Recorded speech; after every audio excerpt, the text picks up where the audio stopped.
about to hear is true. Only the names have been changed to protect the innocent. Fatima, best of all king-size cigarettes, brings you Dragnet.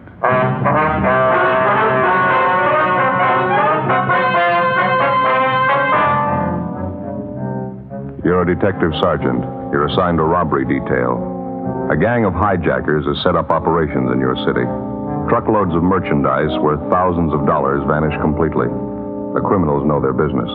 Their system appears foolproof. Your job, stop them. Fatima, best of all king-size cigarettes.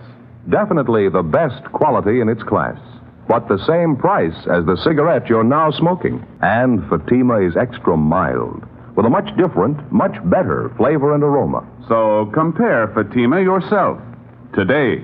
You'll find Fatima gives you all the advantages of extra length, plus Fatima quality, which no other king-size cigarette has. Remember, the cost of Fatima is the same as the cigarette you're now smoking. Remember, in Fatima, the difference is quality.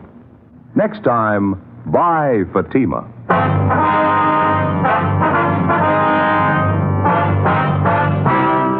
Dragnet, the documented drama of an actual crime. For the next 30 minutes, in cooperation with the Los Angeles Police Department, you will travel step by step on the side of the law through an actual case transcribed from official police files. From beginning to end, from crime to punishment, Dragnet is the story of your police force in action. It was Saturday, November 8th. It was foggy in Los Angeles. We were working the day watch out of robbery detail. My partner's Ben Romero. The boss is Captain Didion. My name's Friday. I was on the way back from R&I, and it was 11:23 a.m. when I got to room 27A. Robbery detail. Joe? Hi. Where you been, anyhow? I've been sitting here 20 minutes waiting for you. Oh, I'm sorry. I've been checking a couple of names through R&I. It took a little longer than I figured. The least you could do is leave a note in the book. I do the same for you. I've been sitting here 20 minutes. Oh, I told you I'm sorry. What's the matter? You feeling well? No, I'm all right. I'd just like a little cooperation, Joe, that's all. What's the matter with you? Oh, I don't know. I guess I was mad when I woke up. Got a crazy house. Well, what's the trouble? Did you have an argument with your wife? In-laws are visiting again. 6 of them. Oh, where are they sleeping? All over the place. 4 adults, 2 kids, and a gray fox terrier. He's not even housebroken. Yeah. How long are you going to stay? A couple of days? 2 weeks. I don't know how I can last it out, Joe. They're crawling all over the place. Kids screaming, dog tearing up the front room, no privacy. I don't know what I'm going to do. Well, why don't you just level with them? Ask them if they wouldn't mind staying at a motel for a couple of days. I suggested that to the wife this morning. What'd she think? That's when the argument started. Oh. Hey, I almost forgot to tell you that truck driver finally showed up, that Frank Burris. Oh, yeah, it's about time. Where is he? Took him across the hall to the mug room. Got him checking out some coming-out mug books. Guess we better see how he's doing. All right. He sure took his time getting here, didn't he? Yeah, didn't offer any excuses. He's no more help than he was yesterday. Yeah. Surly. Not very cooperating. How you doing, Mr. Burris? You remember my partner, Sergeant Friday. How are you, Burris? I got a headache. This is just a waste of time wading through all these pictures. I've been through 2 of these books already. I couldn't identify any of the guys. Yeah, we know it's pretty tedious. We'd just like to have you check through a few more volumes, if you wouldn't mind. Look, I don't mind giving you a hand when I got time, but I got things to do today. I got something on for tonight. Have to get a haircut, my suit pressed. Well, this thing's pretty important to us, Burroughs. I know we're putting you out, but we need every lead we can get. We'd certainly appreciate it if you could just give us a little more cooperation. I don't know what else I can do. I told you everything I know, just the way it happened. A few more things we'd like to ask you about, sir. Some of the details you didn't make quite clear. Oh, what details? How do you mean? Details about the hijacking. Mind going over it again for us? I laid it out for you the last time you talked to me, just the way it went. It's the same as the rest. Well, how do you mean the same as the rest? Well, the other hijackings are the same as those, no different. You pretty familiar with the other jobs, are you? Oh, followed them in the paper, read the bulletin the cops got out on them. It's up on the dispatch board in the garage. Is that fresh water in that cooler over there? Yeah, I think so. Help yourself. Thanks. Gotta have a couple of aspirin for this headache. Can't take aspirin without water. Yeah.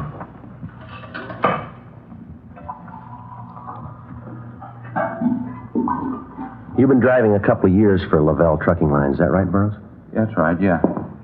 What if you'd mind running it through for us again, Burroughs? Maybe there's a few details about the thing that you forgot to mention, huh? Well, it won't be any different than last time.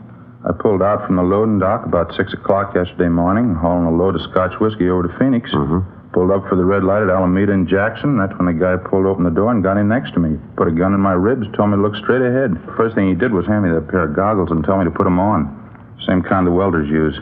Front of the lens was covered with tape. I put them on. I couldn't see a thing. Guy took over the wheel and started driving. Well, did you have any idea what direction you were heading in? No, not with the goggles on. I tried to follow at first, but I got all mixed up. Couldn't tell where he was driving. Made quite a few turns. He drove about 20, 25 minutes, I guess, before we pulled up. That's where the switching point was. 2 more guys met us there. I could only tell by the voices. They pulled me out of the truck and put me in a car. Well, can you tell us anything at all about that transfer point? I mean, were there any sounds, anything like that would give you an idea that maybe where you were? Well, I figure it must have been someplace out in the valley, pretty far out. No traffic sounds at all, just crickets, things like that. He got me in that car, drove around about an hour, I figure. Then they put me on out the side of the road, told me to leave the goggles on for 10 minutes, and then they drove off. Well, how about those 2 men at the transfer point? If you heard their voices again, you think you could recognize them? I don't know. I doubt it. They didn't say too much. Not that I heard, anyway. I'm just curious, Burroughs. How is it you thought of calling your company first instead of the police? Well, it's their cargo, a whole load of whiskey. If somebody hijacked it, I figure the company ought to be the first to know. I'd like to ask you just one more question. There's no offense intended here. Yeah? You ever been arrested? Well, why? What'd that have to do with it? Oh, probably nothing at all. Have you ever been arrested? I'd like to set you straight on it right now. If you think I was working inside on this thing, you got it wrong. I didn't have anything to do with it. Then there's nothing to worry about, is there? All right. Yeah, I've been arrested. When was that, Burroughs? About 10 years ago. I was back east, West Virginia. What was the charge? Hijacking. Our records showed no previous arrests for Frank Burroughs. For the next few days, he was kept under observation. When we got the kickback from Washington, it showed Burroughs had one previous arrest, the one he told us about, for hijacking. We checked all his friends, relatives, and associates. We found nothing suspicious. His employer said that they were aware of his police record, but they told us that Burroughs was one of the best drivers they had. There was nothing to link him with a series of hijackings which had been going on all over the city for the past month. Our crime lab checked the pair of goggles which Burroughs had been forced to wear during the hijacking. They were an ordinary industrial type, easily obtained and impossible to trace. Other than those belonging to Burroughs, there were no fingerprints on them. Late that afternoon, the missing truck and trailer was found empty in a deserted section of the valley. No latent fingerprints or other physical evidence. 9 a.m. the next morning, we met with Captain Didion.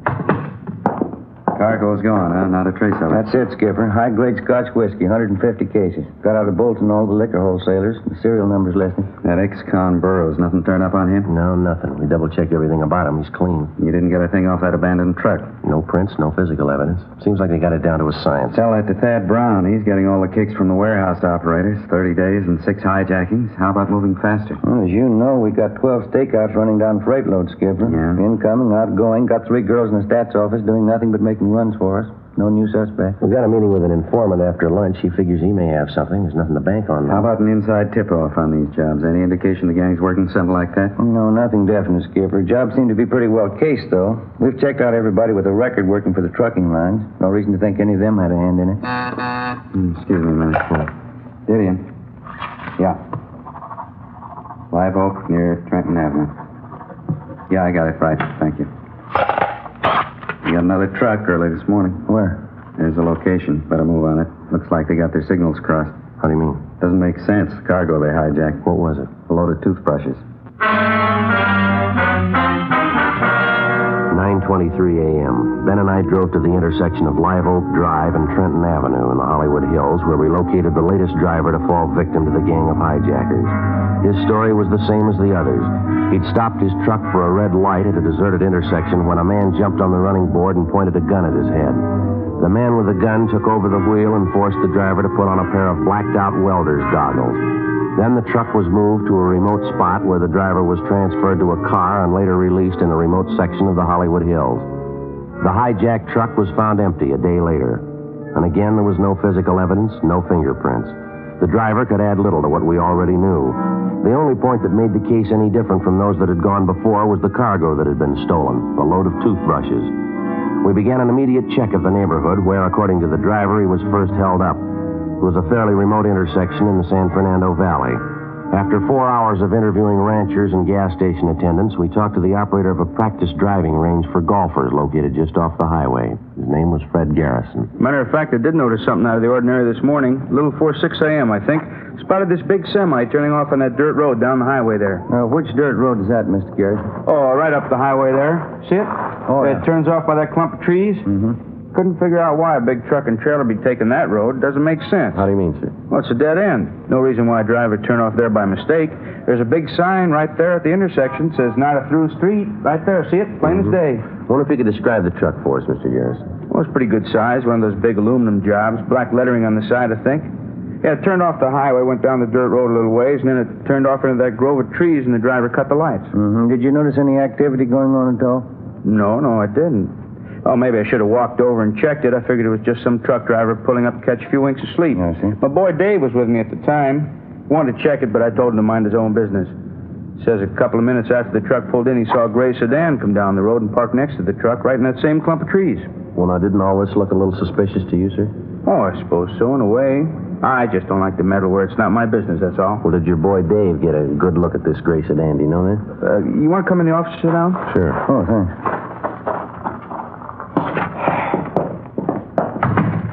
Hey, sit right there if you like. Fine, thank you. Let's see, now, where were we?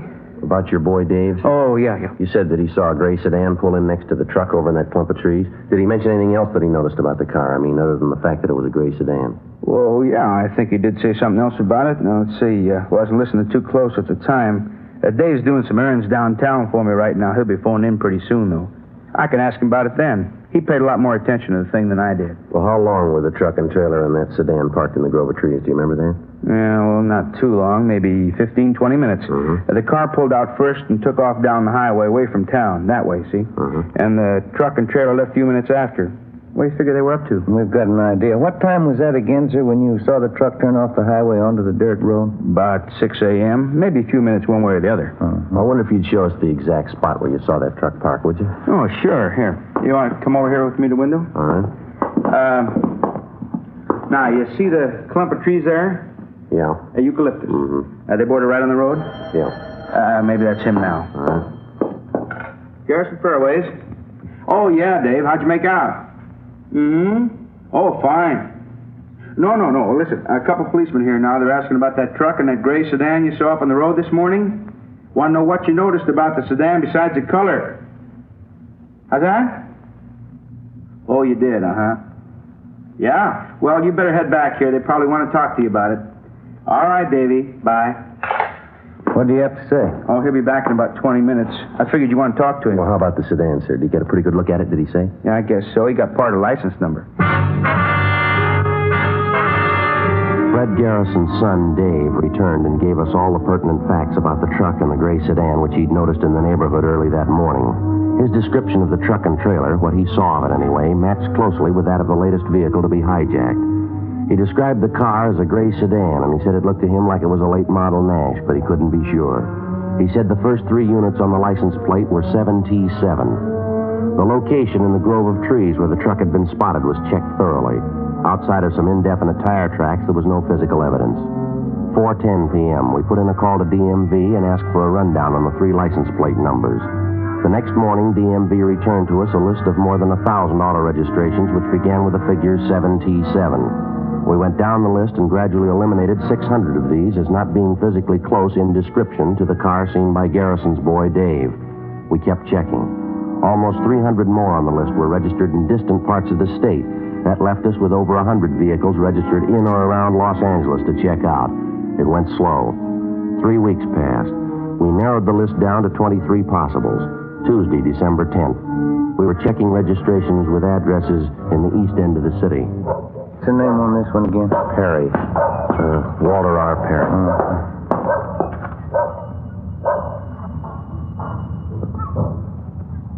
Garage is straight back to drive. There's a car parked in it. Yeah. Let's try the bell again, huh?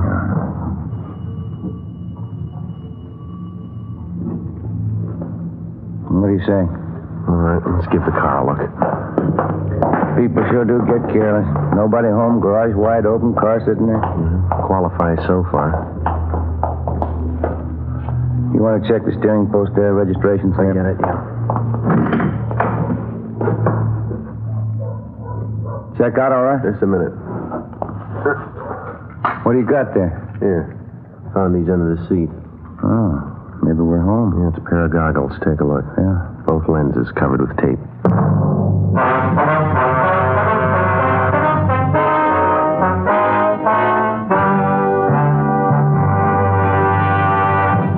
You're in the forgery division of a Metropolitan Police Department. Handwriting analysis.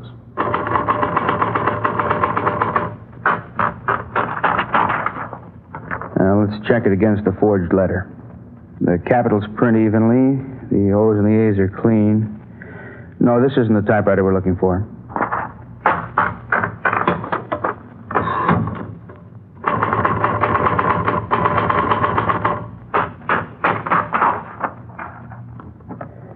Yeah.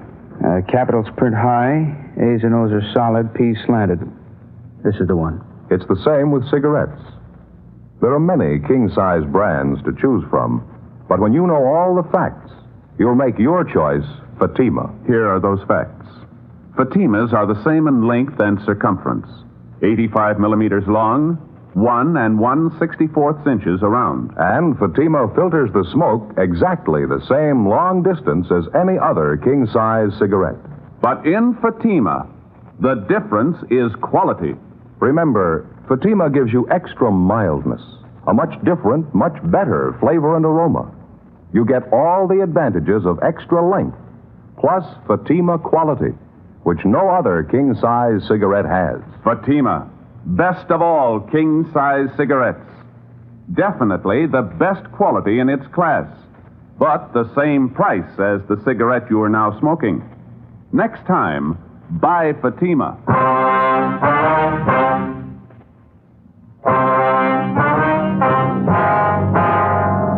Tuesday, December 10th, 2:15 p.m. The pair of goggles found in the automobile registered to Walter R. Perry were the same brand and style as the goggles used to black out the truck drivers in all the previous hijackings. Ben and I searched the car, but we failed to come up with any additional physical evidence. We left the garage, checked the house again to make sure that there was nobody at home. Then we went down the street close to the house to where we parked our car. We put in a call to R&I and requested a make on Walter R. Perry. He had no previous criminal record. A few minutes later, we spotted two women loaded with grocery bags come down the street, go up the stairs of the Perry house, and let themselves in with a key. We went up to the front door, rang the bell, and the younger of the two women answered. Dark brown hair, blue eyes, about 5'6", 28, 29 years old. We identified ourselves, and she showed us into the living room. She told us her name was Leona Perry and that Walter Perry was her husband. They'd been married 11 years, no children. We asked her where her husband was, and she said he was out of town on a business trip up north to Monte Vista, California. We asked her what line of business he was in. Well, right now, Walter's a jewelry salesman. He works for himself. Has to do quite a bit of traveling. Your husband's blonde, about 5'9", 160 pounds, is that right? Yes, that's right. How'd he go up north, ma'am, do you know? Well, I think he went up by train. I'm not sure. You have any idea how we might contact your husband up north? No, I'm afraid I don't. He said he had a couple of business appointments in different towns in that area up there. He didn't tell me where he'd be staying. What's it about, Sergeant? Just a routine check, Miss Perry. Is that a photograph of your husband over there on the piano? Yes.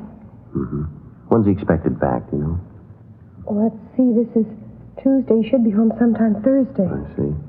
A minute ago, you said right now your husband's a jewelry salesman. Is that his usual line of work? No, Walter's a truck driver. You work here in Los Angeles? No, he drove for a company up north in the Bay Area, Oakland, Berkeley. He had that job for 10 years, almost from the day we were married. Mm-hmm. And then last December, he had a fight with the boss and quit. We moved down here to find work, but he just couldn't seem to get placed. How long has he been selling jewelry, ma'am? Oh, about 8 months, I'd say. He's doing very good at it. We have more now than when he was driving a truck. A lot of money in the jewelry business. Well, it's just you and your husband living here, is that right? No, my mother lives with us, too. We just got back from doing the shopping. I guess she's busy putting the groceries away. I see. Mom? Ma? Oh, say that's all right, ma'am. I think you can give us the information we need. Well, I'd like to know what this is about. I'd appreciate it if you'd tell me. Walter isn't in any kind of trouble, is he? Just a routine investigation, Miss Perry. Doesn't necessarily mean your husband's involved. I can tell you right now, my husband isn't involved in anything. Walter's never had trouble with the police in his life. Walter has trouble with the police? What is it, Leon? It's nothing, Ma. These policemen want to talk to Walter. They just want to ask him a few questions, that's all. This is my mother, Mrs. Burt. Ma, this is Mr. Friday and Mr. Romero. I told you, Leona. I felt it all day. Something's wrong. Walter's done something, hasn't he? Now, don't start on that again, Ma, please. The officers told me they want to talk to Walter, that's all. What for? If he hasn't done anything, why do they want to talk to him? Routine duty, ma'am. There's nothing to get excited about. I knew it would happen. I felt it all the time. That funny job he has, selling jewelry, going out at all hours. Couldn't fool me. I knew it wasn't right. What's he done? We're his relatives. We got a right to know. Well, there's nothing we can tell you definitely, ma'am. How about these odd working hours your husband has, Miss Perry? What's the reason for that? Could you tell us? Well, I don't know. Walter works for himself. He just has to make business contacts when he can, that's all. Sometimes it's late at night, sometimes early in the morning. Why don't you stay out of it, Ma? After all, it's our business. Walter's in mine. You just mark my word, Leona. Find out about this. That husband of yours has done something, and these policemen are after him. I knew it wasn't right. I felt it all along. Please stay Him out. and his jewelry business, his big money.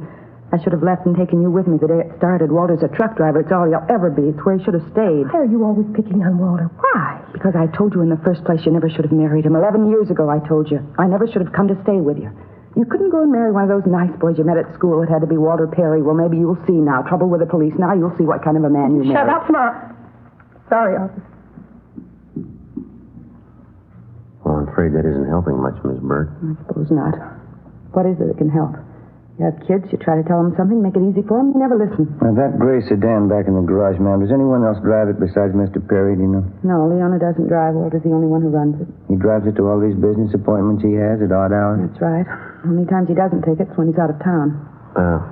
You ever seen this pair of goggles before, ma'am? No, I never have. What does it mean, that tape all over the front of them? Well, how about your son-in-law's friends? Do you ever bring any of them here to the house? Not since I've been staying here the last 6 months. A lot of different men call him on the phone. He goes out. Doesn't bring anyone around, though. Oh, I'm just sick of it. Well, can you tell us anything about this jewelry business Mr. Perry's working in? I don't even want to think about it. I raised 4 daughters, nice girls, every one of them, attractive.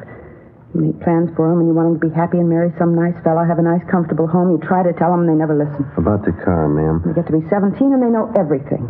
My girls could have married wealthy if they were smart. A lot of other girls have done it.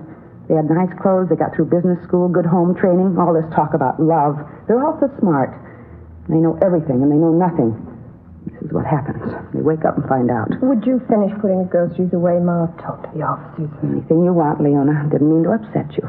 Maybe things will be all right. And just a few more questions, Miss Perry, that's all. Well, whatever it is, I know Walter hasn't done anything wrong. He wouldn't do anything wrong. It doesn't make sense. There's just no reason for it. I remember your father, Leona. 16 years we were married. One night he packed up and left me. There wasn't any reason for that either.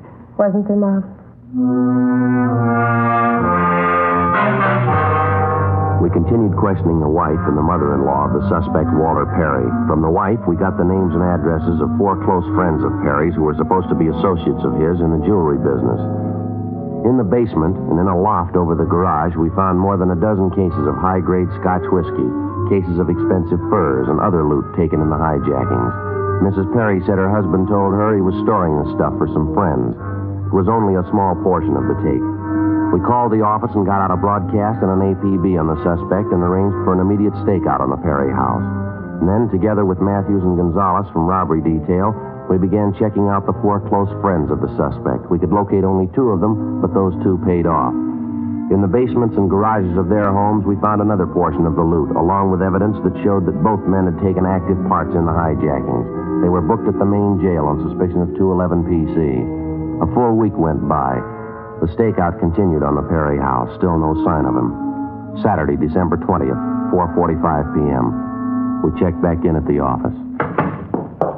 This thing's sure dragging out, huh? Yeah, it'd be nice to wrap it up before Christmas, wouldn't it? Get it out of the way. Might work into a couple of days off. I don't know if I'm too interested, Joe. What? The day's off. I mean, we got visitors on the way again. What do you mean for the holidays? Who's coming? Same old bunch. My brother-in-law and his wife and his kids and that little dog are there. Well, they were just with you for 3 weeks, weren't they? What's the deal? Oh, brother-in-law got home, found a notice from his company. He's been transferred out here. Oh. They're going to stay with us all through the holidays, and then they'll start house hunting. How about that? You've got a problem.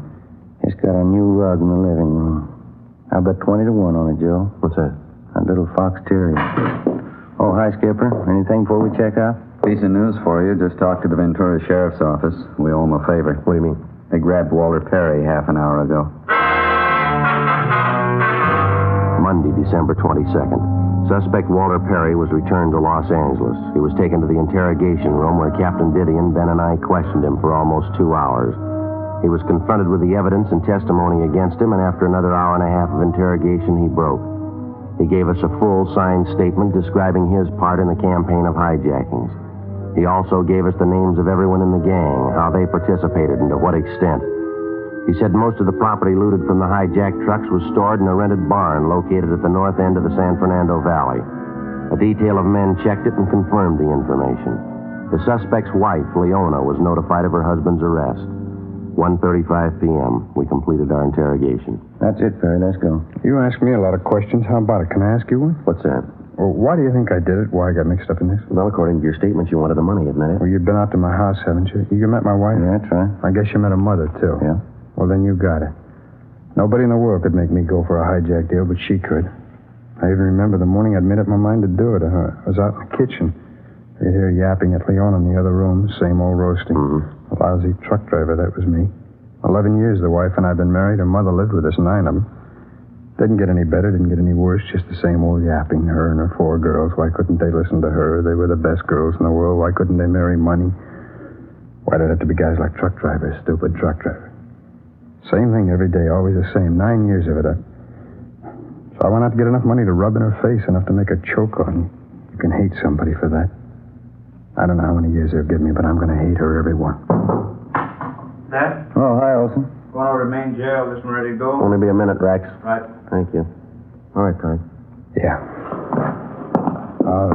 Sergeant, my wife's been told, huh? She knows about it? She's waiting outside in the hall with her mother. You can see him on the way out. Oh, thanks.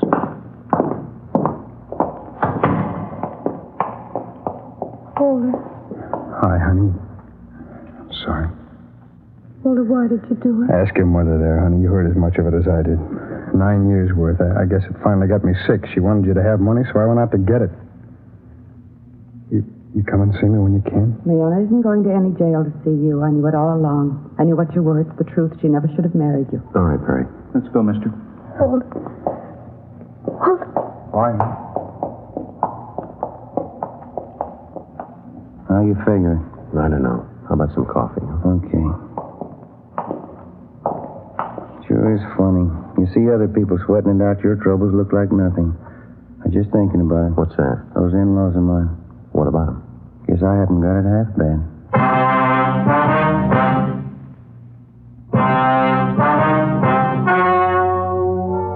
The story you have just heard was true. Only the names were changed to protect the innocent. On March 5th, trial was held in Superior Court, Department 87, City and County of Los Angeles, State of California. In a moment, the results of that trial. And now, here is our star, Jack Webb. Thank you. Friends, from our many talks with law enforcement agencies and letters from police officers, we're especially gratified to know that a great number of these men agree with us that Fatima is the best of all long cigarettes. Now, our latest sales figures back that up. Every week, more and more smokers are enjoying king-size Fatimas. People from every state, from all walks of life. If you haven't tried Fatimas yet, buy a pack tomorrow. In Fatima, the difference is quality. The quality is better, but the cost of Fatima is the same as the cigarette you're now smoking. Next time, buy king-size Fatima.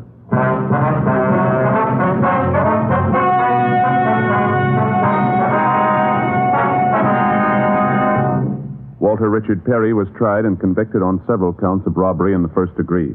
He was sentenced to the state penitentiary for the term prescribed by law. First-degree robbery is punishable by a term of 5 years to life.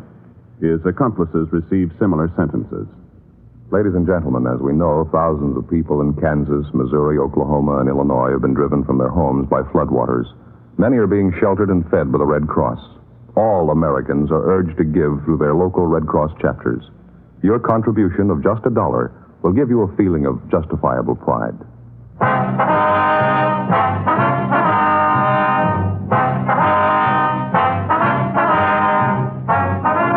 You have just heard Dragnet, a series of authentic cases from official files. Technical advice comes from the Office of Chief of Police W.H. Parker, Los Angeles Police Department. Fatima, best of all king-size cigarettes, has brought you Dragnet, transcribed from Los Angeles.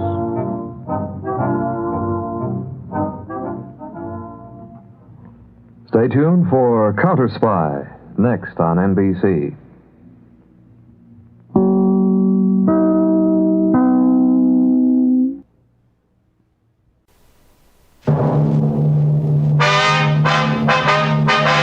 Sound off for Chesterfield.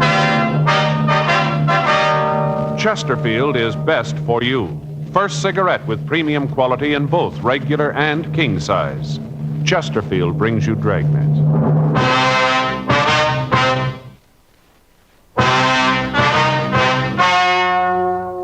Ladies and gentlemen, The story you're about to hear is true. The names have been changed to protect the innocent.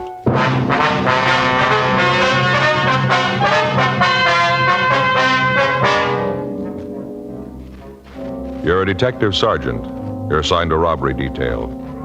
You get a call from the San Diego Police Department that 3 hold-up men are thought to be heading for your city. You know they're armed. You know they're dangerous.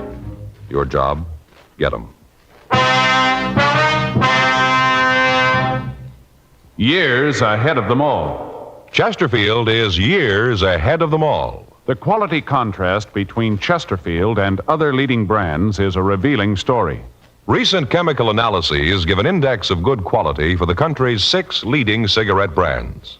The index of good quality table, which is a ratio of high sugar to low nicotine, shows Chesterfield quality highest. Chesterfield quality highest. 15% higher than its nearest competitor.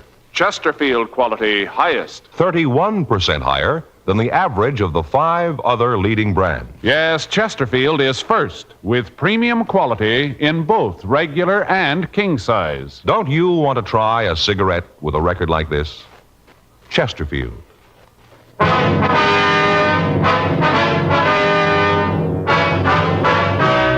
Dragnet, the documented drama of an actual crime.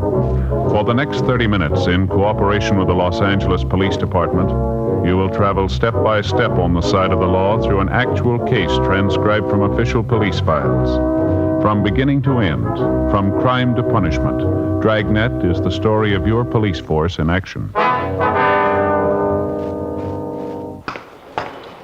It was Monday, October 5th. It was warm in Los Angeles. We were working the night watch out of robbery detail. My partner's Frank Smith. The boss is Captain Didion. My name's Friday. I was on my way into the office, and it was 4:58 p.m. when I got to room 27A.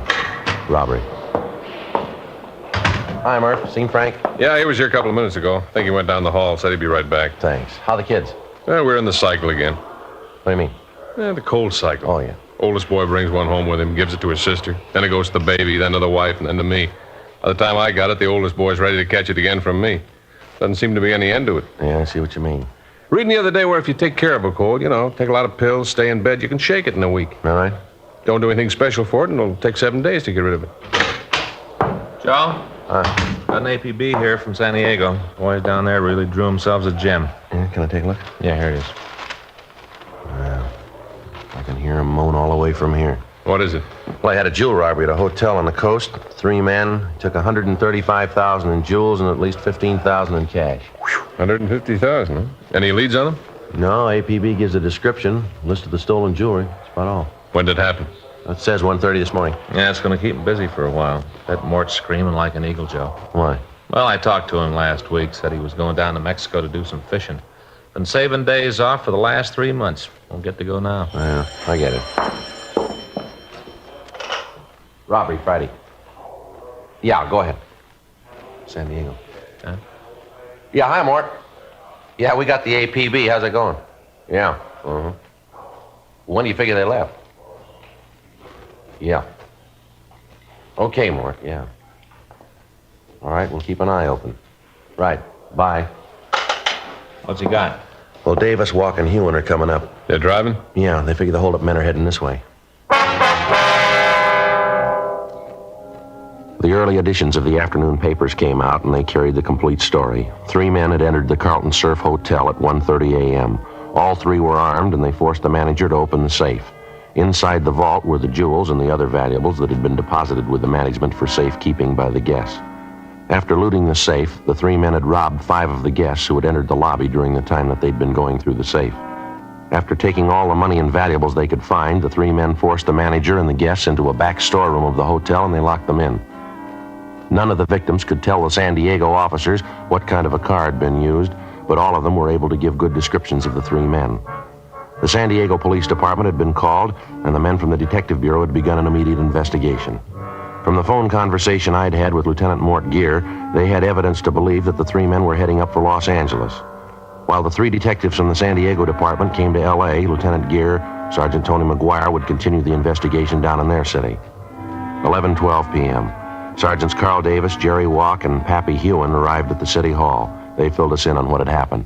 The way the thing looked, it figured that someone who had either worked for the hotel or was working for it had engineered it. How'd that check out? The identification we got? Yeah. Virgil Russell worked for the hotel a year ago as a busboy in the dining room. All the victims gave a positive identification on him. Well, how about the other two, Carl? Nothing on him yet.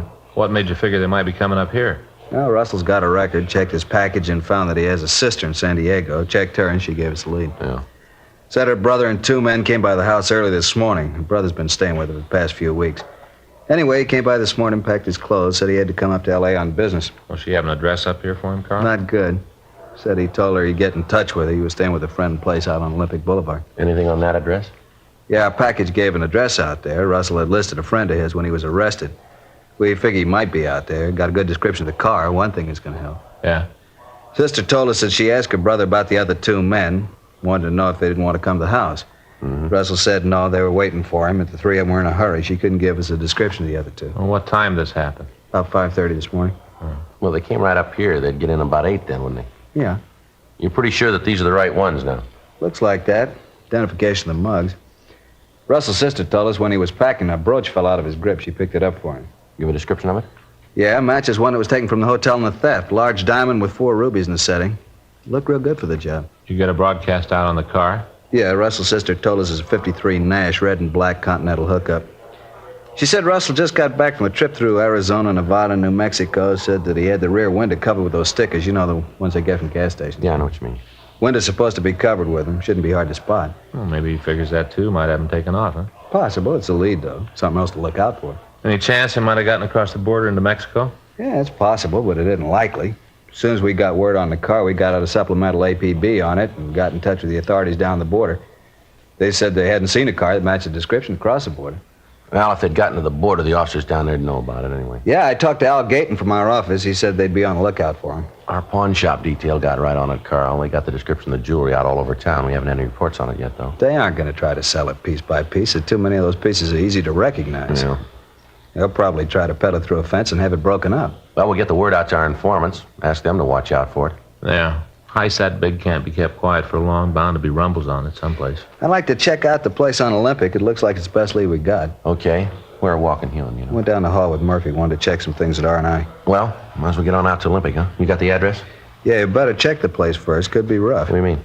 Well, all 3 of them are armed. Russell served time twice before at the joint. Yeah. I don't think he's going to want to go back.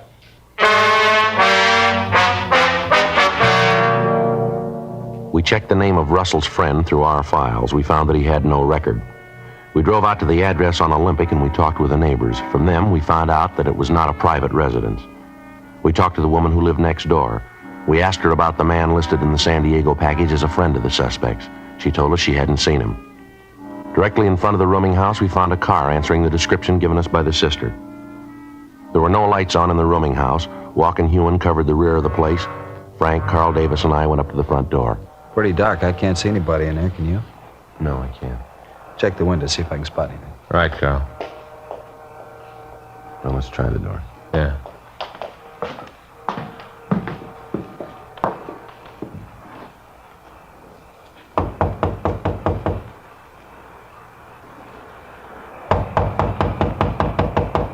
Who is it? Come on, open up. Beat it. Nobody gets in here. All right, Frank, let's hit it. All right, stand right where you are. Hold I'm on. not doing anything. What are you doing breaking in Get here your hands like out in this? front of you. Sure. I'll shake him, Joe. He's clean. Everything okay? Yeah, Carl. I'll get walking you in. Who else is in the house? Nobody but the landlady. She's upstairs. Her and her daughter. Nobody else here. What's your name? Pete Ellis. Where's Russell? I don't know any Russell. All right, we'll look around. Come on. What's in there? Dining room? There ain't nothing in there. Open it up.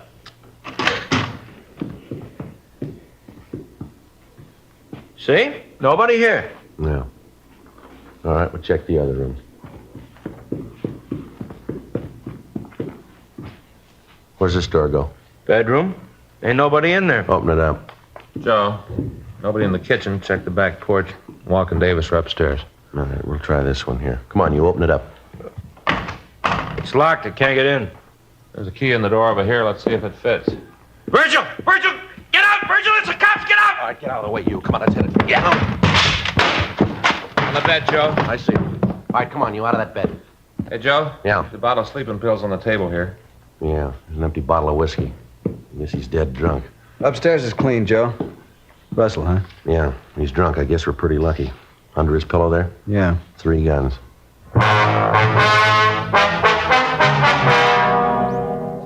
With the suspects in custody, we searched the house. In the back bedroom, where we'd found Virgil Russell, we found a folder with all of the newspaper stories of the hotel robbery. In each instance, that portion of the story which referred to the thieves themselves was outlined in pencil, and there were small notations along the margins of the newspaper. A complete search of the house netted us nothing. There was no sign of the loot from the robbery, although each of the suspects had a large amount of money in their possession. We talked to the landlady, but she was unable to tell us anything about the suspects. She said that she had rented a room to Peter Ellis over a year before, and that the suspect had moved out after living in the house for only 2 months. She said that she hadn't seen them again since that night when they arrived at the house and asked for rooms. We called the office and arranged for a stakeout on the place, and we took the 2 suspects back to the office. We ran Peter Ellis through R&I, and we found that he had 1 previous conviction on a robbery charge. 2:15 a.m. We talked to Virgil Russell in the interrogation room. All right. I ain't trying to con you into anything. I was in on the heist, I'll admit it, but I ain't gonna be no fink. You ain't gonna get any other names out of me. You got the money we found on you from that hotel robbery, is that right? I don't know where else it'd come from. I got no reason to con you about the hotel job. I pulled it. I ain't afraid to admit it. I'm just not turning fink, that's all. Maybe we can get it out of Ellis. He won't tell you anything. You're pretty sure about that. He admits he was in on the robbery. Well, so what? We all had a deal. If any of us got caught, they wouldn't tell about the others. You think Ellis and that other guy'd go that route, standing the arrest alone? Sure. We had an agreement. Oh, come on now. Tell us how much you got for the jewels. You can tell us that and not tell us who the other man is, can't you? Yeah, I suppose so. Isn't there any way you could tell if I told you how much we got? How much? 7,000. How much? 7,000. Who set up the deal to sell the stuff? Your partner? Yeah, he handled all that. He fixed it for you to get $7,000 for all the jewelry? Yeah, that's right. Well, you made a good deal, all right. 7,000 for $135,000 worth of jewelry. Wasn't worth 135. That's just the papers, making it sound big. No, Russell, you're wrong. That's what the stuff is worth. Are you kidding? You got that report, Frank? Yeah, here. Now, wait a minute. That's maybe what they claim the stuff is worth. But you know how people are always jacking things up on the insurance companies. The stuff was worth, well, maybe 15,000, not a cent more. Yeah, Joe, here it is. This is a report you got from the insurance company, Carl. That's it. Would you like to read it yourself, Russell, or do you want me to read it to you? Well, let me see it. Uh-huh. What a lousy bum. Oh, no good. He's a thief, that's what he is. A thieving thief. That's the kind of a guy you say you had to deal with, huh? Let you think he was doing you a big favor. Some deal, $7,000. If we'd picked him up, he'd have screamed like an eagle. He's your pal, all right. What a no good thief. I can't believe it. Who'd he sell his stuff to, do you know? No, I don't, and that's the truth. I saw the guy, but I don't know who it was. How'd the deal work? Well, earlier tonight, we got together out in Westwood. He called the fellow who was going to handle the deal, told him to meet us here. Who's he? A Fink, a lousy Fink. What's his name? Payne, Al Payne. I spell it. Last name. P-A-Y-N-E. You got a record? No, I don't think so. I never heard him talk about it. You give us a description? Yeah. That stuff was really worth 135 grand. He said it was a lot of talk, newspaper talk, he said. Oh, brother, what a laugh. What's his pain look like? Oh, he's about 37, maybe 150, 60 pounds. Bald. A little bit of hair on the edge of his head. I'll check the name through R&I, Joe. Right. Do you want to bring the mugs back here? Yeah. Russell?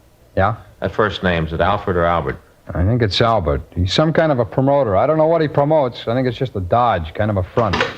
I'll be right back, Joe. All right. Let's go ahead with the story about the buy, huh? All right. Where was I? You said you went out to Westwood. Oh, yeah. Well, we were supposed to meet out in a parking lot by the ice rink. Big place out there. Well, we met this guy, the fellow Payne called it. He looked at the stuff, said it was worth maybe 15,000 the way it was. But he said it had to be broken down before it could be sold. That it wouldn't bring that much when it was all broken down. What'd Al say to that? Well, he agreed to it, said it was true. He went right along with it. Lousy deal. He was probably in on the whole thing. Wouldn't be surprised. I just can't get over it. We had all that stuff and didn't know what it was worth. You got any idea who this guy is? No, I told you, I didn't know. You said this Payne had an office here in town. You know where it is? Yeah, I can show you. We were up there this afternoon while I was setting up the deal. It's in a building over on 6th. You'd be willing to go over there with us? So you can nail him? That's right. We want to get the jewels back. Sure, I'll go. So what that bum did to me, nothing too bad for him. How you going to work it, Joe? Well, Russell here will have to introduce me as somebody who wants to buy this stuff. He'll have to tell Payne that I'm willing to pay, say, $50,000 for the jewelry. That way, Payne will have to get in touch with the other man. I don't think he'll pass up a deal like that. Maybe he figures to make more than that this way. Yeah, but suppose he thinks that Russell here wants to do business with me. He'll get the stuff back. I don't think he'll want to cross Russell. Might work. No, we haven't got much choice. We got to get the stuff back before it's broken up. Joe, I got some pictures here. None of them match the description. What was that? None of them match the description. Oh. You want to look at these? Yeah. Joe's going to go see this Payne with Russell and Ellis, try to get a lead on where the stuff is. How are you going to work it? Well, I'll tell Payne I'm interested in buying the jewels, offer him maybe $50,000. Picture's not here. None of these is Payne. You go along with this plan, Russell? Sure. I'd like to see you get him and get him good. It's pretty risky. It doesn't look like there's any other way. Suppose not. Russell? Yeah. We know Payne carries a gun. I'm going to tell you something. I want you to remember it. All right. You get any bright ideas about tipping Payne off about Joe? Remember, we'll have men all through the building. All right. We're not going to start any shooting. Yeah. But we'll finish it.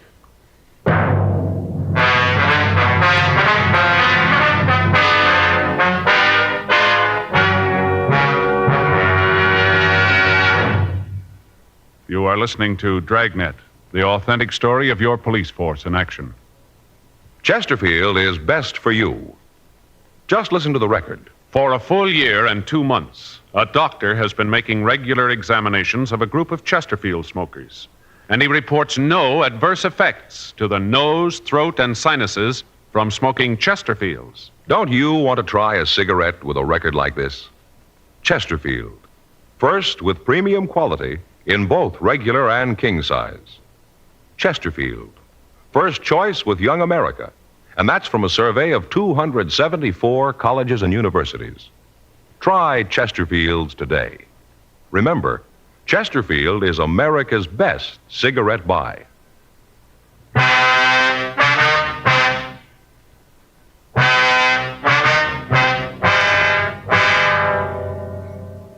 The two suspects, Peter Ellis and Virgil Russell, were taken to the main jail and booked in for violation of Section 211 of the California Penal Code. After that, the officers from San Diego, Frank and I, discussed the plan for finding the stolen jewels. It was agreed that I would go into the office building with the suspect, Virgil Russell. To lessen the chances of discovery, I would carry no gun or any police identification. We were unable to make contact that night, so the following morning, we checked over the physical layout of the building. It was 6 stories high and had 1 elevator. There were 2 entrances to the building, one in the front and one that opened off an alley in the rear. Officers were planted at both entrances. Additional men were stationed on each floor. 2 men were on the roof to cut off any possible escape to one of the adjoining buildings. 11:30 a.m. Tuesday, October 6th. Russell called Payne and said that he wanted to see him. Payne told him to come right over to the office. Russell and I got into a car and we drove over. It had been arranged that from the time we entered the building, no one would be permitted to leave until we returned to the main entrance.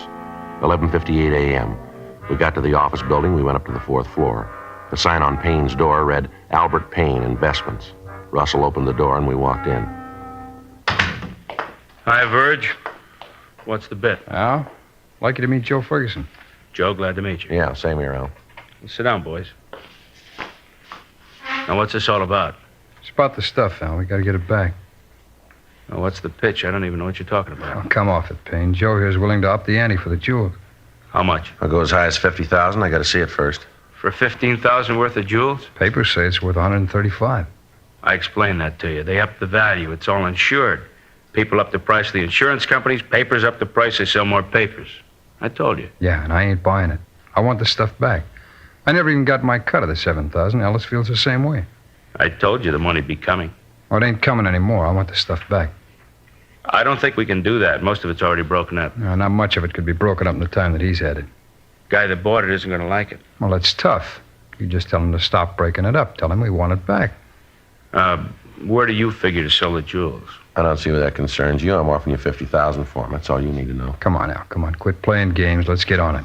You get in touch with the guy you gave him to and get the jewels back. Wait a minute. I got something to say about this. I was in on the job with you. Don't you forget it. I'm only going to say this once more, Payne. You get on that phone and get in touch with your contact. Tell him to stop breaking them up. You set up a meet to get the stuff back. I'll call him. I don't think it's going to do any good. He's probably got all the mounties melted down by this time. Got it all broken up. You call him. Let's see what happens. All right.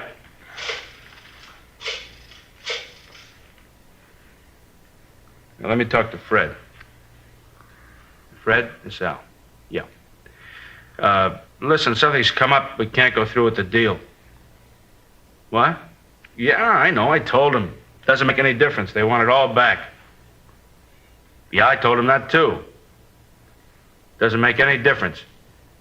You want the jewels back that have been broken down, too? I told you, Al, I want all of it back. Yeah. Yeah, Freddie says all of it. Okay. And when can you make it? Yeah. All right. Yeah, we'll see you then, right. Okay, bye. They'll have the stuff for you tomorrow night. Why does he have to wait that long? How do I know? He just said he couldn't get it any sooner. You should have let me talk to him. I'd have told him. Yeah, sure. How much of it's been broken up?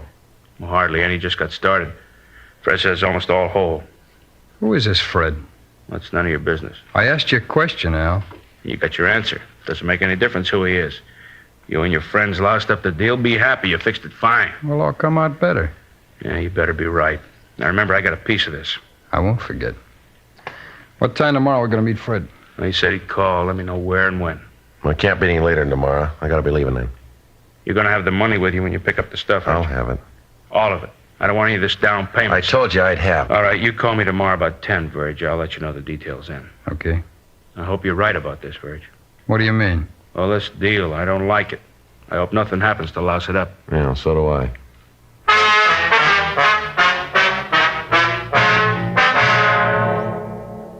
Virgil, Russell, and I left the office and went downstairs. We checked with Frank, Carl Davis, and the other officers from San Diego. Al Payne was taken into custody and booked in at the main jail on suspicion of violation of Section 211 PC. Then we returned to the office. You find out who has the stuff? Yeah, a fellow named Fred. You know who he is? No, not yet, but we will. How'd you figure that? Payne didn't tell you. Well, I saw the number he dialed when he called Fred. It was a Hollywood prefix. That narrows down the area. I can try the number and see who answers.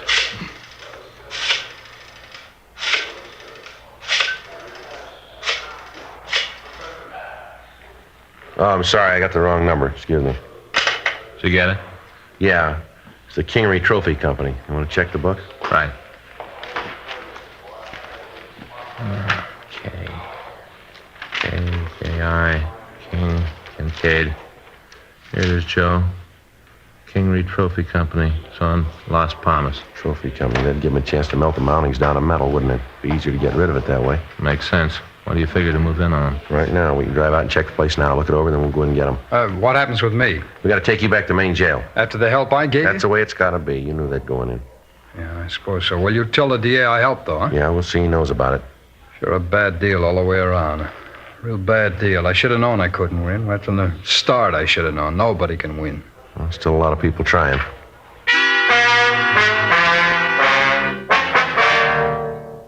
We returned Virgil Russell to his cell, and then we drove out to the Kingery Trophy Company. It was a two-story building on Las Palmas Avenue in Hollywood. They made trophies and fraternity pins. A large sign on the front of the building advertised that they could duplicate anything in metal. We checked with the neighborhood merchants and found that there was a permanent staff of 4 employees. The company was owned by a Roger Kingery, and none of the neighborhood people could tell us anything about an employee by the name of Fred. 5 p.m. The employees of the plant left the building. 1 man remained. From the description we'd gotten from Russell, we figured that he was the person Payne had called Fred. 6:03 p.m. The lights in the rear of the factory went on, and through the windows we could see the suspect working over a small furnace.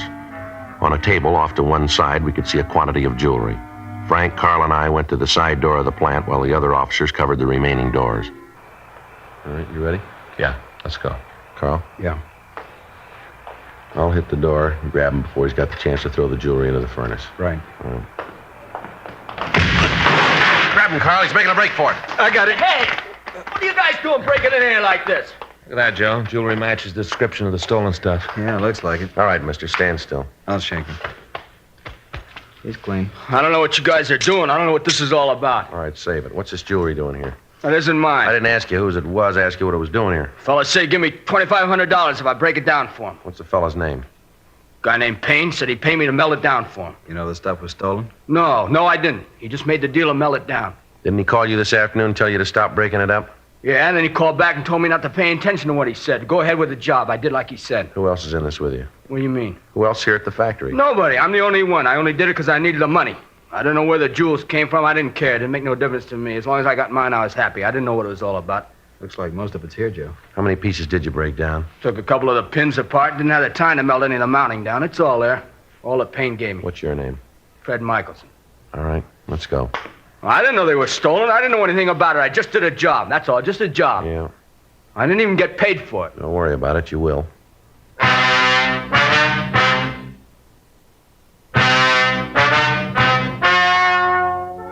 The story you have just heard is true. The names were changed to protect the innocent. On February 18th, trial was held in Department 89, Superior Court of the State of California, in and for the County of San Diego. In a moment, the results of that trial. And now, here is our star, Jack Webb. Thank you, George Fenneman. I want to thank all of you for your interest in Dragnet. Thanks very much for your letters. We really appreciate them, and we'll try to keep right on giving you the kind of a show that you like. I want to thank all of you, too, who have switched to Chesterfield. I know you're going to like them, and I know you'll find they're best for you. Now, you folks who haven't tried Chesterfields, I'd like you to pick up a carton tomorrow. Chesterfield. It's a great smoke.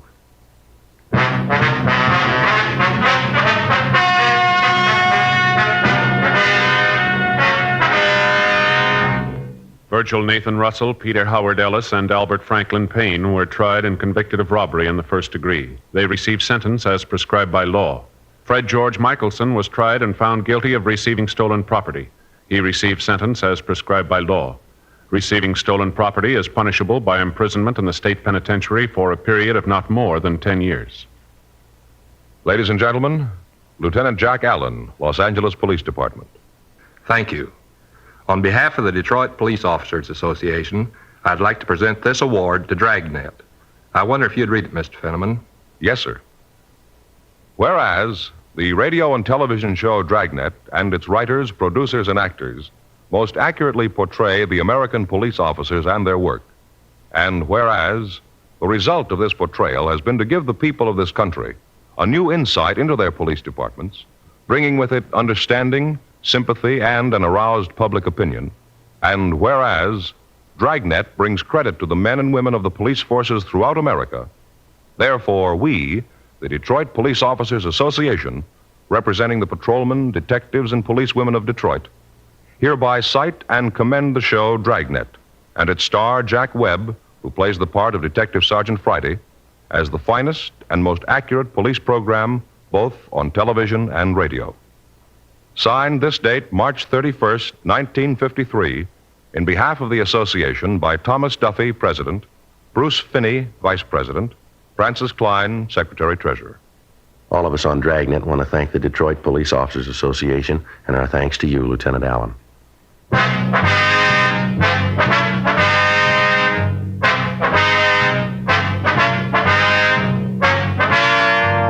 You have just heard Dragnet, a series of authentic cases from official files.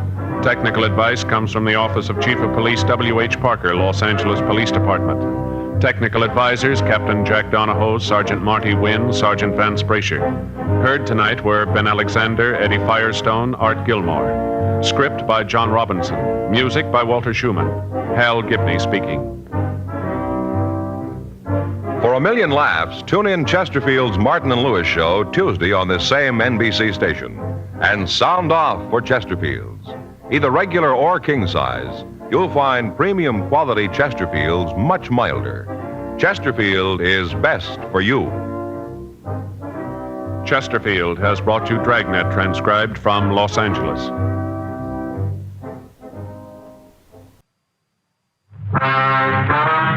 Dragnet. Ladies and gentlemen, the story you are about to hear is true. The names have been changed to protect the innocent.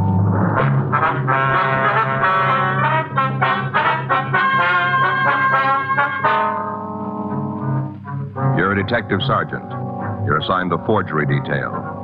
For the past 6 weeks, a man has been passing phony payroll checks in your city.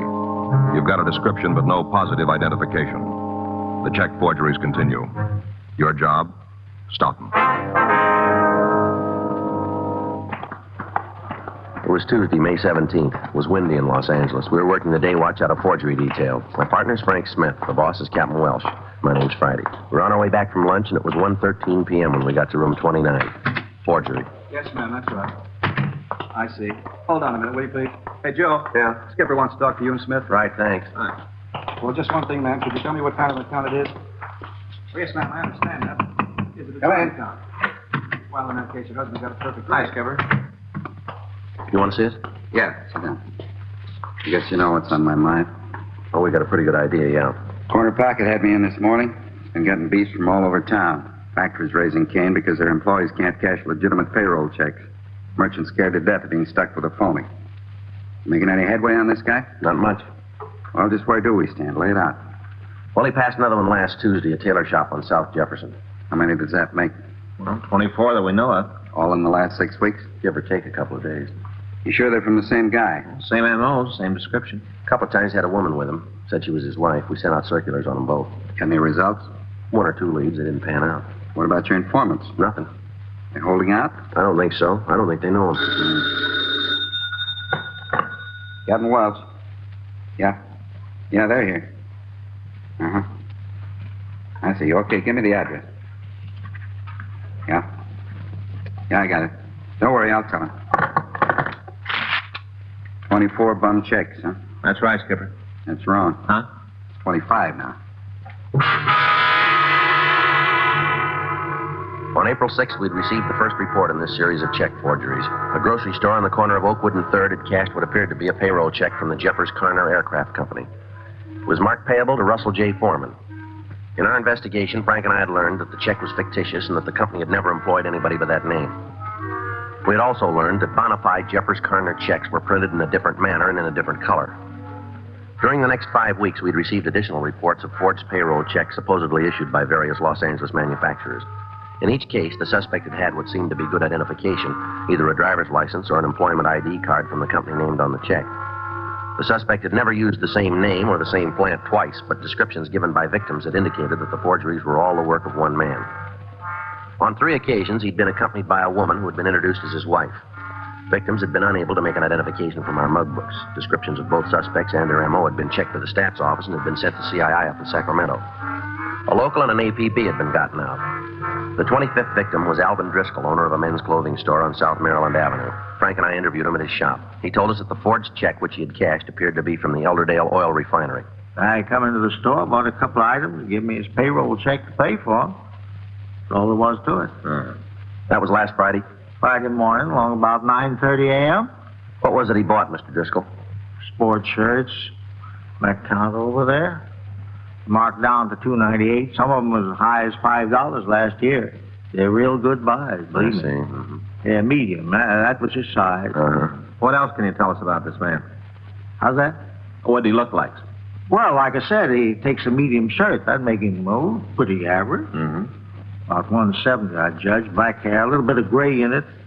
Pleasant face. Ordinary fellow. How was he dressed? Suit, shirt, button-down collar. Suit was a charcoal brown, about the shade of that one on the rack over there, down at the end. See it? When he gave you the check, did you ask for any identification? Well, I didn't have to ask. He just handed it over. He had a whole wallet full. Driver's license, union card, whole wallet full. Well, that may have been forged, too. Well, it looked genuine to me. Yes, sir. Wasn't any way of my knowing it was phony.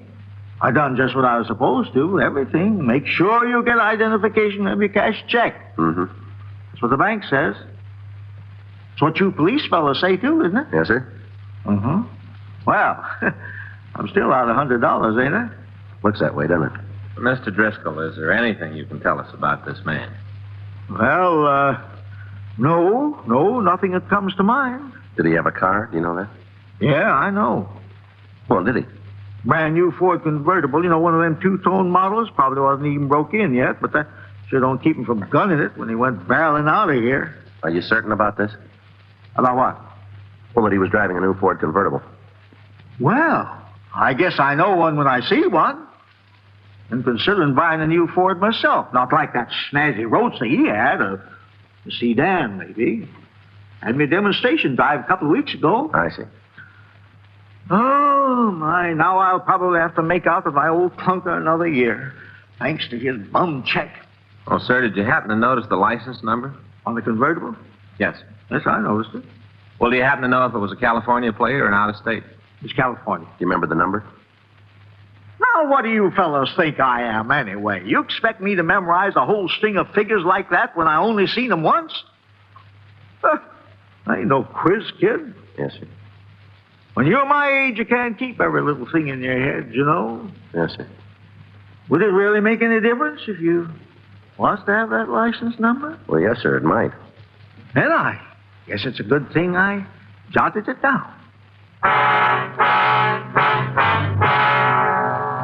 The victim, Alvin Driscoll, checked his files and showed us a carbon copy of the sales slip for the items which the suspect had purchased.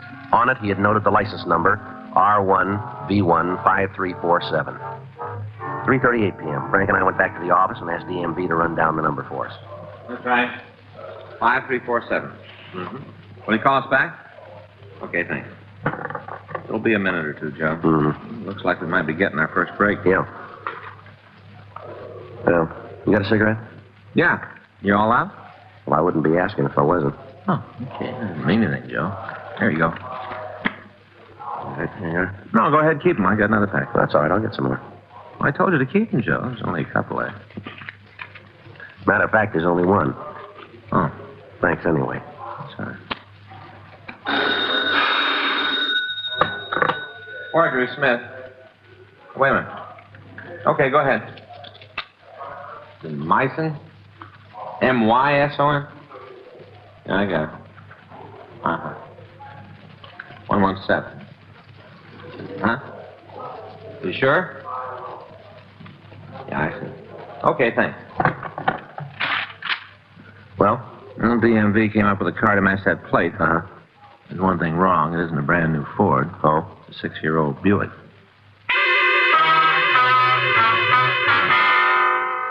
The Department of Motor Vehicles had reported that the car bearing license number R1V15347 was registered in the name of Philip B. Myson at 117 South Helen Avenue. Records showed that the car in question was a Buick sedan, which had been manufactured 6 years earlier. We ran Myson's name through R&I. They had nothing on him. We also ran the license number through our auto records to check to see if it was a stolen plate or a hot car. The report was negative. 4:09 p.m., Frank and I drove out to the Helen Avenue address. It was a small one-story bungalow with rain-streaked stucco walls.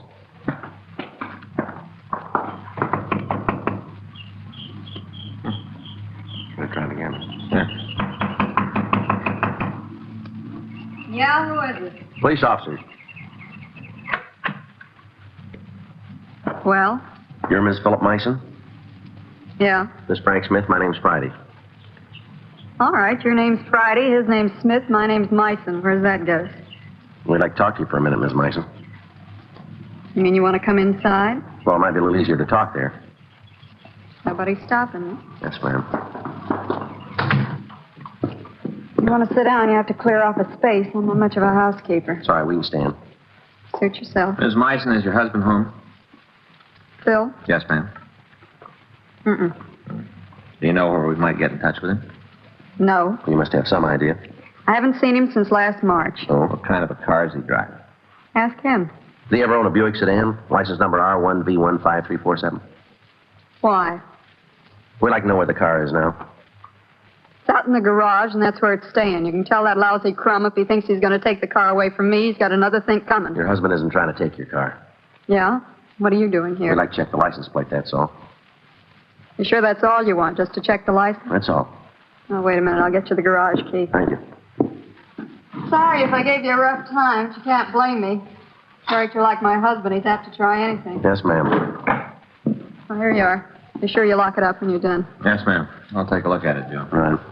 Well, I might have known it was too good to last. Ma'am? Not hearing from Phil for over 2 months. Is he still in Los Angeles, would you know? Not if he's got good sense. What do you mean? If he's smart, he'll stay as far away from me as he can. Yeah. He's just plain lucky I didn't kill him. Given me a shirt with some other dame's lipstick on the collar, expecting me to wash it out. I should have throttled him with it. Yes, ma'am. Do you have a picture of your husband, Miss Mason? Why? We'd like to know what he looks like. Like a bum, that's what. Do you have a picture? Snapshot, maybe. Would you see if you can find one for us? All right. Just looking at him will probably spoil my supper. Yeah, here's something. I'm married to a face like that, and I have to worry about other women. All right, if we borrow this for a couple of days. Do me a favor. Keep it. Joe. Excuse me, Miss Mason. Yeah. That's the right license plate for the wrong car. Buick sedan? Just like BMV had at 6 years old. Okay. Here's your key, ma'am. You locked up tight? Yes, ma'am. Sorry if we bothered you. Oh, forget it. Hey, wait a minute. Yes. Not that I give a darn, but how about telling me why you're so interested in Phil? It was just a police matter. You don't think he pulled a job or something? Why should we think that? You shouldn't. You do, you're way off base. You really picked the wrong guy. Yes, ma'am.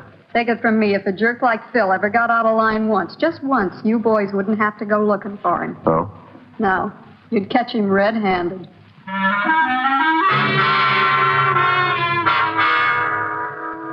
Frank and I left the Meissen home and contacted Alvin Driscoll. He confirmed his description of the suspect's car, but he admitted he might have been mistaken about the license number. We showed him Meissen's photograph, and he was certain that Meissen was not the man who had passed the forged check. The next day, May 18th, we showed the Meissen photo to several of the other victims. They all agreed that he was not the forger. 11:17 a.m., we went over to DMV and began to try variations of the license number Mr. Driscoll had given us to see if we could come up with a late model Ford convertible. 12:32 p.m. How you doing? Well, I turned up a couple of Fords, no convertible. Well, I've switched the last two numbers every way I can think of. What are you working on now? V15. Okay, I'll try the 5-3 part of it. Wait a minute. Huh? New Ford, only one digit off. Convertible? Yeah. Sounds like it might be it. It's pretty hard to tell, yeah. What do you mean? Belongs to a car rental agency. DMV records showed that a vehicle similar to the one we were looking for was registered to the C.P. Adams Auto Rental Agency on South 6th Street. 2:17 p.m. Frank and I went over there and talked to the owner, Clifford P. Adams. Would you give me that number again, please? It's R1V35347. All right, I got it. Now, if you'll just give me a moment to check our records. Yes, sir. Now, we have a stock of over 50 cars. It's a little difficult to remember all the license numbers. Yes, sir, it would be. Mm-hmm. Here we are. It seems you're quite correct. That's one of our automobiles, a new Ford.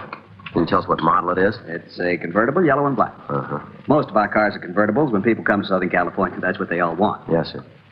Anything else I can do for you? Yeah, is that car rented right now? Well, I couldn't say offhand. Would you like me to find out? If you will, please. Be glad to, be glad to. It's a different file, that's all. I see. Let's see. Ah, yes, this is it. No, that car's in the shop today. Grease job, oil change, regular checkup. Do you have the names of the people who've rented it lately? They're right here on the card. Any particular date? How about last week? Thursday. Thursday. That would be Mr. Waters, Mr. Gerald Waters. He used the car all last week, just turned it back yesterday. You're a regular customer? He's rented from us several times, as I recall, on and off during the last month or so. Can you tell us what he looks like? Actually, I've only seen him once or twice. He's a youngish man, about 40, tall, black hair, a little gray at the temples. How about his wife? Did you ever meet her? Yes, she picked up a car for him once. Would you describe her, please? Well, I think she was blonde. Nice looking, probably in her 30s. That's about all I can remember. Do you have their address, Mr. Adams? Oh, yes. We try to get all the information we can about our clients, but I'm afraid it's in the different files. All right, take your time. Someday we'll have to work out a more efficient system for all these records. Thompson, Tucker, Virgil, Waters. Yes, this is it. Home address, Springfield, Illinois.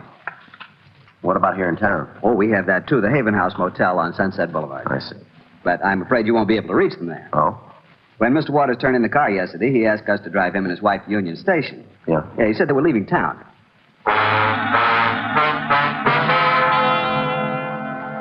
We got a sample of the suspect's handwriting, and we asked Mr. Adams to get in touch with us if he heard from Gerald Waters again. We sent a teletype to Springfield, Illinois, requesting any information they might have about Gerald Waters. The next day, May 19th, the Springfield PD replied that a man answering Waters' description was wanted for a series of Illinois check forgeries. They also said his true name was Fred H. Joyce. They said that they were forwarding a mugshot airmail special delivery. The mug arrived on Friday, May 20th. We showed it to 4 of the check victims, and they all positively identified the photograph. 3:36 p.m., Frank and I drove over to the Adams Car Rental Agency to confirm the identification. Hi, Mr. Adams.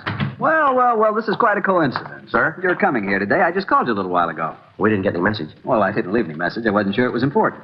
Well, what was it you wanted? About Mr. Waters. You told me to let you know if I heard from him again. That's right. Well, I did. What's that? He wants to rent another car.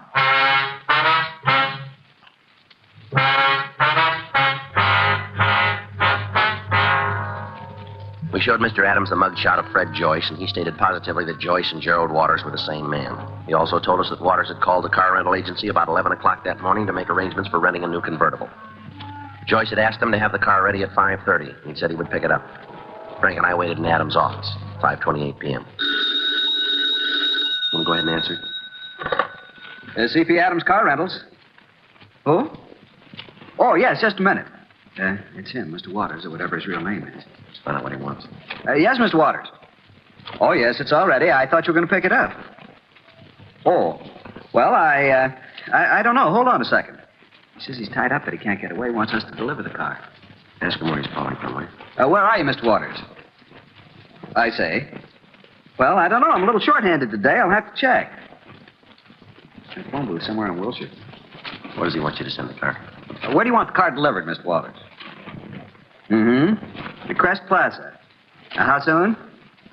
I guess we could make it by then. Tell him you'll be home. All right, Mr. Waters, we'll do our best. Thank you very much. You'll be in the bar of the Crest Plaza Hotel at 6:30, just off the lobby. Right, thanks a lot. Oh, about the car, I wouldn't want it damaged. Don't worry, Mr. Adams. You don't need to send it. What? We'll take care of his transportation.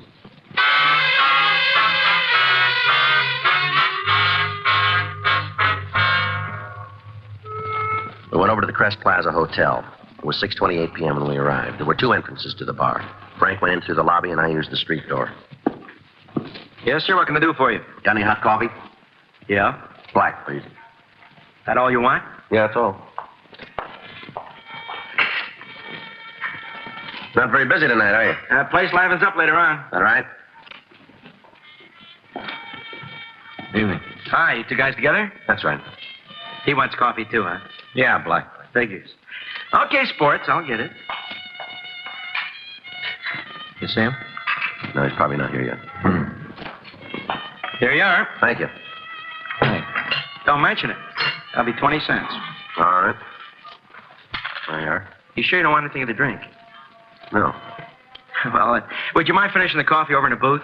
What do you mean? Well, it's not good for business. Why? We sell booze, not coffee. Other customers come see you sitting here swilling coffee. It's liable to give them ideas. Thing like that catches on, the place will go broke. We're police officers. What? Police officers. Well, what are you doing here? Something wrong? A couple of questions we want to ask. Yeah, about what? Take a look at this picture. I'd like you to tell us if you know him. Wait a minute, let me get some light. Yeah. Yeah, I see this guy around. Does he live here in the hotel? I don't think so. He comes in once in a while, though. Usually drags a blonde around with him. Mm-hmm. You guys been looking for him long? Quite a while, yeah. You must be looking in the wrong places. What do you mean? He just walked through the door. That's him.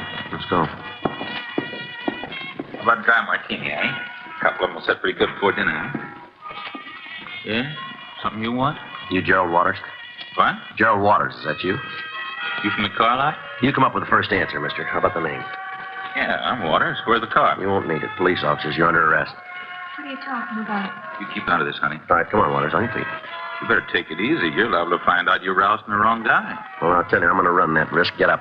Okay. Keep your hands on the table. I don't know what this is all about, but I know you haven't done anything wrong, Gerald. Whatever happens, I'll stick by you. I'll get a lawyer. I'll raise the money somehow. Whatever happens, I'm never going to leave you, Gerald. Don't worry about it, lady. What? You're coming along.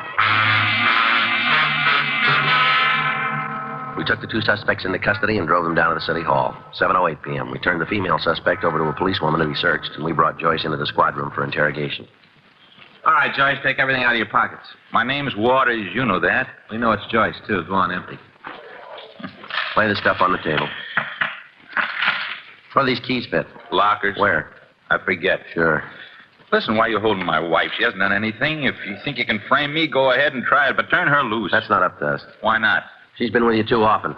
What do you mean? When you were passing those phony checks. Phony checks? Is that what you think I've done? There are about 25 people who say it was you. They're wrong, that's all. Dead wrong. They don't think so. Are you willing to go to court? I better shut up. Ever been in Illinois, Joyce? What? Springfield. What do you know about that? You're in the upper brackets, Joyce. We got the whole story. Come on, Joyce. It'll make it easier all around. How about it? Where's Myra? She's all right. Where is she? Right down the hall. I'll tell you what. Yeah? We can get together on this thing. We can come to an agreement. Go ahead.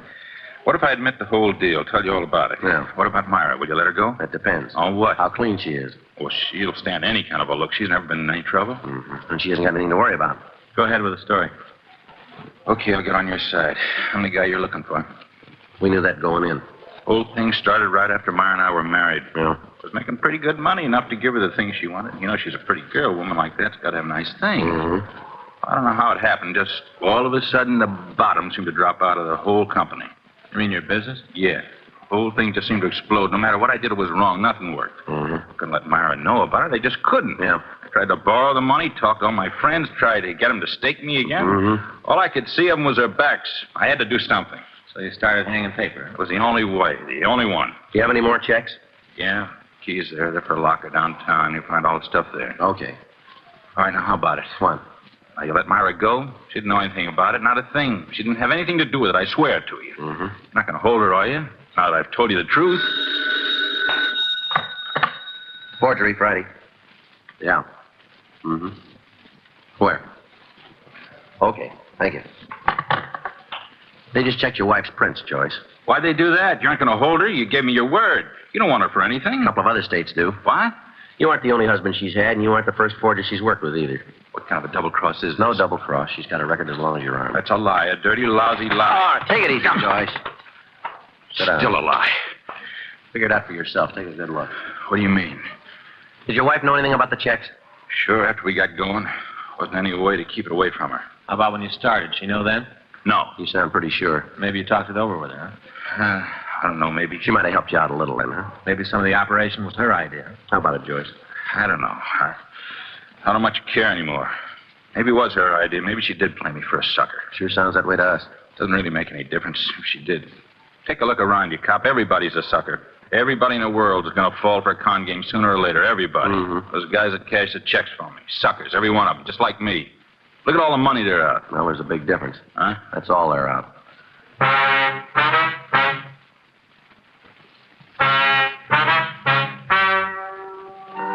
The story you've just heard is true. The names were changed to protect the innocent. On August 17th, trial was held in Department 98, Superior Court of the State of California, in and for the County of Los Angeles.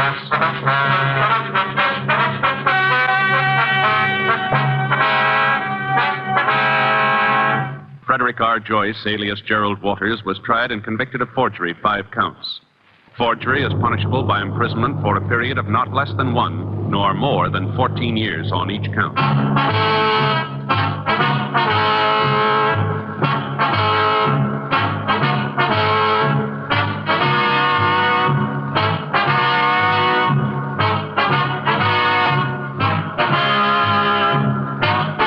Just heard Dragnet, the authentic story of your police force in action, and starring Jack Webb, a presentation of the United States Armed Forces Radio Service.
Ladies and gentlemen, the story you are about to hear is true.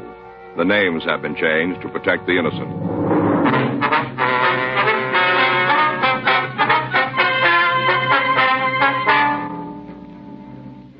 You're a detective sergeant. You're assigned a robbery detail. You get a call from an officer in another division. He's come across some information about a robbery. Your job? Check it out.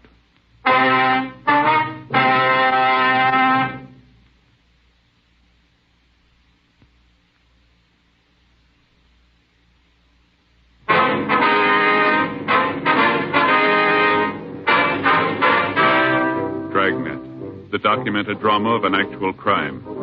For the next 30 minutes, in cooperation with the Los Angeles Police Department, you will travel step by step on the side of the law through an actual case transcribed from official police files. From beginning to end, from crime to punishment, Dragnet is the story of your police force in action. It was Wednesday, May 18th. It was hot in Los Angeles. We were working the day watch out of robbery detail. My partner's Frank Smith. The boss is Chief of Detectives Thad Brown. My name's Friday. We were on our way down from the office, and it was 10:47 a.m. when we got to the R&I counter. Coke machine. I don't see him. No? It's quite a gadget, huh, Joe? What? A machine here. Real piece of work. Sure is. Here you are. Thank you. You stop and figure, Joe. All the wires in there, levers. Must be a couple hundred wheels. Yeah. Johnny say why he wanted to see us? Mm-mm. Yes, sir. There must be 4 or 5 miles of wire in that thing. Yeah, at least. Why do you think he did it, Joe? What? Invent the machine. I don't know. Maybe he just liked to invent things. No, I don't think that's it. What's your idea? Well, a guy'd have to spend a lot of time to build something like this. Maybe a couple of years. Yeah? Figure now a person just has to step up, put a coin in, cup drops down, syrup pours in, seltzer, way it's all measured out. Yeah, a guy'd have to spend a lot of time on that. Yeah, I guess so. Sure. Got to be a good reason for thinking it up. What's your idea? I don't think you could find a bottle opener. Yeah, sure. Joe? Frank. Hi, John. Oh, hi, John. Sorry I'm late. I got a call on my way out. No trouble. What do you got? Picked up a kid day before yesterday, carrying a can full of grass. Mm-hmm. Pretty rough kid when we tagged him. Wouldn't give us the time of day. How old is he? 17, just under the line. Uh-huh. We got to talking to him last night, started to relax. Guess he knew he was in trouble. Yeah. One thing led to another, and the kid ended up talking pretty good. What did he give you? Rumbled about his brother. Got big plans. Yeah. And a knock over a loan company.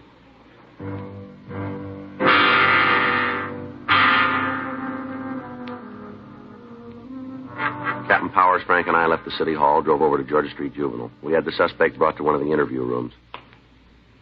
All right, sit down, Homer. Homer, this is Sergeant Friday and Officer Smith. They want to talk to you. Joe, Frank, it's Homer Rankin. Oh, yeah. Hi, Sam. What do you want? Well, I told them what you said about your brother, Homer. They'd like to go over it with you. That's a lousy deal. What do you mean by that, son? Stinks, that's what I mean.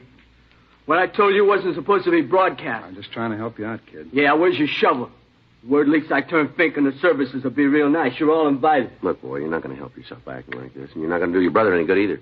You tell me all about it, huh? What are you trying to build, Homer? What do you want? Leave me alone. We can't do that, you know it. Try. Look, Homer, you're in trouble. Why make it any worse, huh? You got me for possession, that's all. You ain't going to make any more out of it. All right, let's go. Come on, kid. Where to now? The basement for the rubber hose, huh? Going back to your cell. Good. I didn't sleep good last night. Maybe I can get some sack time. You better do it while you can. What's that supposed to mean? By the time the court gets through with you, you're not going to feel like sleeping, I'm afraid. What do you do? Hmm? Where you work? What's your job around here? Robbery. Big guys, huh? No. Sure, I heard about you fellas. Big-time operators. Guess I should feel pretty good you come to see me. How do you figure that? Well, you don't waste your time on small-time stuff. Well, you better take another look. Huh? We did this morning.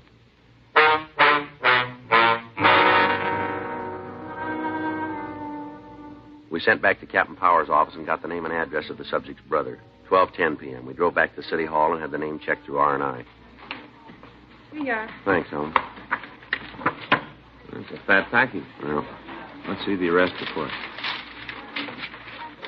it's long. Mm-hmm.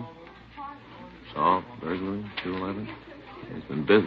Yeah, You got a 5-2 there? here it is. Who's he list as the next of kin? White, Paula Rankin, 101st Street address. Better talk to him. No, You think the kid told Powers the truth? I don't know.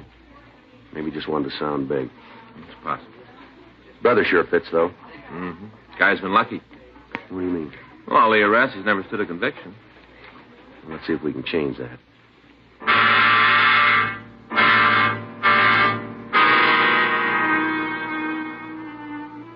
We got a copy of the suspect's mug shot, and we went out to see his wife. She lived in one of the new housing projects on the south side of the city. Yeah? Ms. Rankin? That's right. Police officers, we'd like to talk to you. Well, I don't know anything about the marijuana. Kid got it someplace. It's his problem. I got enough of my own. We'd like to talk to you about your husband. Tim? That's right.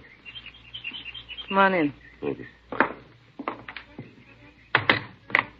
Want to sit down? Thanks. This is my partner, Frank Smith. My name's Friday. Yeah. Now, what's the beef about Tim? Is he here? No. You know where he is? No, I don't. When'd you see him last? A couple of days ago. Is he out of town? I don't know. Couldn't care any less. Do you have any idea where we can get in touch with him? Listen, mister, if I knew, you'd have it. I got nothing to save him from. As far as I'm concerned, he can boil. Is that so? Yeah. Since the day I met him, I've been carrying the economy size of trouble. Week goes by and he ain't pinched. It's a cause to get arrested for shooting off skyrockets. Always something. I'm tired of it. And I'm through with him. Never see him again. I ain't gonna cry about it. You got any other relatives in town? Just the J.D. Ma'am? The kid, Homer. It's the only one. Boy lives here, is that right? He's got a bed. Don't use it much, like his brother. All the time out trying to get himself hung up. Never seen such a trouble family. Any place your husband might go? I told you before, if there is, I don't know about it. Does he have a job? Tim? Yes, ma'am. Honey, if you got paid for goofing, Tim could retire. Only thing wrong is he ain't got nothing to retire from. He doesn't have a job. That's the general idea, yeah. Where does he spend his time? Ain't around here. Well, where, do you know? I don't know. Guess it'd be the hot dog stand. A couple of times when I needed some money, I caught up with him there. Where is the place? Down on 114th, a couple of blocks over. You can't miss it. One of those all-night places. Your husband have any close friends? And what do you mean, close? Well, people he spend time with. Yeah, a couple of guys fit that. You know their names? No. You ever seen them? Yeah. One of them was here once. I saw him. Can you give us a name?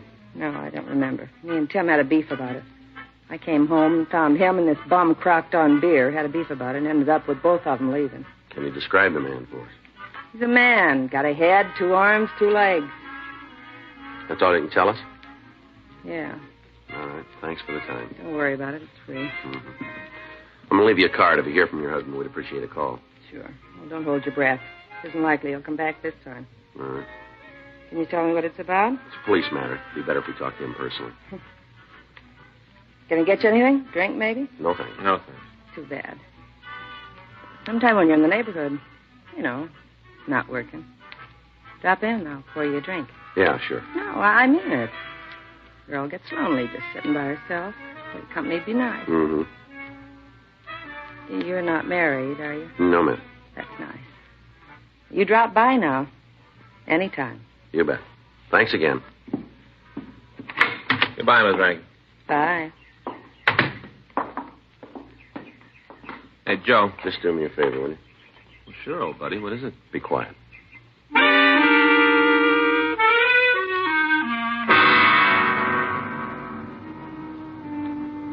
We checked with the neighbors, and they verified Ms. Rankin's story about her husband's absence. None of them were able to tell us where he might have gone. Other than saying that the Rankins fought constantly, they were not able to give us any new information. 2:15 p.m. We drove down to the hot dog stand on 114th. There was no one at the counter who looked like the suspect, Tim Rankin.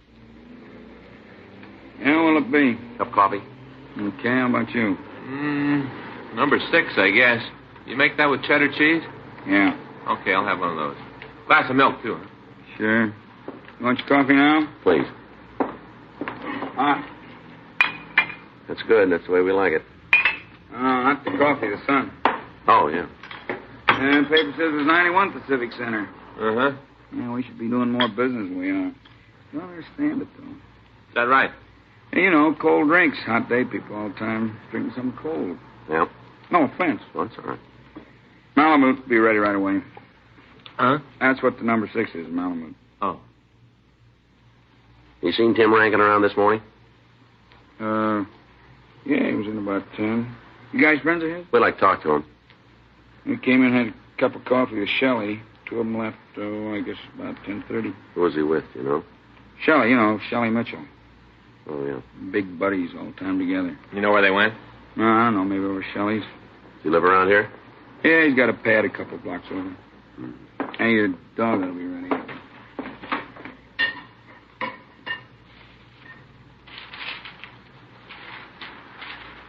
You know the address of that place? I've never been there. Heard the two of them talk about it, though. This guy Mitchell will work? No, I don't think either one of them do. Mm-hmm. Want to leave your names? Guys come back, I'll tell them you're here. Well, it'd be better if you didn't say anything about it. Why not? We're police officers. Both of you? That's right. Sure never guessed it. Mm-hmm. Cops. Never would have known. You look just like anybody else. Mm-hmm. What are you after Tim and Shelley for? I bet it's a loan company job, huh? Huh? Is that it? What do you know about it? Oh, look, mister, I didn't have any part in the action. I just heard them talking. That's all? Yeah, gospel. I didn't even think they were serious. If I'd known they meant it, I'd have called the cops myself. I don't want to get mixed up in nothing like that. Not me. I ain't about to put my neck out. What'd they say about the job? Oh, just they're going to pull it. All the time I thought they were kidding, talking big. I sure never figured they'd really do it. What's the name of the company? Huh? That place they talked about, what's the name of it? Timely Loan Company over on Western. They say when they were going to make it? I talked about Monday afternoon. I guess they decided not to wait, though, huh? Yeah. Either one of them drive a car, do you know? Yeah, Shelley does. I don't think it's his, though. You ever seen it? Yeah, a couple times he's had it there. What kind of a car is it? Pontiac, 4-door.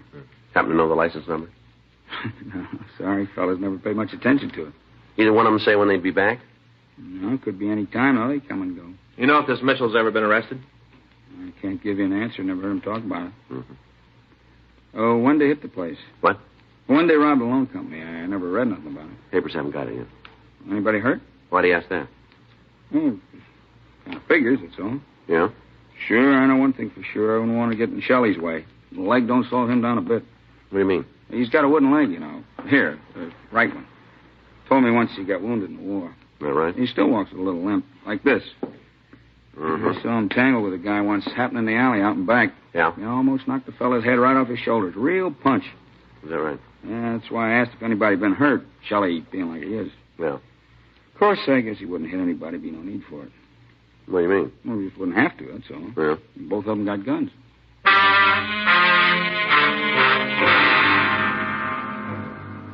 Frank and I arranged for a stakeout on the hot dog stand, then we went back to City Hall and ran the name Shelley Mitchell and his description through R&I. We came up with a possible that looked good. The mugshot was pulled and shown to the owner of the hot dog stand. He gave a positive identification. We contacted Army authorities and requested what information they could give us.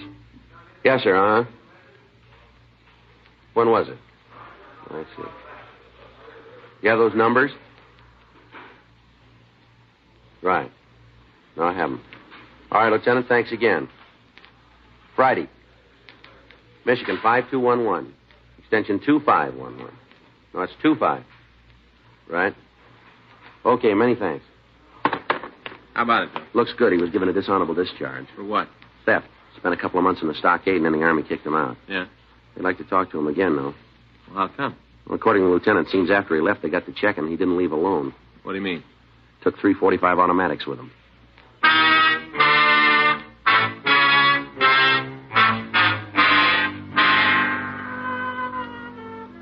An immediate check was made at the last place listed in Mitchell's package, but he'd moved and left no forwarding address. Additional officers began to canvass the area where he was supposed to be living. Local broadcasts and APBs were gotten out on both suspects, and a stakeout was set up on Tim Rankin's home. That afternoon, we met with Captain Donahoe, and it was decided to put a stakeout on the loan company. 4:50 p.m. Frank and I were leaving the office to make the necessary arrangements. You got the mug? Yeah, we better get on it right away. Yeah. Hot shot.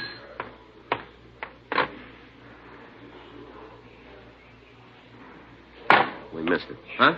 Timely Loan Company. Yeah? It was just held up.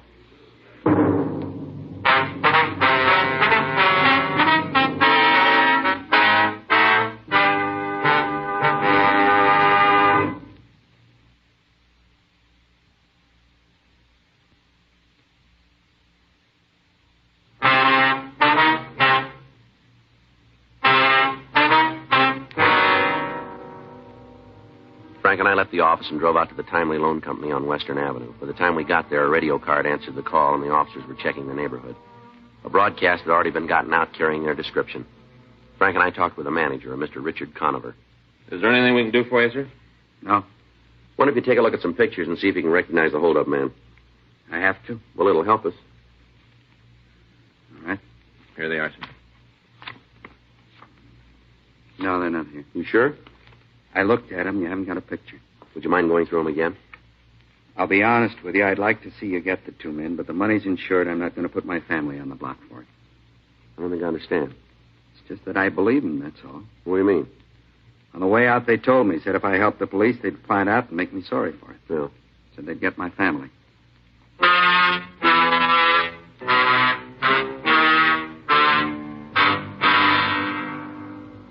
We went over the description Conover had given the uniformed men. It could have fit almost anyone. The crime lab came out and went over the offices of the loan company. They found nothing that would aid us.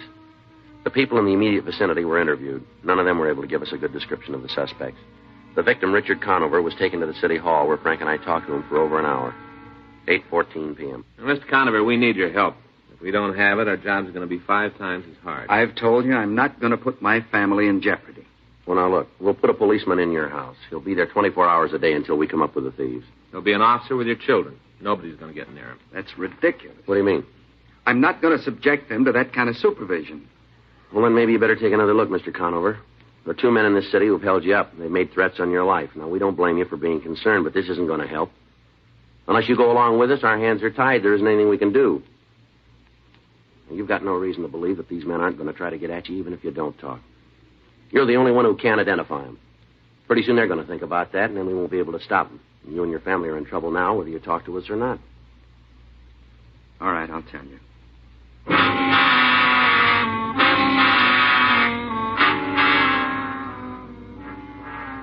The suspects were positively identified as Timothy Rankin and Shelley Mitchell. Additional bulletins were gotten out on the 2 men, and the search for them was intensified. Officers were dispatched to Conover's home in the event that the 2 thieves tried to make good their threat. Rankin's brother was re-questioned at Georgia Street Juvenile, but either he couldn't or else he wouldn't aid us in apprehending the suspect. 11:30 that night, Frank and I were ready to leave the office. You sign the log? Yeah, let's go.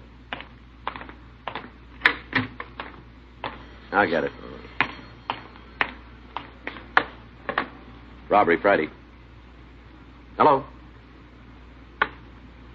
Robbery Friday. Oh, yeah, Benson. Wait a minute. Give me that again, will you? Be right out. Benson and Stromwell. Yeah? They found the suspects.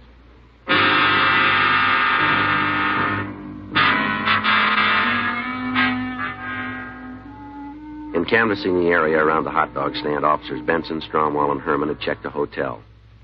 When the clerk was shown pictures of the suspects, he said the 2 men who looked like the pictures were staying in the place. However, when the rooms were checked at the suggestion of the manager, Rankin and Mitchell were not there. They staked out the room and we were called. When Frank and I arrived, we took up our positions in the room while the other officers covered the entrances to the hotel. 4:15 a.m. We waited. What time you got? Wait a minute. Not hard to see without a light. 4:30. Well, the hats did a good job. Yeah, like finding a needle. Mm-hmm. You heard how Herman's coming with the books? I was talking to him the other day. Said he doesn't think he's ever going to make a lawyer. I guess it's rough with the hours he's got. Yeah, it works out, though. What do you mean? He told me that when he and Stromwell got a stakeout together, they'd ask each other questions. You know, try to study that way. Yeah, that's a hard way to do it. Right. Yeah.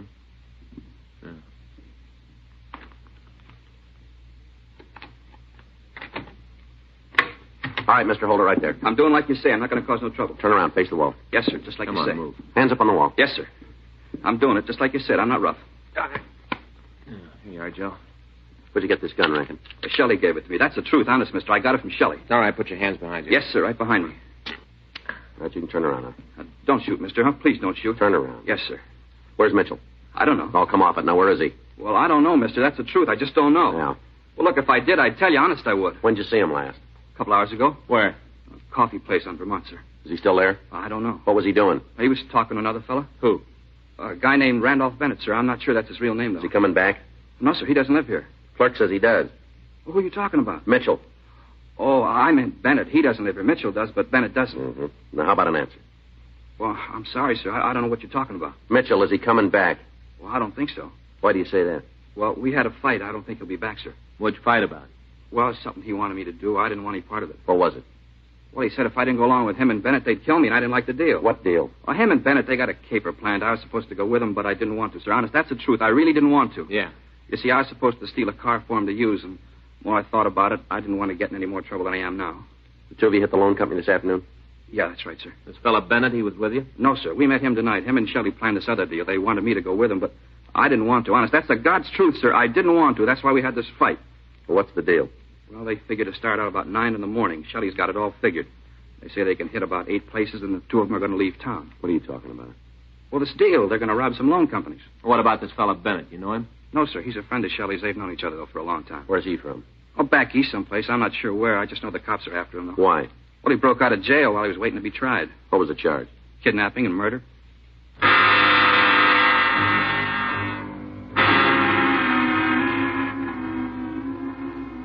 We left the hotel room and picked up the other officers. We had Tim Rankin point out the coffee stand where he'd last seen Shelley Mitchell. And then we called a radio car and turned Rankin over to the uniformed men.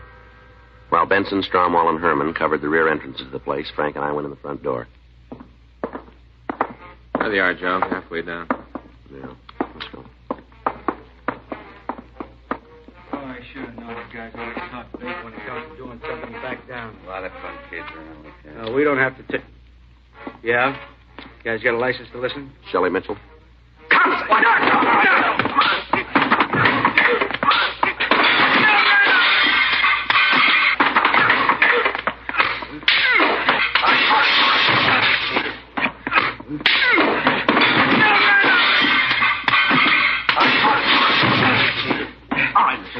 Come on, get up. You okay, Joe? Yeah. What about Bennett? He's all right. Lousy cops. Lousy, rotten cops. Turn around. Give me your cuffs, will you, Joe? Here. Come on, turn around. I'll take care of Bennett. All right, Mitchell, turn around. All the stinker deals. All right, come on, move. How'd you get to me? Don't you worry about that. Rottenest, lousiest deal I ever heard of. Where'd you get this gun? I bought it. From the government, huh? Well, that's none of your business.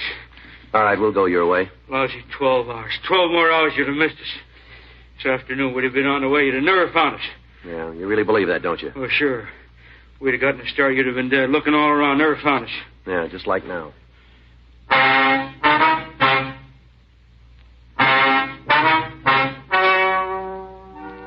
The story you have just heard is true. The names were changed to protect the innocent. On September 16th, trial was held in Department 92, Superior Court of the State of California, in and for the County of Los Angeles. In a moment, the results of that trial.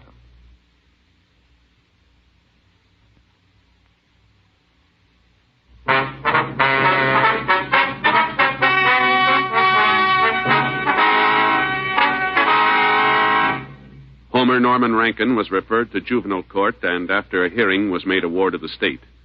Timothy Alfred Rankin and Shelley Vincent Mitchell were tried and convicted of robbery in the first degree, 1 count. They received sentence as prescribed by law. Robbery in the first degree is punishable by imprisonment in the state penitentiary for a period of not less than 5 years. Randolph Bennett, alias James Virgil Nicholson, was held for New Jersey authorities to answer charges of murder, kidnapping, and escape.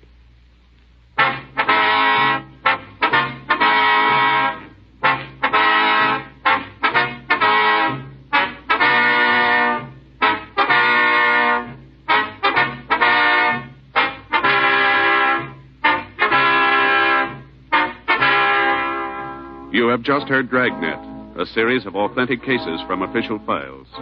Technical advice comes from the Office of Chief of Police W.H. Parker, Los Angeles Police Department.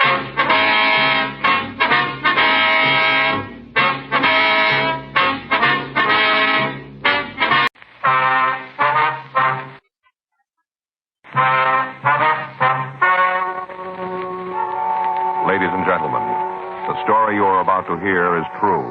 The names have been changed to protect the innocent. Dragnet.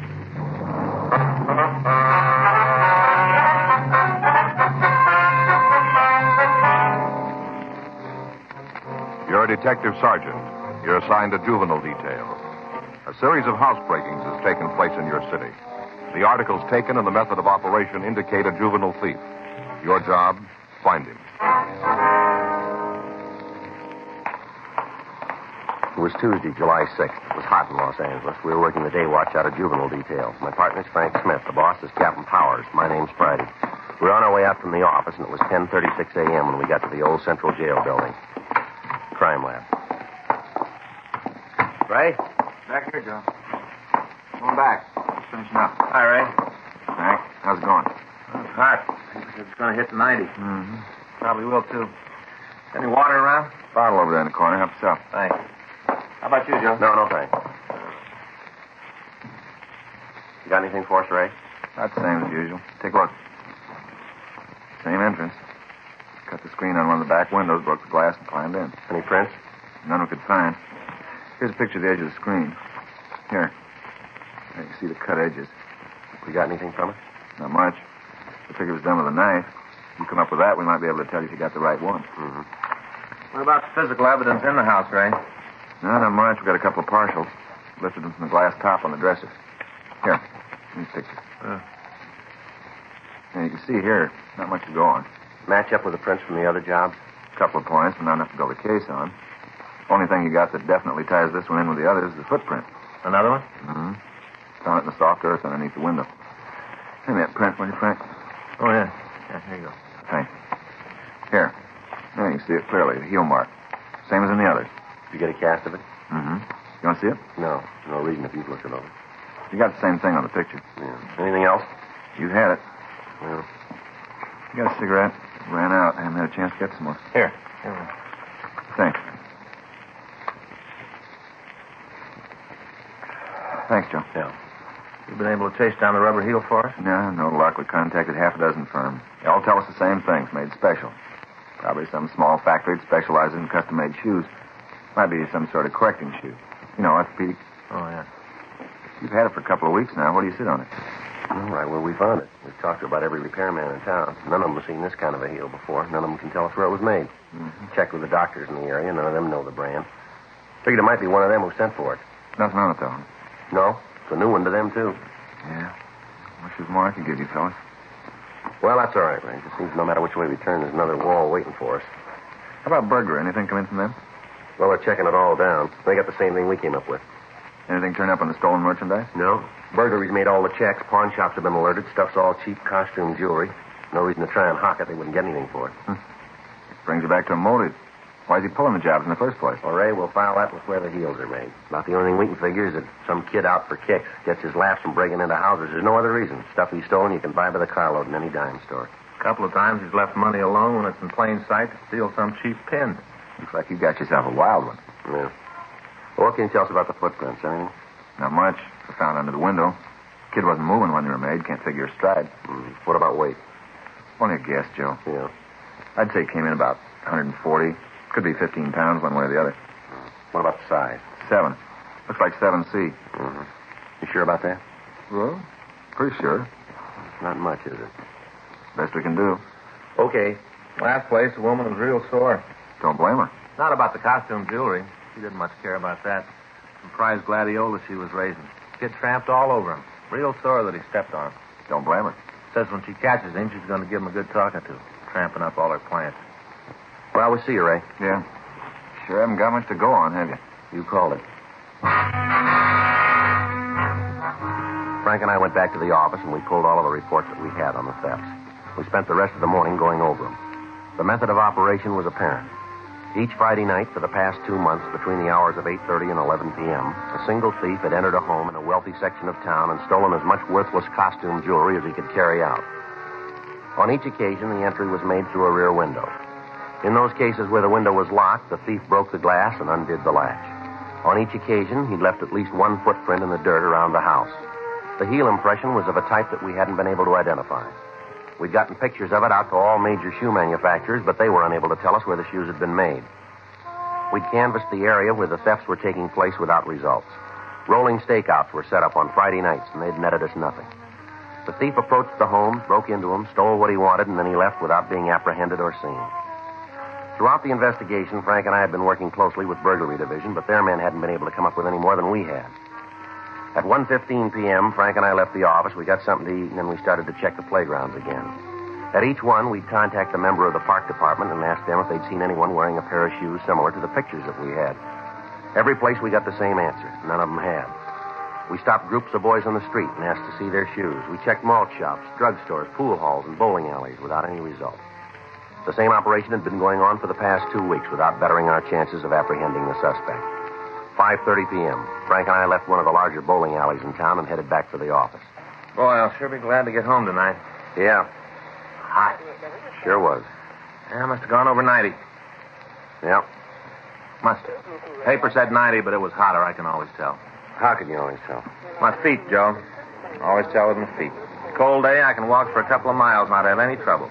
Come the hot weather, and if I step off a curb, I got misery. Yeah. I think I'll get me another pair of shoes. Kind with the holes in them. What? Kind with the holes in. You know what I mean. You see them all the time in the men's magazines, kind of cloth on the top. You know, real thin leather on the sole and cloth over the top, a lot of little holes in it. They're cool. Mm-hmm. You see them all the time in the magazines, don't you? Oh, yeah. Yeah, I see them all the time. You know, it's got a picture of a guy wearing them with a tan suit on. Always got on the same suit, and he's got a straw hat with one of those bands made out of feathers, you know, like a kind of snake kind of. Mm-hmm. Guy's always in a tan suit and a hat. Maybe you gotta have one of those before you can buy the shoes, you figure? One of those suits? Yeah. I don't know. You're not talking much today. Haven't got room to get in. You're doing it all, you know. Oh, hi, that's pretty funny. It's hot. Must have been over 90. I was just about to say it. Slow Must down. have been over 90. Slow down there. Yeah? Take it easy. See that kid up there? No. Up there. Just coming out of the drugstore in the corner, waiting for the light there. Oh, yeah. Tennis player, huh? Well, he's wearing a pair of canvas shoes, looks like from here. Yeah. Want to check him? You might as well. That's good here. All right. You want to wait? No, I'll come with you. Hey, fella, hold it up. What? Wait a minute. You mean me? Yeah. Yeah, what do you want? Police officer, son. We'd like to ask a couple questions. What for? I haven't done anything. No, we didn't say you did. We just want to ask a couple questions. Oh, I thought there for a minute you were after me. My partner, Frank Smith. My name's Friday. Hi. Oh, I'm Alec McCarran. What do you want to ask? You been playing tennis? No, just practicing. I go down to the handball courts at school and practice. Couldn't get a game this afternoon. Why? Let's take a look at your shoes, will you? What? Your shoes there that you're wearing. We want to see them. What is this, a joke? No. Well, sure sounds like a rib. You guys sure you're really cops? Well, here's the ID again. You want to look? Now, let us look at your shoes, will you? Okay, no reason not to. There. The soles we want to see. You sure this isn't some kind of joke? Look, son, it's no joke. Come on, Alec. Let's see the soles. Sure, there. Well, you satisfied now? Yeah. Okay for me to go now? Straight down. Well, I say, what is this anyway? Oh, it's stopping me in the shoe thing. You looking for something special? Not anymore. We just found it. Frank and I took the boy back to Georgia Street and checked his name through R&I. We found that there was no previous arrest record for him. 7:15 p.m. We took him into one of the interrogation rooms. Your full name's Alec McCarran, is that right? Yeah. How old are you? 16. Where do you live? 4782 Fargo Street. Where's that, son? Up above Silver Lake. Mm-hmm. You live with your family? Yeah. Mother and father both living? Yeah. When are you going to tell me what this is all about? Got a job, son? Not now. I got one coming up. Doing what? Box boy in a market. Supposed to go to work next week. The kid they got now is going in the Army. They promised me his job. Huh. You go to school? Yeah, I'm a senior in high school. Look, it's getting late. My dad's going to start to worry. Is it okay if I call him? We'll call him for you in a minute. Thanks. What do I tell him when he wants to know what's happening? We'll talk to him. Okay. What do you usually do nights? I don't know what you mean. Well, evening hours. What do you do? I stay home mostly. Got to get my grades up for college. I usually study. During summer vacation? My dad helps me. I got to make up a couple of credits. Thought you had to go to summer school for that. I guess I'll get out of school late. You study every night? Just about, yeah. But not everyone, huh? No, I go out sometimes. When? Mostly the weekends, Friday. What do you do when you go out? And where do you go? Shows sometimes. Anywhere else? Bowling. Sometimes just down to the library to get a book. Mostly to the show. Do you go with anybody? No. Where'd you get those tennis shoes? My dad got them for me. Where? Place back east. I had them a long time. You know the name of the place? Not right off. Someplace in Maine, I think. Mm-hmm. You know anybody else who's got a pair like them? I've never seen any others. I told you my father got them for me. Used to wear them when he was a kid. Sent back to Maine for them. Mm-hmm. You guys won't tell me what this is all about, huh? Yeah, we will. There've been a string of burglaries in town, house breakings. The person that's been pulling them wears a pair of shoes just like yours. Like mine? That's right. You think I'm the one? Well, it looks like it, doesn't it? I better call my father. All right, we'll call him for you. Isn't the only pair of shoes in the world, you know. Only ones we've been able to find, son. There must be a lot more. Well, we're willing to see them.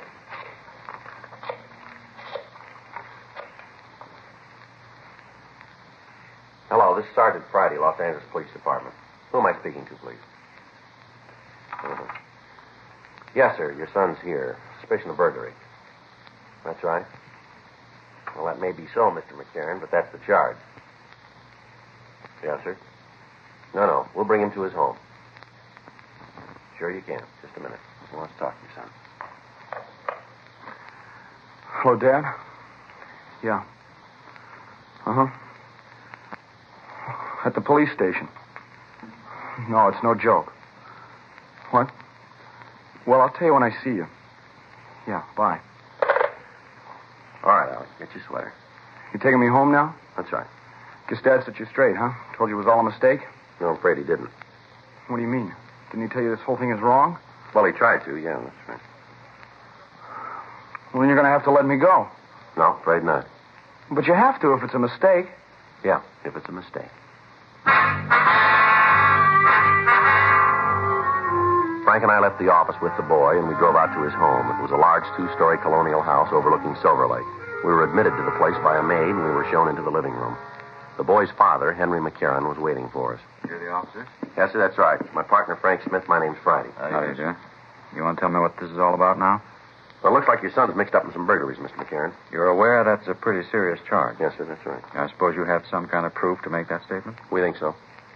Mind telling me what it is? Well, while we were talking, would it be all right to look at the boy's room? Do you think that's quite fair? Necessary, Mr. McCarran. What if I say you can't? Well, then we'll have to come back with a warrant. All right, this way. What do you got to say about this, Alec? I didn't do it, Dad. And that's the truth? Yes, sir. It's good enough for me. Through here. This is it. Go ahead. Frank? Yeah. Now, then, suppose you tell me what this is all about. The shoes that your boy is wearing there, you got them for him? That's right. Had them made to order. Where? Place back east in Maine. You know if anyone else has a pair of them? No, as far as I know, that's the only pair on the coast. Good tennis shoes. I used to wear them when I played. Uh-huh. What do they have to do with this? Well, on each one of the thefts, we found a print from a shoe like that outside the window. Well, that doesn't mean that Alec was in them at the time. How about it, Alec? You let anybody else use the shoes? No. Well, there's your answer. Still doesn't come down to proof. What night did your boy spend out of the house, Mr. McCarran? I don't know. I guess he's gone on Friday most of the time. You know where he goes? Show, library. I don't keep a chain on him, Sergeant. I have complete trust in Alec. Burglaries have been taking place on Friday nights. Still entirely circumstantial. Yes, sir, but it fits, doesn't it? What's he supposed to have stolen? Costume jewelry. You mean 5 and dime stuff? Yes, sir. All right, there you are. You tell me why. Sir? Why'd Alex steal that? Now, look around, Sergeant. I just spent $1,500 on this room. Had it all redone. Alex got just about everything he wants. He gets a good allowance. If he needs any more money, he only has to come to me. There's no reason for him to steal. Yes, sir, this is a nice room and all. What you say may be true, but the fact stays that the thefts are taking place. Well, all right, then I'll put it on the line. I've got faith in my son. He's had all the things a boy could want, a good family, good home, all the things that count. Maybe there is a thief, but it isn't my son. I know that. You got an explanation for the shoes for the Friday nights? No, I'll find one. Maybe you can try for this, too, Mr. McCarran. What? Found these in the boy's closet. Hmm? Box of cheap costume jewelry. With the finding of the jewelry in Alec McCarran's room, the circumstantial case against him seemed to solidify. Although he denied any knowledge of the pieces, he was taken down to Georgia Street Juvenile and booked on suspicion of violation of Section 459 PC, delinquent. His father retained a lawyer immediately. The next day, the jewelry found at his home was shown to the victims, and they gave us a positive identification on each one of the pieces. A petition was filed, and the facts were presented to the juvenile court. Detention was requested. On Thursday, July 8th, Frank and I got back from the second floor after talking to the McCarran boy. He still admitted nothing about the burglaries. I don't know. Maybe I'm starting to believe the kid. He sure makes you wonder, doesn't he? Sergeant Friday? Yes, sir. How are you, Mr. McCarran? Fine, thank you. I've got it, Sergeant. I got it right here. Sir? The way to show you that my son had no part in these burglaries. All right, sir, go ahead. Now, you say that all the thefts have taken place on Friday night, is that right? Yes, that's right. And your big piece of evidence is the heels on his shoes, right? Well, that's part of it, yes, sir. All right, then you can just turn them loose. I beg your pardon? I remembered it last night. I couldn't get to sleep and got to thinking. I remembered. All right, go ahead. Alec's shoes get a lot of use. He plays a lot of tennis, wears his shoes all the time. Yes, sir. The soles and heels wore out. We had to send them back east and have them resold. Sent them back on May 5th.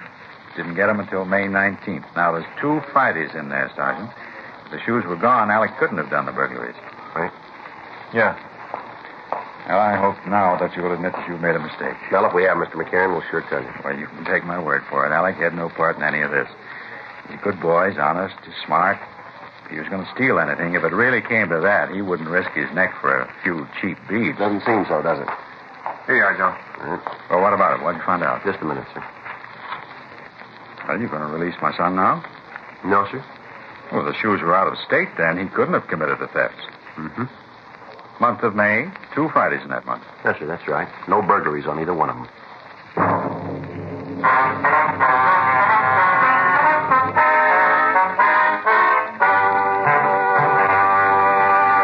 You are listening to Dragnet, the authentic story of your police force in action.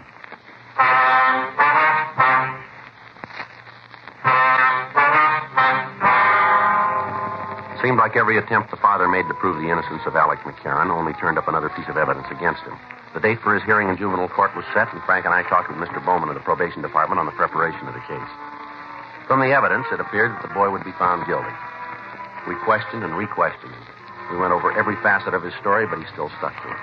At no time did he change any part of it. Saturday, July 10th, Frank and I checked into the office. Boy, it's going to be another scorching. Yeah, probably over 90 again, huh? Yeah, over 90. More than that, Joe. I'm going over to Broadway at noon today. Picked up a pair of those shoes I was telling you about. Mm-hmm, with the tan suit. Ones with the holes in it. Not the suit, the shoes. Finally decided last night I need them more than a new spinning reel. I'm going to get them. Well, that's good. Anything for us? Yeah. Looks like we might be wrong about that McCarran boy. What do you mean? Another housebreaking last night. Footprints all over the place. Yeah? All of them with the same heel print. We left the office. We went over to the crime lab. Ray Pinker showed us photographs that had been made at the scene. The marks were identical with those we'd found before. The size of the shoe, the way they were worn, everything matched. The information blew the case against Alec McCarran sky high, and both Frank and I felt a little relieved. The probation department was informed what had happened, and the boy was released immediately. Frank and I drove him to his home, where he was reunited with his family. We obtained the name and address of the shoe company who had made the tennis shoes, and a radiogram was sent to the police department in that city requesting all information on similar shipments to the Los Angeles area. We got the answer the next morning. Only one other pair had been sent to the Southland. Those had been sent to a Mr. Homer Ellsworth, care of General Delivery, Ventura, California. We checked the name through records and identification, but we were unable to come up with a record for him. The name was sent to George Brereton, CII, Sacramento. At 11:15, Frank and I drove up to the beach city. We talked to the postmaster and several of the clerks. They told us that several pieces of mail had been delivered to Ellsworth. Although none of the people could tell us where the man lived, they were able to give us a good description of him. They went on to say that they'd gathered from conversations that he resided someplace in Los Angeles. We left word with them that the local police department be called in the event the man returned, and then Frank and I drove back to the city. We checked the name again, this time with the description. No make. One of the outstanding things in the way the man was described was that the little finger from his left hand was missing. This was checked through the oddity file without result. The additional information was forwarded to Brereton. We checked with burglary detail, but they had nothing on the suspect. 8:40 p.m. We drove out to the McCarran house and talked again to his family. I knew it all the time. Yes, sir? Got a boy like Alec after 16 years, you know pretty much what he will, what he won't do. Yes, sir. A couple things we'd like to go over with you. Sure, anything you want. Just let me know. All right. Caught the person who was really responsible for this? That's what we want to talk to you about. Fine. Go right ahead. Now, the description we've got of the man is that he's about 50, around 5'8", 150 pounds, dark hair, gray at the temples, wears glasses, has a mustache. Got a finger missing from the left hand. Mm-hmm. What's his name? Well, that we don't know, sir. That's why we're asking you. No name at all. Well, he's used Homer Ellsworth. We don't think that's his true name. It isn't. Sir? Name's not Ellsworth. It's Fallon. Homer Fallon. You know him? Sure. He worked for me for 10 years. Sort of a handyman. Does odd jobs around the house. You know where we can reach him? Not sure about that. What do you mean? He quit yesterday morning. We got Fallon's address. We left for the place right away. It was a small house in the South Hollywood area. The front yard was overgrown, and several of the pickets from the fence were missing. It was a 1938 Chevrolet truck parked in the driveway. Frank and I left our unit and walked up to the front door. Watch your steps, Joe. What? Ford lives there. Oh, yeah, I see. I think you'd have a light out here, wouldn't you? All right, I get it.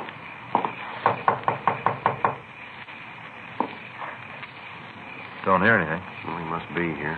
Would have taken the truck, wouldn't he? Yeah. Yeah? Homer Fallon? Who are you? Police officers. We want to talk to you. Come on in. Sit down. Just fixing a little dinner. Yes, sir. Go right ahead. Spaghetti. Want some? No, sir. Pretty good.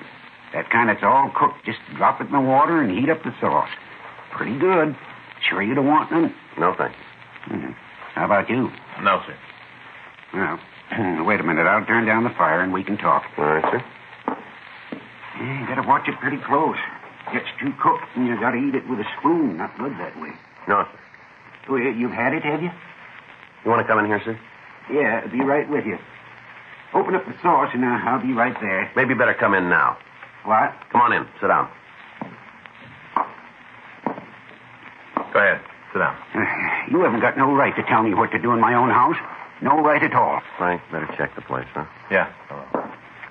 Here, you got no right to go through my things. We come back with a warrant if that'd be easier And for you you. go ahead and do it. You got no right. Is there something you don't want me to find? No. I got nothing to hide. Then you won't mind, will you? I will, too. You guys come in here while I'm having dinner, causing a lot of trouble. You got no right to do this. I'm an old man. I can't take a lot of excitement. And why don't you save us all a lot of time? What? You know why we're here. You know what we want. I do? Sure you do. Why don't you tell us? Big thing over nothing. That's all it is. Can you tell us about it, will you? All the stuff put together wasn't worth $1.50. None of it. Not even $1.50. Well, then why'd you do it? Wanted to get the kid in trouble. All his life, he's had what he wanted. All his life. Different from me. Mm-hmm. I never had nothing. You put the things we found in his room, did you? Yeah. I knew you'd get to him. Wanted to sew it up. Make it look good. I put him there. Mm-hmm. Why'd you do the burglary last night? Well, I got to feeling sorry for the kid sitting in jail. You ever been arrested, fellow? Well, a long time ago. Where? Back east. Vag charge. I was just a kid, working my way out here. Mm-hmm. Took me off a freight. I sat in a can overnight, and then they let me go. Give me a floater out of town. Mm-hmm. I got sorry for the kid. Figured if there was another stealing while he was in jail, you'd let him go. All right. Get your coat, will you? Yeah. Where is it? Closet there. Wait there, I'll get it. The only one in there. I got it. Here you go. Thanks. You know, I was sorry right after. I didn't want to hurt the kid. He's really not too bad. Mm-hmm. Didn't want to cause him no trouble. Well, you did pretty good, didn't you? Suppose so. Well, want to go? Yeah. Oh, I forgot the spaghetti. Got to turn it off. Right. I guess it doesn't make any difference anyway. What was that, sir? Don't make any difference about you taking me to jail. Is that right? Yeah, I cooked the spaghetti too long.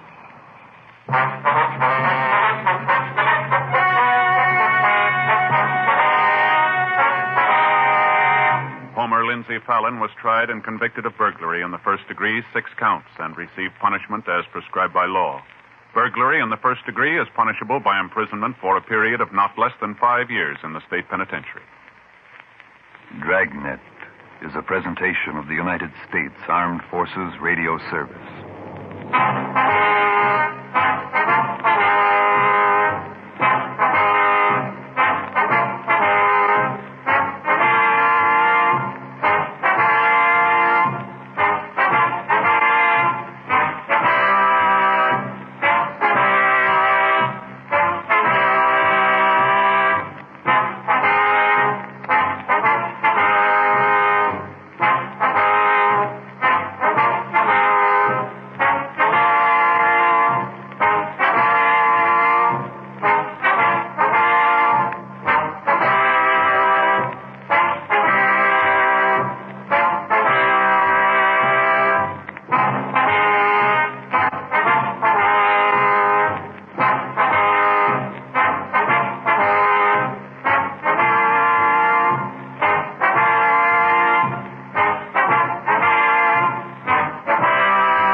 story you are about to hear is true.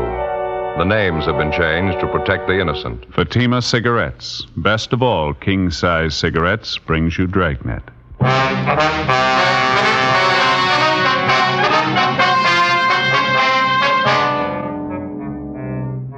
You're a detective sergeant. You're assigned to burglary detail. One of your informants contacts you by telephone. He says he wants to see you immediately. He claims knowledge of more than 24 burglaries committed in your city. He offers the information despite threats against his own life. Your job, investigate. The latest Fatima sales report shows thousands and thousands of king-size cigarette smokers are switching to Fatima. For the month of October, coast-to-coast actual figures show Fatima sales are up 110%, or more than double. Fatima, best of all king-size cigarettes. Definitely the best quality in its class, but the same price as the cigarette you're now smoking. Remember, thousands of Americans are switching to extra mild Fatima. Next time, insist on the best, king-size Fatima, in the distinctive golden yellow package.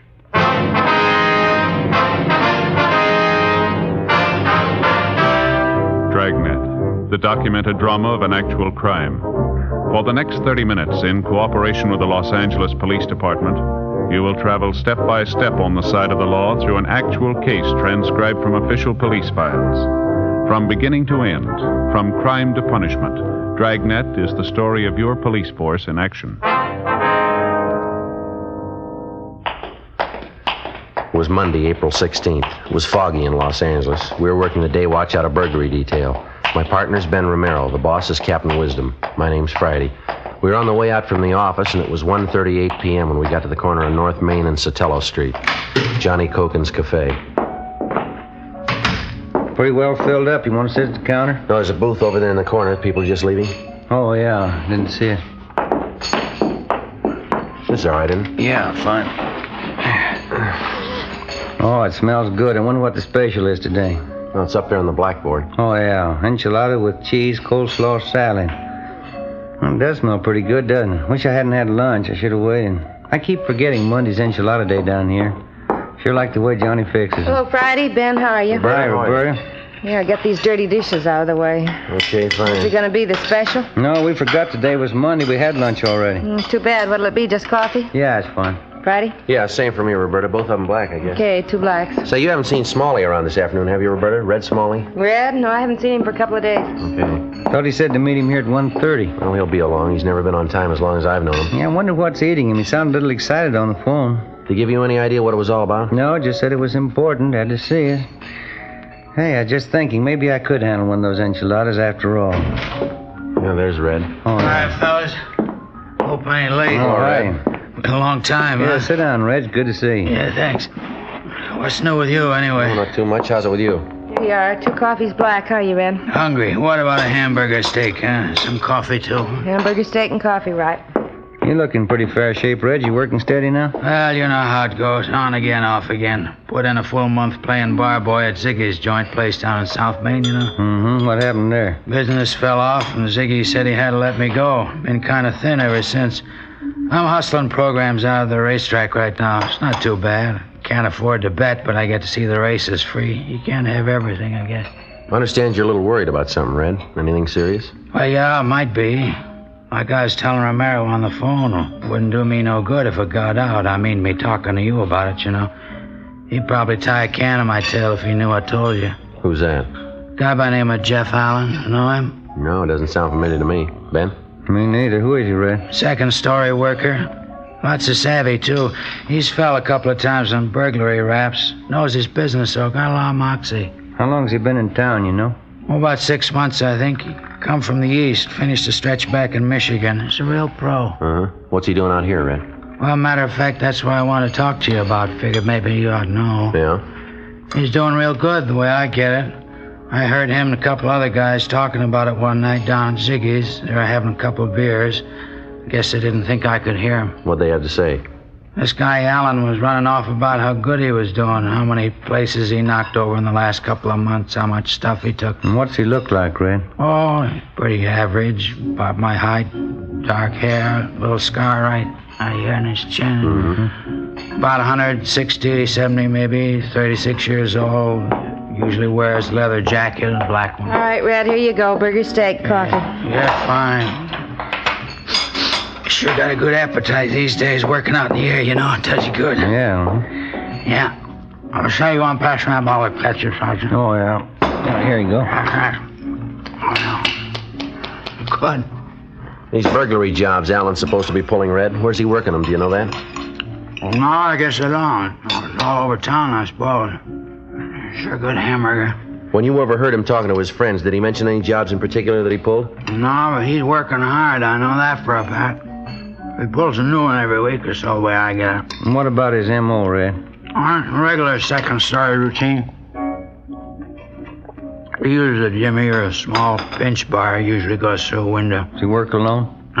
Strictly. His French bread's nice and fresh. Yeah. Where's Alan staying in town, do you know, Red? No, I don't. I know where you can find him, though. The 1322 Club out on North Paris. He hangs out there quite a bit almost every night. I think the guy who owns the joint's a friend of his. Jeff Allen. Is that supposed to be his right name, Red? As far as I know, I only met him a couple of times. He hung around Ziggy's place when he first come to town. Of course, I didn't know what he was up to then. Do you know him well enough to talk to him? Well, just about, yeah. I'm not buddies with him or anything. That's why I don't want it to get out, you know. If he gets the word I'm on your team, I'm a dead duck. I don't think he wastes a minute killing me. You don't have to worry, Red. We'll keep it quiet. Well, did you hear anything else? Or is that just about the size of him? No, that's just about it, fellas. I'll keep near the ground. If I get any more rumbles, I'll pass it on. Well, guess you know I really hate to talk about it. What's that, Red? Well, I mean how bad things have been running lately, you know, since I got laid off at Ziggy's. Uh-huh. I hustle like mad with the programs down the track. Doesn't bring in a whole lot, though. And that lousy landlady had to raise my rent last week. Mm-hmm. Well, how much can you use, Red? Well, you know, as far as anything at all, just a little loan, maybe something to help me over the hump. Well, the only thing I have is a 20, Joe. You got any change? Thanks, Romeo. I try to be fine. That's plenty. I sure appreciate that. Oh, yeah. Well, real good hamburger steak Johnny puts out. I gotta get going, fellas. Gotta be down the track. All right, Red. Thanks a lot. If there's anything else, call us, huh? You got our number. Sure thing. I'll stay right on. Mm-hmm. You want me for anything, holler, huh? I'm still at the same place. Right. Thanks a lot, huh? I'll see you there. Yeah. Take it easy, Red. Yeah. Bye, Red. He's getting a little expensive, huh? He's probably been having a rough time, but he looked hungry to me. Sure did. Grabbed that $20 bill like his life depended on it. I went to buy some new wool socks with that. Well, I'll split it with you. Be worth more than $20 if the tip pays off. Now, don't get me wrong. I didn't mind giving him the $20. It was worth it, but look at this here. Oh, you got a check for the food, huh? Yeah, I think the least he could have done was pay for his own lunch.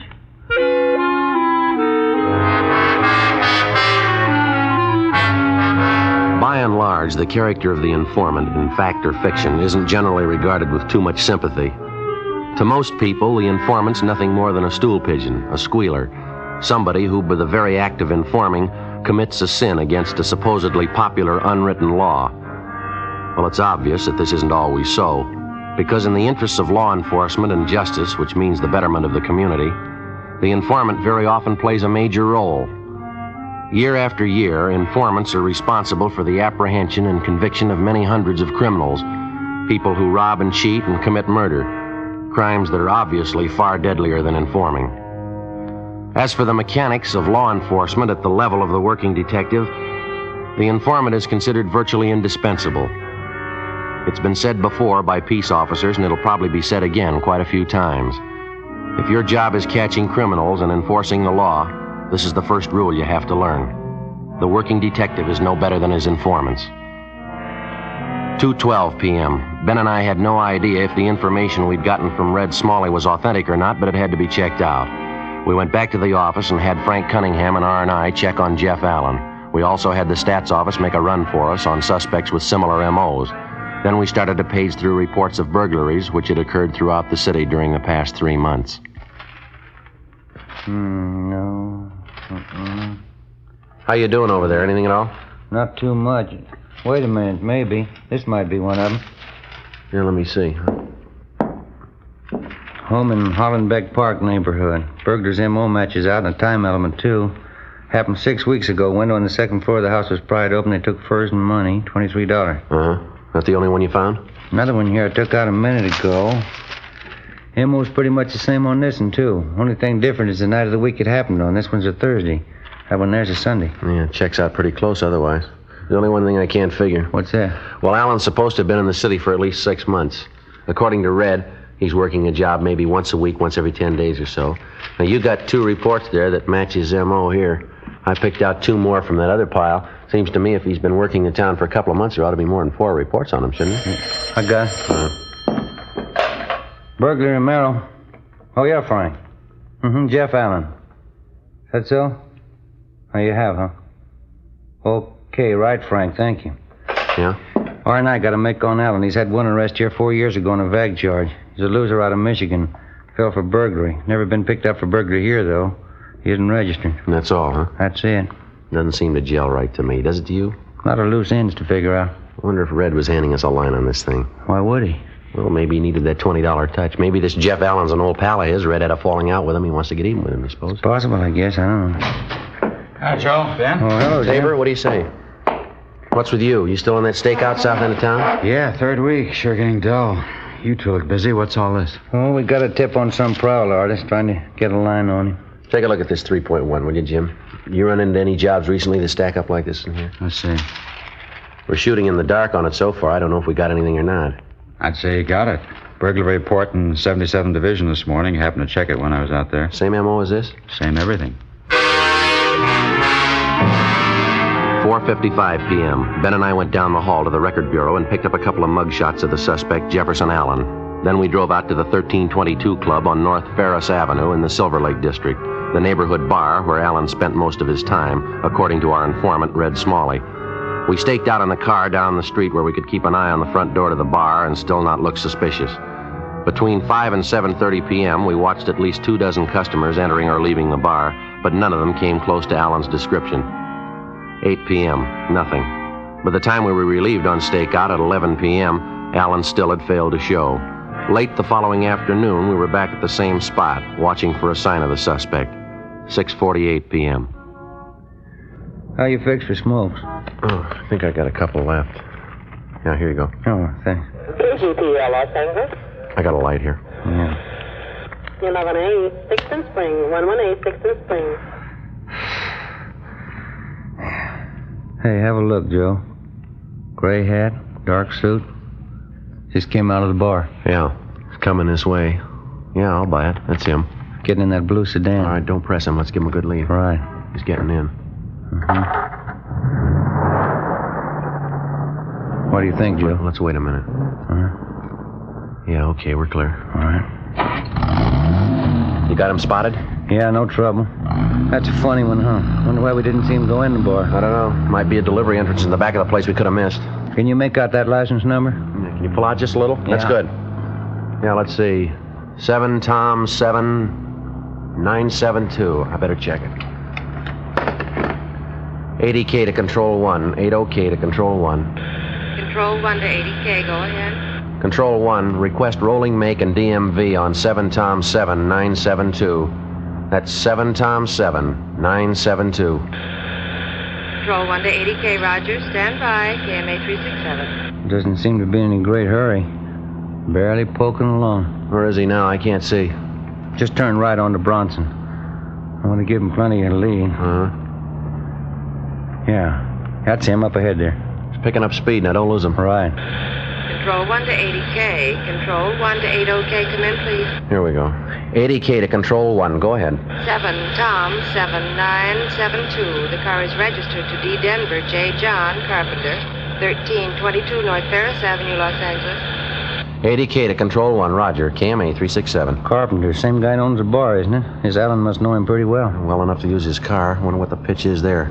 You checked on Carpenter, didn't you? Yeah, clean bill of health, no record. Yeah, up ahead there. Now he's slowing down. Yeah. Turning up on that driveway. Pull up under that tree there, huh? Right. Yeah, that's fine. See him? Uh-huh. Getting out. going into that bungalow over there. Letting himself in the front door. No sign of anybody else there, huh? No. House was dark when we drove up, wasn't it? He couldn't be living there alone. He might be. Doesn't make much sense to me. Why would a single guy get himself a house that big? Well, let's wait it out. Maybe he'll come up with the answer. 9:15 p.m. We continued our stakeout on the bungalow on South Bronson Avenue. A little more than an hour passed when we saw the lights go out in the house. The suspect, Jeff Allen, came out the front door, locked up, got in his car, and drove off. Ben and I followed him. He drove directly to the bar on North Ferris Avenue, the 1322 Club. He parked his car and went inside. Ben and I drove back to the cottage on South Bronson and let ourselves in through the back door. A preliminary check of the house failed to give us any real proof that Allen was the suspect we wanted. The only possible lead we came up with was an expensive hunting rifle, which we found stored away in one of the closets. We copied down the serial number on the gun, drove to a neighborhood cigar store, called the office, and asked him to check out the number for us. Yeah, right, Murph. We'll wait for the call. Yeah, thanks. How'd you do? Gonna check it through now. They'll call us. Good. I'm a little hungry, aren't you? Would you like candy bar? No, I'm getting a little tired of them. I wouldn't mind a square meal, though. My back's killing me. Never been so sore in my life. Why, what's the matter? Did you fall? No, nothing like that. It's my snoring again. You're snoring? What's that got to do with it? Almost broke my back. It was the wife's idea. She claims when I'm sleeping, I roll over on my back and snore, says it keeps her awake all night. Well, there's not much you can do about it, is there? Yeah, the wife thought of something. Supposed to be an old home remedy. She sewed a couple of golf balls right into the back of my pajamas. You get the idea behind it? If you roll over on your back, the golf balls dig into you and you have to roll over on your side again. Mm-hmm. Well, so what happened to you? Well, I'm a sound sleeper. Rolled over on my back and stayed there. Slept on those golf balls all night. Woke up in the morning like to have died. Felt like I'd snapped a couple of vertebrae. Must be an easier way to keep you from sleeping on your back. Well, it wouldn't do any good anyhow, Joe. It just won't work. What do you mean? I snore just as loud sleeping on my side. I get it. Hello? Yeah, Murph, this is Joe Friday. Mm-hmm. W615344? Yeah, that checks. That was the serial number on it. When was that? Uh-huh. Yeah. Yeah, okay, Murph, thanks. Bye. I think maybe we got a break. Yeah? They got a make on the gun we found. Is it registered to Allen? No, it was taken in a burglary 2 months ago.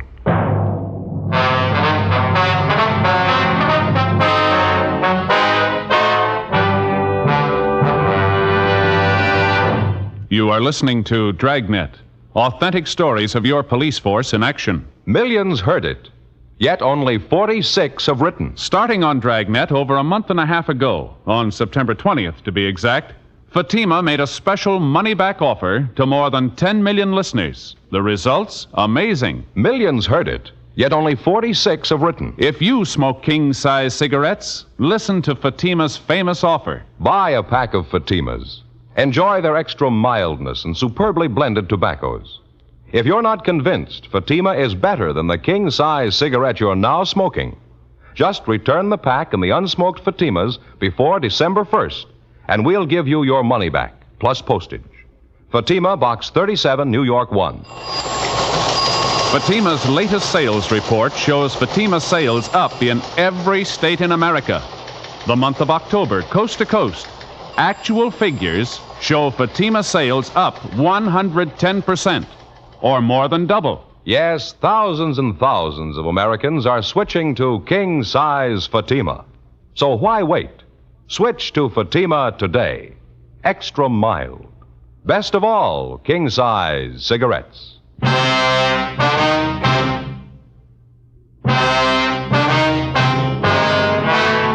Tuesday night, April 17th, 10:38 p.m. We got additional information from the office on the hunting rifle that we'd found in the bungalow to which we'd trailed the suspect, Jefferson Allen, a few hours earlier. The gun was registered to a Mr. Robert LaSalle, 3008 Bush Street. The rifle, along with $300 in jewelry and $48 in cash, had been taken from LaSalle's home 2 months before during his family's absence. The burglar's method of operation matched Allen's alleged M.O. exactly. 10:45 p.m. After arranging for a stakeout to be placed on the bungalow on Bronson Avenue, Ben and I drove to the 1322 Club on North Ferris, where we located the suspect, Jeff Allen. Yes, sir, that's correct, Sergeant. I'm from back in Michigan originally. Been out here about 6 months now. Think I'm going to like it. Sure can't beat this weather, huh? You've been working here at the bar ever since you got in town, is that right? No, not quite. I've been here for about 4 months. It's kind of a handyman job. I help the bartender when I can, keep the storeroom in order, see everything shipshape, you know. Uh-huh. You ever been in Los Angeles before, Alan? Yeah, just once before, a couple of years ago. Wasn't so good then. Jobs were hard to get. I ran into a little bit of trouble. Finally went back east again. I see. What was this trouble you had? Well, as I say, jobs were pretty hard to come by then. I kept checking around, but I couldn't find anything. Wasn't so good. I finally got picked up on a bag charge. Mm-hmm. Spent a couple of weeks at the county. When I got out, I figured the best thing was to head back east again. A lot better this time, though. I'm doing okay. See, I couldn't get you anything, huh? No, thanks, just the same. There's something maybe you'd like to talk to me about? Anything I can help you with? It's a routine checkup we're on. Got a few more questions for you, if you don't mind. Sure. Let's take one of these booths back here, huh? Might as well be comfortable. Yeah, okay. Go ahead. You sure I couldn't get you anything? A bottle of beer, Coke, maybe? No, thanks. You have your family out here with you, Alan, your wife? No, I'm not married, Sergeant. I haven't taken the plunge yet. Figure there's plenty of time for that. It's hard enough to keep myself going these days, let alone a family. Yeah, I know what you mean. You ever been arrested before, Alan? I mean, other than that bag charge you mentioned, you ever served any big time? Yeah, matter of fact, I have, back in Michigan. Pretty dumb trick. I got in trouble as a kid. Burglary. Served all my time, though. I don't owe 'em a day. I'm washed up with that stuff a long time ago. It just doesn't pay, that's all. Then that last time there was any trouble was that bag charge. Is that it? Yes, sir, that's it. As I say, I'm all washed up with that stuff. It doesn't pay off at all. I got wise to that. Mm-hmm. Glad to hear it, Alan. You figure you're going to stay on here, then. Make this your permanent home. Yeah, I think I might. I sure like the weather. Job suits me, too. Boss even lets me use his car once in a while. Pretty nice, huh? Yeah, huh? Where you living now? You got an apartment in the neighborhood here? Yeah, I got an apartment. Nice little place. Not exactly in the neighborhood, though. It's out in West Hollywood, right on a bus line. No trouble getting into work. Just a small apartment. Whereabouts in West Hollywood? You mind giving us the address? No, it's on Norwich Avenue. Why do you ask? It's part of this routine check we have to make. You mind very much if we drive out there with you, Alan, and look the place over? No, I don't mind. I mean, if you figure I need checking out, I'd just as soon clear it up now. I got nothing to hide. You want me to get my coat? No, that's all right. Say, I should be back here in an hour or so. What do you think? I mean, it's just a routine check. It won't take long, will it? No, not too long. I suppose you can figure that better than we can. How do you mean? You said you had nothing to hide. 11:20 p.m. We drove the suspect, Jeff Allen, to his apartment on Norwich Avenue. It was more than 2.5 miles from the bungalow on South Bronson, where we'd followed Allen earlier that night and where we'd located the stolen hunting rifle. While Ben and I made a thorough check of the apartment, Allen sat relaxed in an easy chair. Ben and I covered everything in the apartment, but there was no evidence of any loot taken in the burglaries. That's about it, Joe. Checked everything. Okay. That's about it, huh, Sergeant? You fellas want a beer before we go back to the club? Just one or two more questions, Alan, then I think we can wash this thing up. Sure, Sergeant. Do you rent some other place in town? Another house or an apartment, maybe? Another place? No, why would I do that? This is my apartment. This is where I live. Why do you ask that? About 6 o'clock tonight, you were seen going into a bungalow over on South Bronson, the same neighborhood as the club where you work. We got a pretty good idea that there's quite a bit of loot from burglaries stored in that house. I don't follow you, Sergeant. I don't know what you mean. I don't live on South Bronson. I live here. You ought to be able to tell that. You were seen going into the bungalow, Alan, about 5 minutes past 6 tonight. We found a stolen hunting rifle in the house. It was taken in a burglary. You think you want to tell us about it? No, I can't tell you anything about it. I don't have any bungalow on South Bronson. I'm not even sure I can tell you where the street is. Well, you better get your hat, mister. We'll show you. 11:48 p.m. We got in the car and started driving down Beverly Boulevard back toward the bungalow on South Bronson Avenue. When we got to the bungalow, the suspect still refused to admit that he had a key to the door or that he was in any way concerned with the place. We had him empty his pockets, and among his possessions we found a ring of keys. We tried them on the front door of the bungalow. The fourth one we tried opened it. We went inside. Allen still would admit nothing. Ben contacted the landlady next door, and she said she'd be right over. I continued questioning him while Ben checked through the house again. Hey, Joe. Joe, you want to come back here? I think we got something. Yeah, all right, Ben. You want to go ahead back there, Allen? Sure, okay. Still can't tell you what the score is, though. I don't belong in this place. It ain't mine. Well, that key you had seemed to fit the front door all right. How do you figure that? That doesn't mean anything. I had that key for years. I think it's a skeleton key. Opens almost any kind of lock. Down here, Joe. Small basement here. Leads right down off the kitchen. Yeah, all right. Go ahead, Allen.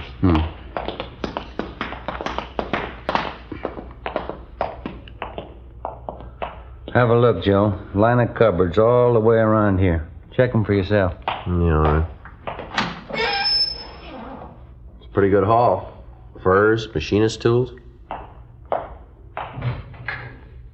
Jewelry. Quite a bit of it here. A couple of radios. 2 more hunting rifles. Come on, how about it, Alan? You want to save time for all of us now? You got it wrong, Sergeant. This isn't my place, I told you. When I got out of that trouble back east, I made up my mind I was all washed up with this kind of stuff. This house isn't mine. I haven't got anything to do with it. You're kidding yourself, Alan. You know that. No, you got it all wrong. You got it all mixed up. Well, we'll let the landlady tell us. The woman who owns this house, she's on her way over from next door. She ought to be able to tell us who she rented the place to. Wouldn't you say so? Wouldn't you? She might be wrong. It's possible. No, look, we got you dead to rights, mister. Why not face it? Can't. Won't do it. I made up my mind the last time. It wouldn't happen again. I was all washed up with it. I won't go through it again. They'll send me back. I won't be able to take it. Maybe you should have figured that before you started in. I didn't mean to. I was all washed up with that stuff. I told you that the first time I saw you, didn't I? Yeah. I was sure of it, too. I wouldn't try it again. Didn't pay. It's just what I told you. I'm all through with it. I'm washed up with it. I never lied to you, did I? What's the difference? Huh? You lied to yourself.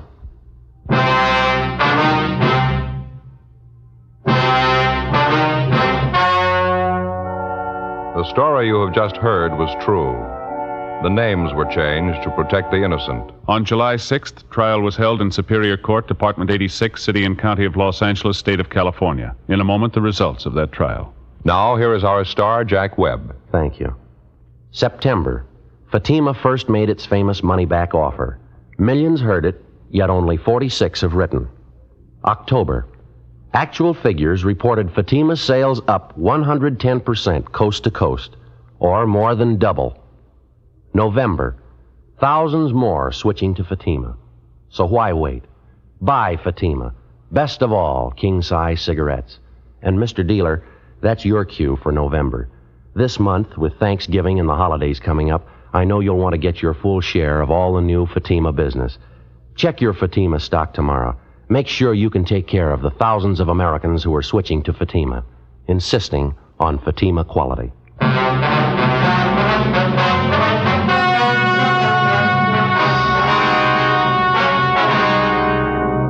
The apprehension of the suspect, Jefferson Harold Allen, resulted in clearing 22 cases of burglaries committed over the past 4 months.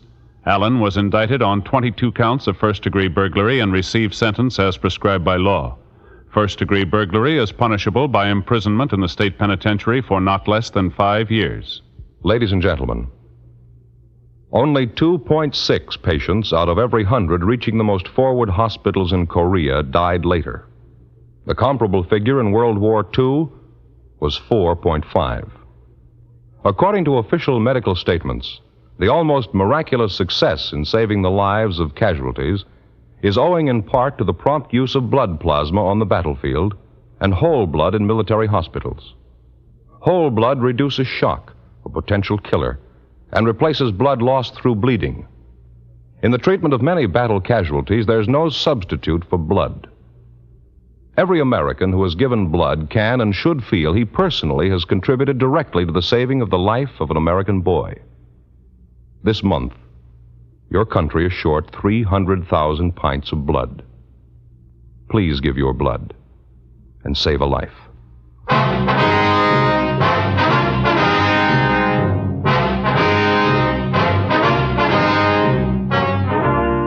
You have just heard Dragnet, a series of authentic cases from official files. Technical advice comes from the Office of Chief of Police W.H. Parker, Los Angeles Police Department. Fatima Cigarettes, best of all king-size cigarettes, has brought you Dragnet, transcribed from Los Angeles. Today's the silver anniversary of NBC.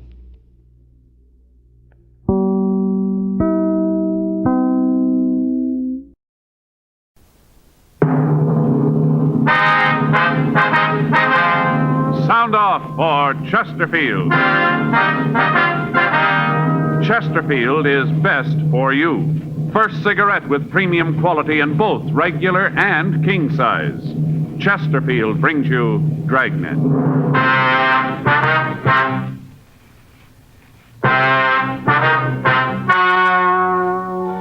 Ladies and gentlemen, the story you are about to hear is true. The names have been changed to protect the innocent.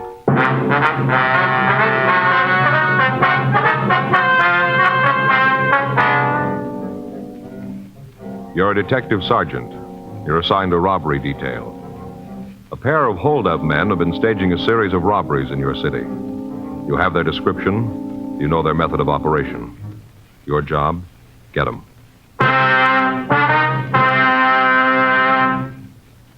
Years ahead of them all. Chesterfield is years ahead of them all. The quality contrast between Chesterfield and other leading brands is a revealing story. Recent chemical analyses give an index of good quality for the country's 6 leading cigarette brands. The index of good quality table, which is a ratio of high sugar to low nicotine, shows Chesterfield quality highest. Chesterfield quality highest. 15% higher than its nearest competitor. Chesterfield quality highest. 31% higher than the average of the 5 other leading brands. Yes, Chesterfield is first with premium quality in both regular and king size. Don't you want to try a cigarette with a record like this? Chesterfield.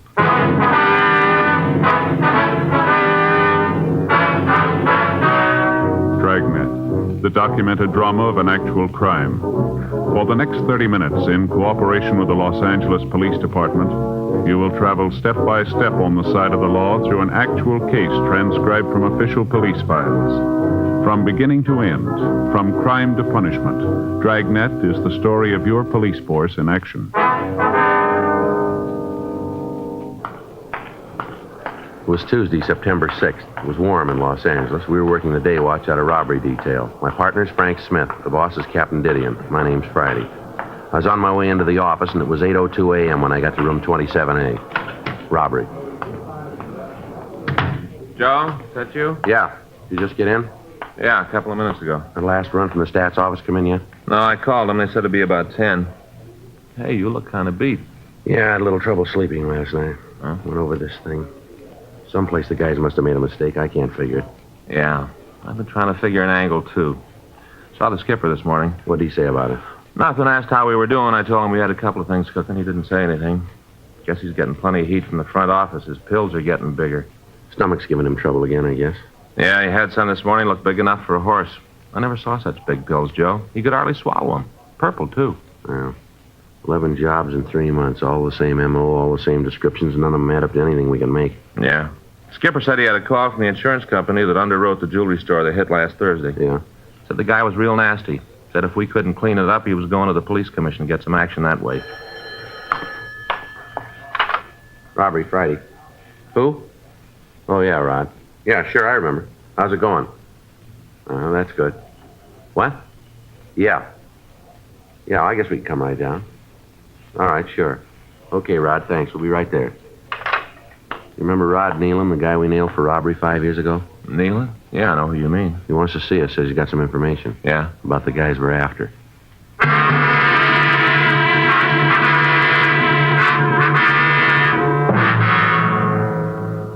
For the past 3 months, a pair of hold-up men had been victimizing the owners of large jewelry stores and supermarkets. In each case, the descriptions of the 2 suspects was the same. Suspect number 1 was described as WMA, 30 to 35 years old, red hair, tall and lean.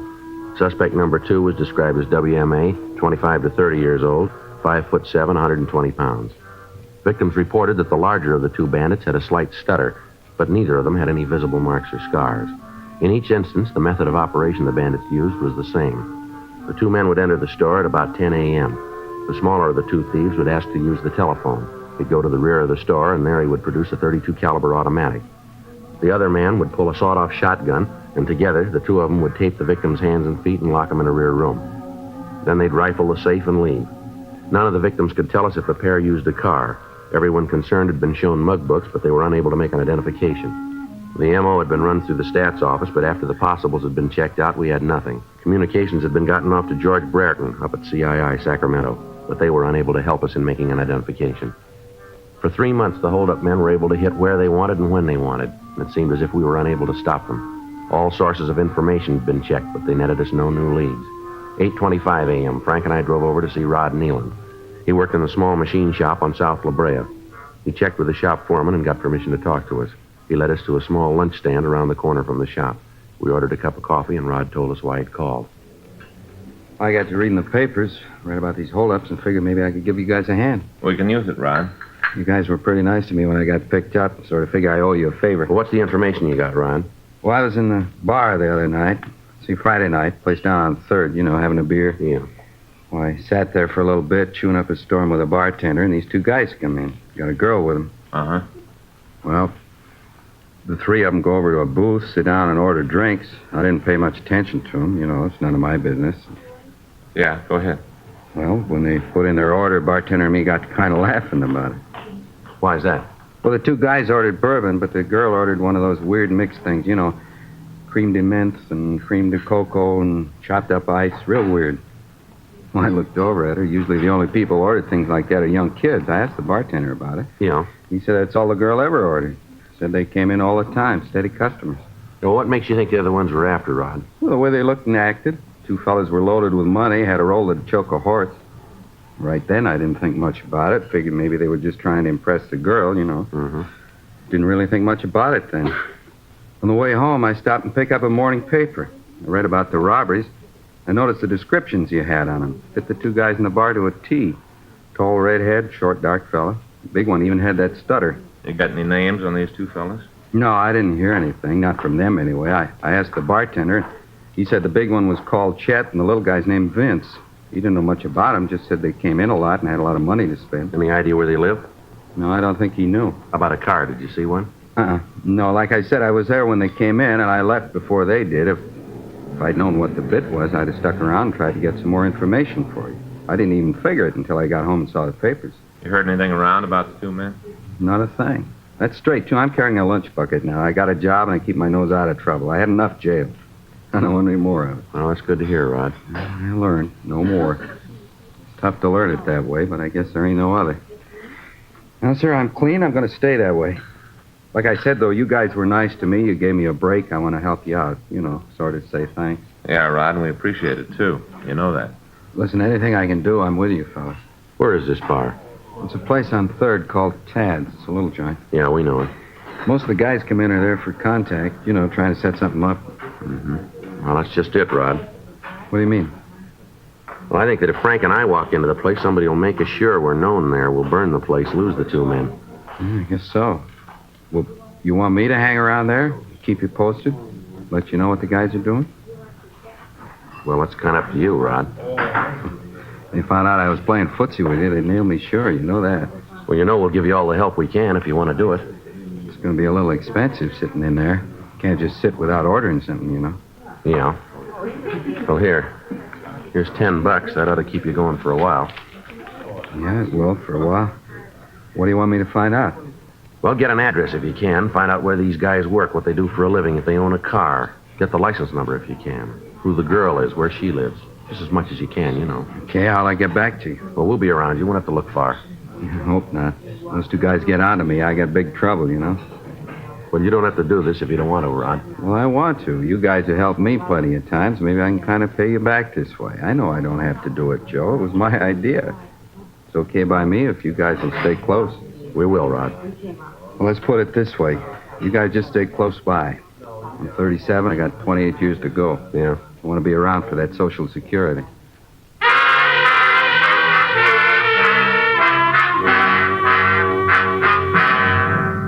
We got the description of the girl who'd been seen with the two suspects, then Frank and I drove back to the office. We checked the names Chet and Vince through the moniker files in R&I. We came up with several possibles, but they were eliminated. For the next 3 days, we kept in constant contact with Rod Nealon. He would report for work at 8 a.m., finish up at 5, and then after a dinner downtown, he'd spend the evening in the bar down on 3rd Street. During that time, he had no contact with the two men. They'd failed to make an appearance at the bar. The kickbacks from up north arrived, but we got no new leads from them. Saturday, September 10th, Frank and I met with Nealon for lunch. He told us that he hadn't seen the suspects since the night he told us about. He said that the bartender told him that they hadn't been in the place on 3rd Street. 3:16 p.m. Frank and I checked back into the office. Well, that went no place. I wonder where they are. I don't know, Joe. Nothing around town on them. Maybe they decided they were running their luck a little close, huh? Well, it could be, but they got no reason to quit. As far as they know, they're in the clear. There's nothing to scare them off. No. You think Rod is playing ball with us? Well, I don't know. There's no reason not to. He came to us. We didn't go to him. Guess he learned his lesson. Takes a lot of nerve to do what he's doing. Glad to see he's playing it straight, though. Yeah. You want to check the book? Yeah. Anything there? No, nothing. This call from Faye wants me to call her before I leave the office. There are a couple of teletypes here. Joe? Yeah? Here's our answer. What? Teletype from San Francisco. Jewelry store was heisted for $150,000. Yeah? 2 men, one with a sawed-off shotgun.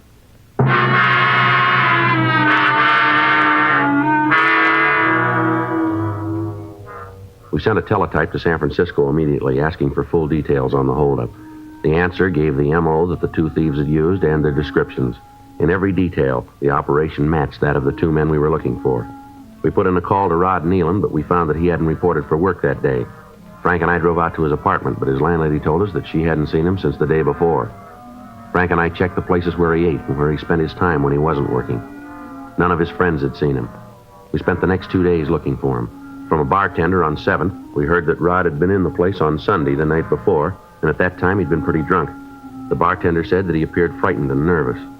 Monday, September 12th, 5:30 p.m. Frank and I checked into the office to sign out for the day. I'll sign us out. All right, I'll check the box. I got it. Robbery, Friday. Yeah. Well, where you been? We've been looking all over for you. We thought something had happened. What? When? Yeah. Well, take it easy, Rod. Yeah, we'll get to you. Yeah, what model? You got the license number? Just a minute. All right, go ahead. 2N3-9291. Yeah. Okay, yeah. We'll see you there. All right, be careful. Rod? Yeah. Says he's been trying to get a hold of us all day. Says he didn't want to leave his name. 2 suspects are back in town. Rod says they got a bankroll like Fort Knox, sporting a new car. He got the number. Better check it right away. Where's he been? Well, he said he was worried. He's been trying to stay out of sight. Said we better get the guys fast. Yeah. He thinks they're onto him.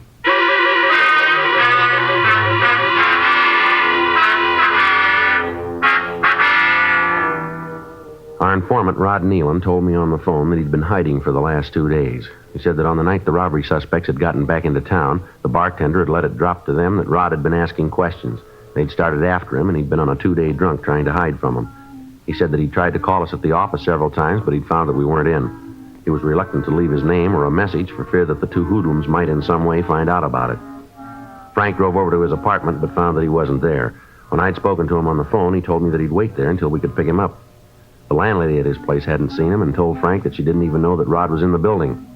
While Frank was gone, I checked the license number of the car through our DMV. They called us back to tell me that the car was registered to a Miss Dolly Keene at 18924 Elmwood Drive, Hollywood.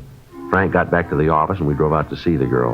On the apartment register, she was listed as the tenant of apartment 406. We knocked at the door to the manager's apartment and waited. Yes? You the manager, ma'am? Yes, something I can do for you? We're police officers. We'd like to talk to you. Here's our identification. I see. Friday. Yes, ma'am. This is my partner, Frank Smith. How do you do, How do you do? I'm Barbara Townsend. Would you like to come in and talk? Might be better in the hall. Thank you very much, Miss Townsend. It's Mrs. I'm a widow woman. Husband died 7 years ago. I'm sorry to hear that, ma'am. It's all right, Mr. Friday. I'm used to being a widow now. Just sit down. We can have our talk. Thank you. Now then, what was it you want to talk about? Not something I've done, I hope. No, Miss Townsend. It's about one of your tenants, a Miss Dolly Keene.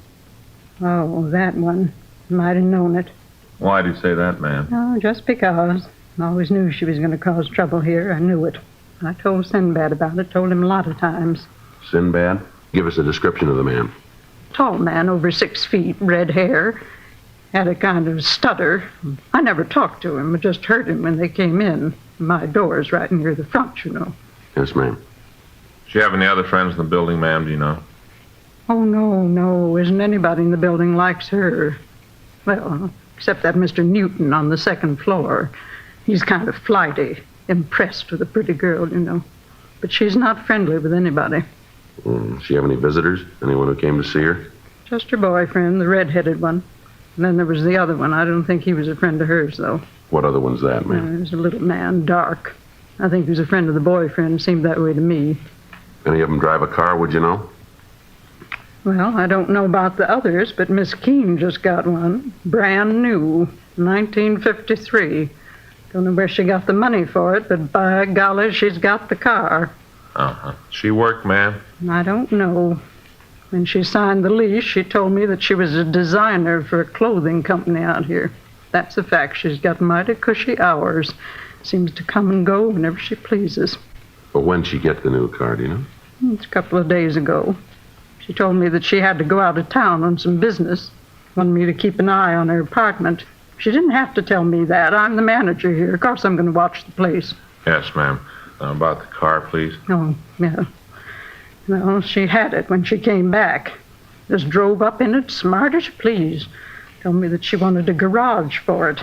Said she didn't want to leave it on the streets at night. I told her she'd just have to wait. We got 18 units here and only 10 garages. All of them are taken. I told her she'd just have to wait. She said she maybe leave it over at her sister's for a few days. Her sister's? Yeah, she has a sister in the neighborhood someplace. Do you know where she lives? No, I don't. Pretty sure it's someplace in the neighborhood, though. Would you know her sister's name? No. Sorry, I can't help you out there either. She's married. Don't know her married name. Miss Keene never mentioned that. How about mail, Miss Townsend? Miss Keene get much mail? I couldn't tell you that. They got their own keys, open their own mailboxes. I got no way of telling what they get. I see. Of course, I could see in through the little slots in the mailbox. She got a few letters. I couldn't tell you where they were from, though. I see. She in now, would you know? No. I mean, I don't think she's in. I haven't heard her. Usually she comes in laughing and carrying on, so I'd know if she was in. What's all this about, anyway? What's she done? Well, we'd just like to talk to her, Mrs. Townsend. Like that, is it? Ma'am? Got something secret to talk about? No, ma'am, it's not that. It'd be better if we talked to her, that's all. No. Well, I hope you get the chance to. Beg pardon? Well, last time I saw her, she talked about leaving town.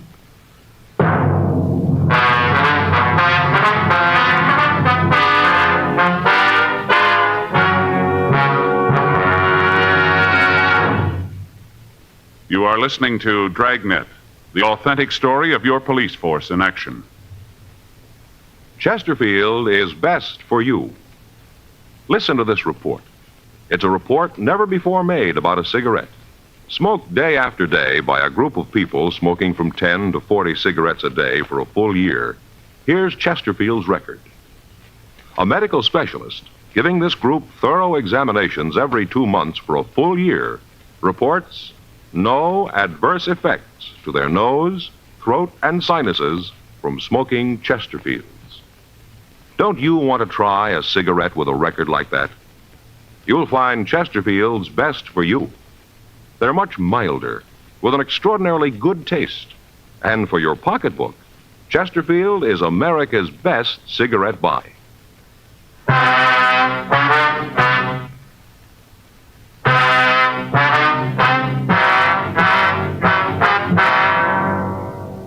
In the company of the manager, Frank and I went through the girl's apartment. In the closets, we found clothing that indicated that she'd returned to the place. We called the office and told them that we were setting up a stakeout on the building. Frank and I went downstairs and parked the car up the street. Frank was in the front seat of the car. I stayed in the back. 8:30 p.m. There was still no sign of the girl. Frank called the office and found that our informant, Rod Nealon, was still missing. We waited. 9:30 p.m., 10, 11:30 p.m. A car answering the description of the girls pulled up in front of the apartment building. Joe? Yeah, I see him. Car matches. Can you see the license? No, not from here. 2 people in the car, girl and a man. Yeah. Well, let's try it. Right. I'll cover the other side, huh? Right. Excuse me. Yeah?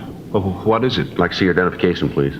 Well, what for? I'm doing nothing. Police officers like to see your ID. I don't know what this is all about. All right, mister, get out of the car. I don't know what you guys are trying to prove with all this. Getting so a guy can't take his girl out anymore without cops rousting him. Looks like the other one in the car that just pulled up. Yeah. Finch, get out of here. It's the cops. I'll get him, Joe. All right, get your hands in back of it. Lousy cops, you'll never get him. Stand still. You'll never get him. He's probably got your partner by now. All right, get back in the car. What's going on, Chet? Lousy cops, they think they got us. Vince is a good shot. All right, give me those ignition keys, lady. What for? Give them to me. All right. Now, both of you, stay in the car. Joe, the apartment house. Over here. How about it? He's up there on the second floor. All right, come on, mister, give it up. Get away from me, cop! Get away! Throw that gun down here. Come on, throw that gun down. What do you figure, Joe? I don't know, cover me, I'll go up. Right.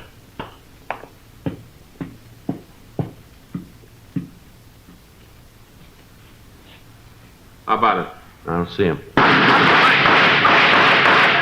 it! Don't shoot! I give up! I give up! Don't shoot anymore, please! All right, mister, throw that gun out here. Come on. Throw it out here. All right! There it is, you got it. Now give me a break. I got it, Joe. All right, come on, put your hands against that wall. I'm hurt. He shot me. Now leave me alone. I'm hurt. You see that? I'll shake him. He's clean. Call a doctor. Give me a doctor. I'll bleed to death. Don't give me a doctor. You're not hurt that bad. Now, come on, let's go. I'll give you a hand. Come on.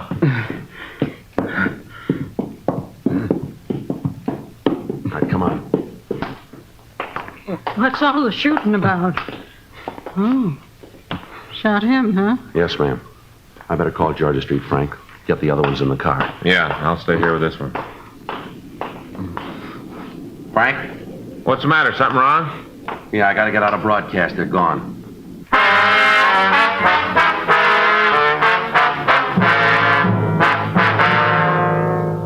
When the number 2 suspect had started firing at Frank, I handcuffed the first suspect and I went to Frank's aid. On returning to the car, we found that both suspects had escaped.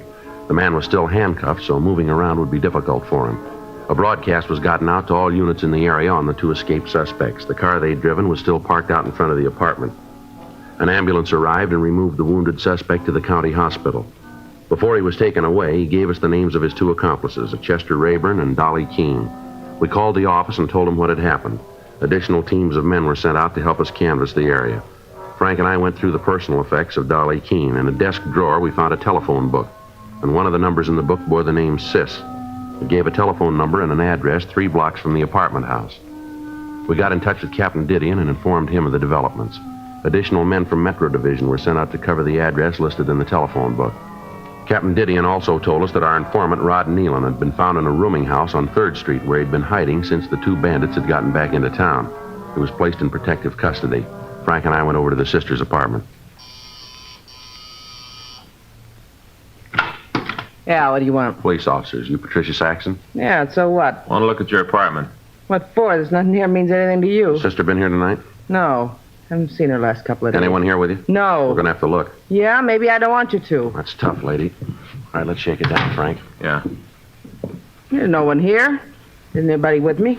Closet in the bedroom. Yeah. Better stay away from there. He's got a shotgun. Cover that side, Frank. Yeah. All right, Rayburn. Open the door slow and throw that gun out here. Rayburn, we'll tell you once more. We know you're in there. Now throw that gun out here. He's not coming out, Joe. All right, cop, here it is. I don't want no trouble, you hear? No trouble. You got the gun. All right, come on. Get up, Rayburn, on your feet. You too, Miss Keene. Come on out of there. Don't shoot. Please don't. We didn't mean nothing. Don't shoot. We give her. Well, come on out of there. Keep your hands on your head there. I'll get him. Wasn't anything else I could do. Had to do what they tell me. Come in here with that gun and wanted something to cut those handcuffs off with. Had to do what they said. Yeah, sure. They'd have killed me if I didn't. I know it. They'd have killed me. A couple of more minutes and we'd have had it made. Just a couple more minutes, that's all. That's all we needed. Though we got up north, he never got us. We'd have had it made. One more big job. That's what you said. One more and we'd be through. Well, wise guy, where are we now? Right where he said you'd be. What? You're through.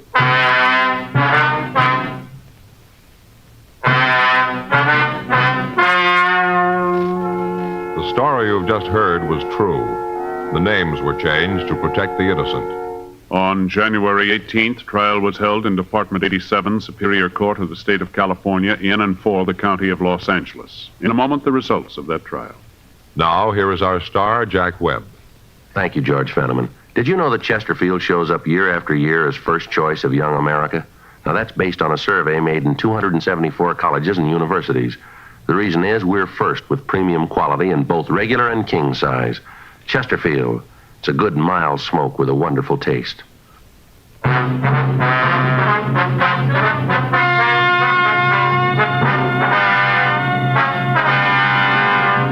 Chester Lloyd Rayburn and Vincent Robert Parker were tried and found guilty on 9 counts of robbery in the first degree. They were sentenced to the state penitentiary for the term prescribed by law. Robbery in the first degree is punishable by imprisonment for a period of not less than 5 years. Lillian Keene, alias Dolly Keene, was tried and convicted of being an accessory. She received sentence as prescribed by law. Aiding a principal in a felony is punishable by imprisonment in the state penitentiary for a period of not more than 5 years. Ladies and gentlemen, in the fight against an old enemy, polio, medical research has armed us with a powerful new weapon, gamma globulin. Used soon enough, it can prevent the paralyzing effects of polio. But first, you must furnish the raw material, blood. Doctors urgently need your donation of blood to make gamma globulin. So call the Red Cross. Please don't put it off. It's too important. Call the Red Cross tomorrow and make an appointment to give blood.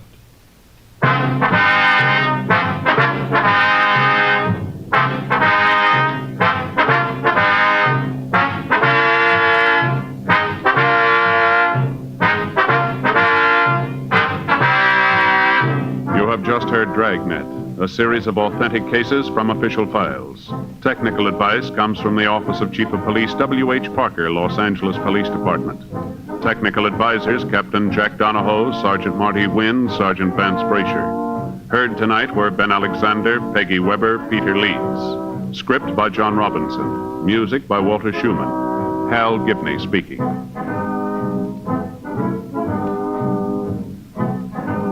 For a million laughs, tune in Chesterfield's Martin and Lewis show, Tuesday on this same NBC station. And sound off for Chesterfield's. Either regular or king size, you'll find premium quality Chesterfields much milder.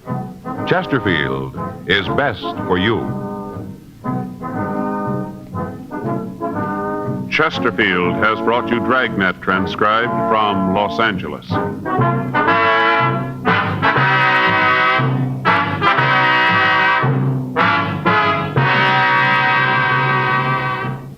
Now, new Fatima has the tip for your lips. Fatima tips of perfect cork.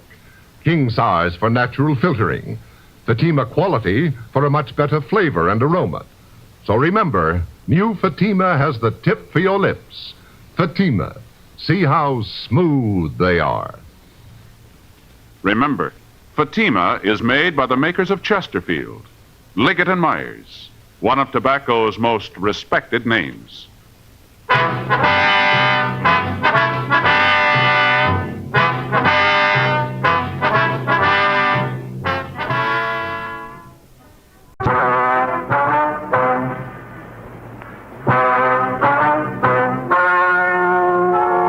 Ladies and gentlemen, the story you are about to hear is true.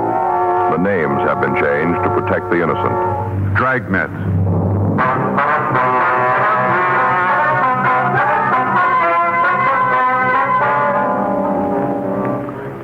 You're a detective sergeant. You're assigned to homicide detail. You get a call to investigate unknown trouble. The caller gives no indication of what's wrong. Your job, check it out. It was Saturday, July 18th. It was warm in Los Angeles. We were working the day watch on a homicide detail. My partner's Frank Smith. The boss is Captain Warman. My name's Friday. We were on our way back from questioning a suspect, and it was 10:56 a.m. when I got back to our car. Unit 1K80. Did you get me a pack, too? Yeah, here you are. Thanks. Hey, Joe. Wonder if you'd do me a favor. I just did. I bought you a pack of cigarettes. No, something else. Well, I've been thinking about taking a sergeant's exam. See if I can crack it this time. Yeah. I figure I got about 6 months before they're going to hold him again. Gives me plenty of time to get ready. It's a lot of work. You're going to have to really hustle the books, you know. Yeah, I know. I talked to Faye about it last night. Got it all squared away. The in-laws aren't going to come out this year. That's what loused me up last year. It is, huh? Sure, Joe. You know our house. We had Army cops all over the place, kids running around screaming. Nobody can study like that. You going to be able to work out the classes? Well, I'm going to have to. I can sure use the extra money. Faye and me'd like to do some work on the house. About the only way we can do it is try and make sergeant. Well, what do you want me to do? Well, I wonder if you kind of help me out along the way. You made it. You tell me what to do and what to watch out for. Well, I'll do what I can for you, but there isn't anybody who can make it for you besides yourself. You know? Yeah, I know that, but just as long as you're in my corner, old buddy. I'll be in your corner. Attention all units. You better get the help. All units. At 5291 La Miranda Street, investigate unknown trouble. That's at 5291 La Miranda Street. Investigate unknown trouble. Car 11F93, take the call. Code 3, KMA 367. This is Miranda now, isn't it here? Yeah, 6100 block. We must have just passed the place. I didn't see anything, did you? Me either. It's code 3, it's important. Make a U and we'll go back and check it out. All right. Should be up here on the right.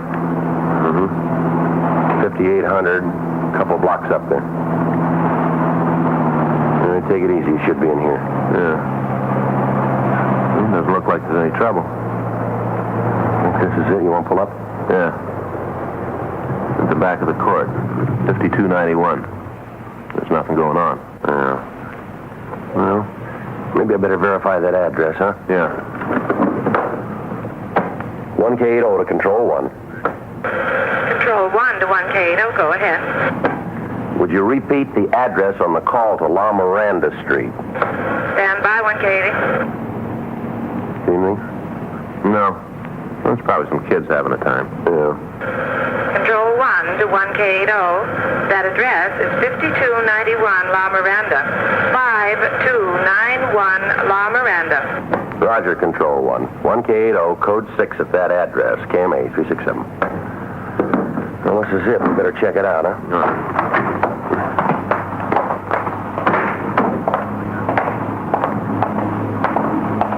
There's nothing wrong here. Doesn't look like it, does it? There's somebody back there, Joe. See him at the window? Get down, Frank. How about it? I don't know. One thing's sure. Yeah. They didn't send for us.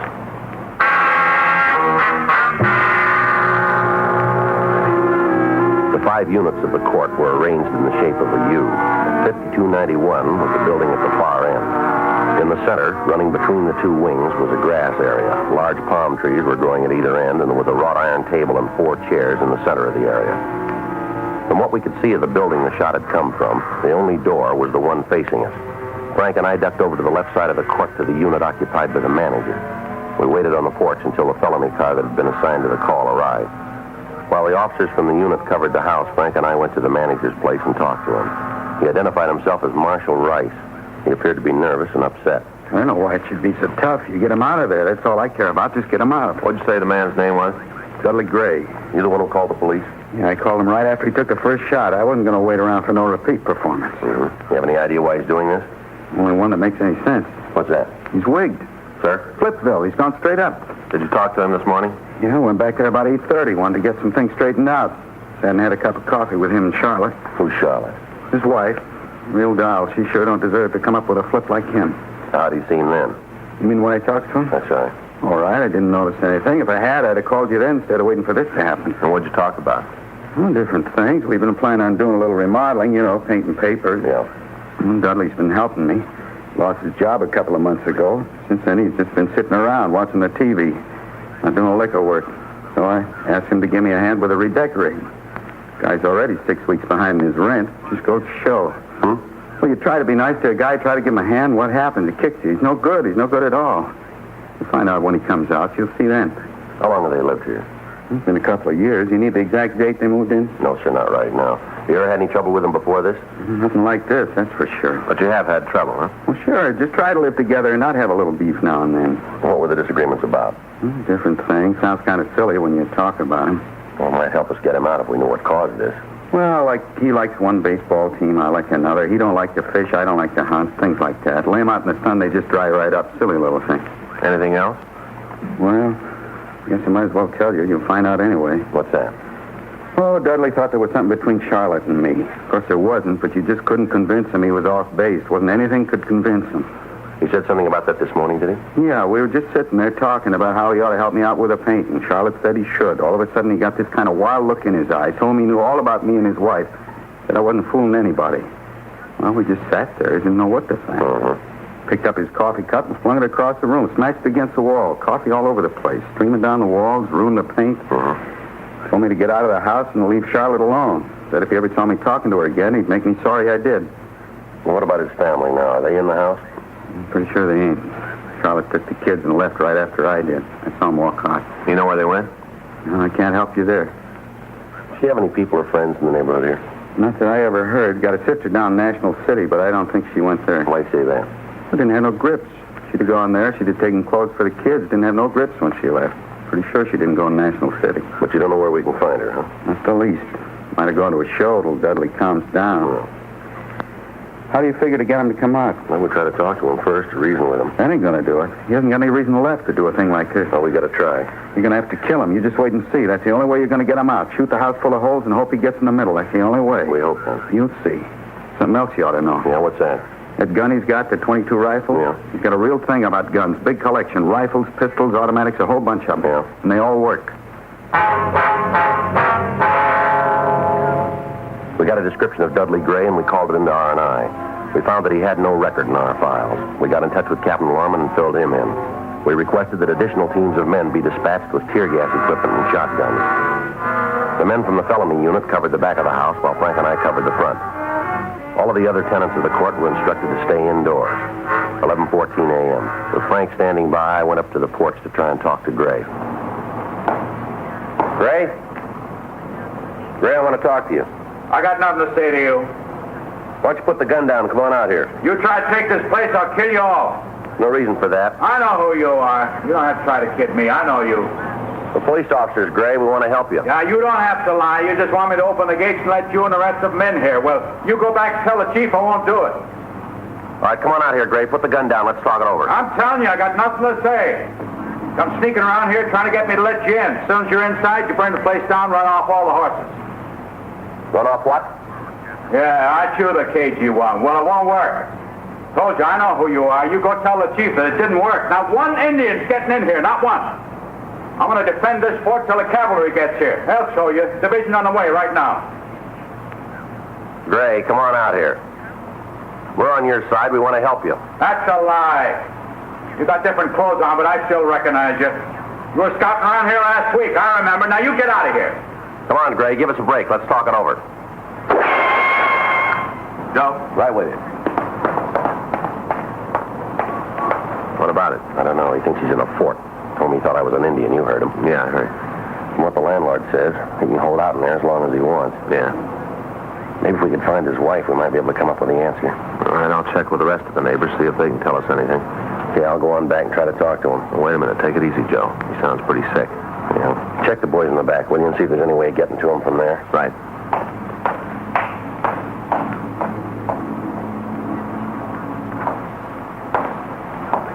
I see you out there. I see you. Now, don't try anything. I'm ready for you.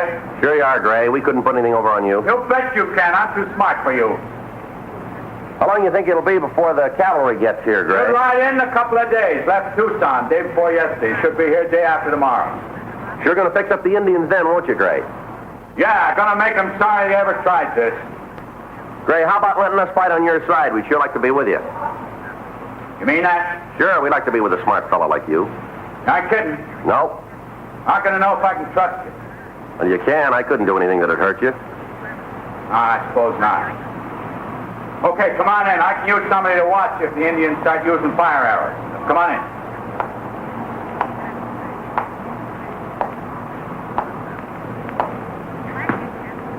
Okay, I'll keep you covered. soon as you get here, I'll take the bar off the gate. All right. Now hurry up. Them Indians see you. They'll be all in here. Want to open the gate? Wait till you get a little closer. Can't take any chances. Almost there, Gray. You better open the door. Yeah, just a little closer. Thought you were gonna fool me. Well, it didn't work, did it? Didn't work. You found out. It didn't work. When Gray fired at me, I dropped to the ground while Frank and the other officers returned the fire, driving the man away from the window. 11:47 a.m., the additional men arrived from the office with tear gas equipment. It was distributed, and we worked out a plan to take Gray. It was decided that 2 men would cover the right side of the house while another team covered the back. Frank and I would go around to the left side and fire tear gas shells into the building until Gray had to leave. 11:58 a.m. All of the officers were in position, and Frank and I started to move in to use the tear gas guns. All right. That's enough of that. Just get out of there. Other building, Joe. Yeah, I see her. You just get out of that garden. Go on now, out. Would you get back in the house, please? We don't want to get hurt here. Then you just better get right out of my azaleas. You knock down one more bush and you're in trouble. You don't understand, ma'am. There's a man in that house and he's got a gun. I don't care about Mr. Gray. What he does is his own business. I'm just telling you to get out of my flowers. All the year I've been worrying over it, trying to coax the blossom out of them. Now you come around here with your big feet and ruin it all. We're sorry about that, but we have to get Gray out of that house. Then do it without stepping all over my flowers. You're a cop. You're supposed to know how to handle things like this. And look what you've done to my tuberous begonias. 3 months I've been working with them. Just put them out last week, and now look, they're all broken. You just ought to be ashamed of yourself, big men like you doing a thing like this to my flowers. Ashamed. Look, ma'am, if we hurt your flowers, we're sorry. As you did. Think you better get inside now, lady? Are you telling me what to do? Yes, ma'am. That's a direct order. Yes, ma'am. All right. I'll go, but you just remember, you ordered me to go. You're going to hear about this young man. What's your number? Beg your pardon? What's the number on your badge? I intend to report you for this. You'll find out. Poor tuberous begonias. You'll find out. Now, what's your number? Frank, you want to handle it? Yeah. Come on, ma'am. We can talk right over here. Oh, you don't think you can soft-soap me out of it? I'm going to cause a lot of trouble, a lot of it. Nothing you can do to stop me. If you'll just go on inside, well, I'll talk to you later. All right, but I'll be watching you. I'll be right here watching you.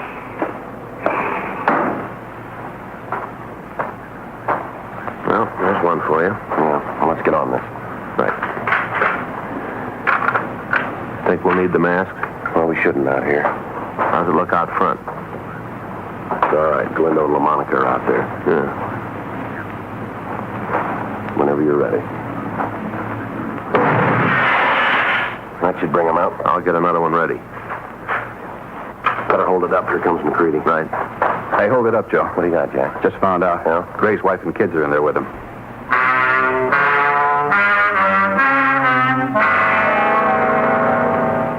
Sergeant Jack McCready was standing by in the manager's office when Mrs. Gray had telephoned from the house. With the possibility that innocent people might be hit, we were unable to fire into the home. We met with Captain Warman and discussed the methods we could use to get the woman and children out of the place. We worked out a plan. It would depend entirely on being able to talk to Mrs. Gray and explain what we were trying to do. Frank and I went to the manager's place and put in a call to the house. How about it? It's just starting to ring. Figure it'll work? I don't know. The only way we can make it go is to talk to the woman, explain the setup to her. Did you get in touch with the office about the doctor? Yeah. They're sending a psychiatrist out. You might be able to talk to Gray. I hope so. Anything? No. Looks like we're in trouble. Yeah. She won't answer the phone.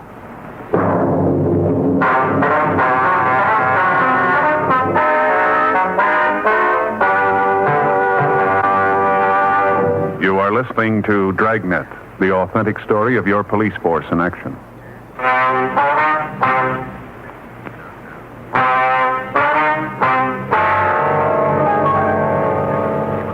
Without being able to talk to the woman, there was little chance that the plan for getting her and the children out of the house would work. 1:14 p.m. A large crowd of people had gathered on the street in front of the court. Additional policemen from Metro Division had to be called in to control them. From time to time, Dudley Gray would scream something at the bystanders and fire into the crowd. So far, we'd been able to keep the curious citizens back far enough so that none of them were hurt, but it was only a matter of time before our luck ran out. Meanwhile, we were still faced with the problem of first getting the wife and children out of the house before we could attempt to take the man himself. 1:29 p.m. While Frank and Sergeant Jack McCready went around to the back of the house to ascertain the possibility of removing the family from that side, I again attempted to talk to Gray. Gray? Gray? Come on, Gray, we want to talk to you. I thought I killed you, Indian. Come on, Gray. We're police officers. We're trying to help you if you'll give us the chance. You expect me to believe that? The truth. Well, that's what you say. I'll give you something. What's that? You better get out of here and take your friends with you. As soon as the cavalry gets here, you're all going to be in trouble. Now, come on, Gray. There isn't any cavalry. You're in Los Angeles. You're sick, Gray. We want to help you if you'll give us the chance. I don't need nothing from you. What about your wife and kids? You going to have them hurt? They're all right. Nothing's going to get to them. They're all right. They aren't going to stay that way with you shooting that gun. Well, you let me worry about it. They're my family. No concern of yours. They're mine. And you're going to have them killed, are you? Well, that's a lie. Why do you think I'm doing all this? It's for them, so they can get out of here.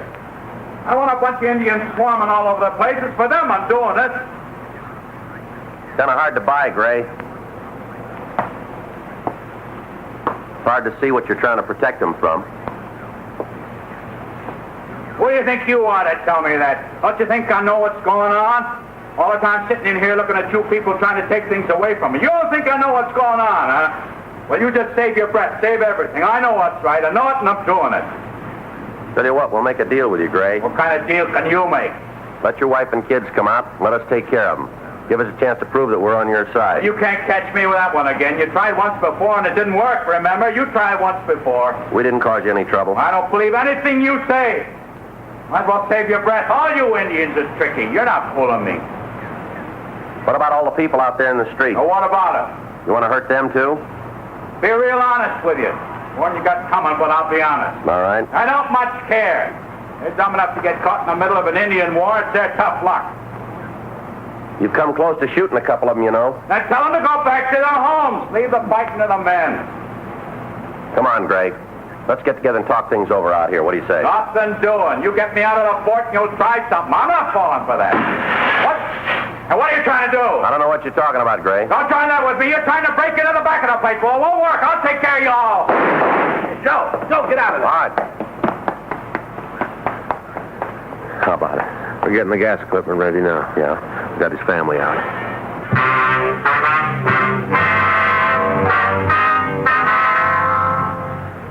While I'd kept Gray busy in front of the house, Frank and Jack McCready had gone around to the rear.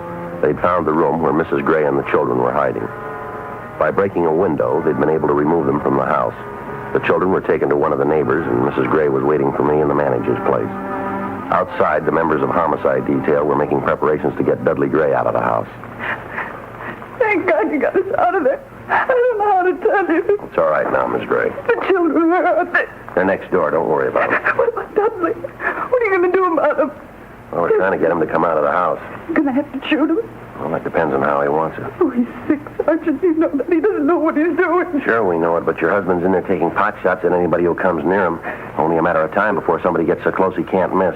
Isn't there some way to get him to give up? You're a policeman. There've been things like this before. It seems like it'd be your job to get him out without hurting him. Well, we're trying. What caused this to happen?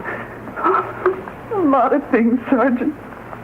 Well, Miss Gray, if we knew what's wrong with him, it might help. Could you give us some kind of an angle on it? I don't know how long it's been building. Maybe a year, maybe longer. It's hard to say. Just try to take care of the family, keep it together. Sometimes you don't see the signs. Yes, ma'am. It might be my fault. I guess it is. Just all of a sudden things got too heavy for him to carry. He lost his job. We couldn't pay the bills. Got so I wouldn't answer the phone because I knew it was somebody wanting their money. I try to take it easy, Miss Gray. He didn't have any way to get the pressure off. No way at all. It finally got him. All right, go ahead. You sure the children are all right? They're being taken care of? Yes, ma'am, they're fine. Are they having lunch? I couldn't fix them anything. They haven't eaten since this morning. I'm sure they'll be fed. Alice is kind of picky with her food, needs coaxing to eat. They'll be all right, Miss Gray. Now, would you go on, please? Well, it finally broke this morning. Once it started, there wasn't anything we could do. Marshall came over. That's the manager? Yes, he came over to ask Dudley if he'd help with the painting. Mentioned that it'd be a way to pay some of the back rent. Didn't mean anything. Dudley just took it the wrong way. What's that? Marshall told him about the rent. I said it was nice of him to give Dudley the chance to make it up. I didn't mean anything by it. Yeah. Dudley got up from the table and went into the living room and turned on the television. Didn't say a word to me, just got up and walked out. Mm-hmm. Sat there watching a picture, one of those cowboy things. Just sat there and watched it. Yeah. Kids went in and tried to talk to him, so did I. Tried to bring him out of it. Didn't even know we were in the room, just sat there and looked at the picture. Are Has your husband ever been under the care of a doctor? You mean for his mind? That's right. No, I was afraid to ask him. I should have, but it just seemed that it'd mean another bill. That was causing all the trouble anyway. I told you I was trying to believe that it wasn't anything serious, that it'd go away. Yeah. It's been better to have the bill. Anyway, he sat there for a while, then he just got up and walked to the closet, picked up the rifle, and told me and the kids to get into the back bedroom. Said that they weren't going to take the place. Did you know what he meant? Well, no, not at first. I knew there was something wrong, but I didn't know it'd be as bad as this. Is there anybody your husband's particularly fond of? Well, we've been married for 8 years, Sergeant. I guess I could qualify. That is what I mean, ma'am. Is there anyone that he'd listen to, a friend, maybe a minister or a priest? No, any friends he had have gone. They didn't understand his moods. There isn't anybody. All right, Miss Green. Joe, see you, man. Yeah. Excuse me. Yes. Yeah. We ran out of time. Huh? Gray just shot a cop. The officer was not seriously wounded. He was removed to Georgia Street Receiving Hospital for treatment. People in the adjoining units were evacuated. The streets were cleared as much as possible, and the men were in position to move in. Frank, Jack McCready, and I were opposite the front door of the house. From Mrs. Gray, we learned that her husband had several hundred rounds of ammunition for the rifle that he was using. In addition to this, he had several handguns and ample shells for them.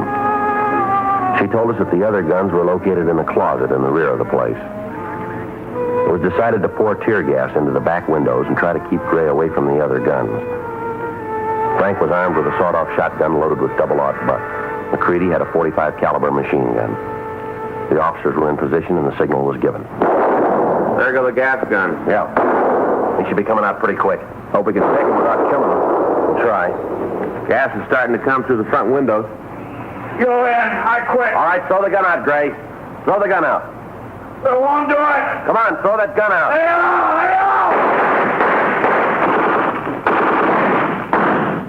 Hey, He's down. Come on.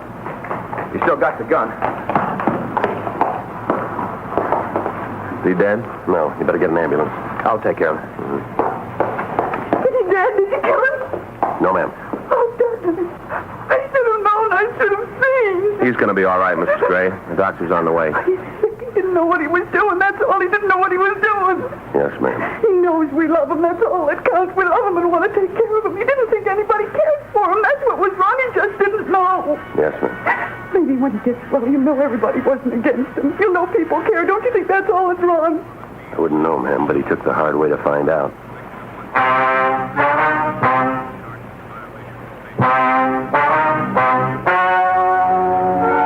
The story you have just heard is true. The names were changed to protect the innocent. On August 26th, a preliminary hearing was held in the prison ward of the county hospital in and for the county of Los Angeles, state of California.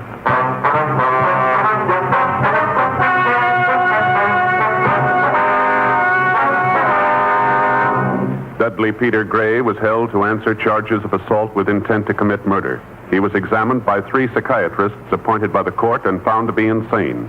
He was confined to the state mental hospital at Camarillo for treatment.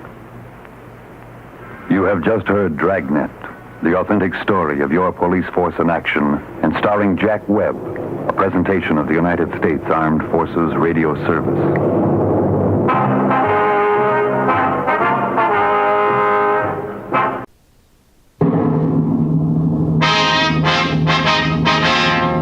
Sound off for Chesterfield. Chesterfield, low in nicotine, highest in quality, best for you.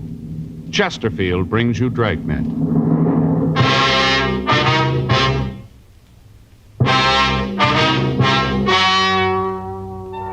Ladies and gentlemen, the story you're about to hear is true. The names have been changed to protect the innocent.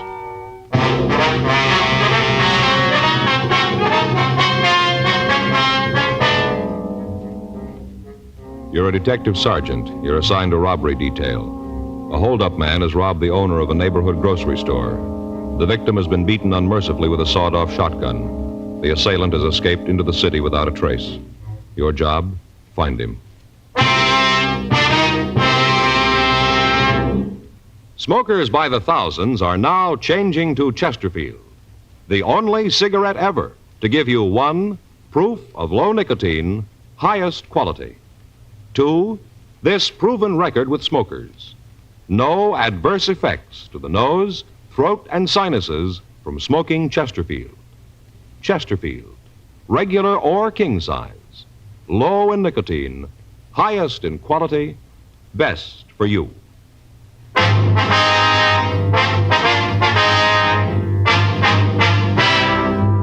Dragnet, the documented drama of an actual crime. For the next 30 minutes, in cooperation with the Los Angeles Police Department, you will travel step by step on the side of the law through an actual case transcribed from official police files.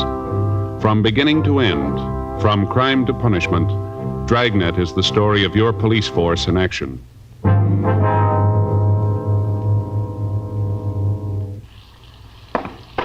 It was Wednesday, February 18th. It was raining in Los Angeles. We were working the day watch out of robbery detail. My partner's Frank Smith. The boss is Chief of Detectives Thad Brown. My name's Friday. The office had called me at 3:46 a.m., and by the time I got dressed and out in front of my apartment, it was 3:59 a.m.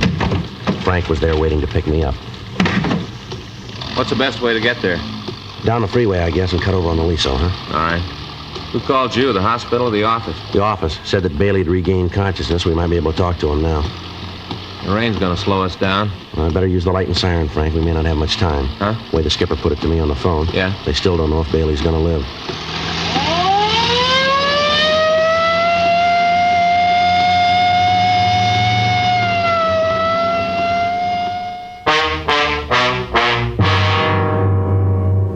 Raymond Bailey was 62 years old. He owned and operated a small neighborhood grocery store on the corner of Whitman and Beacon Streets.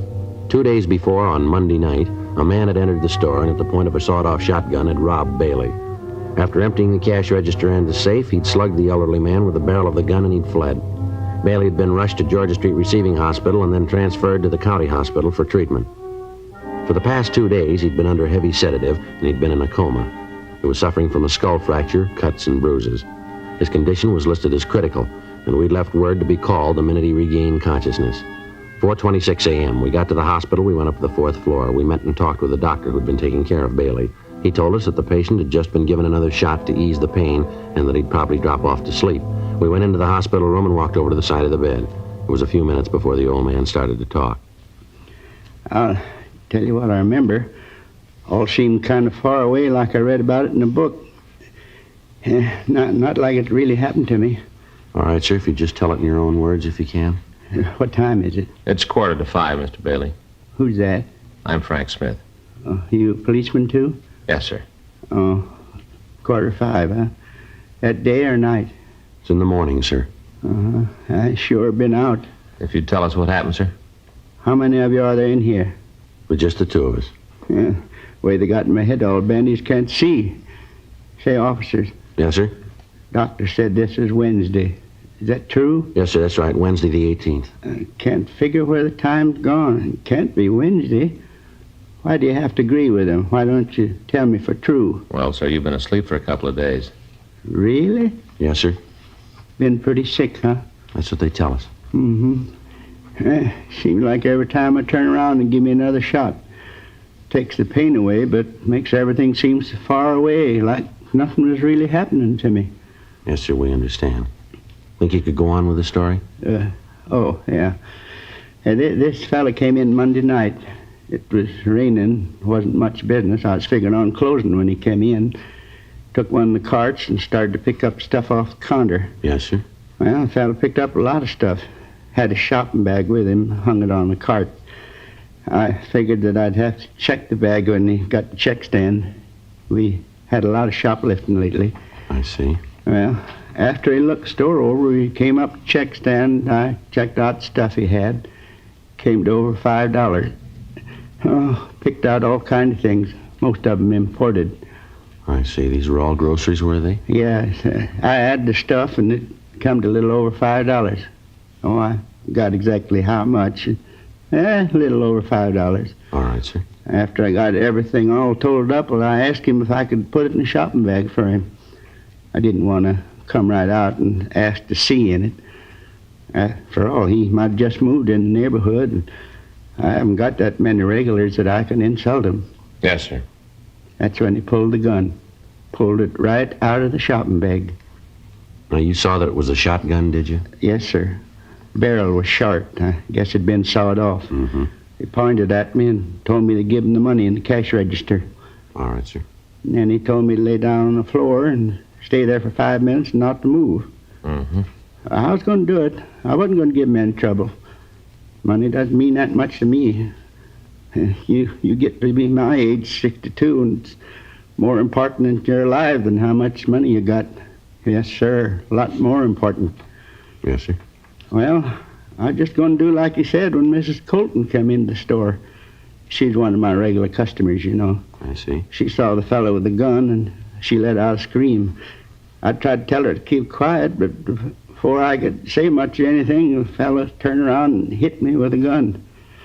Oh, I say, hit me just about as hard as he could. I kind of remember the sirens coming, but after that it's kind of hazy. Like it didn't really happen to me, like I read about it. I see, sir. Now, can you tell us what the man looked like? Yes, I guess I can. But before I do, though... Yes, sir. Would you tell me what time it really is? Well, right now it's 4:50, Mr. Bailey. 4:50 a.m. Wednesday morning? Yes, sir, that's right. I don't think it's very nice, you fellas, to play a joke like this on an old man. Seems like you could be honest. If I had my watch, I could tell myself. Well, we're telling you the truth about the time, Mr. Bailey. It's 4:50. All right, then you have your little joke, but I don't think it's funny at all. Now, sir, can you tell us how old the man was? About 24, 26. I see. How tall was he? Tall as me. I can remember because I could look right over straight at him. That'd make him 5 and 8. Yeah, right about that. Was he heavy or slight? I couldn't tell too well. He had a big overcoat on.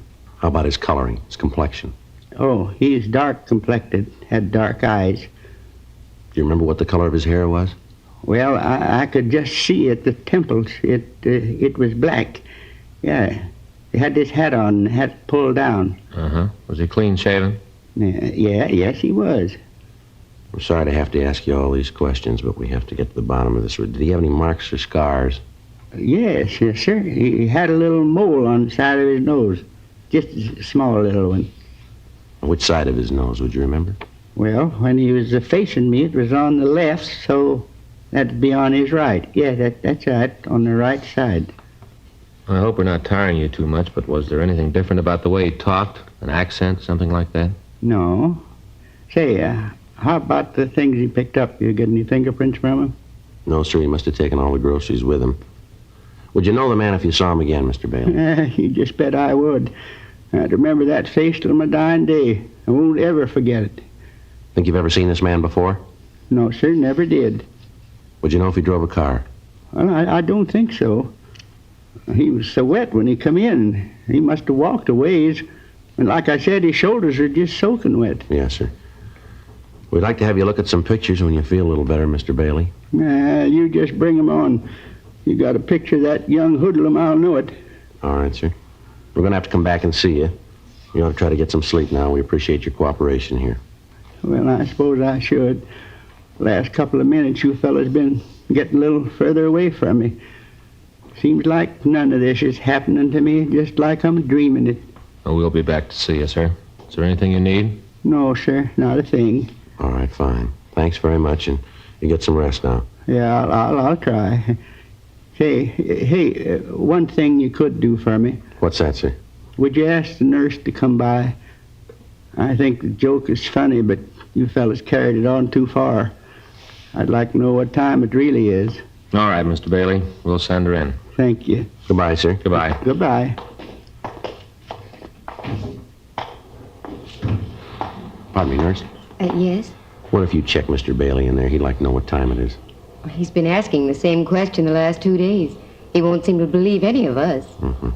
Would you know where you could find Dr. Cardell? Yes, sir, just down the hall, 2 doors past the turn. Thank you very much. Sure like to find out when he'll be able to look at those mug shots. Yeah, it's got a good description. Gonna make it easier. Yeah. I guess this is it. 2 doors past the turn. Yeah. Come in. Sorry to bother you again, Doctor. That's all right. What can I do for you? We were wondering when it would be possible for Mr. Bailey to look at some pictures for us. I mean, when he's well enough. Well, with the way he's been reacting to treatment, he'll live. Yes, sir. But you saw the bandage. Yes, sir. He's totally blind.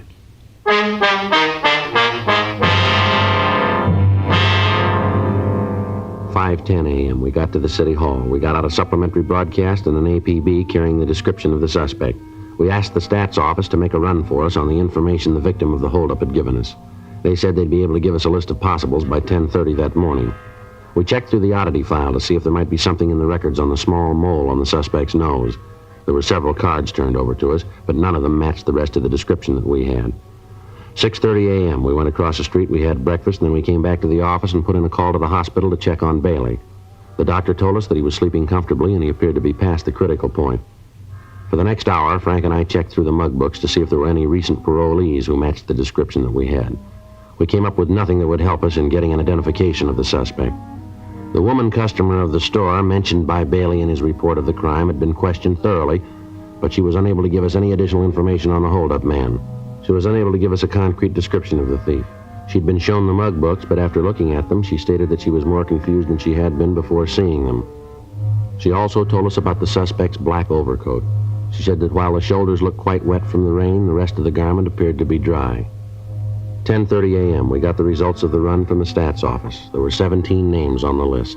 All men matched the description of the suspect and had at one time or another used the same MO used in holding up Bailey. It took us 2 days to check them out, and at the end of 48 hours, we were no nearer apprehending the thief than we had been before. 7:58 a.m. Saturday morning. I checked in for work. Hi, Joe. Morning, Frank. It's one of the best investments I ever made. Huh? This trench coat sure gave me a lot of wear. Well, if you only used it this week, you'd gotten your money's worth. Yeah. Sure is the answer to the rain question, though. I've been wearing that plastic coat of mine so long, I'm beginning to feel like a package of frozen food. Yeah, you look like it, too. Yeah. Anything in the book? No. I talked to Stoner this morning, thought for a minute he had something for us. What's that? Well, I picked up a kid down on 7th yesterday. Tried to heist a liquor store. Manager pulled a gun and held him. Stoner answered the call.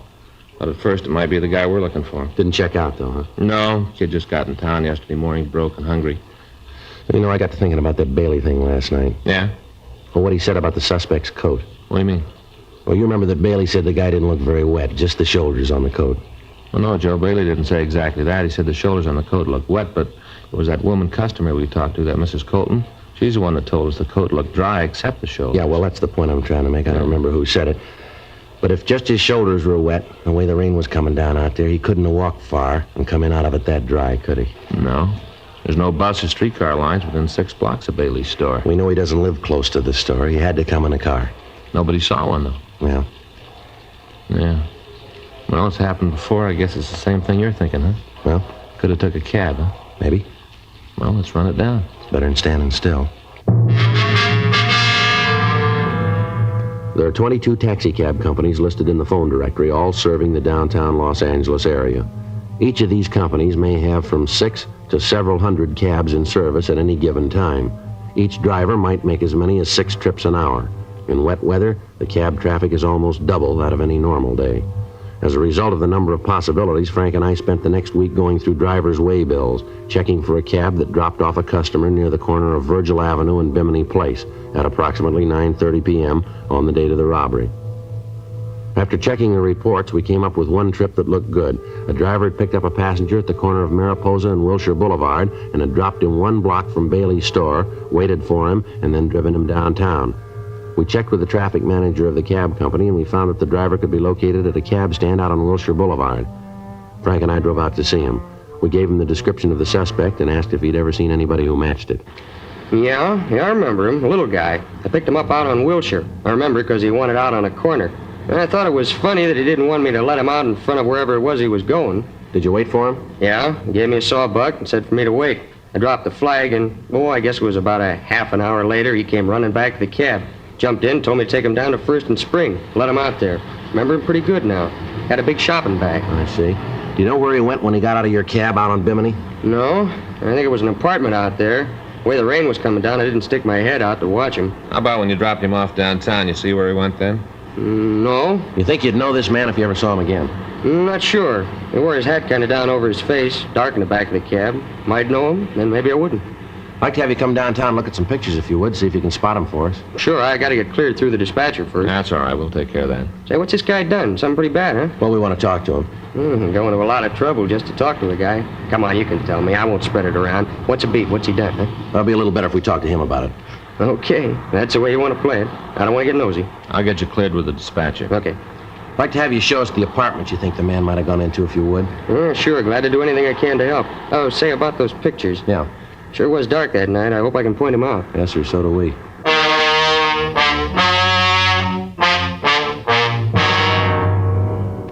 We took the cab driver downtown, and he went through the mug books, but he was unable to come up with an identification. The neighborhoods where he'd picked up the suspect and where he'd dropped him off were checked. None of the people in the vicinity could tell us anything. The usual channels of information were checked, but they yielded no new information. It had been 10 days since the holdup, and we were no nearer to finding the suspect than we'd been the day after the robbery. Another week passed without results. The thief had dropped from sight. We still had no idea where he was. On Tuesday, March 10th, we got the answer. Hot shot, I'll get it.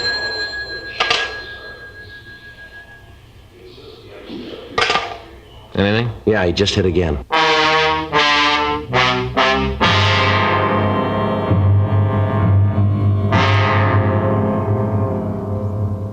The description in the M.O. the thief had used was the same as he'd employed in holding up Bailey.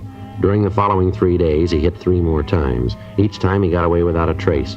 From the information we were able to get, it became apparent that he was using taxicabs to get to and from the scene of the holdups. We checked the cab companies and got their full cooperation. They agreed to help us as much as they could, but explained that with the tremendous volume of business that they handled each day, it would be almost impossible to check every passenger that the drivers carried. We got out printed descriptions of the suspect, giving detailed information of the hat and the coat that he wore, the shopping bag that he carried, and the fact that he asked the drivers to wait for him. Another week passed without results. The bandit had stopped operating. Thursday, March 19th, 3 additional teams of men were assigned to the case, and a rolling stakeout was set up in the general area where the holdup man had been working. Additional cars were planted at the cab stands along Wilshire Boulevard and in the vicinity of 1st and Spring Streets. Another 2 days passed. On Thursday, March 21st, Frank and I were sitting in our car, staked out at the cab stand at the corner of Wilshire and Leeward, 8:46 p.m. That looks like it's going to rain again. Yeah. Those clouds have been moving in all afternoon. Pretty black, aren't they? Yeah. Sure cold, too. Mm-hmm. Attention all units. All units. 9648 Eldon Place at 211 code 3. All units in the vicinity of 9648 Eldon Place at 211 code 3. Let's go. Right. Couple blocks over. Yeah. Well, this is 9400. Should be 2 blocks down from here. Right. Better hold it. There's a cab headed this way. You see who's in it? No, he's pulling over the other side. I'll take a look.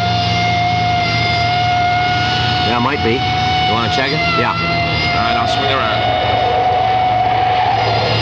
That cab's taking off. You see it? Yeah, he's up ahead, just turning off on Wilshire. See him? Yeah, I hope we don't lose him. There's only one man in the back seat. Get a good look at him when we pass? Not too good, no. Hat pulled down, that's about all. See him? Yeah, there he is, up ahead. Yeah, probably pulled a gun on the driver. All right, stick to him now. Yeah. It looks like he's headed for MacArthur Park. Yeah. Turn right. Yeah. There's a cab. Come on, pull up. Come on.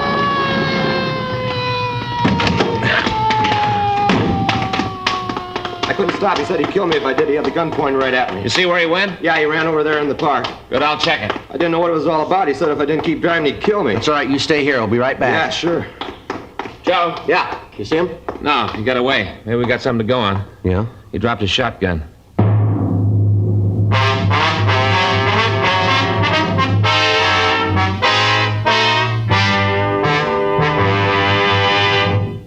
You are listening to Dragnet, the authentic story of your police force in action. Smokers by the thousands are now changing to Chesterfield, the only cigarette ever to give you 1, proof of low nicotine, highest quality. Chemical analyses of the country's 6 leading brands confirm that. 2, the only cigarette ever to give you this proven record with smokers. Again and again, over a full year and 1/2, a group of Chesterfield smokers have been given thorough medical examinations. The doctor's reports are a matter of record. No adverse effects to the nose, throat, and sinuses from smoking Chesterfield. A responsible independent research laboratory supervises this continuing program. Chesterfield, the only cigarette ever with a record like this. Chesterfield, best for you.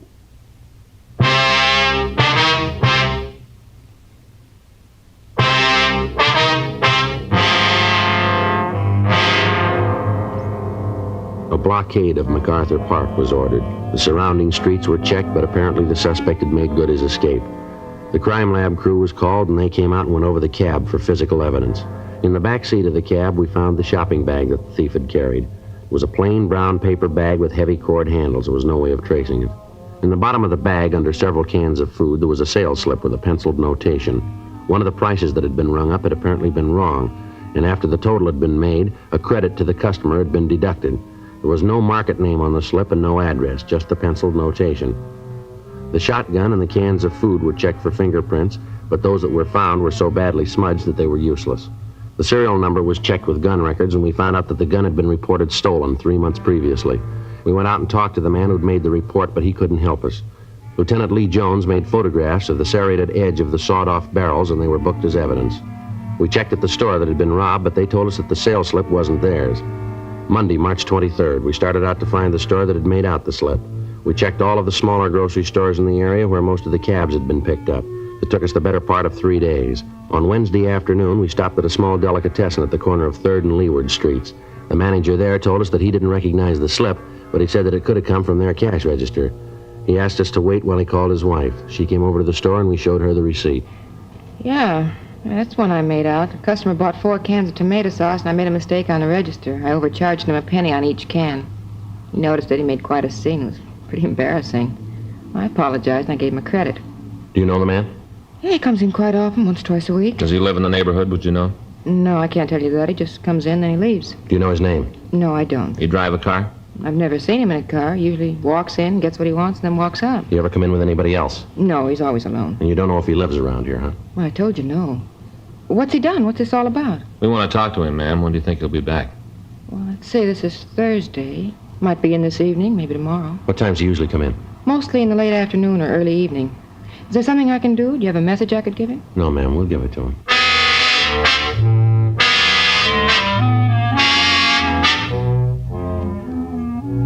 We called the office and told them where we were. Sergeants Murphy and Rafferty were sent out to help us cover the place.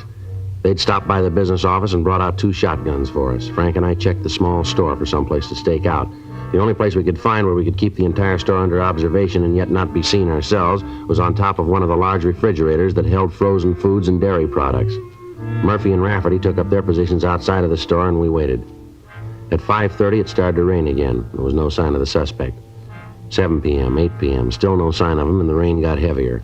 8:30, 9 p.m.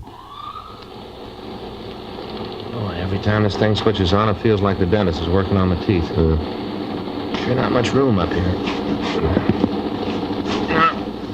Don't shove me off. Yeah, there just isn't one. What's that? Well, there just isn't any way a man can lay on top of an icebox and be comfortable. Yeah. Evening. Yeah.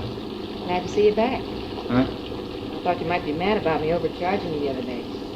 Looking for anything special tonight? No, just a couple of can things. I can get them. Sure is raining. Yeah. Looks good. Yeah. Let's wait till he comes over this way. You can jump him then, huh? Right.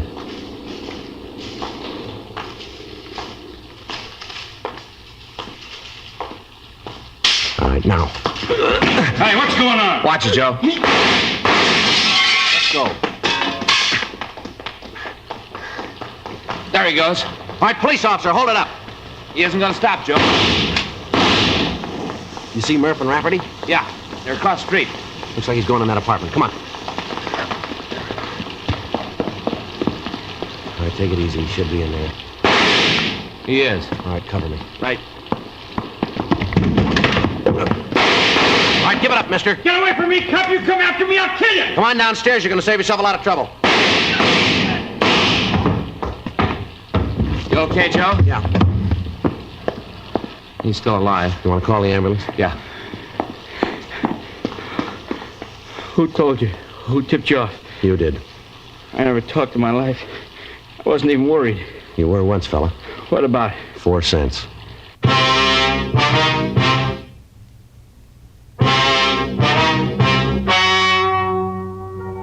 The story you have just heard is true. The names were changed to protect the innocent. On July 16th, trial was held in Department 96, Superior Court of the State of California, in and for the County of Los Angeles. In a moment, the results of that trial. Now, here is our star, Jack Webb. Thank you, George Fenneman. I only need 7 seconds to tell you why you should be smoking Chesterfields. Chesterfield is low in nicotine, highest in quality, best for you. I'd like you to try them. Regular or king size? Chesterfield.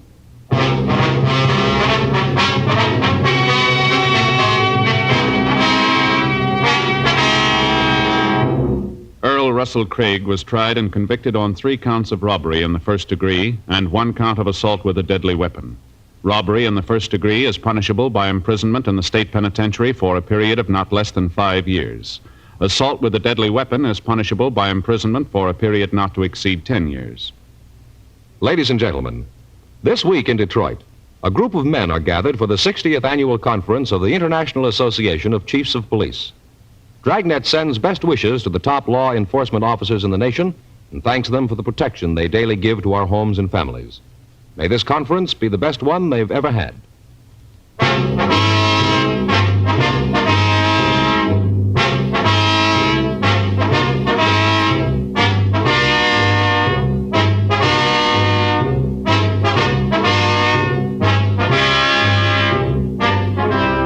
You have just heard Dragnet, a series of authentic cases from official files. Technical advice comes from the Office of Chief of Police W.H. Parker, Los Angeles Police Department. Technical advisors, Captain Jack Donahoe, Sergeant Marty Wynn, Sergeant Vance Brasher. Heard tonight were Ben Alexander, Ralph Moody, Lillian Bayev, Jack Crucian. Script by John Robinson. Music by Walter Schumann. Hal Gibney speaking. Watch an entirely new Dragnet case history each week on your local NBC television station. Please check your newspaper for the day and time. Chesterfield has brought you Dragnet, transcribed from Los Angeles. Have you tried new cork-tipped Fatima? It's the smooth smoke. Here's why. New Fatima tips of perfect cork, king size for longer filtering, and Fatima quality for a much better flavor and aroma. Remember, Fatima has the tip for your lips. Try new Fatima. See how smooth it is. Fatima is made by the makers of Chesterfield, Liggett & Myers, one of tobacco's most respected names.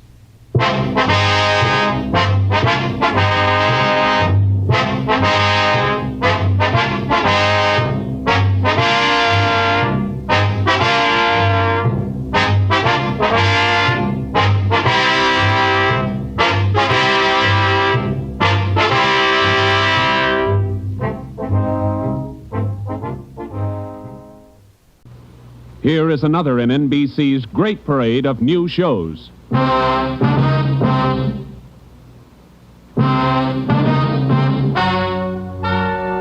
Ladies and gentlemen, the story you are about to hear is true. Only the names have been changed to protect the innocent. NBC brings you Dragnet.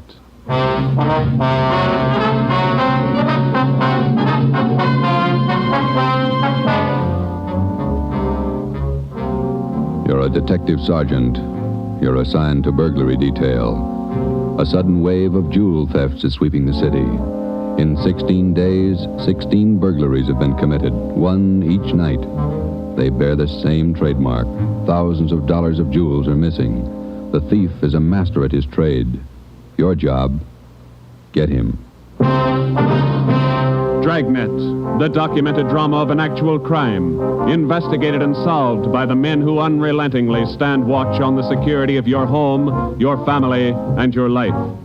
For the next 30 minutes, in cooperation with the Los Angeles Police Department, you will travel step by step on the side of the law through an actual case transcribed from official police files.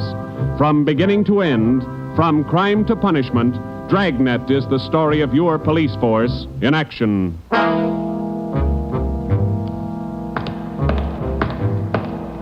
It was Tuesday, June 17th. It was warm in Los Angeles. We were working the day watch out of burglary. My partner's Ben Romero. The boss is Ed Backstrand, chief of detectives. My name's Friday. I was on the way into work that morning, and it was 7:53 a.m. when I got to room 45. Burglary detail. Hi, Joe. How are you, Walker? Gonna be a scorcher out today. Yeah, just like yesterday. Ben in yet? I think he's over in communications picking up the mail. Thanks. You guys been busy? Yeah, kinda. Jewel thefts. Anything big? No big hauls, but he's consistent. 16 nights in a row. Same guy? Think so. Same M.O. Yeah, everybody's got troubles. Gotta check some records. See you later, Joe. Okay, Willie. Burglary Friday. Yeah. Okay, Mike, soon as Ben gets back. He's picking up the mail. Right, bye. Hi, Joe. Hi, Ben. Hannon just called. Chief wants to see us. Take a look at these first. What do you got, overnight reports? Yeah, these two. Yeah. 2 of them. 3 diamond rings, 1 sapphire, 1 necklace, jade. Big haul. Look at the other one. Ladies' watch, diamond band, emerald bracelet, tourmaline brooch. What's tourmaline, Ben? I don't know. Must be valuable. It's gone. Let's see. Owner left house about 9 p.m., returned about 1:30 a.m., found property gone, scratches on the door. Probably using the cellophane method. Hasn't missed yet. 2 in 1 night. Well, he's picking up his pace. Must have a bag full of loot somewhere, whoever it is. You get the description sheets from pawn shop detail? Yeah, got them right here. You take half of them. Let's see what luck we got this morning. Nothing so far. Me neither. Let's see. I'll get it, Joe. Burglar Romero. Hi, Ben. Chief still wants to talk to you, boys. He's got an appointment at 8:30. Wants to see you before he leaves. Okay, Mike. Just checking some buy sheets. Be right in. Better make it fast. He's in a bad mood this morning. Okay, Mike. Thank you. Backstrand again? Yeah, he's in a bad mood. Come on. Wonder what's bothering him. Something's bad. He doesn't blow very often. Chief of Detective's Office, Hannon. Go ahead in, boys. He's waiting. Thank you, Mike. All right, ma'am. I'll connect you. Friday, Romero, sit down. Wait till I get the phone. Backstrand. Oh, yes, Mrs. Winthrop. Yes, ma'am. We're doing all we can. Yes, ma'am. Yes, ma'am. Yes, I'll do that. Yes, ma'am. Goodbye. Got trouble, Ed? Taxpayer, Mrs. Winthrop. You two ought to remember the name. We do, Skipper. 10 days ago, somebody lifted $2,000 worth of diamonds from her bedroom while she was at the symphony. Last night, she was hit again. A diamond watch, an emerald bracelet, and some kind of a brooch. Tourmaline. I don't care what kind it was. It's gone. What's the pitch? We just read a report a couple of minutes ago, Skipper. Could be a tie-in with those other 16 jobs. 16 jobs in 16 days. You haven't got a lead on the thief yet? Nothing shows up. No prints, nothing. What about the pawn shops? Nobody's tried to soak any hot stuff as far as we know. We double-checked the detail. We got every hawk shop in town on the alert. Whoever it is, they've got to try to pawn the stuff sometime. Unless they're going to give diamond rings for Christmas presents. And they haven't tried the pawn shops yet, Skipper. We're sure of that. Look, 16 burglaries in 16 days. Jewels and watches. Good ones. That's got to stop. It's got to stop soon, you understand? We'll stay right on top of it, Ed. We're doing all we can. For 2 weeks, I've had half a dozen women calling me every day. Society women. Some of them figure they should get extra treatment. They're only DR numbers to us, Skipper. They all get the same attention. I'll try and explain that to some of them. They think you're in on the racket. Maybe you boys would like to take these calls some morning. No thanks, Ed. All right, then, let's get some action. Keep the pawn shop operators on their toes and get after every known fence in town. That's all. I've got an appointment. All right, Ed. Check you later. Holding a call for you, Ben. Oh, thank you. Hello. Oh, hi, Max. What? Well, hold it. Be right down. First break, Joe. What do you got? Necklace and a watch. Both of them on the stolen property list. Where? Henry's Pawn Shop. 5th and Main. 6 minutes later, at 8:25 a.m., Ben and I drove up in front of Henry's Square Deal Pawn Shop. Quick cash, no red tape, watches bought and sold.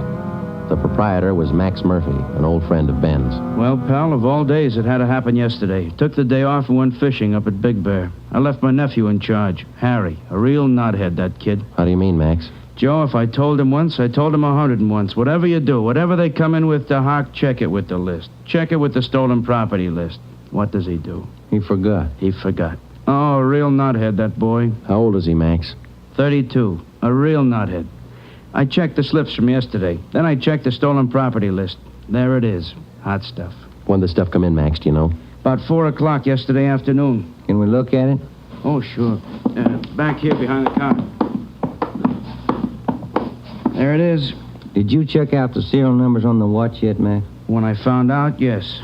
They match to a T. All right, let's see. Yeah. Description on this necklace matches, too. Let's have a look at your buy book, huh, Max? Yes, sir, Joe.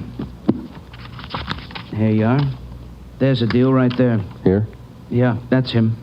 That's how he gave his name. Walter Tracy, 132 and a half Blackstone Court, Los Angeles. Let me check the book for the description, Max. Oh, sure. Yeah, here. Okay, Max, thanks. We'll be checking with you later. Sure, Joe. Anytime. Sorry. All right, Max. See you later. You fellas take it easy. Right.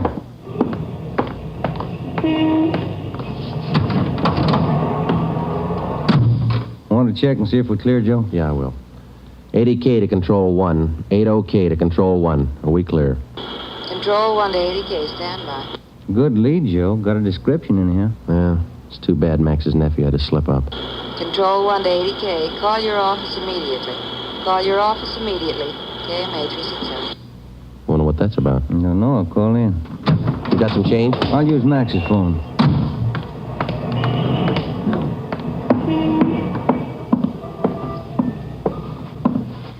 Use your phone a minute, Mac? Oh, you, Ben? Sure. Help yourself. Thank you.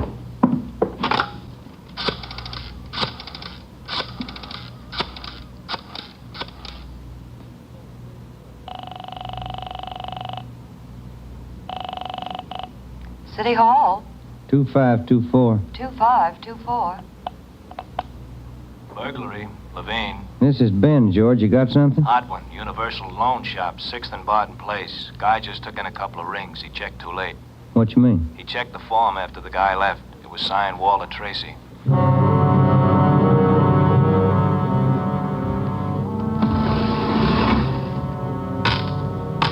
There they are, Sergeant. Both rings. Fine quality diamonds. Don't you usually check your stolen goods list before you take in stuff like this? Usually, yes. Last night, no. I don't know what I was thinking about. Can we have a look at your buy book? Right here. There it is. Walter Tracy. 699 Olive Street. 145 pounds, 5'9", dark hair, build, thin. We'll have to slap a hold on these rings. I know. I should have thought. Can you think of anything else that might help us to identify the man? Well, no. Had a light suit on. Nice cut. Very well dressed. Thank you. That's all for now. Here's our card. If the guy happens to drop back, give us a call, will you? Sure will, Sergeant. Say. Yeah? I've got some nice watch bands. Yours look gold. Can I interest you? No, thanks. Some other time. Come on, Ben.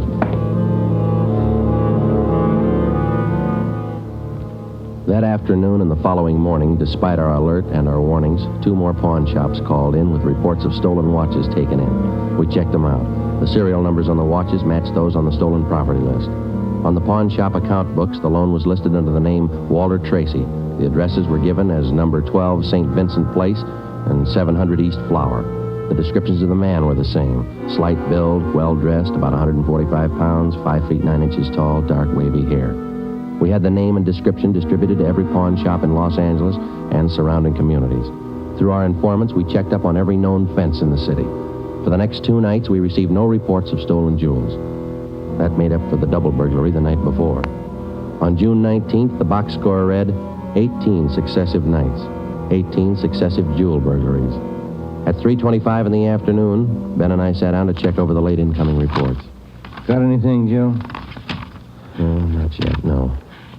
Nothing here. Maybe the guys left town. Nope. No such luck. Take a look. That's it, number 19. He may set a record. Oh, he's making monkeys out of us, isn't he? Look, man's watch, lady's watch, Chinese amber necklace, diamond shirt studs, and a bracelet with 2 large rubies. He's getting ambitious. How's the value listing? Let's see. $1,800. 1 haul. I'll get it. Burglary Friday. Yeah. What? Yeah. Be right down. Stall him. Let's go, Ben. Where? Kaplan's down on East 2nd. Walter Tracy's in there now, trying to hock a gold watch.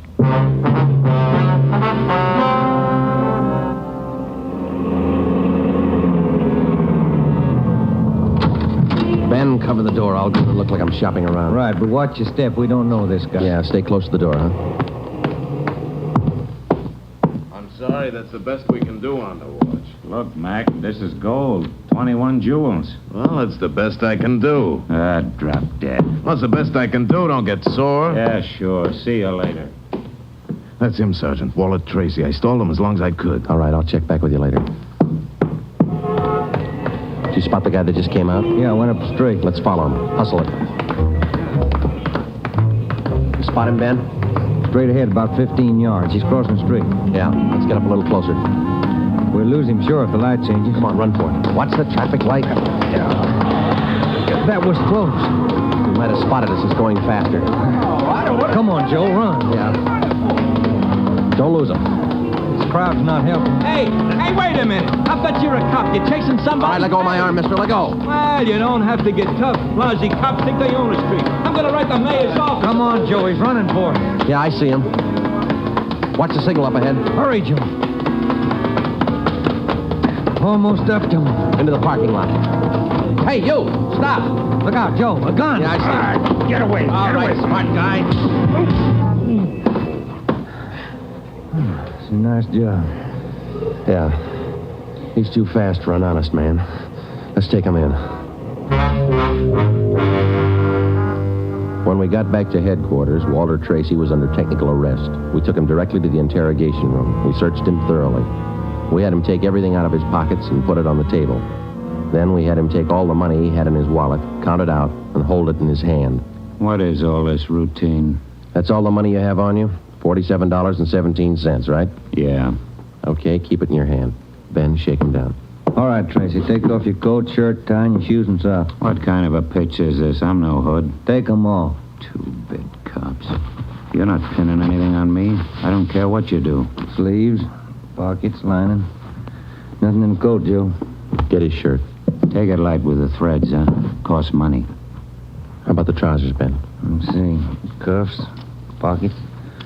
No. Let me get the belt. Zipper on the inside of the belt? No, it's clean. Shoes are okay. All right, Tracy, let's see the soles of your feet. I hope you don't mind. They're dirty. Why don't you take a shower? Let's see. All right, Joe, nothing. Put your clothes back on. Yeah, thanks. All right, you. What's your name? Huh? I said, what's your name? You telling jokes? Walter Tracy, you know that. Your real name. How old are you, Tracy? 27. Where do you live? No place. Just got in town a couple of days ago. Where are you from? Salina, Kansas. Where you been sleeping the last 2 nights? The park, Pershing Square. Clothes don't show it. Pretty natty. I had 'em pressed. Where? Down by the square. I don't remember. You ever been arrested before? No. Where'd you get this gun, Tracy, the one you pulled on us? I didn't know who you were. Could have been a couple of hoods. You kind of look like it. Where'd you get the gun? I won it in a crap game coming out on the train. Where'd you get the watch? Graduation present. You want to run a make on him, Joe? The gun and the watch? Yeah, I'll call him. Go on, check. You can't prove a thing. Pawn shop records, Gilmore. Gil, this is Friday. Can you give me a make on a watch? Sure, Joe, go ahead. Time Master, yellow gold, man's wristwatch. Okay. Case number 716F23. Right. Movement number B351708. Got it. Okay. Now give me a make on this gun, huh? 32 S&W automatic. Serial number 579461. Okay. Call me back? Right. What's your station number? 2572. I'll ring you, Joe. Thanks. Having fun? What'd you do with all those jewels you stole? When do I get out of here? I don't think you're gonna get out. You got nothing on me. How tall are you, Tracy? Get your tape measure. 5'9". How much you weigh? 140. I'm 27. My name's Walter Tracy. I come from Salina. I've been in town 2 days, and I don't know what you guys are talking about. You sound smart. You don't act it. And you're flying blind, copper. What'd you do with those jewels you stole? I don't know what you're talking about. What color are your eyes? I don't know. I'm colorblind. What color would you say your hair is? You colorblind, too? You ever been arrested before? Straighten out. He asked me that. I'm asking you. No. You ever done any big time? No. All right, I don't care if you level with us or not. We're gonna make you on those prowl jobs, all 19 of them. Sure. You guys are smart. You got in Los Angeles 2 days ago, is that right? Yeah. You don't know anything about any jewel thefts. That's what I said. And how come your name and your handwriting's on the account books in 4 pawn shops in Los Angeles? It's not mine. You can't prove it. We can, Tracy. Come clean. What'd you do with the stuff you stole from 1250 Moraga Drive, June 5th? I didn't steal any stuff. What'd you do with the rings and watches you took from 1400 Placerville Road, June 9th? I wasn't in town. What'd you do with the diamond dress pins you stole June 13th, 123 South Van Ness? Did I do that? You're not only kinky, you're a bad liar. You prove it. Order get you a sawbuck, your prints bounced, Tracy. Our handwriting man's gone to work on those signatures of yours. You haven't got a chance. Now, come on. Where'd you hide this stuff? You can't prove a thing. Where'd you say you've been sleeping the last 2 nights? In the park, Pershing Square. You want a map? Clothes sure look nice. I said I had them pressed. But you can't remember where. No, I can't remember where. That a crime? Friday talking. Joe, this is Gilmore. Here's the stuff you asked for. Let's have it, Gil. No make on the watch, no make on the gun. Okay, Gil. Thanks a lot. Yeah. You're in up to your neck. You said that, didn't you? You're gonna talk, Tracy. Kind of tired. All right, we'll let you sleep on it. Come on, Ben, let's book him. Right. I'll get your jobs, coppers. Sure. Come on. We took Walter Tracy to the county jail and had him booked on suspicion of burglary. He was still sullen. We knew we had the guilty man, now we had to prove it. As it often happens, the victims never see the burglar. They only know he's been there. They can't identify him, but they can identify their property. Our job was to find the property. When we did, we'd have Walter Tracy. And the 19 victims would have their property returned. But Tracy wasn't talking, and we knew he'd never talk unless he thought it might help him. We took the problem to Ed Backstrand. Smart punk, Skipper, but he's done time before. How do you know? Tried him out last night when we brought him in. He talks like it and he acts like it. But he won't cop out. Are you sure? He won't talk in 100 years. He knows he's got us in the spot. Well, one thing's sure. We're not going to send him up without finding the loot first. He's planted the stuff somewhere in this city. We've got to find it. Ben and I have got an idea, Ed. It's not going to be easy, but it might work. What is it? Tracy tried to soak some of the stolen property at 4 separate pawn shops in the downtown area. Yeah? At each one of those 4 pawn shops, he gave a local address. Now, we're sure he must have a room or an apartment someplace in town. All right. Where? That's where guesswork comes in, Skipper. Every one of those addresses he gave falls within a certain area. How big an area? You got that street diagram, Joe? Yeah. Here it is, Ed. From Figueroa here to San Pedro, and from Pico down to 1st Street. The area's about 12 blocks wide, 14 blocks long. That's a lot of territory. How are you going to cover it? On foot. We'll take Tracy with us. Plenty of legwork. You sure it's the answer? We got to find the stuff, and it's the only way we can figure it. Hotels, apartments, rooming houses. There must be hundreds of places he could stay in that territory. It'll take a couple of weeks. Yeah, on foot it will. All right. It's tough, but it's your idea. Go to it. An hour after we left Chief Backstrand, we got Tracy out of his cell in the county jail and started our canvass of the appointed area. We took the usual precautions and handcuffed Tracy's wrists to our own. We started the search for his hideout at 1st Street in Figueroa. It was a warm day in Los Angeles. The temperature was 91. After the first 3 hours, I could tell Ben's feet were ready to give out, and so were mine. We couldn't even have the comfort of complaining. That had encouraged Tracy, and he was cocky enough already. He cursed and threatened every step of the way. My legs off. All right, quit pulling, will you? Come on, Tracy, up the stairs. Another one to check. Warm day, Joe. Yeah, a little. What do you mean, a little? Must be 110. Yes? What is it? You the manager? Yes. Could you tell me which apartment this man has in your house, ma'am? Who, him? Yes, ma'am, this one. Never saw him before. He don't live here. All right, ma'am, thank you. Yeah. Hot, ain't it? When are you gonna get wise? Come on, Tracy. Well, that finishes this side of the street. You want to cross over, Joe? Yeah, let's go. I'm hungry. I want to eat. After we cover the other side of the street. You can't do this to me. I'm gonna get a lawyer. I'll have your jobs, both of you. Yeah, come on. We only got a couple of 100 places to cover.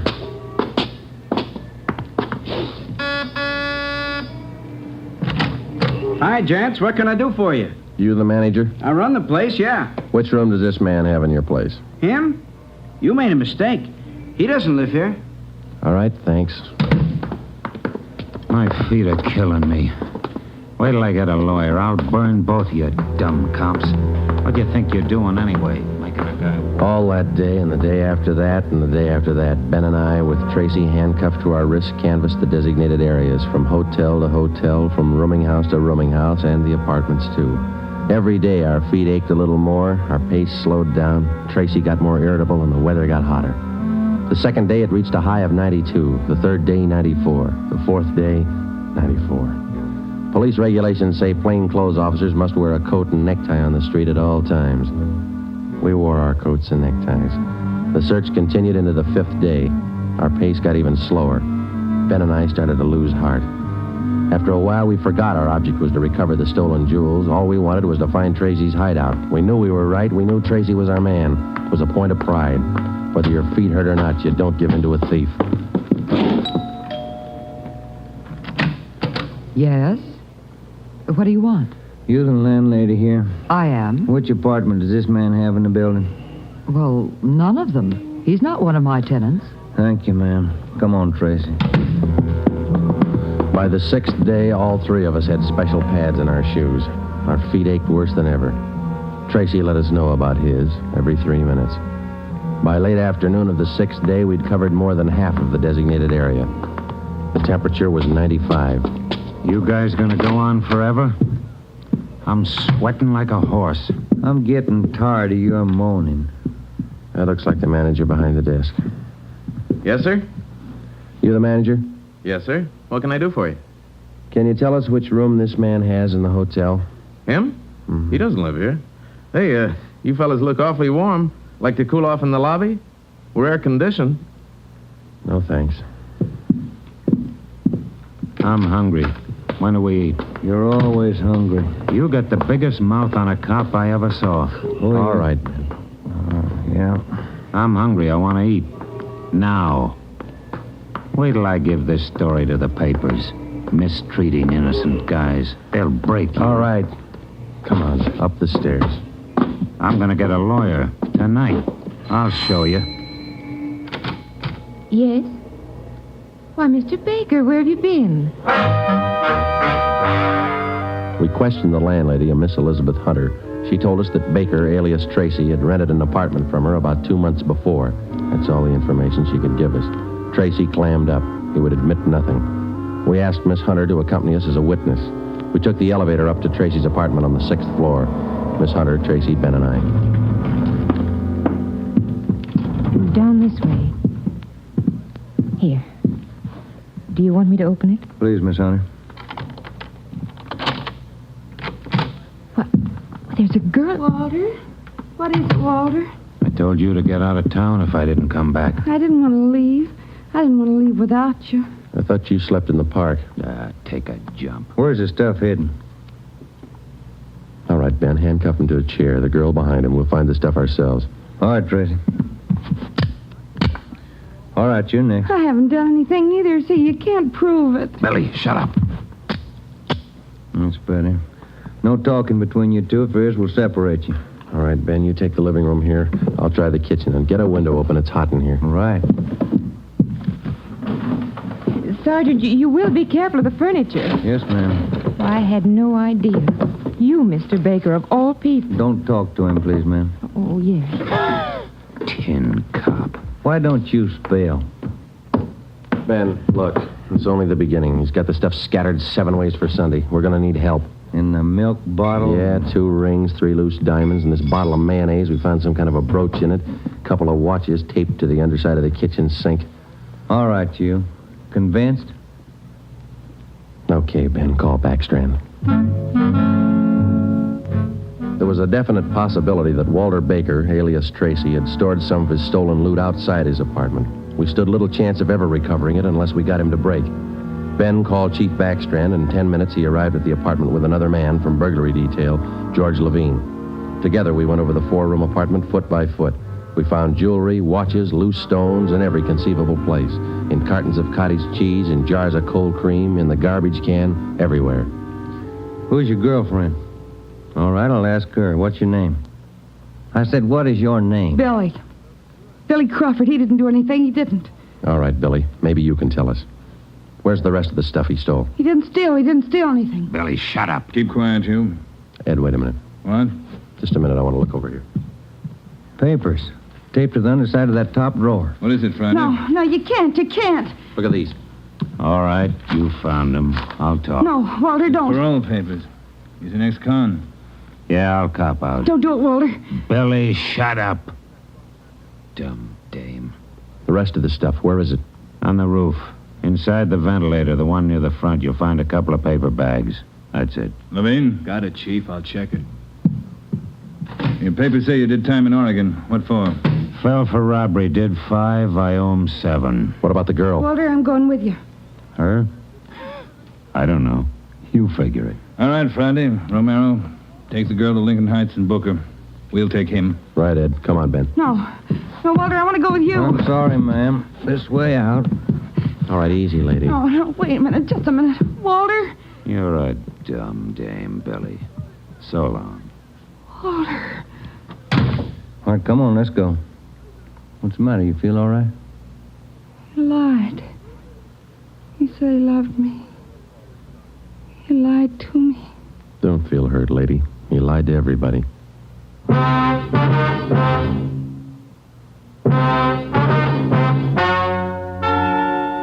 The story you have just heard is true. Only the names were changed to protect the innocent. Walter Baker, alias Walter Tracy, was tried and convicted on 3 counts of first-degree burglary and received the maximum sentence prescribed by law. He is now serving out his term in the state penitentiary. A hold has been placed on him by the state of Oregon, where he will serve out 7 years for violation of parole. Billy Crawford, Baker's accomplice, was tried and convicted of receiving stolen property and is now serving time in the state penitentiary for women.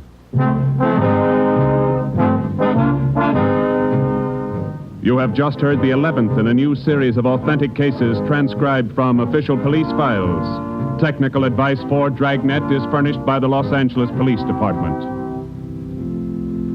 Tonight's program is dedicated to Warden Clarence A. Larkin of Folsom Prison, Sacramento, who, on the evening of September 24th, 1937, gave his life so that yours might be more secure.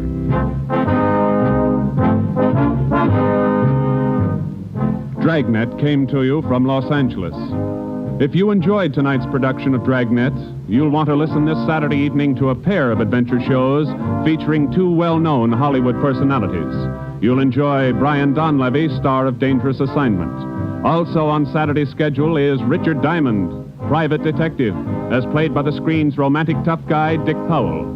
Listen to both of these exciting programs this Saturday over most of these same NBC stations. This is NBC, the national broadcasting company.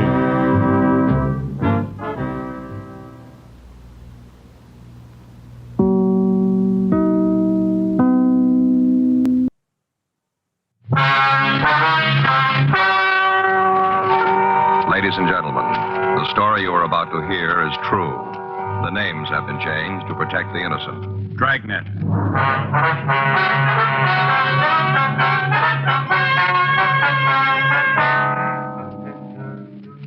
You're a detective sergeant. You're assigned to homicide detail. An elderly man is threatening an entire neighborhood with a shotgun. He says he's going to use it to kill a man. Your job, take it away from him.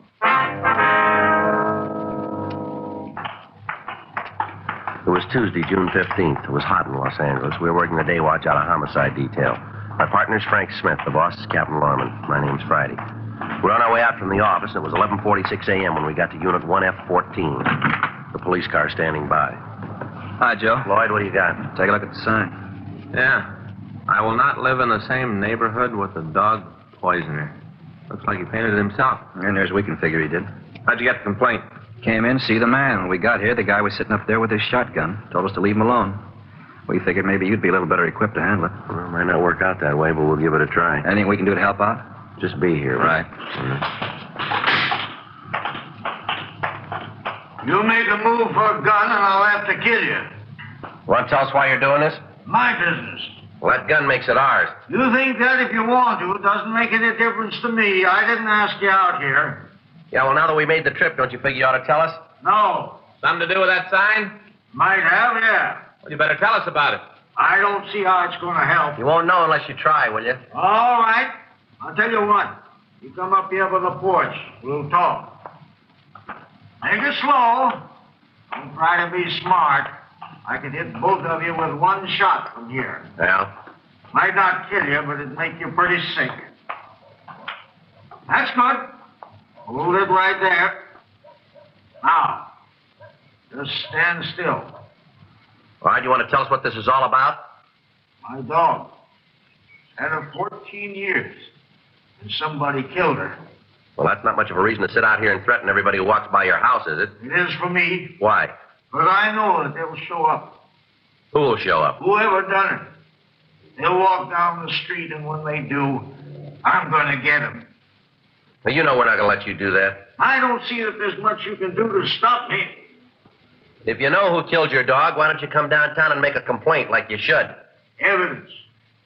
What's that? Gotta have evidence. Yeah, well, you must have a lot of it to be ready to kill a man. Now, we'll see. Who do you think poisoned your dog? I don't know, but he'll be by. Anybody else live in that house with you? No. There's nobody inside, huh? I told you there ain't nobody. Used to be Queenie, but not now. This is a picture of her. Beautiful. I'm going to tell you something, old-timer. What? You can sit there and think you got this thing under control, but you haven't. Is that right? Yes, sir? Maybe you better take another look. I've got the gun. Yeah, well, it might be that way. But there's 100 more that are going to keep you from committing a murder out here. That's a hard word to use, isn't it? No, because that's what you're figuring to do, isn't it? How do you think you're going to stop me?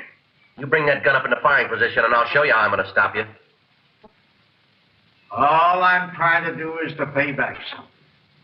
I don't want to hurt anybody else. Look, mister, why don't you tell us who you think poisoned your dog and why? We might be able to do something for you. Because I don't think it'd help. Well, why don't you give it a try? He was poisoned. I saw her come home. I saw her crawling right up that walk on her stomach, dragging her hind legs.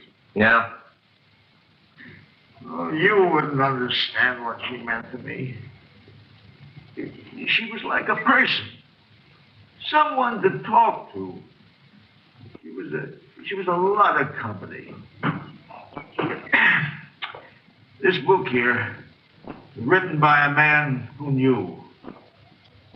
He understood. Yeah, well, all that may be fine, but you got no right to sit out here with that shotgun. This man knew about dogs. Art McIntyre. Who's that, sir? Old McIntyre? I want you to listen. This will explain just what I'm doing here. Hold it. Hold it right there. I'll drop this book and kill you. Now, I want you to listen to this. I want you to listen carefully. Brothers and sisters, I bid you beware of giving your hearts to a dog to tear. So wrote Kipling in an excellent elegiac. I happen to be a dog lover who does not believe in that warning. 8 of the happiest years of my life was spent in the almost constant companionship of a devoted dog. When he was taken from me, cruelly but with merciful swiftness, it was a terrific heart wrench. For 2 days, I grieved inconsolably. For weeks, I walked the streets at night, trying to get hold of myself. Yet now, when time has dulled the pain, I can truthfully say that the joy and understanding my dog brought into my life more than compensated for the sorrow of his passing. For my dog taught me many things, as enduring as the ages. Outside of the divine relationship and the human, I know of no influence so ennobling as our relationship with a dog. My dog's name was Junior. He was a Boston Bulldog, weighing 24 pounds, with a blazing muzzle, white collar, and feet tipped with white. His coat was the glossy brown of an autumn leaf. He had a lovable lopped ear that perked with quizzical abandon. He was full of joyous life and never outgrew his practices. I picked him up in a Fifth Avenue dog shop in much the same manner that one buys a trinket. I thought he was cute looking. He was then 4 weeks old and trotted sideways with mock seriousness. I took him home in my overcoat pocket. From that day on, for 8 years, he played a big part in my life. He came to understand me better than most of my human associates did. He knew his time for play and my time for work. He did not trespass. His only illness displayed the heroic courage that characterized him until his death. One evening, his mistress and I came home after the theater, and when we opened the door, we missed his welcoming rush and bark. We found him lying on the floor of the bathroom in a pool of blood. When I bent over him, there was a feeble thump of his tail, as much as to say, "Don't worry."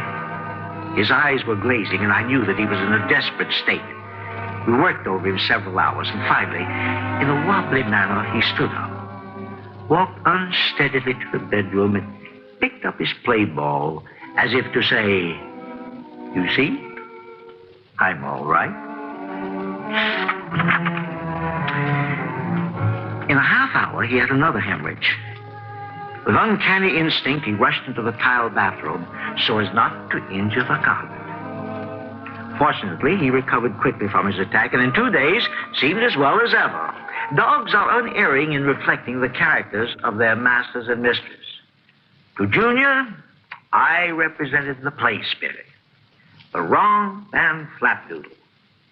Well, he was somewhat of a roughneck in his relations with me. But with his mistress, he was always gentle and careful. One of the important lessons Junior taught me was to have more faith in my fellow beings. I had for years knocked about as a newspaper reporter and had acquired that veneer of cynicism that is typical of the craft. I'd rather smart alecky attitude of having to be shown. Now, I am the average human being, as likely to err as the rest. But I found that with Junior, because of his implicit faith in me, I never attempted trickery. I could not bear to abuse that rare confidence. And this set me to thinking that if we humans displayed the same faith in our fellows, we should be less likely to have that confidence abused. I come to the final chapter of Junior's life with tears that are shed unashamed. As I have said, he was my constant companion for 8 happy years.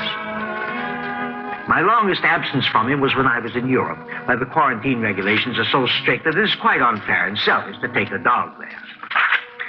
Junior, like all good dogs, was faithful to the end. He died obeying my command, which made his loss all the more tragic to me. I left him after his evening romp and was away until shortly after midnight. Upon my return, his greeting was, it seemed to me, especially joyous. It was so joyous, in fact, that it indirectly led to his death. Shortly before I arrived, a servant had taken him out for a walk. But he was so glad to see me, and he loved so to go out late at night without a muzzle or a leash on, that I humored him, and we went out again together. At that hour, there was very little traffic on Fifth Avenue, and Junior ran far ahead of me. He had been trained to wait at curbings when unleashed until he received the command, go. Then he would race across the street like a flash. At the corner of 44th Street and Fifth Avenue, I stepped to the curb, looked both ways for signs of traffic, and seeing none, shouted, go. Junior was off at a bound. At that instant, A party of reckless joyriders in a heavy touring car swung madly around the corner, and both wheels on one side passed over his body. There was a jeer of derision as the car shot northward, the taillights gleaming red in the night. Junior staggered to his feet, and as I lifted him in my arms, he looked up with his soft, pleading eyes, begging for the help I could not give. Hailing a taxicab, I hurried to my hotel a few blocks away. But before I reached there, he had died without even a whimper of pain. He lies buried today in the picturesque little dog cemetery on the sloping hills of Hartsdale, New York. Above him are the green grass, the whispering trees, and a stone carved with this inscription: Junior, faithful to the end.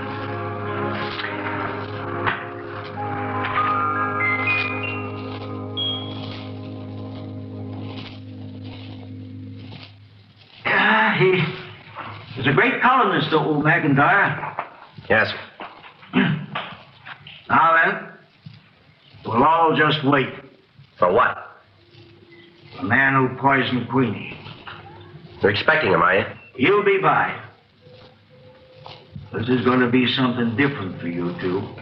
How's that? You won't have to look for the man who kills him. Friday, see you a minute? Yeah, Lloyd. What do you got? We checked the old man through R&I. You find anything we can use? No, no record. How about the neighborhood? Well, Perkins and Henry checked, talked to the people on the street. Well? The news we can find out he's pretty near a hermit. Doesn't have much to do with anybody. No close friend? No, none that anybody knows about. He gets one piece of mail a month, evidently some kind of check. Mm-hmm. We talked to the manager at the grocery down the street. Collins does all his shopping there. What do you have to say about that check? It's from an insurance company, some kind of annuity. Anything else? No, rest of the book's empty. Now, where do we go from here? Find some way to get that gun away from him. Any ideas? Well, if we could find the poisoner, it might give us a break. If there is a poisoner. No, Lloyd, I believe him. Anyway, it won't do any harm to shake the neighborhood. If we pick the guy up, maybe the old man will settle down. It's a big job. Yeah, well, that's a big gun. 12:07 p.m. We contacted the office and made arrangements for additional cars to start a thorough search of the area. It was just an outside chance that the dog poisoner might still be in the neighborhood somewhere. The crowd on the sidewalk had gotten larger, and the uniformed officers were having trouble keeping order. While I was talking to the office, a middle-aged woman broke through the lines and ran toward the porch and Peter Collins. Pete! Pete Collins! All right, hold it right there, lady. He's a friend of mine. Yeah, well, he won't be if he pulls the trigger on that gun. What are you trying to do, Pete Collins? What? What are you doing to our street? I don't know what you mean. We were all sorry when Queenie died. Wasn't anybody on the street didn't want to do something. That's nice of you. You sit here with that gun trying to turn this street into a shooting gallery, and none of us are with you. You know why I'm doing it. That don't make it right. We had a meeting last night. All the people in the neighborhood. Tried to think what to do about getting you another dog. I don't want no other dog. Grow up. Put that gun away and grow up. You get out of here. Right now. You get out of here and tell your friends that I don't need them. None of them. You go tell them that, will you? All right, come on, we'll be over here. Joe? Yeah. Just talked to the office. They're sending out more men, gas guns. Anything on the poisoner? No, still looking. Lady, what do you know about him? Oh, he lived next door for 16 years. You live alone all that time? Yeah. I think he was married before he moved here. Yeah. All he had was that old dog. Just the two of them. You have any idea who might have poisoned the dog? We'd all like the answer to that one. Ma'am? Queenie's not the first one. There's been 13 others. Hardly a dog on the block that hasn't gotten sick. We've done about everything we could. It isn't easy. What do you mean? The way the law is. What? We checked into it. You did, huh? The way the law reads, in order to prove poisoning, you got to see the person throw the bait. Yeah. There's none of us got time to sit around the back fence and watch people walking down the alley. Mm-hmm. But even if you do see the person throw the bait, you can't just go in and arrest them. All right. The law says you got to have part of the bait. Well, that's hard to do. Mm-hmm. Makes it almost impossible. You been to the authorities, have you? Yeah. SPCA, police. They've all done what they could. Dogs keep right on dying. We've even thought of maybe hiring somebody on our own. You know, sort of a special cop. Yeah. It seems a shame, don't it? Ma'am? Poor old man. How could anybody get low enough to poison his dog? That's what he wants to know. Joe. Yeah. You better leave, lady. Oh, yes. I guess there's nothing more I can do here.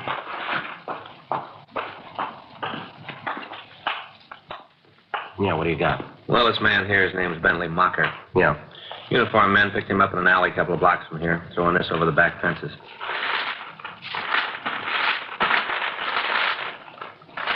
Meat, huh? Yeah. That him? That the man? That the man who poisoned Queen? All right, put that gun down, Collins. I'm gonna kill him. How about it, Joe? Collins, put it down. Oh, stand clear. Better get these people out of here. Right. What are we going to do? No choice now. Yeah. We gotta shoot him.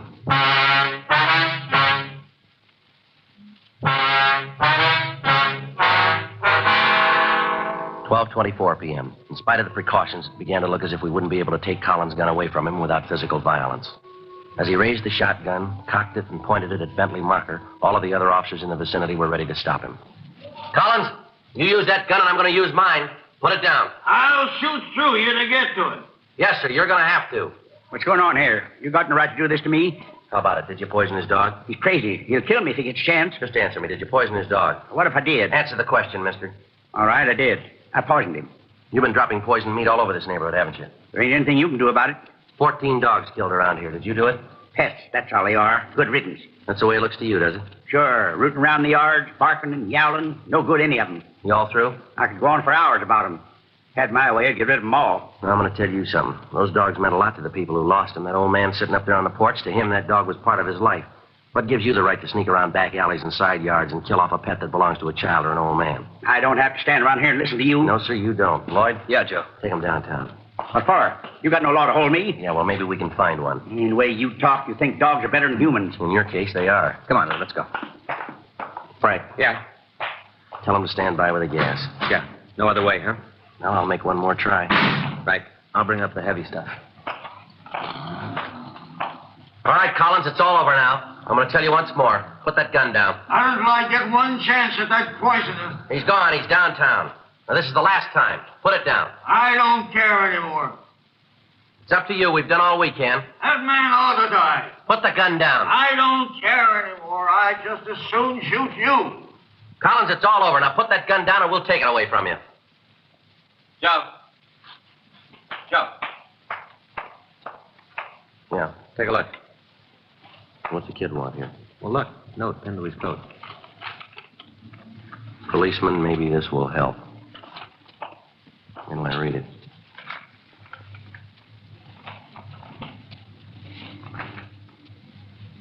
Did you read this? Yeah. Well, we'll give it a try. Collins, there's a boy here who wants to see you. I don't want to talk to anybody. You might want to see him. Who is it?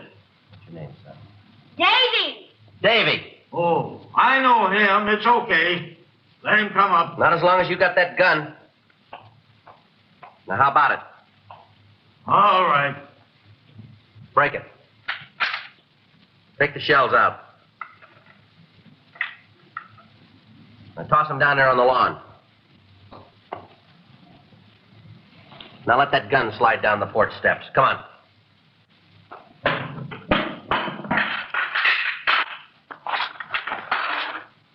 All right, son. Come ahead.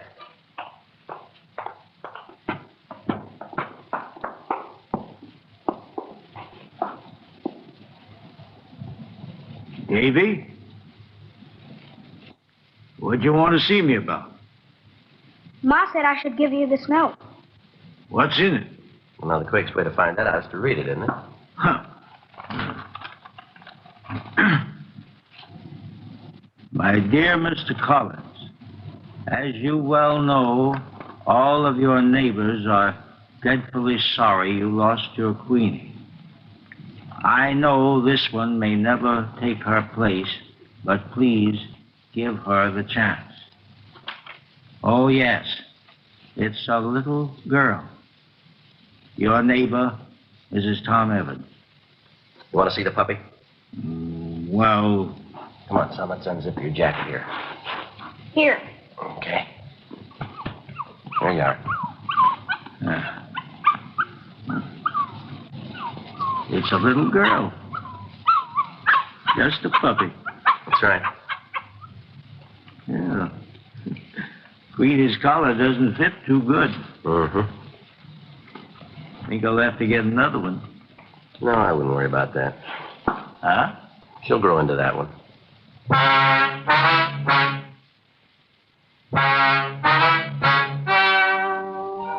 The story you have just heard is true. The names were changed to protect the innocent. On July 12th, trial was held in Division 68, Municipal Court, Los Angeles Judicial District.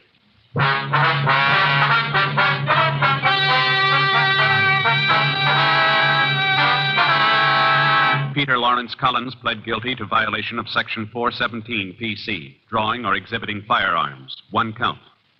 Extenuating circumstances and lack of a prior record led the court to be lenient. The suspect was placed on probation for a period of 3 years. Bentley Jones Mocker was tried and convicted of Section 596 PC, unauthorized animal poisoning, and received sentence as prescribed by law. Violation of Section 596 PC is punishable by imprisonment in the county jail for a period not to exceed 6 months, or a fine of not more than $500, or both such fine and imprisonment. Ladies and gentlemen, we are grateful to the McNaught Syndicate Incorporated for granting permission to read excerpts from O.O. McIntyre's article entitled, What My Dog Taught Me.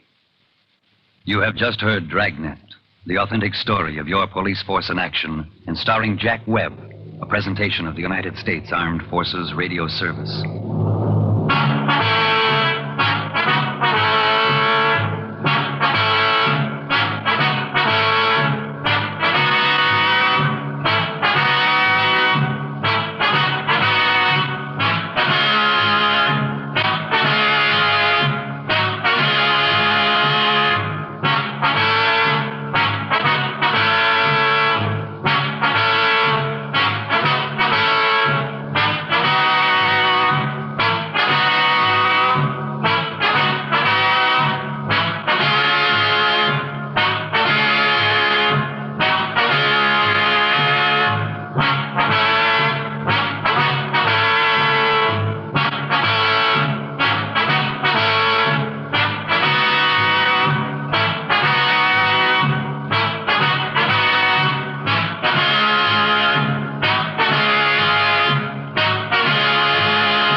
Detective Sergeant.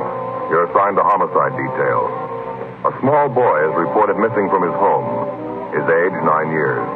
Foul play is suspected. Your job, find him.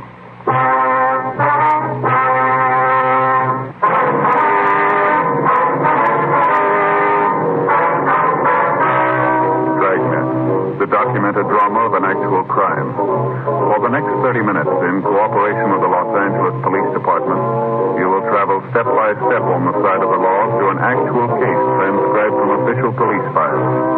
From beginning to end, from crime to punishment, Dragnet is the story of your police force in action.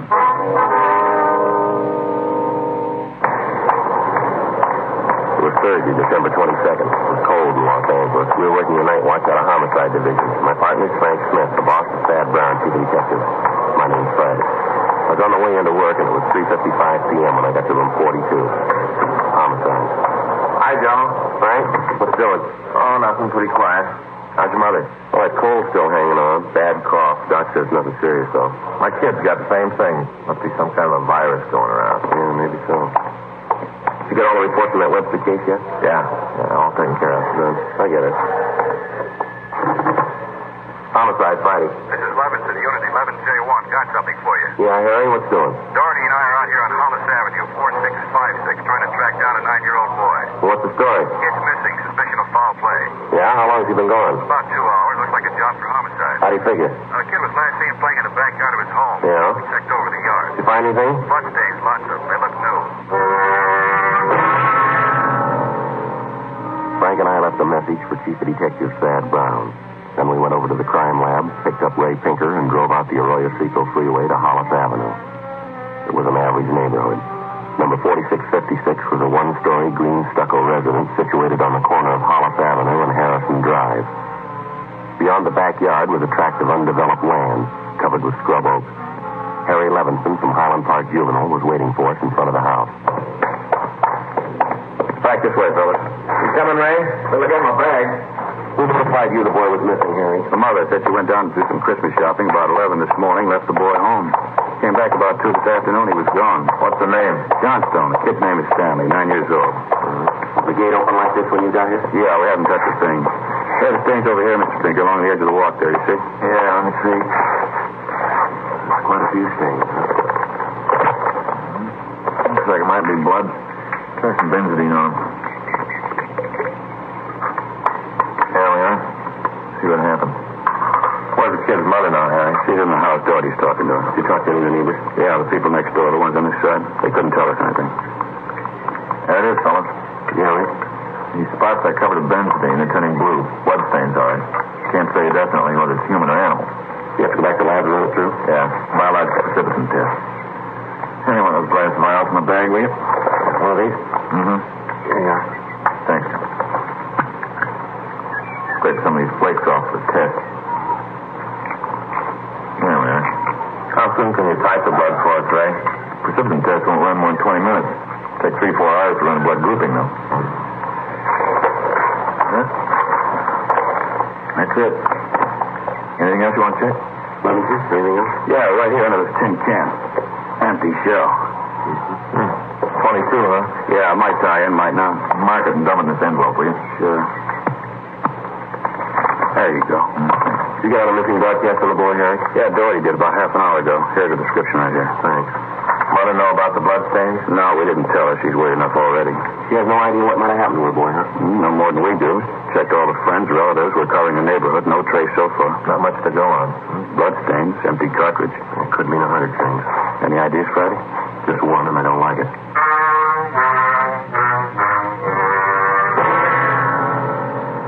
4:30 p.m., Thursday, December 22nd.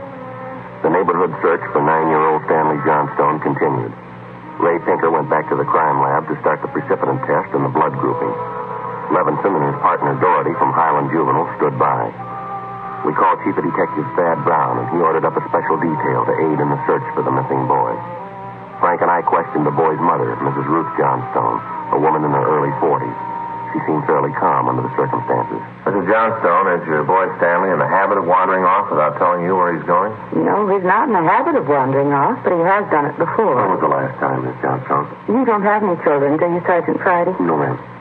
Well, there comes that time in every young boy's life when he feels that it's time to leave home. Go out on his own. Usually happens somewhere around 8 to 10. Yes, ma'am. I think I know what you mean. I have a boy. Then you know how it is. My husband and I scolded Stanley one afternoon after school, and he was quite put out about it. Thought George and I were unfair. Packed a few of his things and left. Well, how long was he gone, ma'am? Oh, no time at all. About 2 hours. I was worried about him, but my husband said to leave him alone. Said every boy had to go through that stage. Well, then you think he's gone away from home again this time, do you? Yes, I think so. He's been gone about 4 hours now, and I have a funny feeling about it. Did you and his father happen to have some misunderstanding with the boy recently? Well, that's just it. We haven't. I don't mind telling you now that we're talking about it. I'm getting worried. Any place around that you might like to visit, a hobby shop or a playground, something like that, where he might be? Yes, there's Jensen's model shop, Little Helen Woods, but I've already called there, and he hasn't been seen all day. I've called all of his friends, and they have no idea either. Mm-hmm. We'd like a list of all of his friends and the places that he was known to frequent, ma'am. That's all right. I'll give them to you. Where do you suppose he is? Where's your husband now, Mrs. Johnstone? At work. George works for the city. He's a fireman. Uh-huh.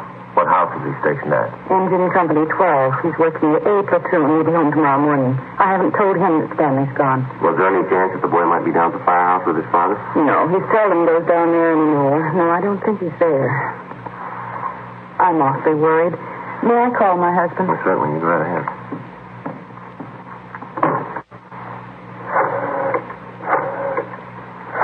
I know George will be worried. Stanley's been gone too long. Hello. May I speak with George Johnstone? This is Mrs. Johnstone. Thank you. I hate to call George at his work. Yes, sir. Does your husband own the gun, ma'am? Yes, he does. What caliber, would you know? It's a .45 automatic. He's got it. George? Well, this is Ruth. George, is Stanley down there with you by any chance? Oh, no, I can't find him anywhere. He wasn't here when I came home from doing my shopping. There are 2 policemen here. No, I said there are 2 policemen here. No, dear, I'll call you if we don't find him soon. Oh, all right. Yes, you too. Bye. I didn't think he'd be with George. Oh, that .45, is that the only gun in the household? Yes. Why are you asking about guns? Has anything happened that you're not telling me about? No, ma'am, just routine checking. We'll have to take a look at that .45 if you don't mind. Maybe I should tell you we do have another gun in the house, but it's all wrapped up. George bought it for Stanley's Christmas present. Well, if we can look at it, please. Yes, will you have to unwrap it? I'm afraid so.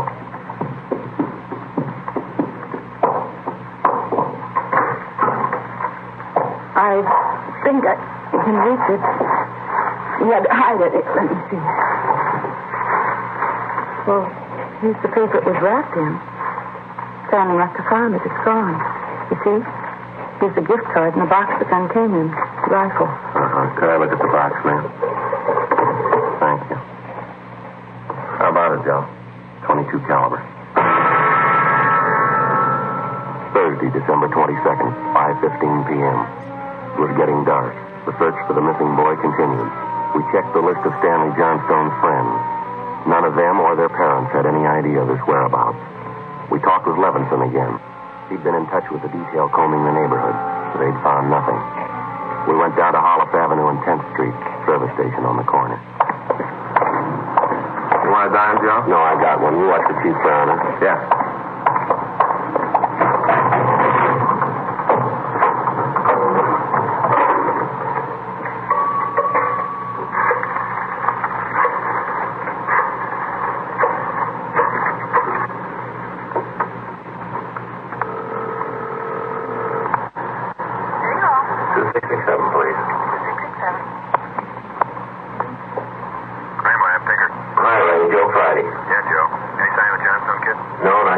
You coming? Nice exhibit test. It's human blood. Working on a blood group now. You know what type the Johnstone boy had? Well, we didn't want to upset his mother. Thought I'd wait till the last thing. We're in the neighborhood. Check with the family physician. That way you won't disturb her. Yeah, we figured on that. Just a minute, Ray. Yeah, Ray. The boss is pulled up. Ray, Thad Brown's out here now. Check you later, huh? Right, Joe. Right. Thanks.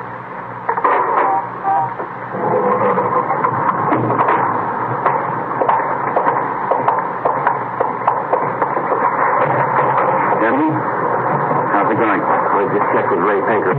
Yeah, I know. It's human blood. What do you think? We talked with the boy's mother, Mrs. Johnstone. Found the gun missing. Yep. Caliber's the same as the empty casing Levinson found, 22. He said the gun was missing. Yeah, the Johnstones were going to give it to the boys as a Christmas present. They had it hidden, but it's gone now. Any idea who took it? Well, whoever it was, they left the Christmas wrapping behind. I think maybe it was a kid. .22 rifle, huh? 9-year-old boy. When are they going to learn? First, it's carbide cannons on the 4th of July. The city issued ordinance after ordinance, but a few thousand kids around the country had to lose their eyes, fingers, hands, before the parents would give us their full cooperation to outlaw them. I know what you mean. Sure you do.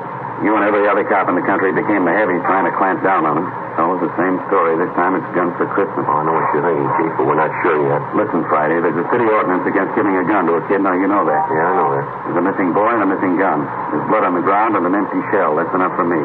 We're going to stay with it, Chief. Something's got to break. Yeah. I hope it's not the house of that kid's parents. Hi, Chief. I've been looking for you, Friday. Yeah, what do you got, Harry? Found a gun, a new .22 rifle. I'd say it's been fired recently. Where'd you find it, Levinson? Back up there in that scrub oak behind the Johnstone house. Mrs. Johnstone identified it. Luckily took it down to the crime lab. Well, thanks, Harry. Miss Johnstone okay? She's pretty sick now. Kilby came up with something else. What's that? There's another one missing. An 8-year-old boy. 6:30 p.m. We talked with Officer Killaby about the other missing boy. He told us that his name was Stephen Martin, 8 years old. His family had just moved into the neighborhood. It seemed that no one besides the Martin family knew that the boys played together. Mrs. Martin told us that Stephen told her that he was going out to play and he'd be home by 6 o'clock for dinner. She told us that he was an unusually prompt boy and almost never overstayed his playtime. We got a description of the Martin boy and put out a missing broadcast. We called the Johnstone's family doctor. He told us that Stanley's blood was type O. At 7 p.m., we talked again with Mrs. John Martin. Are you sure Mrs. Johnson doesn't know where the boys are? She has no idea, Mrs. Martin. Oh, this is terrible. Just awful. I feel there's more to this thing, something you're not telling me. Well, there's no use to upset you until we know a few more things for sure, ma'am. Then you are holding something back. Well, please try not to worry, Miss Martin. There's certain questions we have to ask, routine questions in any kind of investigation. Is there anything else you want to know? Yes, ma'am. What's your boy's blood type? Funny question. Do you think anything's happened to him? Have you found him and you're not telling me? No, ma'am. We haven't found him, and we don't think anything's happened to him. His blood type, huh? Yes, ma'am. Well, I think I have it written down in Stevie's baby book. Yes. Yes, here it is. The type is O. Type O, thank you. I wonder if I can use your phone. Oh, yes, of course. It's in the hall. Be right back, Frank. Yeah.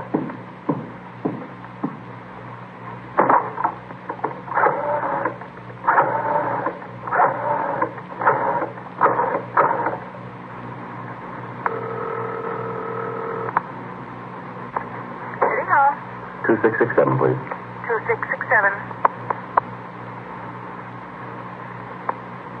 Crime Lab, Tinker. Hi, Ray. It's Friday. Yeah, did you get the blood types on the two missing boys? Yeah, both type O. So were the stains, Joe. Type O.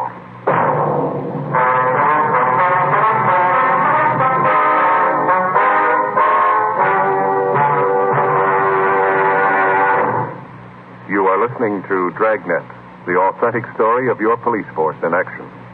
The modern way to sell cigarettes is the Chesterfield way, both regular and king size. And we're the only one that does it. We tell you what Chesterfields are made of to give you premium quality in both popular sizes. Our scientists select the best materials.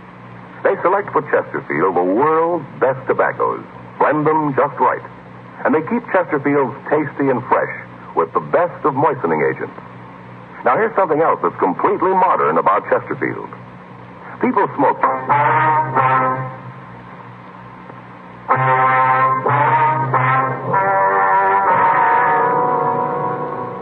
8 p.m., Thursday, December 22nd. Still no sign of either of the missing boys. Chief Detective Thad Brown went back to headquarters to direct the search from there. He dispatched another detail of 50 men to aid in the hunt for the missing youngsters. 8:30 p.m. It was getting colder. The citrus growers were warned to expect a freeze. We went back up the block to see Mrs. Johnstone. Her husband had quit work early and returned home. We talked with him. He could tell us nothing more than we already knew. We still had not informed either of the families about the blood stains and the empty cartridge casing which had been discovered in the backyard of the Johnstone home. It was more than possible that they had a right to know about our findings, but Frank and I felt there was no cause to add to their distress at this particular time. If the two missing boys were found alive and well, then the blood stains in the cartridge would be of no concern to the relieved parents. At 8:40 p.m., Frank and I left the Johnstone house and went to the home of Mr. and Mrs. John Martin. Mrs. Martin, you said your husband worked at a market. Yes. He telephoned about 15 minutes ago and said he was closing up right away. He'll be here any minute. I do wish Stevie would call or come home. It's so cold out tonight. All he had on was a thin cotton jacket. Well, try not to worry. We're doing everything we can. He'll be all right. Stevie's father's such a sensitive man. He and the boy are so close. I know he's terribly upset. Yes, ma'am. Are you sure there's no place you might have forgotten? Some place where the boy might be? No place. No. If anything's happened to the boy, it'll just kill John. Mrs. Martin. You just sit still. I'll get it. Thank you. Joe? Yeah, Harry. Johnstone case's been found.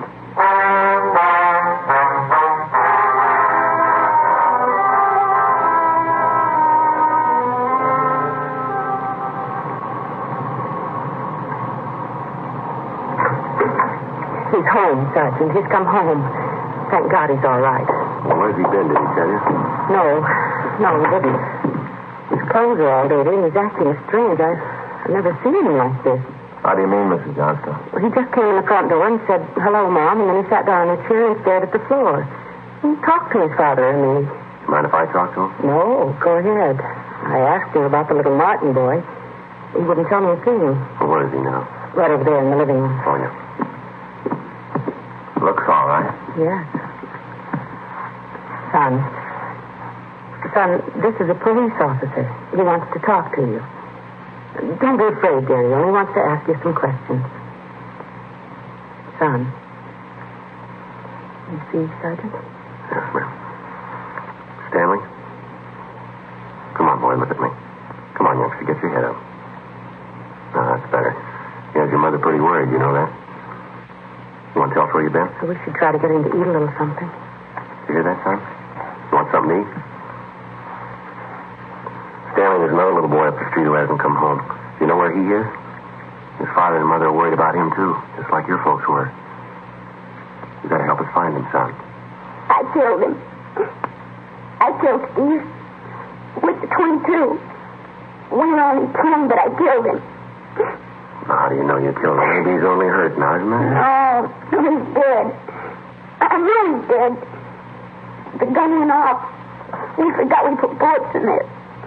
Well, where is he, Stanley? I hit him. I was scared. I didn't want anybody to find him. Where did you hide him, son? In a cave up on the hill. I didn't mean it. He was my pal. Do you want to show us where, Stanley?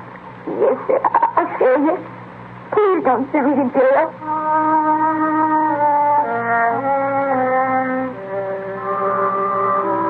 9:15 p.m., Thursday, December 22nd. 9-year-old Stanley Johnstone led the way up the hill behind the backyard of his home. He showed us the wagon he'd moved the body in. His father came along with us. About 50 feet from the crest of the hill, the boy pointed to a thicket of scrub oak.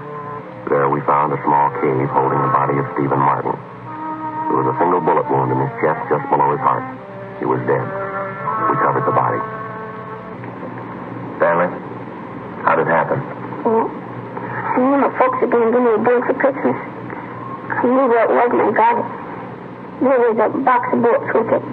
Were you pointing a gun at Stephen's son? No, sir. No, sir, I wasn't. It was Steve's turn to play with it. I was chasing him. He tripped over that stump and he fell. The gun hit him in the stomach and it went off. Now, why do you think you killed him if you're telling us the truth here? I'm telling the truth. Honest, it's the truth. All right, I believe you, son. But why do you think you killed him? My gun. He'd give me life, I didn't go get it. I should have waited till Christmas. It's all my fault. Where have you been all this time? In the cave with Steve. What were you doing in there, son? I was praying. I was praying for God to make him alive again.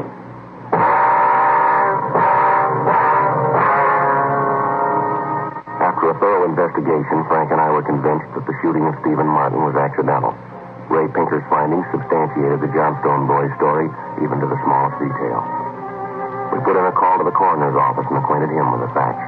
He designated a local mortuary to handle the body pending autopsy and granted us permission to remove the body to the Martin home. Mrs. Martin collapsed. The family doctor was called. Frank and I sat in the living room to wait for John Martin, the dead boy's father. Edith? Edith? Mr. Martin? Yes. You're the police? Yes, sir. Where's Edith? Where's my wife? Has my boy come home? Well, have you found him? Yes, sir. Where is he? Steve? Stevie? Where's Steve? He's hurt, isn't he? Yes, sir. Where is he? I want to see him. He's hurt pretty bad, Mr. Martin. Oh, where is he? I want to see him. How bad? Pretty bad.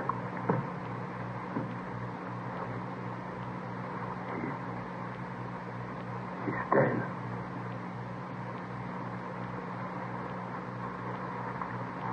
All right, if I go in. Yes, sir, if you want to. Will you go with me? Yes, sir.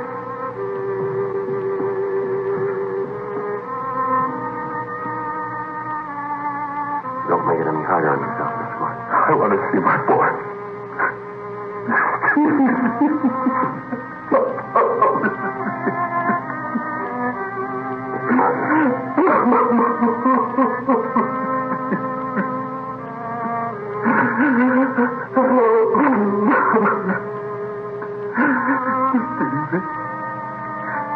Listen to me, son. I got a lot of nice things for Christmas. Everything you wanted. I got you the 3 new cars for the train. The one with the searchlight on it really works, son. I got you the switch you wanted. I'm so trapped in love. Oh, no. Oh, you can never speak me.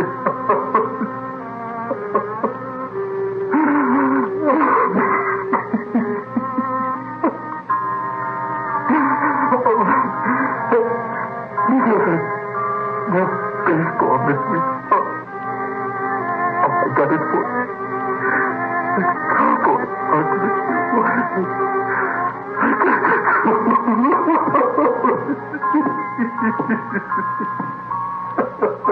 Mr. Martin.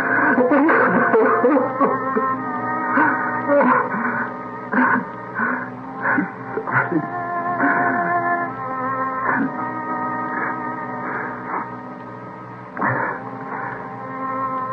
What happened? It was an accident. He was playing with a Johnstone boy up the street, playing with a gun. It went off. What was the other boy's name? Stanley Johnstone. It was an accident. Mr. Martin, where are you going? I want to see that boy. We had no idea what the dead boy's father had in mind. We didn't feel that we should try to restrain him. We went along with him up the street to the Johnstone home.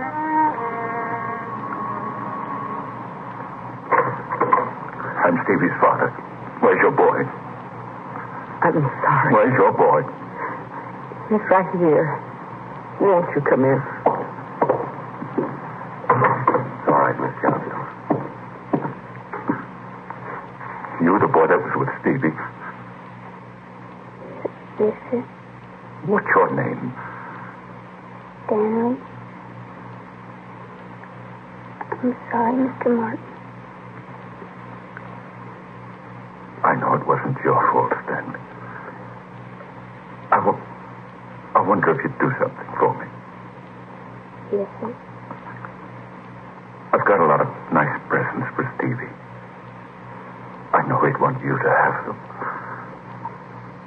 I want to give them to you. Christmas Eve.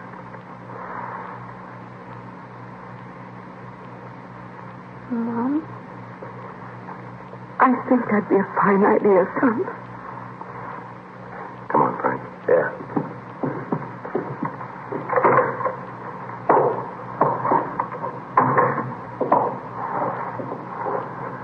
Well, what's it all prove, Joe? You don't give a kid a gun for Christmas.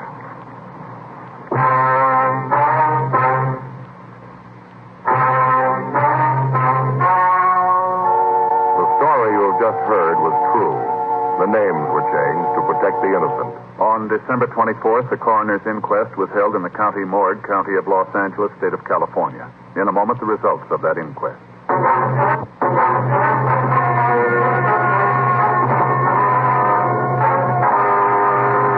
At the coroner's inquest, it was officially recorded that Stephen Martin's death was the result of an accident.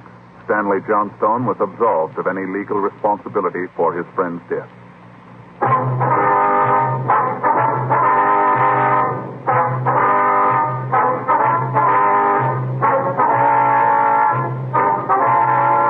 Just heard Dragnet, a series of authentic cases from official files. Technical advice comes from the Office of Chief of Police W.H. Parker, Los Angeles Police Department. Technical advisors Captain Jack Donahoe, Sergeant Marty Wynn, Sergeant Vance Brasher. Heard tonight were Ben Alexander, William Johnstone, Sammy Ogg. Script by Jim Moser. Music by Walter Schumann. Hal Gibney speaking.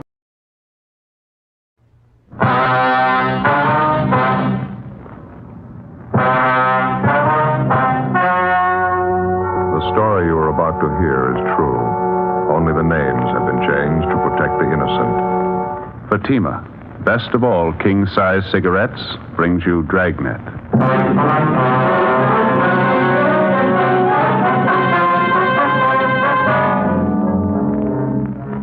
You're a detective sergeant. You're assigned to homicide detail. A 30-year-old woman is missing. 3 months pass before a disappearance is reported. There's not a trace of the woman. No lead to her whereabouts. Your job? Find her. In Fatima, the difference is quality. That's right.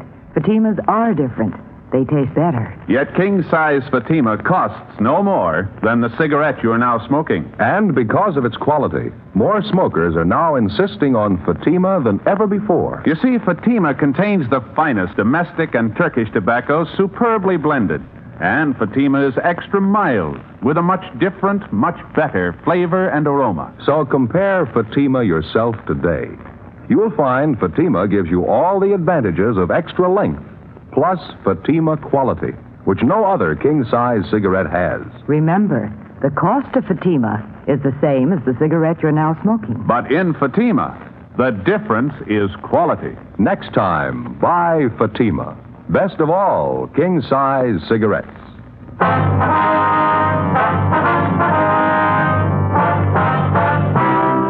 Dragnet, the documented drama of an actual crime.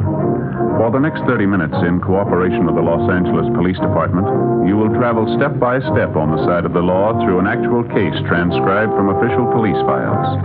From beginning to end, from crime to punishment, Dragnet is the story of your police force in action. It was Monday, June 9th. It was warm in Los Angeles. We were working the day watch out of homicide detail. My partner's Ben Romero. The boss is Thad Brown, chief of detectives. My name's Friday. I was on the way back from the stats office, and it was 10:18 a.m. when I got to room 42. Homicide. How are you, Joe? Been waiting for you. Hi.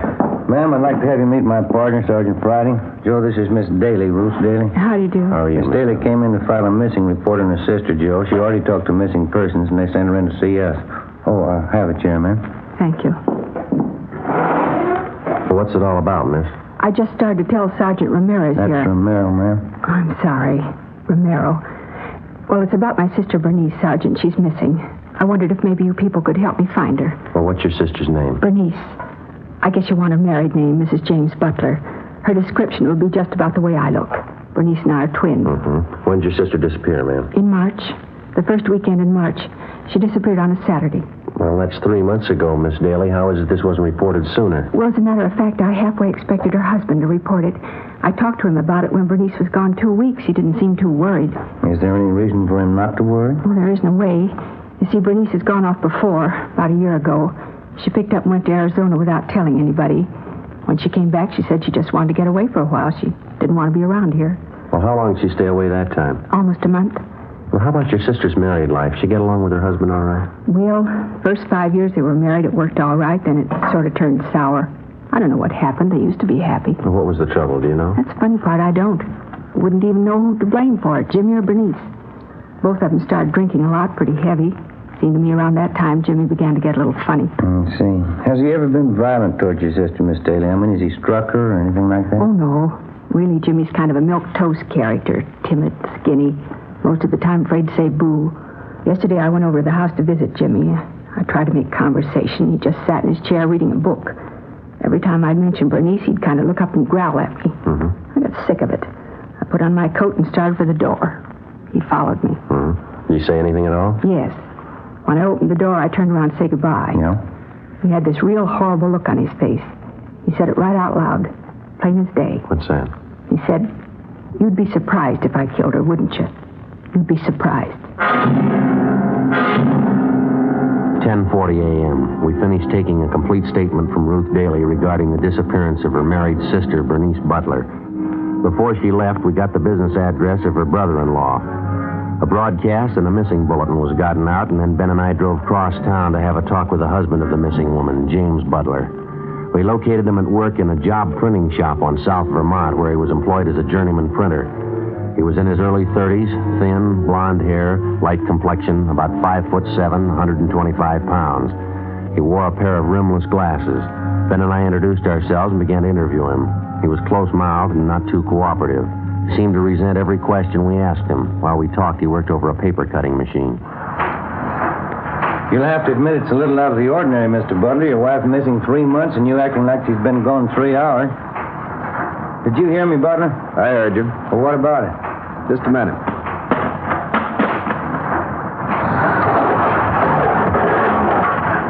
Well? How do you know it's not ordinary her going away? I'm married to her. I know my own wife. We talked to your wife's sister this morning, Ruth Daly. She seems to think you might know all about your wife disappearing. She does? That's right. In my way, I got to get that other set of cards. Oh, yeah. What do you think? I don't know. There's something wrong with him. Sure got a big grudge for somebody his size. I wonder what that girl meant when she called him bashful. Yeah, about as bashful as a wild boar in a plum thicket. In my way, I got to get in there. Yeah, go ahead.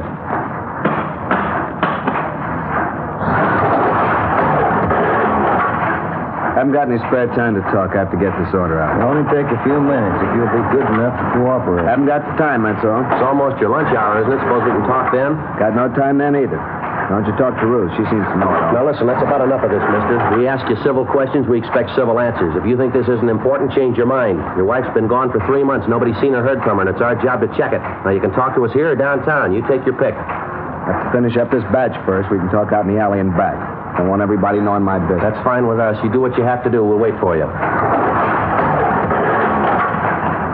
Sure is aching for an argument, huh? Yeah, I wonder what his big trouble is. Maybe a hangover. Looks a little used up. Yeah, it could be. If he had something to do with his wife's disappearing, you'd think he'd try to cover it. The way he's acting, he doesn't seem to care what we think. Well, let's see what kind of a story he's got.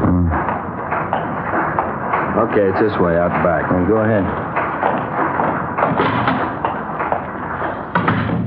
Yeah, what's the big deal? You ever been arrested, Butler? No. Almost a couple of times. They couldn't get me. What kind of trouble were you in? They said they didn't get me. I'm not going to put myself in hot water. We'd like to find out how your wife was before she disappeared. You know of any reason why she'd go off the way she did? Any reason why she'd stay away 3 months without any word? No, I don't know any reason. Well, how about your relatives, your friends? You checked to see if she might be with one of them? They'd call if she was. You never checked with them? No. I think Ruth did. You have any big arguments with your wife, Butler? Around the time she disappeared, I mean? We had them all the time. She bothered me. She was too fresh. I beat it out of her. That's so. You got to. Give him a little freedom. They think he can take over. Nag him, tell you what to do, what not to do. Sick of it. We'd like a straight answer here, Butler. Did you want your wife out of the way? What do you mean by that? I mean, do you know why she's missing? Could be a lot of reasons. Might know one. Did you kill your wife, Butler? It'd be silly to tell you that, wouldn't it? Yeah. Did you kill her?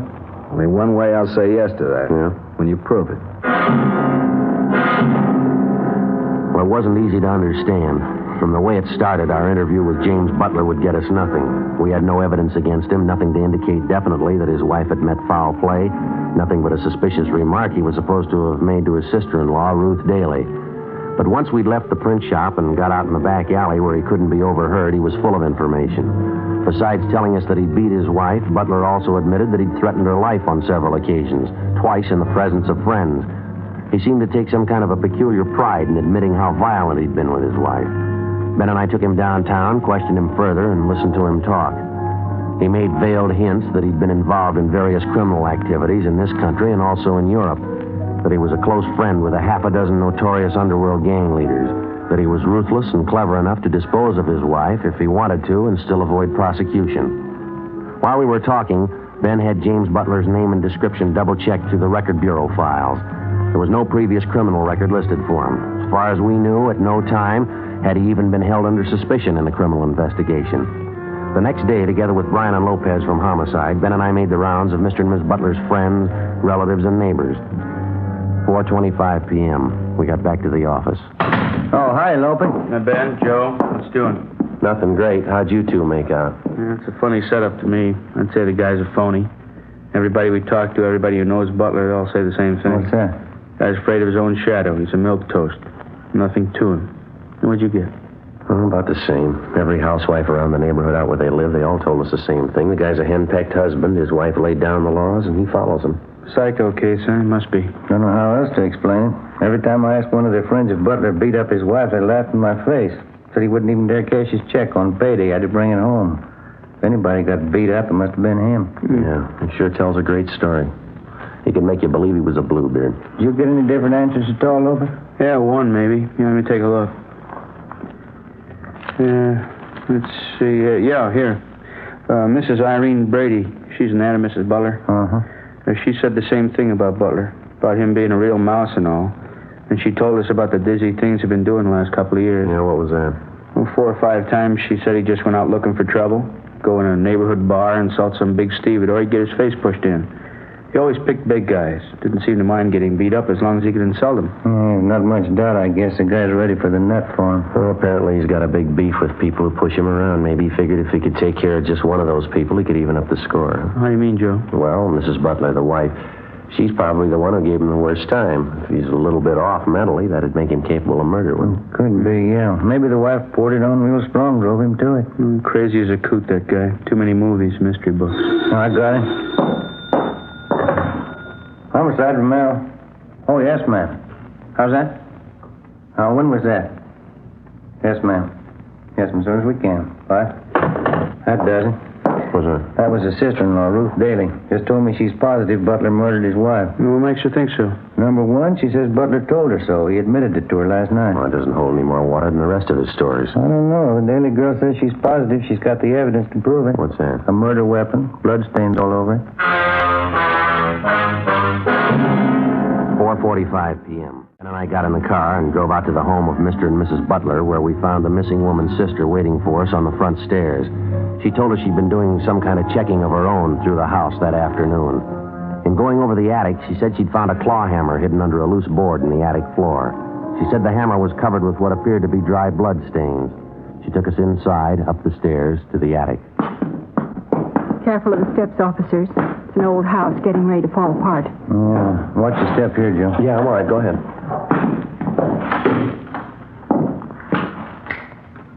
Light's good and bright. That's how I happen to see the loose boards over here.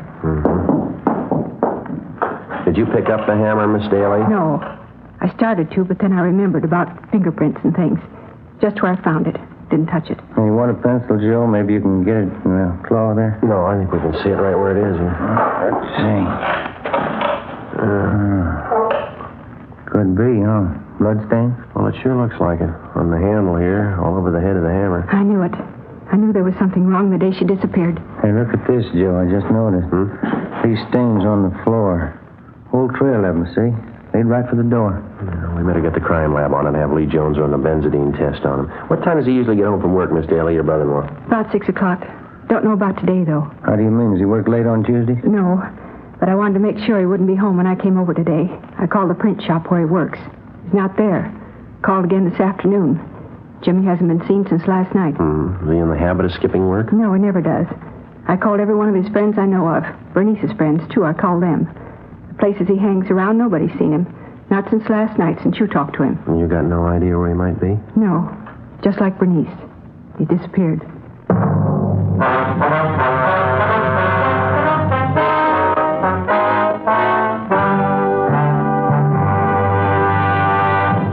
You're in the statistician's office of a metropolitan police department. Have you made the run on this one? WMA, 5'7", 160 pounds. Suspect is left-handed, operates on foot. We punched up the master. The cards are in the machine. We'll make the run now. Okay, fine. There are many suspects to choose from. You're looking for one.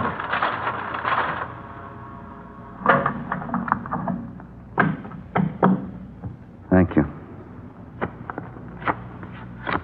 Yeah. This is the one we want. When you have a choice to make, you want to be sure. And you can be sure of Fatima quality. That's why we ask you to compare Fatima with any other king-size cigarette. Side by side, Fatimas are the same in length and circumference. 85 millimeters long, 1 1/64 inches around. And Fatima filters the smoke exactly the same long distance as other king-size cigarettes. But in Fatima, the difference is quality. Fatima gives you extra mildness, a much different, much better flavor and aroma. Remember, Fatima gives long cigarette smokers all the advantages of extra length, plus Fatima quality, which no other king-size cigarette has. Next time, insist on the best. Buy Fatima. Best of all king-size cigarettes.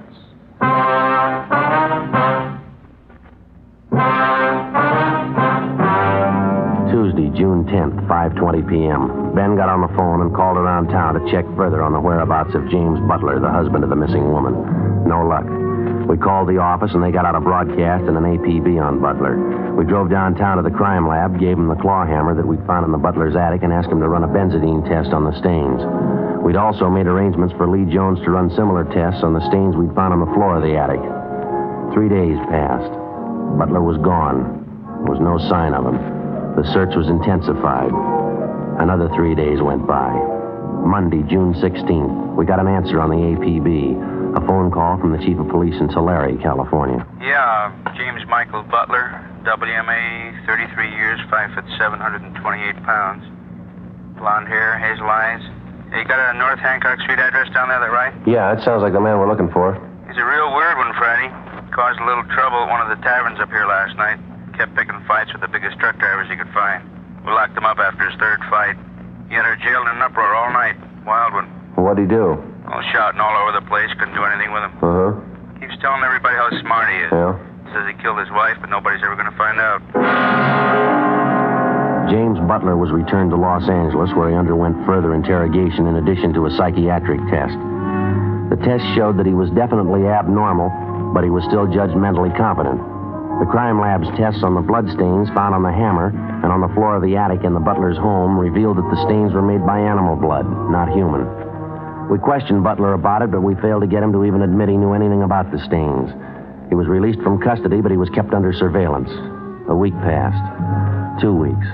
Nothing developed. Still no sign of the missing woman, Bernice Butler. Still no definite sign of foul play in connection with her disappearance. No definite sign that her husband was criminally involved in any way. Considering all the angles of the case, we were still inclined to figure that he fitted in somewhere. He had some direct hand in his wife's disappearance. We stayed on it. Nothing happened. On June 26th, the twin sister of the missing woman, Ruth Daly, met Ben and I at the office and laid out a plan she had in mind. She insisted we try it. You mean you want to work on his emotional nature and try to get some kind of an admission out of him? Is that the whole idea? That's it, Sergeant. I know what a nut he is about being dramatic. I know it'll work. Well, it's possible, yeah. How do you figure to set it up? It won't be very hard. For one thing, you know my sister Bernice and I look quite a bit alike. People always take us for one another. Yeah. You can get Jimmy out of the house at night for some reason or other. I'll slip in and go upstairs and put on one of the dresses Bernice used to wear all the time. Mm-hmm. I'll sit there in the upstairs bedroom with just the hall light on. Just enough light so he can see me when you bring him upstairs. I'll even bring over Bernice's pet cat she had, Siamese. He always hated the cat. I don't know, ma'am. I'm not quite sure about it. Well, it might be worth a chance. It's not too orthodox, but maybe it'll work. If I know Jimmy, it'll work, Sergeant. If you can just warm him up to it ahead of time before you bring him upstairs. When he sees me sitting in that room with a cat, I know he'll think it's Bernice. We're bound to get some kind of reaction. That's better than we're doing. Yeah, Ben, what do you think? Sounds like a movie script. I don't know. It's like she says, I guess. We're bound to get a reaction. I know it'll work. I'm sure of it. Joe? All right, let's give it a try. The following night, a few minutes before 8 o'clock, Ben and I got James Butler away from his house on the pretext of taking him downtown for further interrogation. We delayed long enough to make sure that Ruth Daly, the sister of the missing woman, had plenty of time to get into the house, change her clothes, and take her place in the upstairs room with her sister's pet Siamese cat. Then we started back for the house. We'd made arrangements to have Brian and Lopez from Homicide standing by, concealed in the immediate vicinity of the house in case they were needed.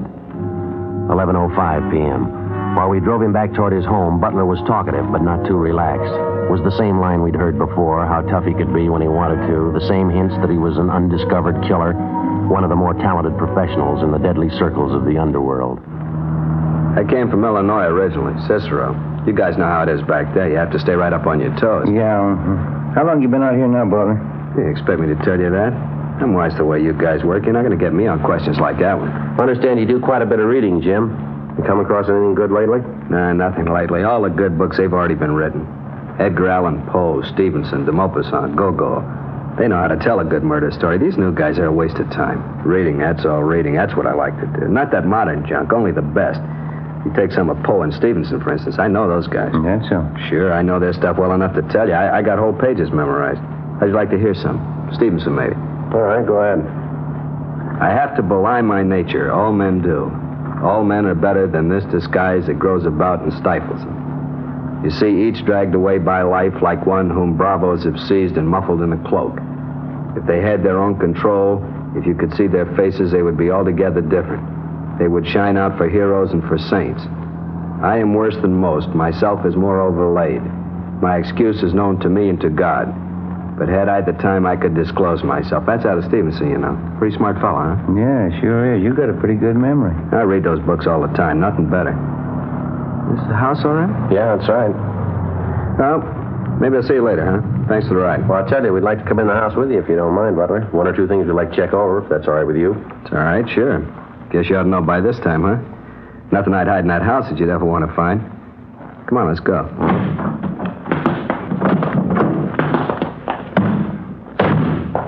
Sure dark out, isn't it? A little bit chilly. Yeah. What do you want to check over in the house? Oh, just one or two things. Just routine, Jim. We won't keep you long. Guess I ought to be a little burned at you cops by now, huh? Getting all this rousting? How about laying off pretty soon? Maybe I am getting a little burned. If you can prove something on old Jimmy Butler, prove it. If you can't do it, let him alone. We're just tying up a few loose ends here, Jim. There's nothing to get excited about. What's the matter? Forget your front door key? I got it. My business, you learn not to forget anything. Can't afford to forget.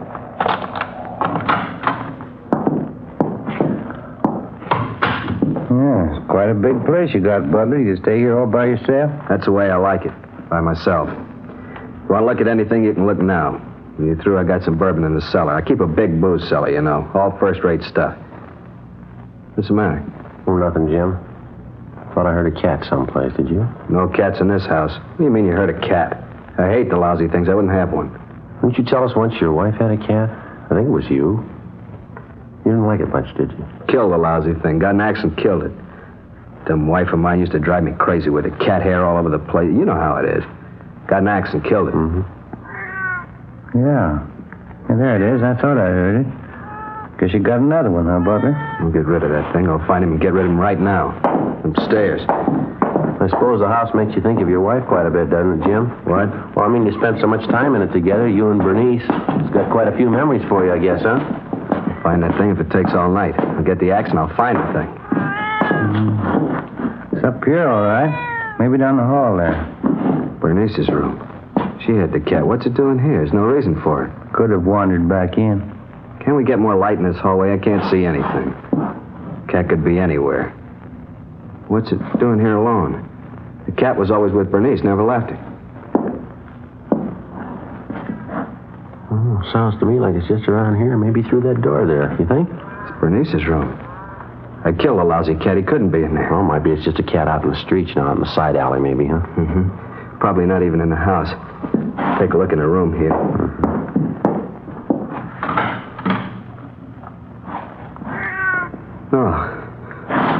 No, it ain't real. She's not there. She's not there. Don't hurt the cat. Not the poor cat, Jimmy. Don't kill him. Not both of us. Don't kill the cat, please. Don't kill two of us. You go away. You go away. You're not there. It's a fake. You're not there, Bernice. Please, Jimmy. Not both of us. Don't kill both of us. Some kind of a trick. Now, you go away, Bernice. You're dead and I killed you. You're downstairs. You're in the ground. You're deep in the ground. I killed you. You can't be sitting here. Please, Jimmy. Please. All right, Butler. Come here. No. Get away. You get away from me. She's downstairs. She's in the ground. I'll show you. You can't trick me. I'll show you. Grab him, Ben. Grab him. I can't. Dear God. Come on, Ben. Downstairs. Yeah. I tried to grab him. Tried to. He broke away. Yeah. Lopey. Here, Joe. Here. Did you see it, Lopey? Yeah. Good drop from the window. He came fast. Yeah. Not too pretty, huh? Must be something, huh? How about getting a doctor? Yeah, he lost the doctors when he hit that sidewalk. There's only one thing left I know. Yeah? Call a priest. In his suicide leap from the top story of his house, James Butler died instantly on the pavement below. Afterwards, when the reports were made out and the deputy coroner removed the body, a special detail of men was sent out to help probe the grounds around the Butler home and also the ground directly beneath the house. The search was thorough. The ground was dug up foot by foot, and we found nothing. Butler's last admission before his death that he'd killed his wife and buried her in the grounds adjoining the house seemed to be as empty and worthless as some of the other stories that he told us. The painstaking search for the body of James Butler's wife went on, We found nothing. Alive or dead, there was still no trace of her. Butler's friends and relatives held a modest funeral for him, and he was buried in a small cemetery south of the city. In Missing Persons Bureau, there were still no leads on the case of Bernice Butler. It was still open. Summer finally got to an end. The fall season came and went, and then Christmas and the holidays, and then back into January and February. On a rainy morning early in March, almost a year to the very day when the case started, we got a communication from San Francisco. It had come to the notice of the police through the county health department. In regard to your APB of June so-and-so last year, this is to inform you that Mrs. Bernice Butler has been a patient in the tubercular ward, County Hospital, San Francisco, since June 16th of last year. Apparently, her case was considered critical from the day she was admitted to the hospital. Last Thursday, she succumbed to the illness. Identification was established, next of kin notified, but no one claimed the body. She was buried at county expense. I trust this may aid you in establishing facts pertinent to her disappearance on. Well, how about that? Well, it doesn't figure, does it? Sooner or later, you get them all. How would you figure out that night we had Butler at the house? I mean, we had his sister-in-law in there, and he thought he saw his wife? Oh, who knows? Suppose he really had himself talked into it. He thought he committed 100% murder. Yes, he thought about it long enough till he convinced himself. Must have worked out something like that inside his mind. Mm-hmm. Imagine he lived right through it. Figured he really killed her. When it came for the punishment, he's ready to buy that. There wasn't any way out, so he jumped. Yeah, mixed up can it get, huh? That's too bad. All things considered, I guess he loved her quite a bit. Well, it doesn't seem to matter now what he did. Wasn't much of a chance either way. How do you mean? Well, the girl, TB on one side, maybe murder on the other. Yeah. Either way, she had to die.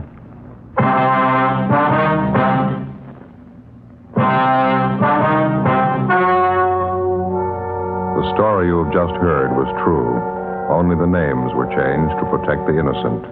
On March 9th, the meeting was held in the office of Captain of Homicide, Police Department, City and County of Los Angeles, State of California. In a moment, the results of that meeting. And now here is our star, Jack Webb. Thank you. Friends, we've spent about 2 of the past 30 minutes telling you why so many smokers coast to coast have switched to king-size Fatima. And they really have. Just listen to some of these brand new sales figures.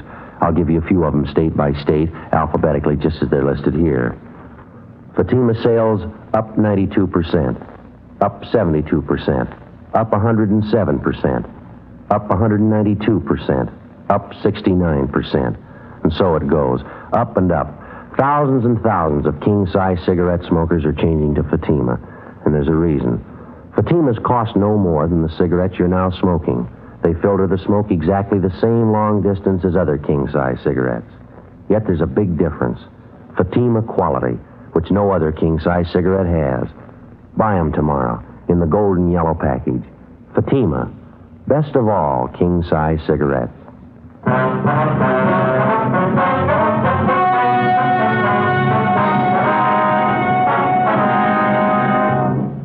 After locating Mrs. Bernice Butler in the tubercular ward in San Francisco County Hospital, final disposition was made of her case. Her late husband, James Butler, was cleared of any connection with her disappearance.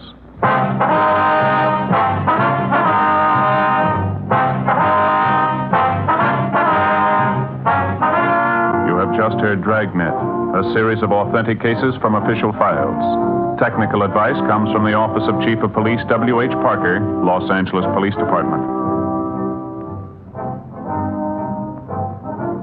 Fatima, best of all king-size cigarettes, has brought you Dragnet, transcribed from Los Angeles.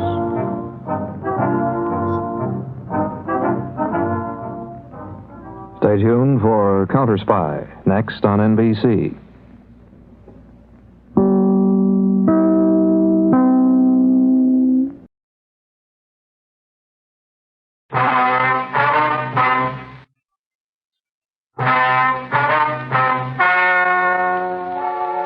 Ladies and gentlemen, the story you are about to hear is true. The names have been changed to protect the innocent. Dragnet.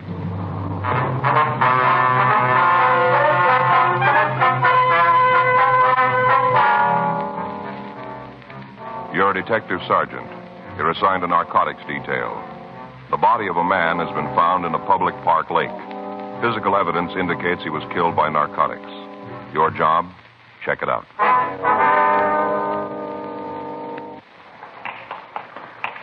It was Monday, July 9th. It was warm in Los Angeles. We were working the day watch out of narcotics detail. My partner's Frank Smith. The boss is Captain Shy. My name's Friday. We were on our way out from the office, and it was 10:23 a.m. when we got to room 42. Homicide. Yeah, that's right. Mm-hmm. You got a name on him? Yeah. Hi, Joe. Frank. Oh, Sit yeah. down. Be right with you. Yeah? What's the spelling on that? Mm-hmm. Yeah, I'll check it out. Right. I'll call you back. Mm-hmm. Bye. Jack, how's it going? Pretty good. With you? Well, it doesn't do much good to kick. Yeah, never worked for me. What do you got for us? Wait a minute, I'll get the pictures. All right. We got it late Saturday night. Just got the results of the autopsy this morning. Thought maybe you and Frank would be interested. Here, let me clear the table. What is it? Now, here. The way we got the story goes together like this. A couple of kids on their way home from a late show walked through MacArthur Park. Must have been about 10:30. Yeah. Stopped by the side of the lake for a minute, and they saw something in the water. Went down to check it and found the body of a man. Yeah. Here's a picture where we found him. Mm-hmm. Contacted the park authorities, and they called the police. Felony car answered, and they called us. Uh-huh. You know who he is? No ID on him. Made him through his prints. Name's Walter Gilmer. Appears to be his true name. Got several aliases. How about his background? Been picked up for just about everything in the code. Copy of his arrest record. That's right. Your first arrest when he was 14. Yeah. Been piling him up ever since. He added up, he spent over half his life in prison. Mm-hmm. Way it looks, he died someplace else. How do you figure that, Jack? Oh, here. This is a picture taken of the path leading to the lake. Yeah. See here, the tracks? Mm-hmm. Looks like he was dragged down the gravel path and then dropped into the water. Mm-hmm. Yeah. See there, Joe? Yeah. What killed him? Yeah, had us for a while. No evidence of violence that could have done it. In his record, there are half a dozen people in town who'd like to take care of it. Yeah. Copy of the autopsy report. Mm-hmm. That'll explain why we thought you might want a piece of it. Yeah. Died of narcotics poisoning.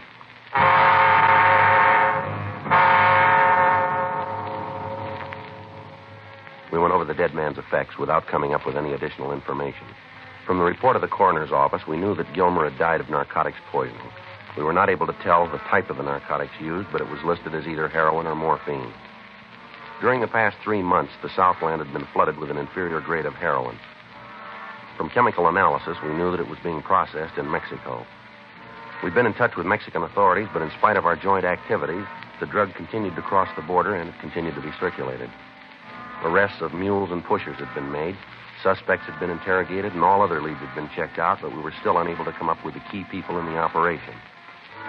The death of Walter Gilmer gave us a possible lead. We couldn't be sure that he died of the low-grade drug, but it was worth looking into. Working with Sergeants Jack McCready and Danny Galindo of Homicide Detail, we pulled Gilmer's package, and we went over all of the available information on him. We made out a list of his known friends and his associates. All of the places he was known to frequent were checked. For the next 2 days, anyone who had been seen in Gilmer's company was talked to. Apparently, we were at a dead end. Thursday, July 12th, 11:14 a.m., Frank and I got back from talking to an informant. There was a note in the book to call McCready. McCready there? Yeah. Oh, Jack, Joe Friday. Mm-hmm. Well, where's he now? No, we'll be right over. Thank you. What's he got? One of Gilmer's friends. Yeah? Says he was with Gilmer when he died. Frank and I left the Central Police Station and walked over to the City Hall. By the time we'd gotten there, McCready had pulled the suspect's package and had what background information there was on the man. The three of us talked to him in the interrogation room. For the record, what's your name? David Flack. How old are you? 26. Is still your address? Yeah. How well did you know this Walter Gilmer? We roomed together. How long? A couple of years. According to your package here, you've had several arrests for being a user. Is that right? You got the paper. Told us you were with Gilmer when he died. Now, look, there you go again. What? I said I was with him when he was sick, that's all. We got together Saturday night, had dinner, and Walt didn't feel so good. He shoved off, said he was going home and get some rest. It's the last time I saw him. He went home to get some rest. Go ahead. With what? There ain't no more to say. You guys asked me, remember? We talked to the manager of your apartment house. Real goof, ain't she? She said you and Gilmer came in together Saturday night. Puts the time about 8:30. Says the two of you stayed there till about 9:30. Then she heard you come out of the elevator with Gilmer. She's got real big ears. That's what she says. Goes on to tell us that she went to the door of her apartment, looked out into the hall. Says she saw you carry Gilmer out of the apartment building. I carried Walt out? That's what she says. You know how big Walt is? We got an idea. Well, you know I couldn't carry him any place. God weighs me about 50 pounds. I ain't that strong. The landlady's willing to testify to it. Yeah, she talks a lot. She's going to talk you right into the joint. We find Gilmer an hour later dead. You're the last person seen with him. Fit you real good, Flack. From here, it looks like you're right for a 187 charge. You figure you can nail me down for murder, huh? It's worth a try. Yeah, but can you make it go? We think so. Now, one thing's going to louse it up. Yeah? I didn't do it. I had no part in it. None. You better tell us then, huh? If I give it to you, it'll make a difference? Depends on the words. Go ahead. Where do I start? The beginning will do. Yeah. I guess Saturday afternoon's as good as any. We'll listen. Old Walt got himself a new connection, said it was a good one. For heroin? Yeah. Got a good buy and a couple of bindles, said it was a real good deal. You know where? No, he wouldn't tell me. He just said it was his and that when I needed some stuff, he'd set it up for me. You're on H2, huh? Yeah, why lie to you? A couple of days in the tank will bring it out anyway. Yeah, I'm swinging a pretty good habit. How much? Shooting 3 a day. All right, go ahead. Oh, Walt had a fix about 4 in the afternoon. We were going out for dinner, and Walt said he had enough H so he could take one for free. Mm-hmm. After that, we went out and got something to eat. Walt didn't eat much, said he felt way out, didn't hardly eat at all. Yeah? Went back to the apartment, sat around, talked. Tried to get him to tell me where he made the connection. He just laughed and said it was the best thing he ever fell into. Didn't he give you any idea? No, not a smell. All right. Well, pretty soon he said he didn't feel so good. I thought maybe he needed another pop. I asked him if he wanted me to cook it for him. He said no. Said he just wanted to get some air. Told me he couldn't breathe too good. Just lay there on the bed grabbing for air. Mm-hmm. I asked him if he wanted me to call a doctor, get somebody up there to fix him. He looked pretty bad. Yeah. He told me he didn't want anybody, just to leave him alone. Mm-hmm. About an hour later, I checked with him. I wanted to see if he felt any better. He was dead. You took him out of the apartment then? Yeah, I got scared. I didn't know what had happened, but I could see you guys laying it on me. What'd you do? Took him out to the park, got him in the back seat of the car, and took him out there. Sat in the car for about 15 minutes waiting for a couple of kids to leave. They were sitting on a bench near there talking. I had to wait for them to leave. Yeah. After they'd gone, I dragged Walt down the water and dumped him in the lake. What about his identification? Took it out of his pocket. Figured it'd give me a couple of days to try and grow an alibi. Figured it'd take that long for you to find out who he was. You just left him in the lake then, huh? Yeah. Drove back to the house and tried to figure what to do. Think of somebody who'd go me an alibi. You haven't got any idea where Gilmer made the connection, huh? No. You know where he went Saturday afternoon? No, he left the place about 10 in the morning. I didn't see him until about 3 or maybe 3:30. He was holding pretty good then, real happy, laughing it up all over the place. Oh, Walt, he had a real good laugh when he was feeling good. Gee, I still can't get it straight that he's dead. Gilmer have any close friends that you know of? Couple, not more than that. Want to give us their names? I guess, as long as they don't find out. Did you meet any new people he told you about? Well, if he did, he didn't say nothing. I'm sorry, I'd sure like to help you. It's a lousy trick making Walt think he was getting such a good deal and having it turn out like this. It's a lousy deal. Mm-hmm. He was real happy because he thought he scored real big, got it real cheap. Told me he hardly paid anything for it. Well, he had it wrong, didn't he? Huh? He was overcharged.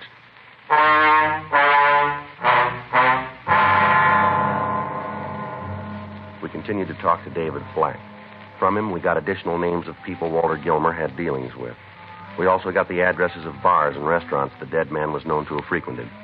In our interrogation of Flack, he was unable to give us any lead as to where Gilmer might have bought the lethal narcotics. Thursday afternoon at 4:21 p.m., Flack was taken to the main jail to be booked in on suspicion of violation of the State Narcotic Act, a felony. Frank and I went back to the office and talked with Captain Shy. We told him what had happened, and we reviewed the progress we'd made in attempting to apprehend the leaders of the narcotic ring. After talking over all the possibilities, it was decided that the only way we had of getting to the higher-ups in the operation was for one of us to go underground. It was decided that I would act the part of a buyer from Northern California and try to make the contact with the members of the ring. I was given a quantity of marked bills and fictitious identification before I left the office. Frank and I worked out a method for communication, and I went home to change my clothes. I left all of my police identification there, and the next morning I began to be seen in the bars and restaurants where Walter Gilmer was known. For the first week, it went slow. The people involved were cautious of all newcomers. On Saturday, July 21st, I had breakfast, and then I walked over to a small place on East 7th Street. Not open for business yet, Joe. No problem. I had some time to kill. Thought I'd do it here if you got no beef. No, sit down. Just getting the booze up from downstairs. Hey, you want something, a Coke, maybe? Yeah. You got one that's cold? Yeah. I could put a shot in it if you want. No, it's all right. It's too early. Boss don't like it if I pour before 10. Mm-hmm. How's business? Oh, not bad. Guess it's a little slow all over. Yeah. How's it going with you, Joe? Slow. How long you figure to be in town? Only got a couple more days. Mm-hmm. I got to get back up north. Never heard you say what you did. I told you I'm a promoter. You mean like prize fights? No, anything I can make a buck on. What are you working on now? Well, I got a deal. Yeah, I guess you'd rather I didn't get too nosy, huh? Yeah, it might be better that way. Mm-hmm. Word's out you're trying to make a buy. What was that? I say, word's out you're trying to make a buy. That's so? Yeah, that's what the word is. Where's it from? Around. No place you can point to, just around. Anything on what I'm looking for? I understand it's H. Is that what you think? I don't know. I'm just telling you what the word is. Uh-huh. I understand you're a good friend of Walt Gilmer. Yeah, I knew him. We didn't live together. I knew him. Rough thing about Walt. Yeah, yes it is. Did you ever find out what killed him? I don't know. I don't read the papers much. Was it in the papers? Yeah. Rumble is he got some bad stuff. Is that right? Yeah, that's what they're saying. There might be. I told you. I don't know.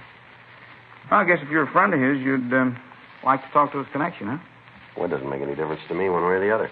Mm-hmm. You ain't sore about Walt, then, huh? I told you I knew him. I didn't know him good. Just enough to say hello. That's all. Hmm. Yeah, rough the way he went. Call it your way. Well, I'll see you around, Al. Hey, you gotta leave, huh? Told you, I only got a couple more days in town. I gotta line something up before I go back. Well, maybe I can give you a hand. Yeah? Depends on what you're after. I got a lot of friends around. Might be able to do you some good. Now, how you gonna work that? Well, how much you want to buy? What's that? Come off it, Joe. We got the rumble on you. You're down here from Sacramento. You're here to make a buy. It's a simple question. How much you want to take back with you? If I wanted to make a connection, you the guy I'm supposed to see? If I wanted to make a connection. Might work out that way. You holding now? A little. How big? Enough to handle your action. I want a couple ounces. That's a lot of stuff. I don't sell cut rate. Now, you holding that much, or aren't you? No, I can line it up for you. Where do you take your piece? Off the top. I make the deal for you. Oh, no. No go. Huh? I don't know how you work things here, but I only do business with a gun. Yeah, well, this one don't work that way. Well, then let's forget the whole thing. Hey, wait a minute. Hold it, Joe. Yeah. You got the cash? I can get it. Maybe it'll work. I'll have to see. I deal with the gun or the buy's off? I'll check it. Is it good stuff? Best we got to offer. That's not much of an answer, is it? It's good. When will you know? When will you know? We'll wait here. I'll make a phone call. All right.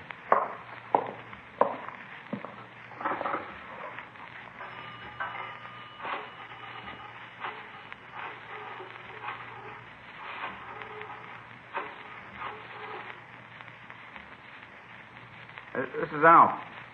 Yeah, I know, but this is important. Got a guy here who wants to buy a couple of shirts. All large size. Uh-huh. As far as we know, he is. I talked to you about him. Yeah, that's the one. Yeah.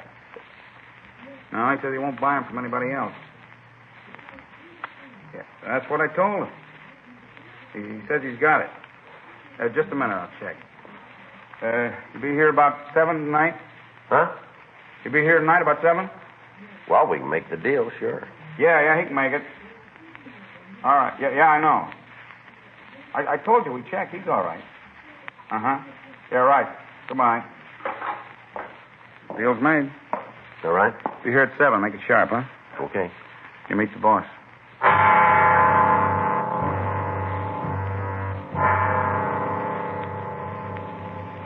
I got in touch with Frank, and I filled him in on what had happened. For the first time in several months, it appeared as if we had a concrete lead to the operators of the dope ring. It was arranged to keep the bar under surveillance, but not to take anybody into custody until a buy had been made. I went back to the room I was renting, and I waited. I left at 5:30, had something to eat, and at 5 minutes of 7, I walked into the bar. The place was crowded. There wasn't an empty stool, and most of the booths were taken. I edged up to the bar and caught the bartender's attention. Hiya, Joe, you're early. No, you said 7 sharp. Yeah. We gonna do business? Wait till I get out from behind the bar. Yeah. Back here, Joe. Yeah, here it is. You're joking, aren't you? No, Joe, this is the boss. Well, I had it figured a little different. Yeah, everybody does.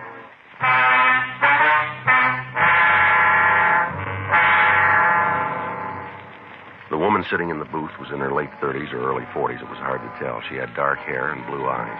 The suit she was wearing was gray, and it looked expensive. After the bartender introduced us, she told him to bring a drink, and then she motioned me to sit down. Your name's Joe Frizee, is that right? Yeah. Alf tells me you want some action. Well, he gave you the story.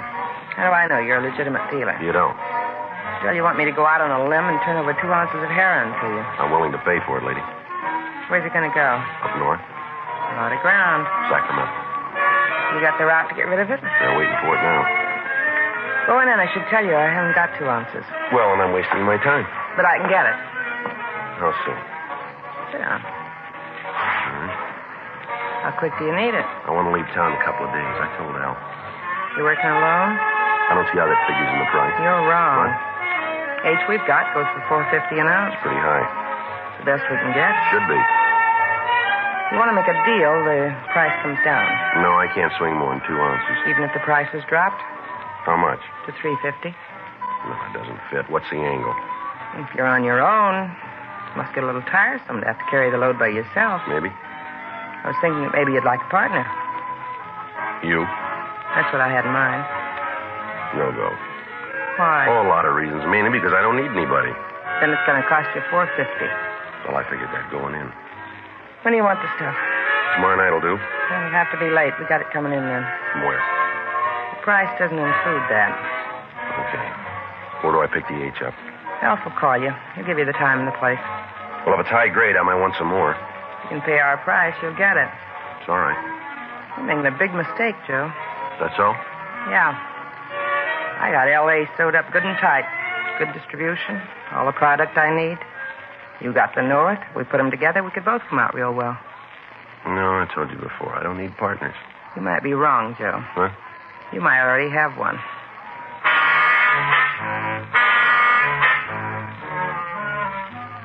I stopped by the bar and gave the bartender my phone number. He said he'd call me as soon as he had any information. I left the place and walked over to 5th Street.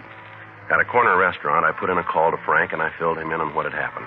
It was set up that he and Sergeant Roxy Lucarelli would keep me under surveillance all the following day. In the meantime, the woman, Dolores Page, would be watched also. I went back to the hotel where I was staying and went to bed.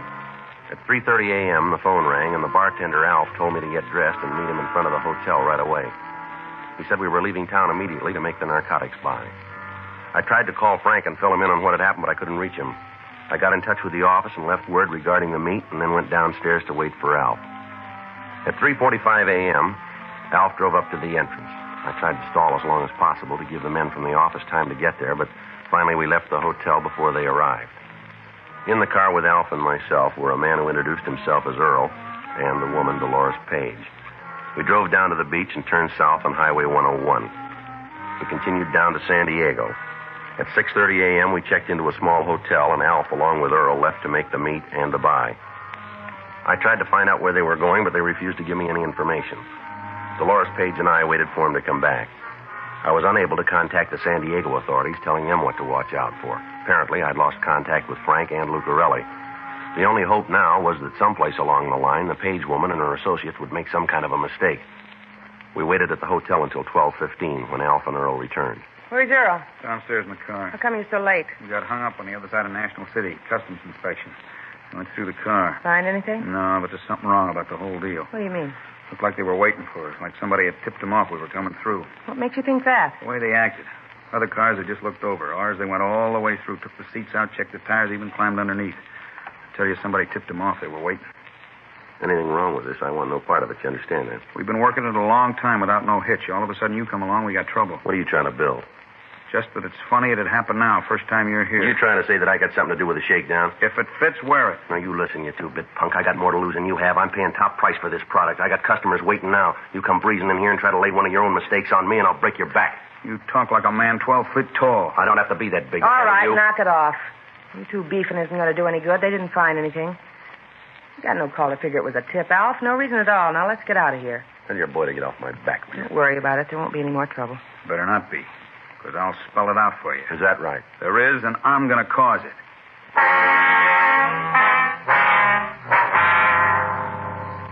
The three of us went downstairs and got into the car.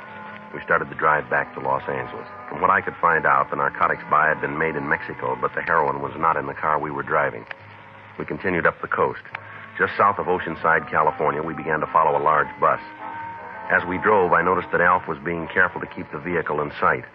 At San Clemente, the bus pulled into a small roadside restaurant for a rest stop.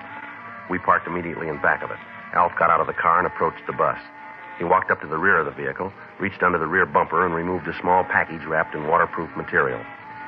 He checked the contents, and then he walked back to the car.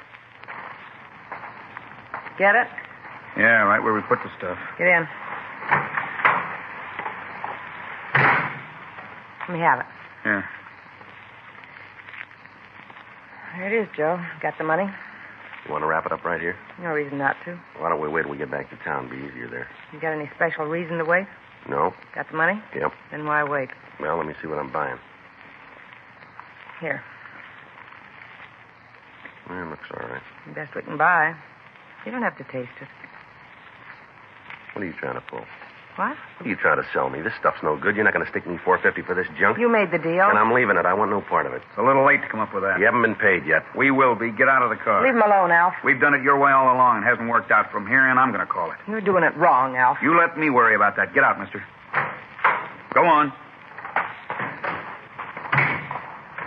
All right, where to? Let's take a walk around the back of the buildings. Go ahead.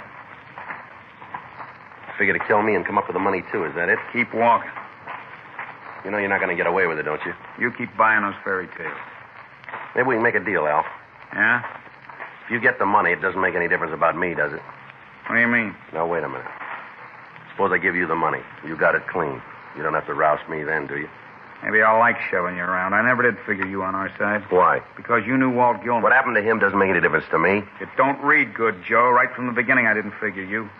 What do you mean? You set the deal up, didn't you? Looked like some fast change. I didn't count on this much McGill. It's not worth it. All this talk about Walt, what's he got to do with it? He was working with us, pushing. Got too wise. Thought he could do it without us. So you gave him a connection with Bad H, is that it? That's it. You kill me and Dolores isn't going to like it. You know that, don't you? The wheel just passed out of her hands. Come on, let's get it over with. All right. Where to? Back there. What are you trying to prove? All right, come on, Al. Stop the gun. Joe, you all right? Yeah. We've been right behind you since you left Dago. Yeah? How'd you work that? Well, I got the message you left at the office. We had a tail on the Page woman. Picked you up down south. How about her and that other fellow back there? Roxy's got him. Now, let me have your handcuffs, will you? Yeah, here. The bartender? Yeah. He copped out to giving Walt Gilmer the bad junk. Huh. That takes care of it then, huh? Yeah, come on, let's get him to the car. All right. Come on, get up. Well, I'm glad this one's over. Yeah. Well, you don't look any the worse for wear. All right. Sure. You didn't really have anything to worry about. Is that right? Well, sure. You don't mind me telling you that, do you? It's a good thing you weren't 2 minutes later. Huh? I might not have heard you.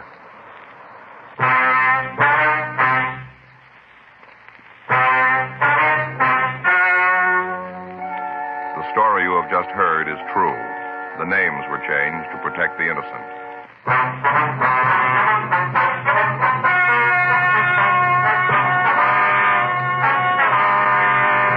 Dolores Marie Page and Alfred Giles Harnett were tried and convicted of murder in the first degree. David Alcott Flack was tried and convicted of using narcotics, and Earl Tyler Rockland was tried and convicted of possession of narcotics. They all received sentence as prescribed by law. Murder in the first degree is punishable by life imprisonment in the state penitentiary. Possession of narcotics, first offense, is punishable by imprisonment in the county jail for a period of not more than 1 year. Using narcotics is punishable by imprisonment in the county jail for a period of not more than 1 year. Dragnet. The story of your police force in action is a presentation of the United States Armed Forces Radio Service.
detective sergeant. You're assigned to burglary detail. In a year's time, a burglar has taken approximately $80,000 in money and jewelry. None of his victims can describe him. Your job, get him.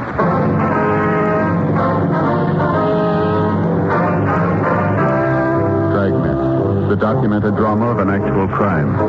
For the next 30 minutes, in cooperation with the Los Angeles Police Department, you will travel step by step on the side of the law through an actual case transcribed from official police files. From beginning to end, from crime to punishment, Dragnet is the story of your police force in action. It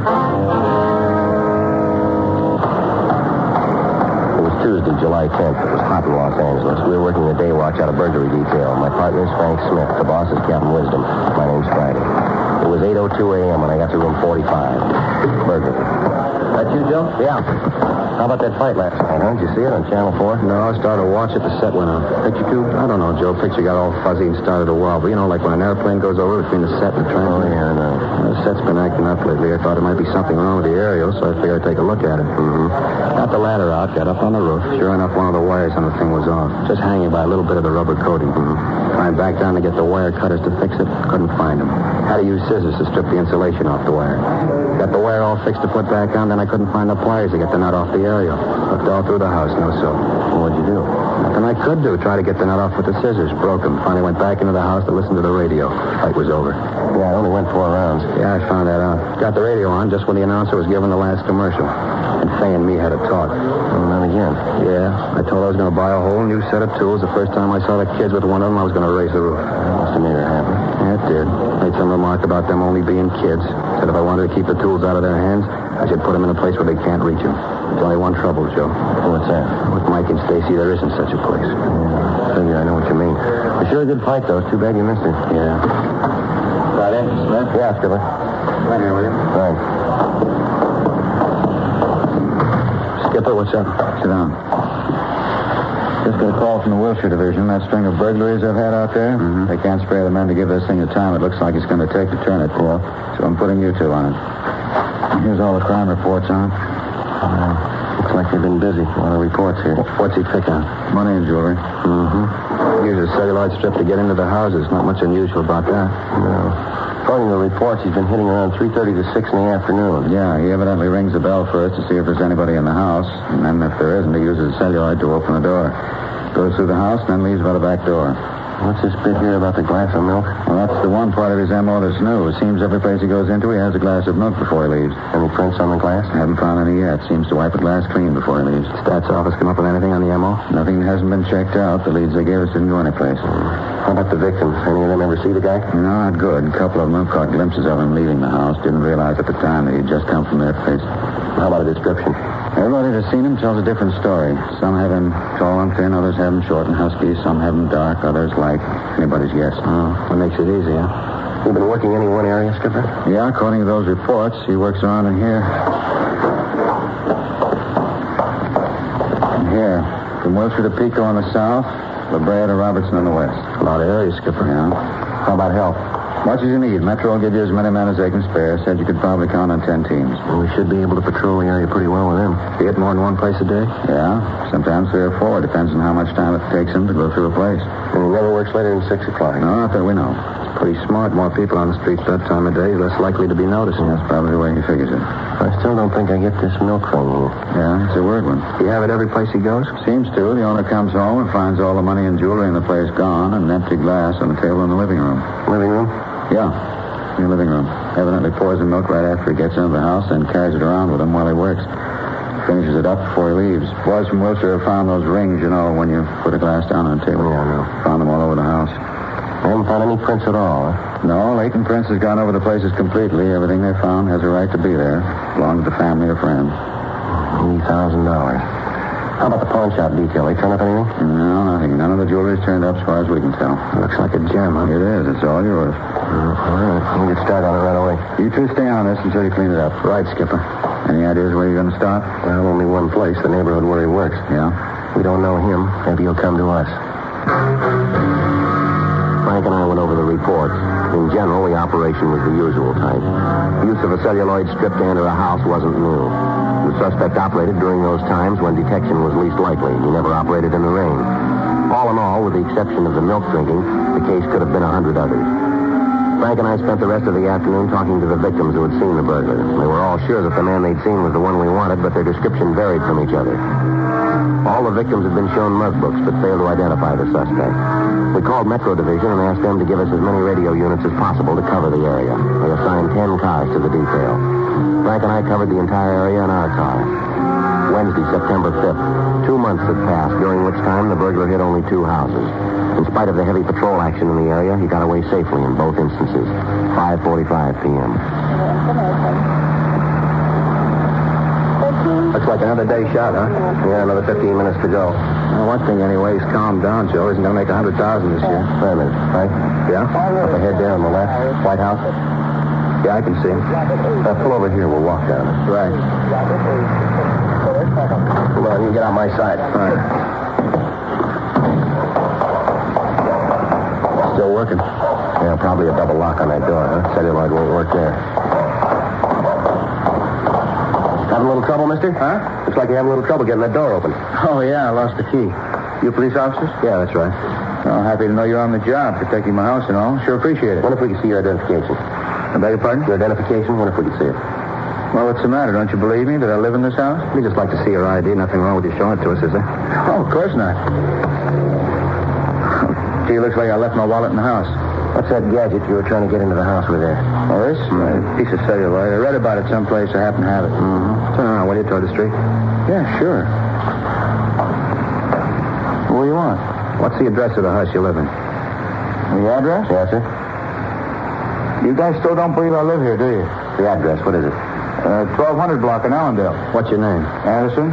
Jack Anderson. Maybe you can explain why the name of the mailbox is Radcliffe, huh? Well, yeah, sure I can explain. You see, I'm just visiting here. Summer vacation, just out here a couple of weeks. All right, mister, stand still. Hey, wait, what's going on? You got no right to stand still. How about this wallet? Is it yours? Yeah. Oh, come on, give it back. No, let's take a look here. You said your name was Anderson, is that right? Well, yeah, but I can explain that. Yeah, I hope so. It's going to be a little involved, though. Oh, what's wrong? 2 things. Wrong house and wrong identification. Frank and I took the suspect back to the city hall for interrogation. Although he gave us the name Jack Anderson, all his identification bore the name Robert Red Neal. We ran the name through R&I. Neal had several previous arrests on burglary charges. According to the record, there were no wants on him at the time. 6:20 p.m. Frank and I questioned Neal. All right, Neal, come on off it. Okay, so you know I don't live in the house. It looks like one I do live in. I just made a mistake, that's all. They build all these houses out here so they look alike. Now, look, Neal, don't ask us to believe that one. I'm not asking you to believe anything but the truth, and I'm telling you that. Sure. Now, what about your record? Well, what about it? A lot of burglary charges. All right, I did a little time. Now, what's that prove? I'm going straight now. You still can't come up with a story to tell why you were trying to get into that house. I told you, I thought it belonged to a friend of mine. What's his name? I don't remember. You like milk, Neal? Huh? You like milk? Look, I don't get this. What are you trying to prove? Just answer the question. Do you like milk? I can take it or leave it alone. I'm a big boy now. Sometimes I drink coffee. How long have you been in town, Neal? A couple of weeks. Why? Where were you before you got here? Up north. Where up north? Down Sacramento. What'd you do up there? A few odd jobs. Look, if you guys are going to book me, then do it. Let's get this yak over. A couple of things we want to settle first, Neal. What? How long were you up north? I guess it's been about 6-7 months. 7 months. You got any way of proving that? Look, why should I have to prove anything? You guys figure you got a rap you can stick me with. Okay, try it. Book me in. Look, don't press, Neal. Can you prove you're up north for the last 7 months? Yeah, it shouldn't be any trouble at all. Who do we talk to? The sheriff up there. He had me in the can. After waiting for 2 months, the one suspect we were able to turn had an alibi that we couldn't shake. Frank and I went back to rolling stakeout. The burglaries continued. Evidently, the burglar was getting more and more reckless. The police cars in the area were acting as less of a deterrent to his activities. In 2 weeks, he looted 16 homes. A week of bad weather brought his operation to a standstill, but as soon as the rain cleared, he went back to work. Tuesday, October 9th, we got a call from an elderly woman who said that she had information regarding the burglaries. Frank and I drove over to talk to her. Won't you sit down, officers? Thank you, ma'am. Yes, ma'am. Now, Miss Blair, you said on the phone that you had something to tell us about the burglaries. Yes, I have. Would you like a little something to eat? Sandwich, coffee? I just took some cookies out of the oven. Maybe you'd like some of those and a glass of milk. No, ma'am. Thanks, just the same. Now, You just tell us what you know, please. Well, I feel a little silly about it, officer. At first, I didn't think I'd say anything about it, but then I got to thinking, and I figured it might be better if I did tell you. Yes, ma'am. It's about the burglaries, you know. Yes, ma'am. That's what you said on the phone. Phone? Oh, yes. You mean when I called you? Yes, I'd like. Now, if you'd please tell us what it is that you have here. Of course. I guess I'm just being a coward about it, not telling you right out, but when you hear the whole story, you'll understand. Yes, ma'am. You see, I went out to the store yesterday afternoon, had a sale on frozen foods down at the supermarket. Wonderful bargains. Fruit juice at 12 cents a can. Prices on vegetables where you just wouldn't believe it. We understand that, ma'am. Now, how about the burglaries? Oh, yes. Well, I went to the market about 2:30. That's when I left the house. Normally, I meet my husband after work, and he brings me home. Only yesterday he didn't.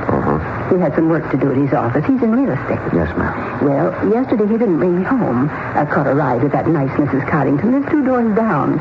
She brought me home yesterday. I got here about 3:45. Remember looking at the mantel clock when I came in? That's from there. Yes, ma'am. Clock has always kept perfect time. Wedding present. Lovely thing. Yes, ma'am. It's very nice. Isn't it though? The gold work on the face. Ma'am, we don't like to be rude, but if you just tell us what you know about the burglaries. Well, certainly. You see, I came into the house, and there he was. Ma'am? The burglar. There he was in the hall, drinking a glass of milk. Such a nice-looking boy.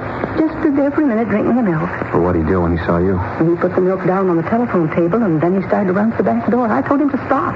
Did he? Not at first. Then I told him that my husband was out in back, out in the garage. He stopped then. Go on, ma'am. I asked him what he was doing in my house. What did he say? Well, nothing, really. He just stammered around, said that maybe he'd made a mistake. I told him that I guess he had, breaking into somebody's house. Just terrible, officer. Like to scare the wits out of me. Yes, ma'am. I started to tell him how he should be ashamed of himself for stealing from other people. I really told him. I said, you know, we haven't got that much that we can have people like you come in here and steal. Then I picked up the phone and started to call the police. That's when he started to cry. He started to cry? Yes, just like a little boy. Put his hands up to his face and the tears just streamed down his cheeks. What happened then, Mrs. Blair? Well, when I saw him cry, he looked so small, like such a little boy, that I went over to him and comforted him. You wouldn't get in touch with the police, ma'am? Well, no. Oh, I suppose I should have, but I didn't. When I got the boy calmed down, he told me that he didn't know what he'd do if his family found out about it. He told me about his mother and how she died when he was just a baby and how his sister raised him. He said she was just a couple of years older than him. I asked about his father, and he said that his father was a drunk, that he had to bring in what money the family needed. Said that his sister was sick, bad heart, and at the shock of his being arrested to kill her. Well, now, I asked the officers, what could I do? Well, what did you do, Miss Blair? I told him to sit down. I wanted to talk to him. We went out in the kitchen, and I asked him if he was hungry. You know, growing boy and all. I thought he might like a sandwich or something. He said that he didn't want anything to eat, but he said he would like a glass of milk, so I poured him one. He said that you'd talked with him? Yes, I thought that maybe I could talk him out of continuing this way, stealing. I asked him if he had a job, something to earn an honest living. Yes, ma'am. He told me that he'd tried to find work after school, but anything he'd get just didn't pay him enough. He tried to get along on the money, but it just wasn't enough. Medicine for his sister and all.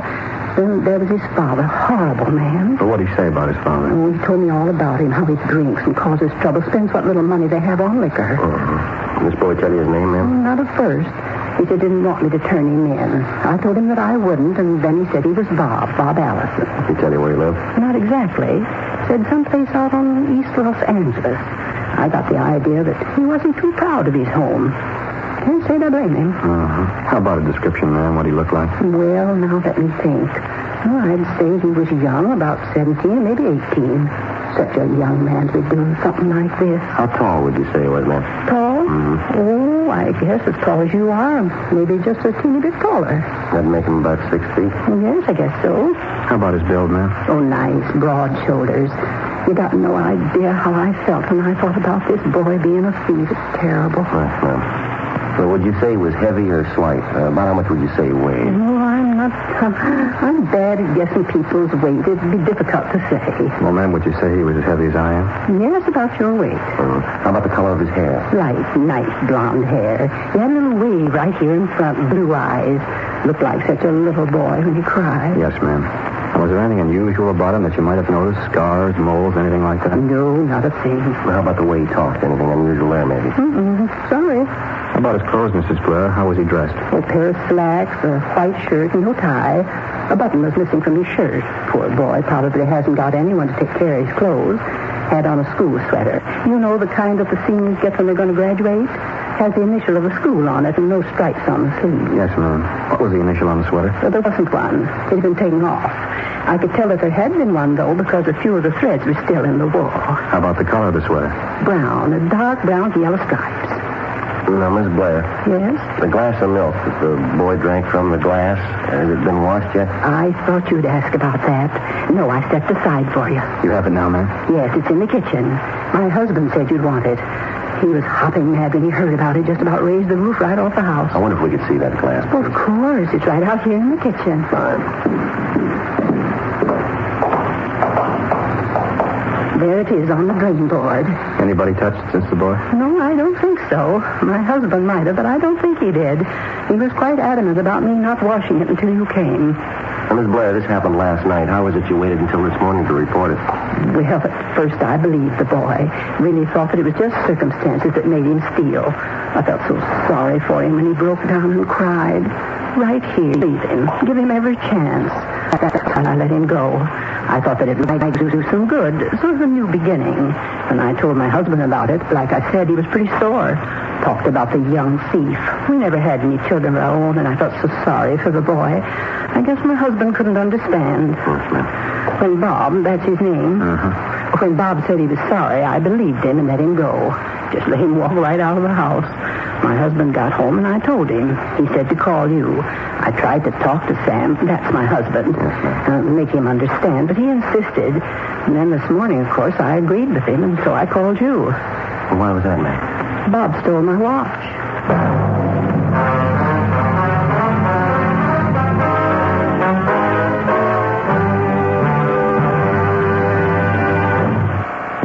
Stop giving the bank your money. Stop it.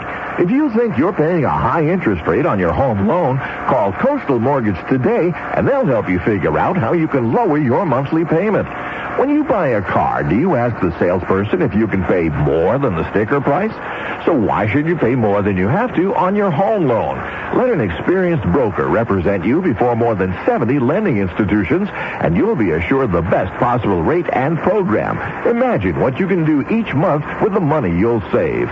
Just call Coastal Mortgage at 949-833-9144, and they'll walk you through a very simple process. There's no risk, because if they can't lower your interest rate, you're not obligated to take the loan. Call Coastal Mortgage right now at 949-833-9144 and speak to a qualified loan representative. That's 949-833-9144, 949-833-9144. Finding out you or a loved one has cancer is never easy. It's natural to be afraid when faced with the decision of choosing a cancer treatment. For many cancer patients, fear of the treatment is almost as bad as the cancer itself. The Proton Treatment Center at Loma Linda University Medical Center is the result of 4 decades of leading-edge cancer research and treatment. Opened in 1990, the Proton Treatment Center offers a non-surgical procedure that is superior to traditional radiation therapy in a number of ways. Proton therapy is so precise, there is little or no damage to surrounding tissue. This results in minimal side effects, and most patients experience no disruption in their daily activities. In fact, proton therapy is offered as an outpatient procedure. Call 1-800-PROTONS for a free information packet and videotape explaining the benefits of proton therapy. 1-800-PROTONS. The Proton Treatment Center at Loma Linda University Medical Center. 1-800-PROTONS. KNX 1070 News Radio.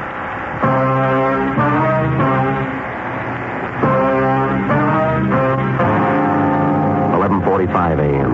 Frank and I went back to the office. We ran the name Bob and Robert Allison through R&I. There was no record on anyone answering his description. We got out a local broadcast and an APB on him. Mrs. Blair went over the mug books, but was unable to identify the boy.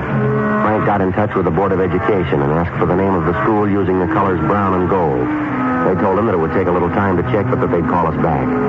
We notified the cars from Metro of the new developments and gave them the description of the boy. A check of the phone books for the name netted us nothing. Latent prints were sent out to the home of Enid Blair to get the fingerprints of she and her husband. In checking over the empty glass found in the Blair home, Besides the prints of Mr. and Mrs. Blair, Dean Bergman came up with a partial unidentified print. It was not enough for classification, but he told us that if we turned the burglar, he could tell us if we had the right man or not. 4:30 p.m. Frank and I cruised the area the burglar had been working in. We were in constant contact with the other 10 cars in the field. Figure you're still working this neighborhood, Joe? Well, we got no choice till we hear otherwise. Funny about the Blair woman, isn't it? What? You know, turning the kid loose. Sure must have put on a show. Yeah, sure. What time you got? 4:38. Got another hour and a half. Frank? Yeah, Joe. Up ahead there in the corner? Yeah, brown sweater could be. All right, let's go. He sees us making a break through that yard there. Come on. All right, hold it up there. He isn't stopping. He's going around that garage. I'll try and head him off. All right, watch it.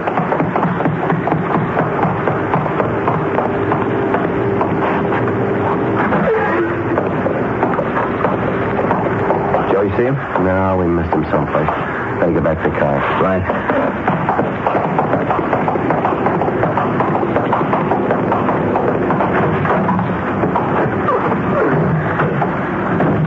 I'll call in here. Right.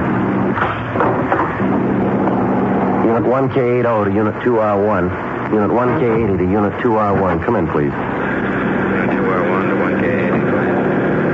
Suspect WMA, 17 to 19 years old, wearing tan trousers and brown and gold sweater, fleeing on foot. Last seen going east on Chalmers Drive at corner of Spalding Avenue. Please block at Chalmers and Hayworth. Repeat, please block at Chalmers and Hayworth. Roger, 1K80. Unit 2R7, come in, please. Unit 2R7 to 1K80, go ahead. You get the description all right? Yeah. Want to cover Barrows Drive and Hayes Street? Repeat, Barrows Drive and Hayes Street. Over. Roger, 1K80. Units 2R2, 2R3, 2R4, 2R5, and 2R6 converge on area adjacent to Chalmers and Spalding. Repeat, converge on corner of Chalmers and Spalding. Unit 2R20 will direct operations. 1K80 out. Well, he's locked in. Let's find him.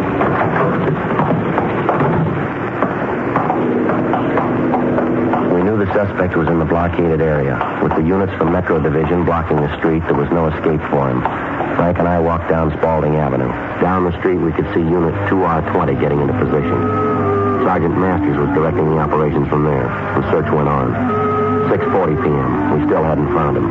At each house, we notified the people to be on the lookout for the suspect. In the event they saw him, they were instructed to call police headquarters. They, in turn, would contact Sergeant Masters and appropriate action could be taken. 7:10 p.m. We just about covered the entire area. What do you figure, Joe? Yeah, I could have gotten out. It's got to be in here someplace. 2 more blocks to go, not much cover. I figure that he hasn't been sitting still. He's probably been moving, too. Yeah. How about that garage back there? Check it. Big place, Joe. Looks like a workshop. Yeah. Wonder who it belongs to. Well, imagine that house over there, don't you? That's where the wires laid. Wait a minute. Yeah, what's this? Broken padlock. This must be where he is. Not easy.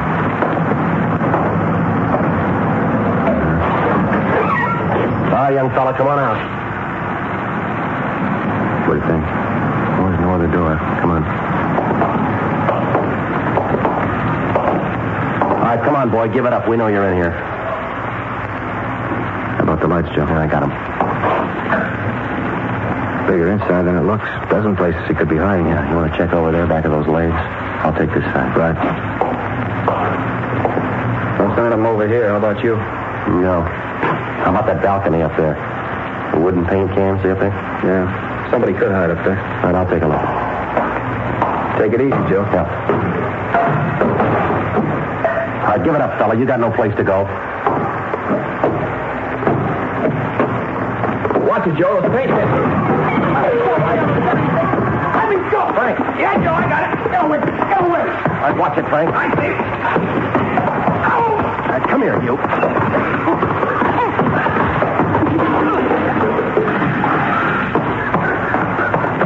I didn't mean to cut him. I told you to leave me alone. I told you. All right, come on, get up, you. How about it, Frank? You all right? Oh, Joe, just a cut it, isn't there? Let me go. I didn't mean it. I got scared. I didn't mean it. I don't know what I'll do if my family finds out. Yeah, sure. You going to tell us about your sister, the one who was sick, and your drunken father? Huh? Well, are we going to get the full treatment here, the same one you gave Miss Blair? She told you, huh? Yeah, she told us. What's your name, boy? Akins. Robert Akins. Guess you got me tagged for the jobs, huh? Yeah, we got you tagged. Lousy deal. I thought for sure I had her figured. Crummy deal all the way around. Never should have started it. All I got was a lot of cheap jewelry and a little money. What do you mean, cheap jewelry? Our reports show you got a little better than 80,000. 80,000? That's a laugh. A lot of costume junk, a little money. 80,000. Somebody's been giving you a snow job. When I didn't throw away, I still got cheap costume junk, that's all. All right, Akins, let's go. Yeah. Should have known not to trust that Blair woman. Should have known. I was caught before, you know, a couple of times. All right? Yeah, a couple of times. They let me go. Started to cry. Getting that story about my sister. They let me go. It was the crying that really did it, though. As soon as I started to boil, they turned me loose. Good gimmick, huh, crying? Yeah, sure. Don't try it on the jury. It won't work.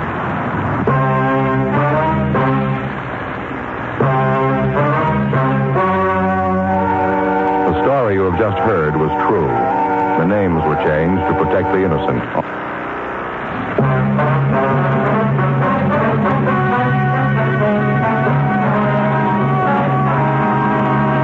Robert Charles Aiken was filed on and found guilty of 12 counts of second-degree burglary. He was released to the Youth Authority for parolement and possible rehabilitation.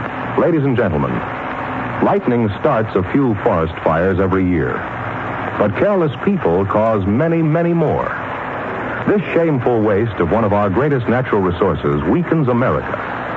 This weekend, if you picnic or camp out, please be careful with fire. Be sure, be very sure your campfire is really out before you leave it.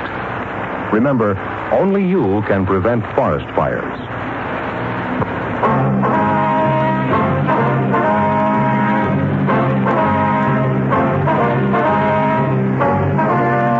Dragnet, a series of authentic cases from official files.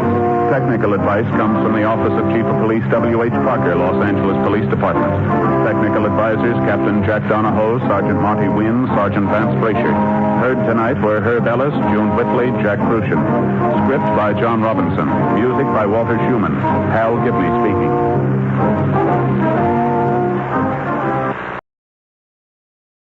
Ladies and gentlemen, tonight in Miami, Florida, a group of men are gathered together for their annual conference. For their day-in, day-out service to the public, Dragnet honors the 58th annual conference of the International Association of Chiefs of Police. The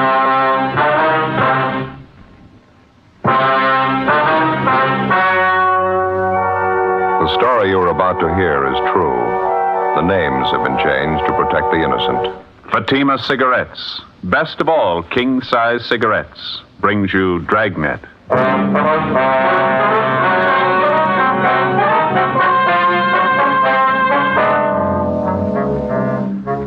You're a detective sergeant. You're assigned to homicide detail. A wealthy retired businessman suddenly disappears. You've got two possibilities to work on: suspicion of suicide, suspicion of foul play. There's no lead to the man's whereabouts. Your job? Find him. The latest Fatima sales report shows thousands and thousands of king-size cigarette smokers are switching to Fatima. More and more smokers coast to coast are finding in Fatima the difference is quality. You see, Fatima contains the finest domestic and Turkish tobaccos superbly blended. And Fatima is extra mild, with a much different, much better flavor and aroma. You'll find Fatima gives you all the advantages of extra length, plus Fatima quality, which no other king-size cigarette has. Fatima, best of all king-size cigarettes. Definitely the best quality in its class, but the same price as the cigarette you're now smoking. Next time, insist on the best. Buy king-size Fatima in the distinctive golden yellow package.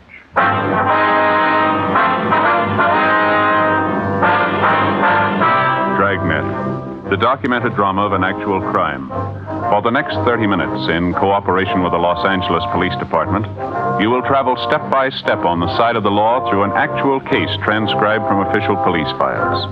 From beginning to end, from crime to punishment, Dragnet is the story of your police force in action. It was Wednesday, February 6th. It was cold in Los Angeles. We were working the day watch out of homicide detail. My partner's Ben Romero. The boss is Thad Brown, chief of detectives. My name's Friday. I was on the way back from the record bureau, and it was 11:18 a.m. when I got to room 42. Homicide. Joe? Hi. She show up yet? Yeah, a couple of minutes ago. She's waiting for us now in the next room. Did you talk to her at all? No. Seems to be a nice enough woman. I don't know how much help she's going to be. Yeah. Go ahead. Yeah, thank you. Miss Banner, I'd like to have you meet my partner, Sergeant Friday. Joe, this is Miss Banner. Hello, I'm sorry I wasn't home when you stopped by yesterday, Sergeant. I got the card you left, though. I called in as soon as I got home. Well, thanks for coming in, Miss Banner. We have a few questions we'd like to ask you. It won't take very long. We have a communication from a Gladys Dillon back in New York, Miss Banner. It's about her brother, Chester Dillon. We understand you rented his home from him out on Ralston Avenue. Mr. Dillon? Well, yes, I've got a 2-year lease on the house. I rented it from him last November. Well, according to the letter we got from Mr. Dillon's sister, she's worried about him. She hasn't heard from him in some time. Have you any idea where we could contact him? Well, the last I heard, he left on a trip to New York. That was about 8 weeks ago, I'd say. You see, I usually sent a check for the rent to the apartment he had here, and when he left on his trip, he told me to hold on to the rent checks, and he'd collect them when he got back. How long did he say he'd be gone? I don't remember definitely. I think he said 4 or 5 months. He didn't leave any forwarding address, any place you could contact him back east? No, he didn't. He just wanted to get away. Didn't want to be bothered with anyone. He wasn't feeling very well. He was very depressed, poor man. Well, why was that, ma'am? Do you know? Well, his wife died just a few months ago, you know. No, ma'am, we didn't know. All we got from his sister was that she hadn't heard from Dillon. She was worried. She didn't give us any other information. Oh, yes, Mrs. Dillon died in last September, I think it was. Poor man felt terrible about it. Couldn't seem to get over it. That's why he rented the house to me. It reminded him too much of her. Yes, ma'am, I understand. Lovely home they have. Mr. Dillon said he really didn't want to rent it, but he couldn't stand being alone in the house. It was a large place, you know. Yes, ma'am. We checked with the people living in the house now. We understand you leased the place to them last month. I subleased it, yes. You see, it just got too big for me. It was nice at first, but it got to be an awful lot of work. I rented it to this family and took a smaller house down the street. Would you happen to know any of Mr. Dillon's friends in the city, Miss Banner? Anyone we could contact who might know where we can locate him? No, I don't know. He didn't seem to have any friends. He and his wife had only been in the city a year before she died. He was retired, you know. Yes, ma'am. We talked to some of the neighbors out there. They couldn't tell us much about him. Well, maybe some of the people he did business with might know something. Have you tried the neighborhood bank out there? I know that's where Mr. Dillon had his account. No, ma'am, we haven't yet. Well, I can give you the bank's address.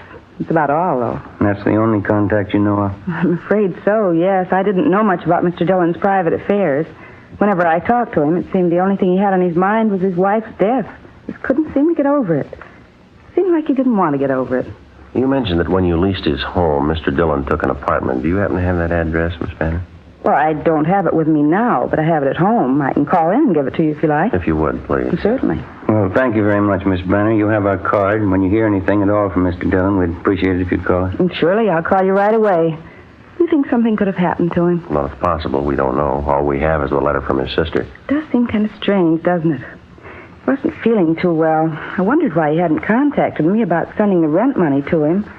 He was such a nice man, Mr. Dillon. I certainly hope nothing's happened to him. Well, you say he was very depressed about his wife's death, ma'am. Would you say that it was getting to be a little abnormal with him, maybe? Well, I wouldn't know about that, Sergeant, but I do know he brooded about it all the time. He felt that he'd lost everything. Didn't seem to want to go on. Did he ever give an indication that maybe he might take his own life? I mean, all this brooding over his wife? Well, no, nothing definite. Just depressed and moody all the time.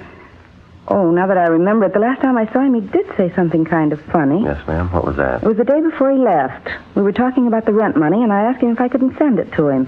He got kind of a strange look on his face. Yeah. He said, where I'm going, I won't need the money. The day before we called on Lucille Banner for an interview, a letter had been received from a Miss Gladys Dillon in Elmira, New York. Her request was routine. It was one of thousands of similar letters received every year by police departments all over the country. Each one of them has to be worked out to the satisfaction of all parties concerned, the person who's reported missing and the person looking for them. It's an enormous job requiring thousands of man-hours annually. Like the dozens of other investigations handled by the police officer, some of them end happily, some of them in tragedy. Whatever the result, the finding of a lost person is just as important a function of your local police department as any other investigation. Gladys Dillon hadn't heard from her brother recently. She was worried about him. She asked us to investigate. Our initial interview with Lucille Banner, the woman who'd rented Chester Dillon's home, failed to yield much of a lead as to his whereabouts. The only source of additional information she could offer was the neighborhood bank where Dillon had his account. 1 o'clock that afternoon, Ben and I drove out to interview the manager of the bank, a Mr. Harrison. Yes, that's right. Mr. Dillon's had his account with us ever since he came to Los Angeles. I know him quite well. Is there something you'd like to know about him? Yes, sir, there is. We had a request from his sister in New York. She'd like to locate him. Well, I'm pretty sure his account's still open here. Matter of fact, I'm positive it is. This moment, I'll have one of the clerks get his file. All right, thank you, Mr. Harrison. That reminds me, I almost forgot. Yeah, what's that? I got to get to the bank tomorrow for sure. Payment on my car's a day past due already. Only got 2 payments left. You're doing fine. I got another 8 months to go. Not so fine. 2 more payments to go, and now the wife wants a new one. Never fail. Yeah. Here we are, Sergeant, just as I thought. Mr. Dillon's account is still open. Uh-huh. Have there been any recent deposits or withdrawals on the account? Let's have a look here. Uh-huh. Just as I thought, nothing since he left on his trip. That last withdrawal date was November 27th. He mentioned to you that he was going on a trip, did he? Yes, I think he said he was going back to New York, more or less a vacation trip. You see, his wife died recently. He didn't take it too well. Yes, we understand. Did he leave any instructions about his account with you, Mr. Harrison? Any address you could contact him at if you had to? No, he didn't leave any instructions with me. No address. Just a vacation trip. He said he didn't expect to be gone too long. Did he mention how long it would be? 5 or 6 weeks, I think that's what he said. I happened to talk to him about it because at the time he made quite a sizable withdrawal. I thought maybe he was a little unhappy with our service. Mm-hmm. How much was the withdrawal, sir? Let's see. And here it is, November 27th. He withdrew $2,400. Was that in cash or in traveler's checks? Do you know that? Let's see. No, it shows here that it was in cash. Mr. Harrison, you said a minute ago that you knew Mr. Dillon pretty well? Yes, that's right. He used to stop and chat with me whenever he'd come in the bank. That was usually once a week. I didn't know him socially, though. Mm-hmm. Now, you mentioned he seemed to take his wife's death pretty hard. What would you say his mental condition was last time you saw him? All right, I'd say. Just after his wife's death, he wasn't in very good shape. Brooded about it quite a bit. And he began to pull out of it. Seemed to be in a fairly good frame of mind. Planned this vacation. Was looking forward to it. I see. Why do you ask? Is something wrong? No, sir, not that we know of. Routine check. That's about the size of it. Does Dillon have any other real estate besides the house on Ralston Avenue? Would you happen to know that? Not to my knowledge, no. He has no other business connections in Los Angeles. Here are all his references right here. Mm-hmm. See, most of them are charge accounts and so forth. I remember the time he opened his account with us, he told me he was retired. He and his wife came out here for their health. Do they have any relatives out here? Do you know, Mr. Harrison? No, from what I understand, both of their families are in the East. They don't have any children, according to his application. Very few relatives. Mm-hmm. And since Dillon was in here last November to make that withdrawal, you've had no communications from him at all, is that right? No, sir, I haven't. What seems to be the trouble? Do you have an idea something might be wrong? Nothing definite, no, sir. We'd been told about his feeling depressed over his wife's death, and there was some indication he might possibly have done away with himself. After what you've told us, it doesn't seem too likely. I don't know. I wouldn't like to commit myself. As I say, he did seem to be getting over it. I didn't know him that well, though. Might be entirely possible. He was devoted to Mrs. Dillon. Maybe he could have taken his own life. I don't know. Well, it leaves a big question to answer, doesn't it? What's that? Why do you need the $2,400 to do it? 1:25 p.m. We continued interviewing the bank manager, Mr. Harrison, but he was unable to come up with any further leads. Before we left the bank, he gave us a complete list of all of Chester Dillon's references. We gave him our card, and he told us he would pass along immediately any information he might get on the whereabouts of Mr. Dillon. 1:45. We went back to the office where we got a call from Lucille Banner. She gave us Dillon's last known address, and we drove out to check it. It was an apartment court in the Pico Crenshaw area. We talked to the manager, and she told us that Dillon had moved out 3 months before, on November 22nd. He told her that he was moving in with a close friend of his, and he gave her his forwarding address. It turned out to be a single-story frame cottage located in one of the older residential districts of the city. The name on the mailbox read Raymond L. Schaefer. We rang the bell, and a man who identified himself as Raymond Schaefer ushered us into a small living room. He told us that he was from the same town in the east that the Dillons came from, and that he was a longtime friend of theirs. No, I haven't seen Chester for months. Last November, I think it was. That was the last time I saw him. You say at that time Dillon was living in the apartment down in the Crenshaw area, Mr. Schaefer? Yeah, that's right. You mean he never came here to live with you? No, it's just like I told you before. He talked about moving in here with me, but he never did. I haven't any idea where he is. Well, he gave your name here as a forwarding address, Schaefer. Have you been getting his mail? Yeah, matter of fact, I have. He told me he was going to do that. Never came to pick it up, though. Seemed funny to me. You're still getting his mail here, is that right? Yeah, it's still coming. Not much of it. Maybe a letter a week. Mostly bills and advertisements. Mm-hmm. This list of names you've given us, sir, these are all the people in the East Mr. Dillon was acquainted with, people he might contact on his trip back there, is that right? That's all of them. As far as I know, he hadn't been back there yet, though. How do you know that? I got a letter from my sister Gert a couple of days ago. If Chester was in town, Gert would have known about it. He would have been sure to stop by and see her. I wish I could help you. Tell you the truth, I'm getting a little worried about him myself. Well, just have one more question, Mr. Schaefer. Do you know if Mr. Dillon was in the habit of carrying large sums of money around with him? No, I don't think so. Chester was pretty cautious that way. He wasn't too free with a dollar, you know. Would you happen to know if he had a large sum of money with him the last time you saw him? No, if he did have, he didn't mention it. I see. You can't think of anything else that might give us a lead on Mr. Dillon's whereabouts, anything at all? I think I've told you everything. I wish there was something I could tell you that'd help. I sure hope nothing's happened to him. Yes, sir. Now, would you mind showing us that mail you're holding for Dillon, please? Oh, sure, sir. Right over here. It's in the desk. There you are. That's all of it. Mm-hmm. Thank you. Anything, Joe? No, not much. Bills, circulars. Here's one with a New York postmark. Elmira. Probably from his sister. Another one.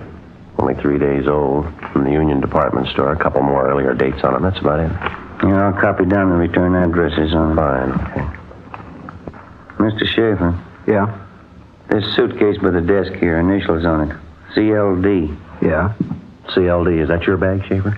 Oh, no, I forgot to tell you. Chester left that here one day. Hmm? How was that? Well, that was one day just before he was going to leave on his vacation. He brought it over here and said he'd like to leave it with me. Forgot to mention it to you. Mm-hmm. Did you bring anything else with him? Yeah, he brought another suitcase with him, just like this one. I got it in the other room. He said he wanted to leave him here while he was on his vacation. I'm sorry I forgot to mention it. Well, maybe you forgot something else, Schaefer. What? Most people take their suitcases on a trip, don't they? 2:30 p.m. We continued questioning Raymond Schaefer. We opened the two suitcases labeled with the initials of Chester Dillon and found an assortment of personal items which Schaefer told us belonged to Dillon and his late wife. Small pictures, cigarette boxes, books, similar articles which apparently would not be taken on a vacation trip. None of them were of any great value. After we left Schaefer's home, we checked him through R&I and found he had no criminal record. We checked further with friends and acquaintances of both men and found nothing to indicate that Schaefer was in any way involved in the disappearance of Chester Dillon.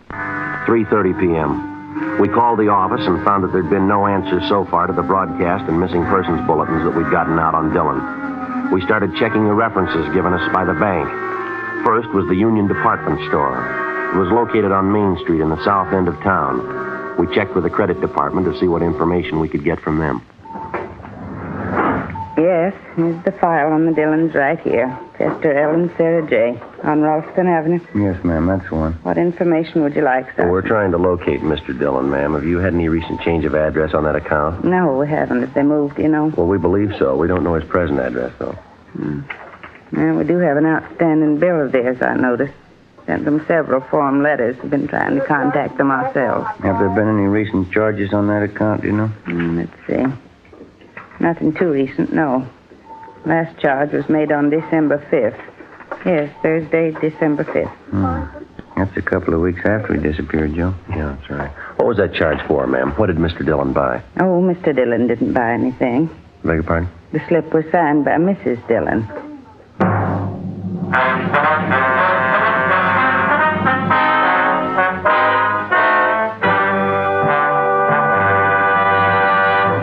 You are listening to Dragnet, authentic stories of your police force in action. If you smoke king-size cigarettes, listen to Fatima's amazing new offer. Buy a pack of Fatimas. Enjoy their extra mildness and superbly blended tobaccos. If you don't like Fatimas better than the king-size cigarette you're now smoking, return the pack with the unused Fatimas and we'll give you your money back, plus postage. We make this amazing offer because we believe Fatima is the best of all king-size cigarettes. Smokers all over the country are confirming this every day. Here is the latest state-by-state report. State 1, Fatima sales up 72%. 2, sales up 54%. 3, sales up 107%. 4, sales up 192%. And those are just a few. Remember, if you're not convinced Fatima is better than your present king-size cigarette, just return the pack with the unsmoked Fatimas before December 1st and get your money back plus postage. Fatima, Box 37, New York 1. Buy Fatima. Best of all king-size cigarettes.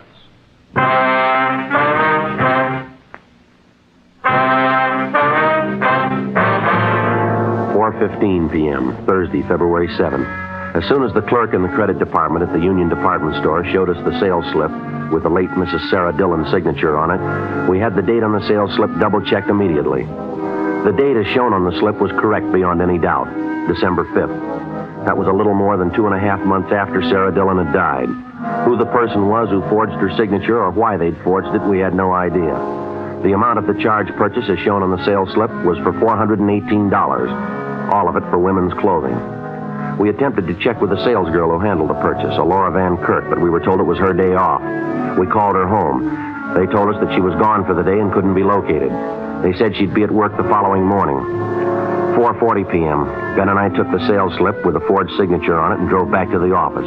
We went directly to forgery detail, briefed them on our findings, and gave them the sales slip.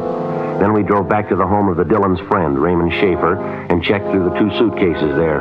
We came up with a small photo of Mrs. Dillon along with exemplars of her handwriting as well as her husband's, which we found in an autograph album in one of the suitcases.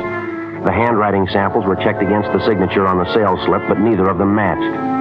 The work of compiling a list of all known female forgery suspects was begun immediately. The following morning, Ben and I went back to the Union Department Store where we interviewed the salesgirl, Laura Van Kirk, who'd handled the purchase. Yes, I remember making the sale, officer. I'm not too sure about the woman who bought the things, though. I mean, what she looked like. Well, could you try to describe her for us, Miss Van Kirk, just as well as you can remember? She had light brown hair, I'm pretty sure of that. Not too old, maybe in her late 30s, early 40s. She was a plain-looking woman, 5'5" or 6", thin as I remember her. She wore glasses, I remember that, too. I see. You got that picture of Miss Dillon there, Ben? Oh, yeah. Yeah, here you are. Would you take a look at this picture, miss? Now, does that look like the woman you waited on? No, that's not her. The woman I waited on was much younger. She had light brown hair, too, not gray. Thin face, I think. And she wore glasses, I'm sure of that. Do you remember if there was a man with her, Miss Van Kirk, or was she alone? No, she was alone.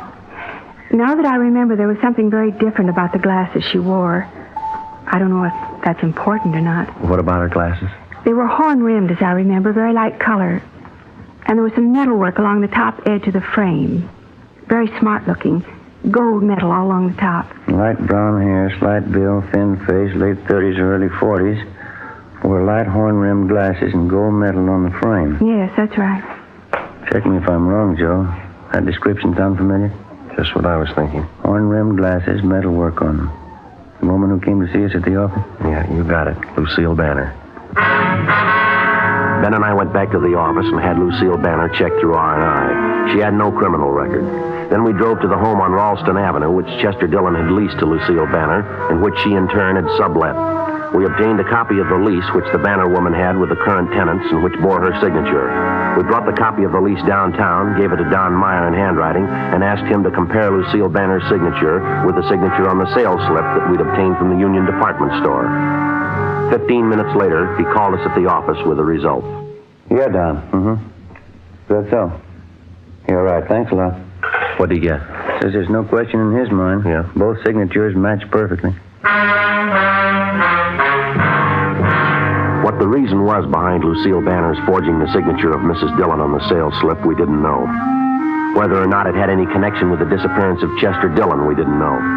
As soon as we got the handwriting report from Don Meyer, Ben and I left the office immediately and drove to the bungalow which the Banner woman was renting on Ralston Avenue. It was a block down the street from the Dillon house. Lucille Banner wasn't at home, but a neighborhood gardener trimming the lawn in front of her house told us that she was expected back shortly. The gardener, who identified himself only as Julio, volunteered that he also did gardening work for Miss Banner when she occupied the Dillon home. He'd also worked for the Dillons when they lived in the house. He told us he liked the Dillons quite a bit, but that he didn't have much use for Miss Banner. He seemed to be up on all the news in the neighborhood. He trimmed the hedges of the lawn with hand shears as we talked to him. Can you tell us anything about Mr. Dillon and Miss Banner, Julio? How'd they seem to get along, you know? They get along all right, I guess. When I worked at the big house down there for Miss Banner, that's before she moved, I would see Mr. Dillon there. He would be at the house maybe once, 2 times a week. Miss Banner would ask him to come over cook dinner for him. Mm-hmm. Miss Banner likes him, I think. Mr. Dillon, I don't know about him. He wasn't feeling so good. Still thinking about his wife. Here, I finish up this clipping now.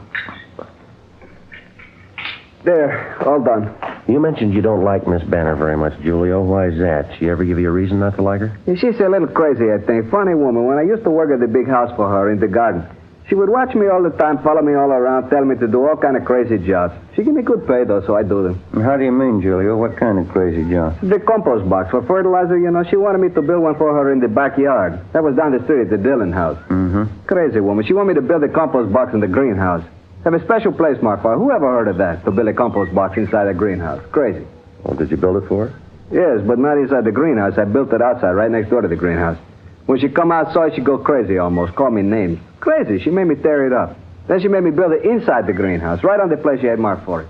Sounds queer, doesn't it? Yeah, it does. When did all this happen, Julio? Do you remember? When you built the compost box, I mean. A couple of months ago about that. It was just after Mr. Dillon went away. I tried to tell Miss Banner, who ever heard of a compost box in a greenhouse? She wouldn't listen.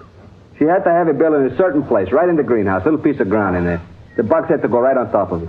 You figure she acted pretty strange about it, do you? You think she had something there, little piece of ground. You think she had something to hide.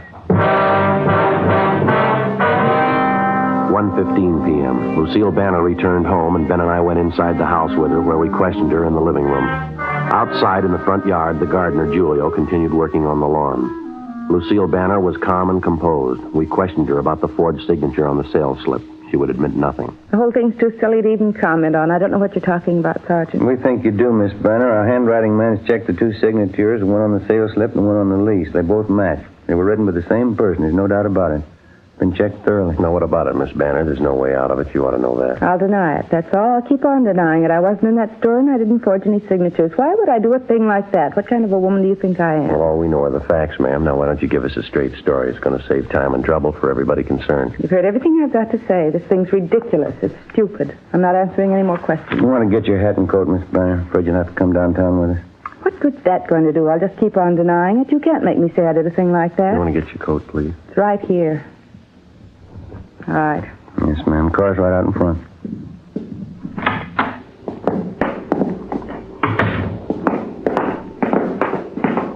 Hold it a minute, will you, Ben?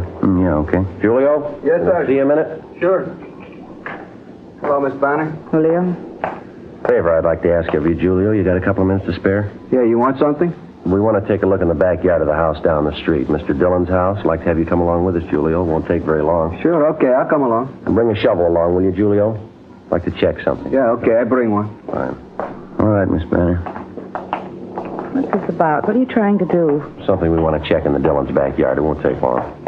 What would it have to do with me? I don't have anything to do with that house. I don't even live there anymore. You realize that, don't you? Yes, ma'am, we realize it. I'll call my lawyer. I'll call him as soon as I get to a phone. Yes, ma'am. Julio? Back this way, Sergeant. Through the gate. What are you trying to do to me? You know I don't live here anymore. I don't even have anything to do with this place. You did live here, ma'am. You lived here when Mr. Dillon disappeared, isn't that right? What are you trying to say? You've got no business on this property. You've got no business here at all. Yes, ma'am, we have. What? Did you kill Chester Dillon? Did you kill him? Miss Banner? All right, Julio, the compost box in the greenhouse. Do you want to start digging? In the compost box? Yeah, okay.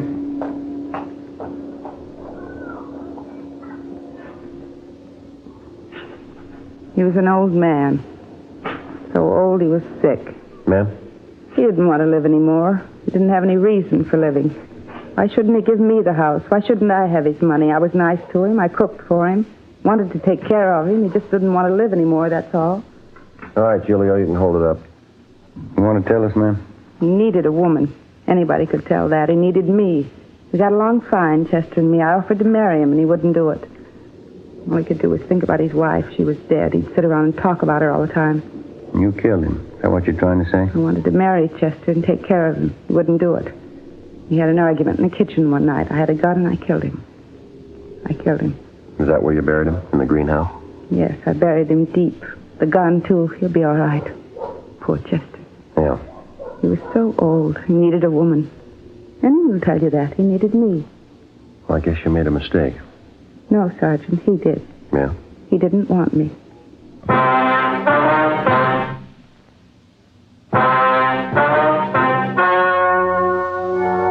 The story you have just heard was true. The names were changed to protect the innocent. On June 2nd, trial was held in Superior Court, Department 86, City and County of Los Angeles, State of California. In a moment, the results of that trial.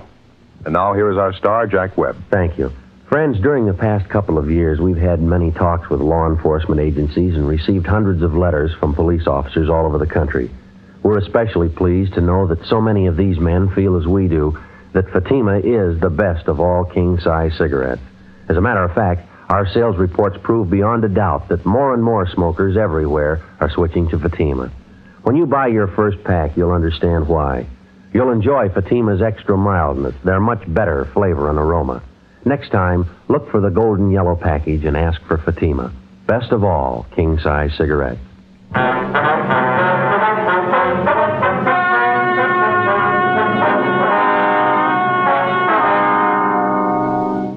Lucille Marie Banner was tried and convicted of murder in the first degree. She received the sentence as prescribed by law.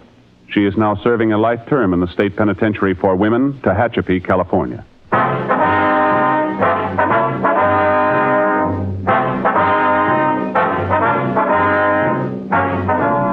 You have just heard Dragnet, a series of authentic cases from official files. Technical advice comes from the Office of Chief of Police W.H. Parker, Los Angeles Police Department. Fatima Cigarettes, best of all king-size cigarettes, has brought you Dragnet, transcribed from Los Angeles.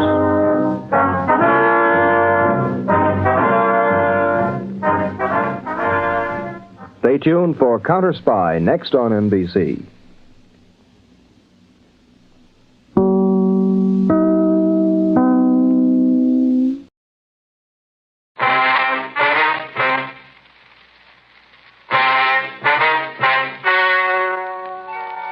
Ladies and gentlemen, the story you are about to hear is true.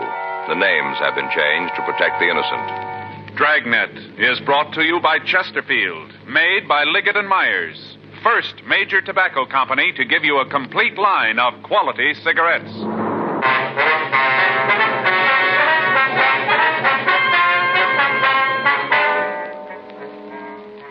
You're a detective sergeant. You're assigned to Bunko Fugitive Detail. An extortion ring is operating in your city. The victims are wealthy businessmen. The thieves claim they're policemen. Your job? Check them out. Friends, this month's Chesterfield poster features the world's greatest golfer, Ben Hogan. Now, here's what he has to say about Chesterfields. I'm a Chesterfield smoker and have been for 7 years. The reason's simple. Chesterfield is the best for me.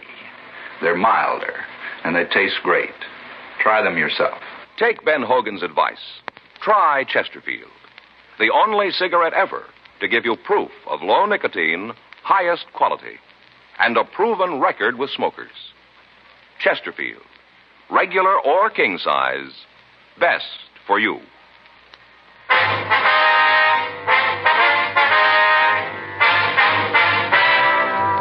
Dragnet, the documented drama of an actual crime.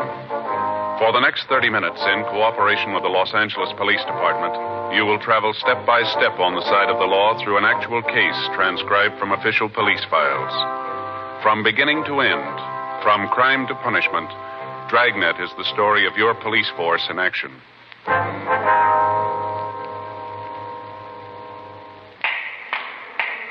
It was Tuesday, August 10th. It was warm in Los Angeles. We were working the day watch out of Bunko Fugitive Detail. My partner's Frank Smith. The boss is Captain Didion. My name's Friday.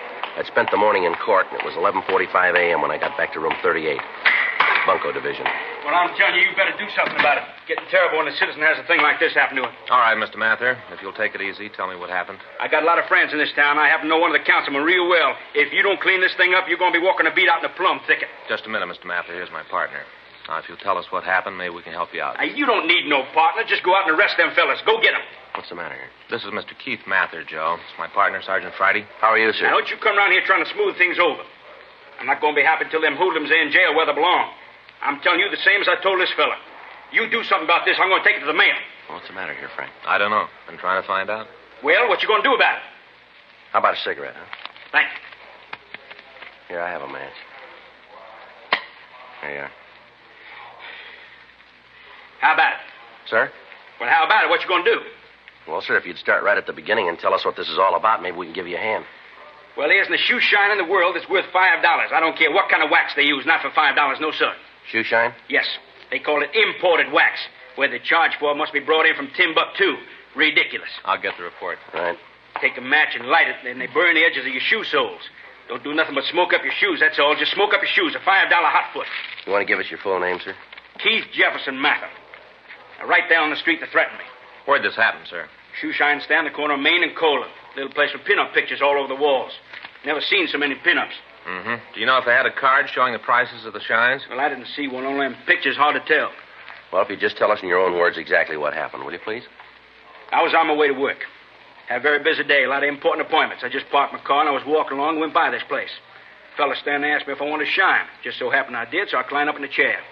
Well, I was sitting there reading the paper, and the man asked me if I wanted imported wax. I wasn't paying a lot of attention. I guess I said yes. Next thing I know, I think he's trying to give me a hot foot. I looked down. He's got this big kitchen match out. He's burning the edges of my soles. Smoke coming up. I told him to stop it. I got down from the chair. I was plenty sore. You can just bet I was sore. Plenty. Yes, sir, we can understand. Well, I handed him $50. Figured that'd take care of the tip, too. Wasn't a very good shine. Come right down to it, a $50 was too much. All that smoke. Next thing I know, he said the shine was $5. $5! Almost climbed right down top of the place. Couldn't believe my ears. Can you imagine $5 for a shine? That's when the men got out of the car, did they? That's right. Them three fellas got right out. Say, how'd you know about that? Well, sir, this isn't a new operation. You mean tell me this happened before? Yes, sir. We get a couple of dozen complaints a week. We'll finish up this report, and then if you'll point out the place, we'll have a look. Then you can just start writing. I told you I had a lot of important appointments. I can't spend all day here. Can I see someone here, please? Yes, sir. You want to go ahead with this, Frank? I'll see what he wants. Yes, sir. Yes, sir. Could I help you? I want to give myself up. Sir? This is Bunko Fugitive, isn't it? That's what it says on the door. Yes, sir. That's right. I want to give myself up. I'm tired of running. I haven't got any place to go. Would you like to tell me what this is all about? I gave him every nickel I had. I haven't even got enough money to go home. All I want's enough to eat on and get back home. I gave him everything. I don't believe I understand you, sir. I gave him all the money I had. He said it'd be all right. Now I'm broke, and I want to borrow enough to get home. Well, who are you talking about? Who'd you give the money to? Policeman. The man who'd walked into the office identified himself as Martin Dietrich. From the story he gave us, it appeared that he'd been the victim of a shakedown by a person or persons representing themselves as police officers. We turned the shoe shine parlor complaint over to one of the other officers for investigation, and then we took Dietrich across the street to the Federal Cafe. We sat down in a booth and ordered coffee while the victim had breakfast. He acted as if he hadn't eaten in several days. Frank and I waited until he finished, and then we started to question him. If you'll just tell us what happened, Dietrich. Sure. I'm from Chicago. I work for a wholesale drug company back there, and I had to come out here on business. I got in last Saturday. That'd be August 7th, would it? Yeah, the 7th. I got in at 8:45 on the Super Chief. Well, I didn't have any business to do until yesterday, so I thought I'd look the town over, get settled, you know? Yes, sir. I didn't even have hotel reservations, so after I got off the train, I was waiting for my baggage to be checked through, and I went over to the coffee shop for some coffee. Sat down, started to read the paper, and must have been there for about 15, 20 minutes when this guy came in and sat down next to me. Go ahead. He just sat there for a couple of minutes. I didn't pay any attention to him. Busy reading the paper, you know. Mm-hmm. Then he asked me for a match. I gave him one, told him to keep the pack. I remember telling him that. Next thing I know, we're in a big conversation. Turns out he's from Chicago, too. Did he tell you his name? He said it was Gabriel Bush. Told me he was in the wholesale liquor business. Said he was out here on a selling trip, checking up on the branch office. Well, I went right along with him. Seemed like such a nice fellow, well-dressed, cultured. Yeah, even knowing it, you sure wouldn't figure him for what he was. What was that, sir? A narcotic addict. You sure about that? Well, I should be. It cost me over $3,000 to find out. You want to go on, sir? We got a cab and went out to a big hotel on Wilshire. He had reservations there. He signed the card, and we went up the room. The way he acted, you'd never know anything was wrong, never even suspected. I see. Well, we no sooner got in the room than Gabe started to unpack his suitcase. Gabe? Yeah, Gabriel Bush. Oh, yeah. He told me to call him Gabe. Said he was named after a great uncle or something. Didn't care much for the name. I see. Go ahead, please. Well, he unpacked his bag, and I guess I should have noticed something then, the way he acted. How do you mean? When he took the stuff out of his bag, he acted like he didn't want me to see what he was doing. But he did it in a funny way, so I couldn't miss noticing it. You know what I mean? I think I do, yeah. Well, he went into the bathroom, stayed in there a couple of minutes, and then when he came out, he had his sleeve rolled up, had a piece of cotton on his arm, like when they give you a transfusion. You know, here? Yeah. He had this little leather case, and when he went to put it away, he dropped it. Spilled the stuff in it all over the floor.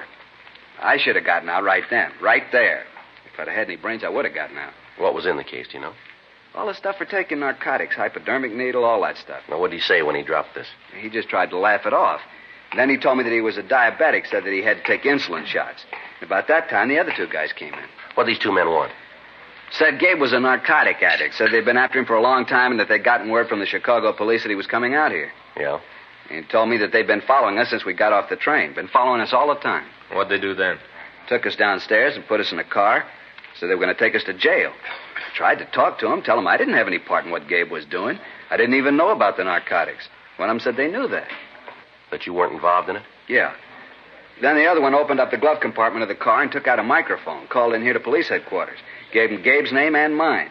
Said they had us in custody and were bringing us in. And I kept asking the one guy in the back with me to let me go, let me get out of the car. What'd he say? Oh, he told me that they'd like to, but it was too late. That they'd already called in my name, said they couldn't do anything about it now. I told him how it would ruin me if the story got out. How could I explain it to my bosses? That's when they told me there was a way. Yeah. The one fellow said that if I could afford to take care of all the policemen who knew that I'd been picked up, maybe they could fix it.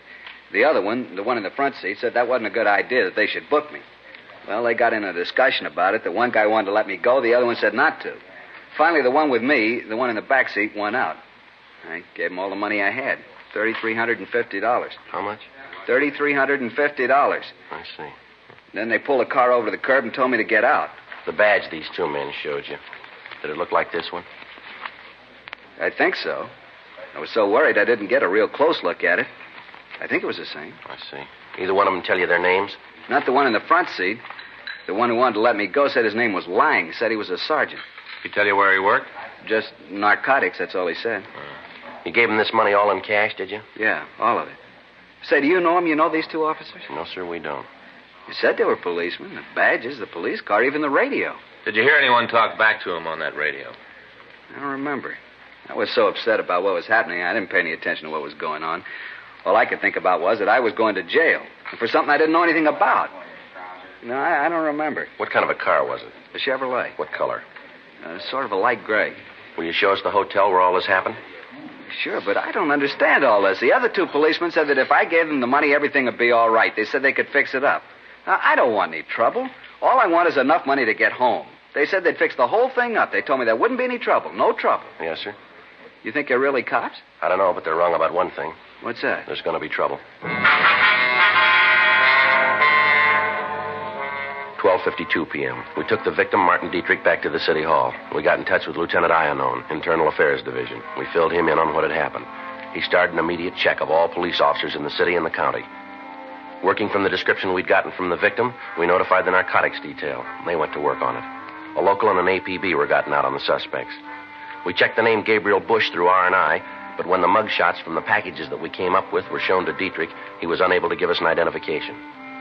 3:15 p.m. We drove the victim out to the hotel where he told us the shakedown had occurred.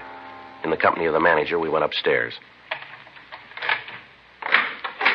Come right in. This is the room.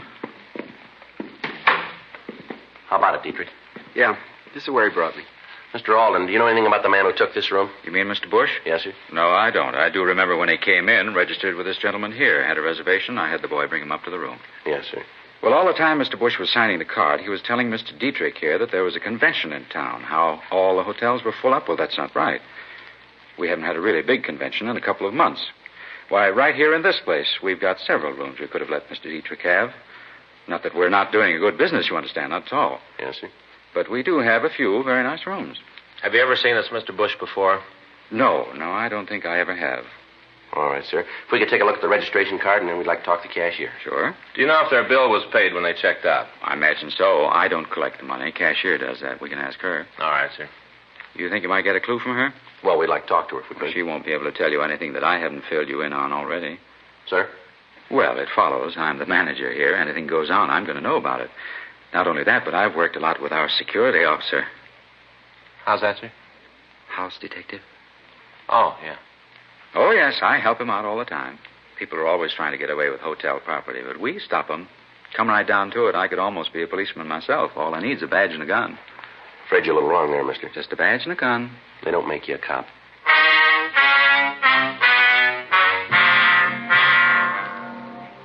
4:38 p.m. We talked to the cashier at the hotel. She told us that the bill for the room had been paid by Gabriel Bush at 2:15 the afternoon of the shakedown, 3 hours after Martin Dietrich had turned over all his money to the thieves.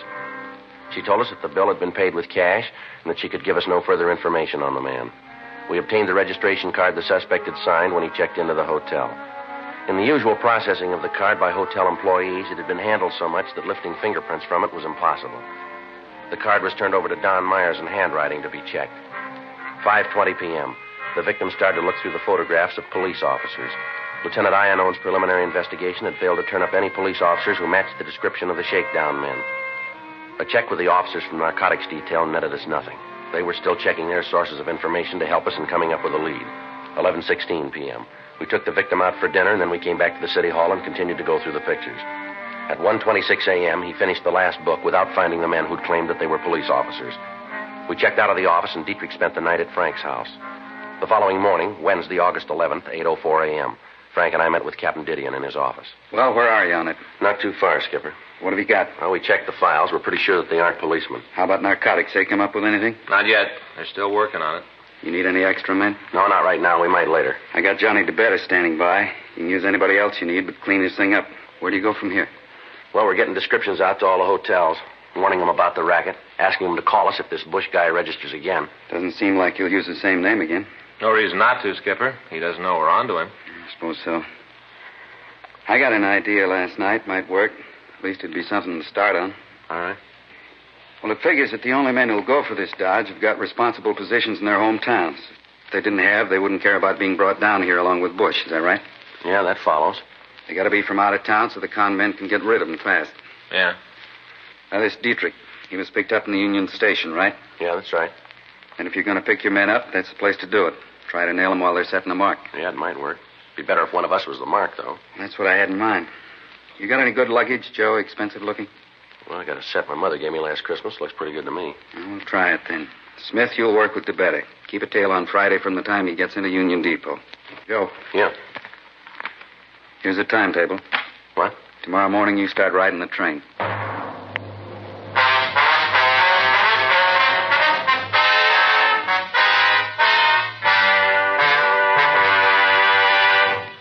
You are listening to Dragnet, the authentic story of your police force in action.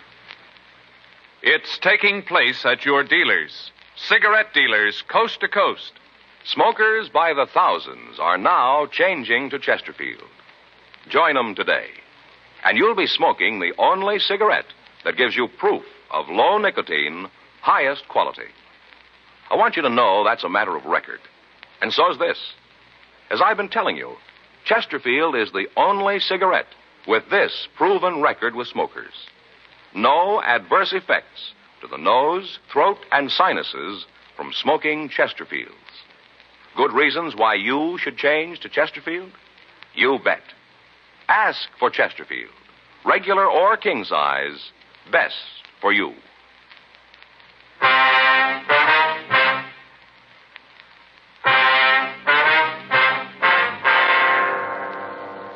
The following morning, Thursday, August 12th, I drove out to Pasadena. At 8:12 a.m., I caught the train on its last stop before it reached the Union Depot in Los Angeles. At 8:45 a.m., the train pulled into the station. I got off, walked up the ramp into the terminal. From there, I walked over to the coffee shop and waited for over an hour. From where I sat, I could see Frank and Sergeant John DeBetta further down the counter. At the end of the hour, no attempt had been made to approach me, and we called off the operation for the day. While I was in the coffee shop, I watched for anybody matching the description of the suspect Bush, but if he was there, we didn't see him. The operation was staged again for the next 2 days without results. On Sunday, August 15th, I went through the same procedure. After the waitress brought my coffee, I waited. 9:02 a.m. Mind if I sit down here? No, go right ahead. Here, I'll move my coat. I'll get it for you. You're not going to need an overcoat out here. Sure is hot. Yeah, I guess so. This is my first trip. Thought I'd bring one with me anyway. California weather, you know. Yeah, you never know.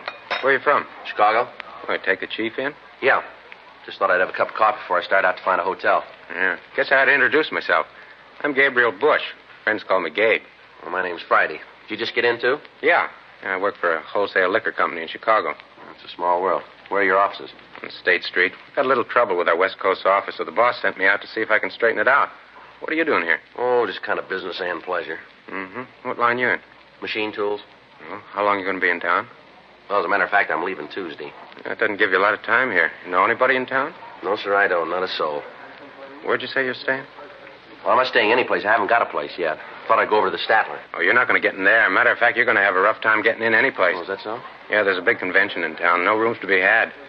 I made my reservation a couple of weeks ago, and the office out here took care of it. Well, I didn't know it'd be that crowded. Should I tell you what? Yeah? Come on over to my hotel. You can park your luggage there, and I'll get in touch with a couple of friends here and see what they can do.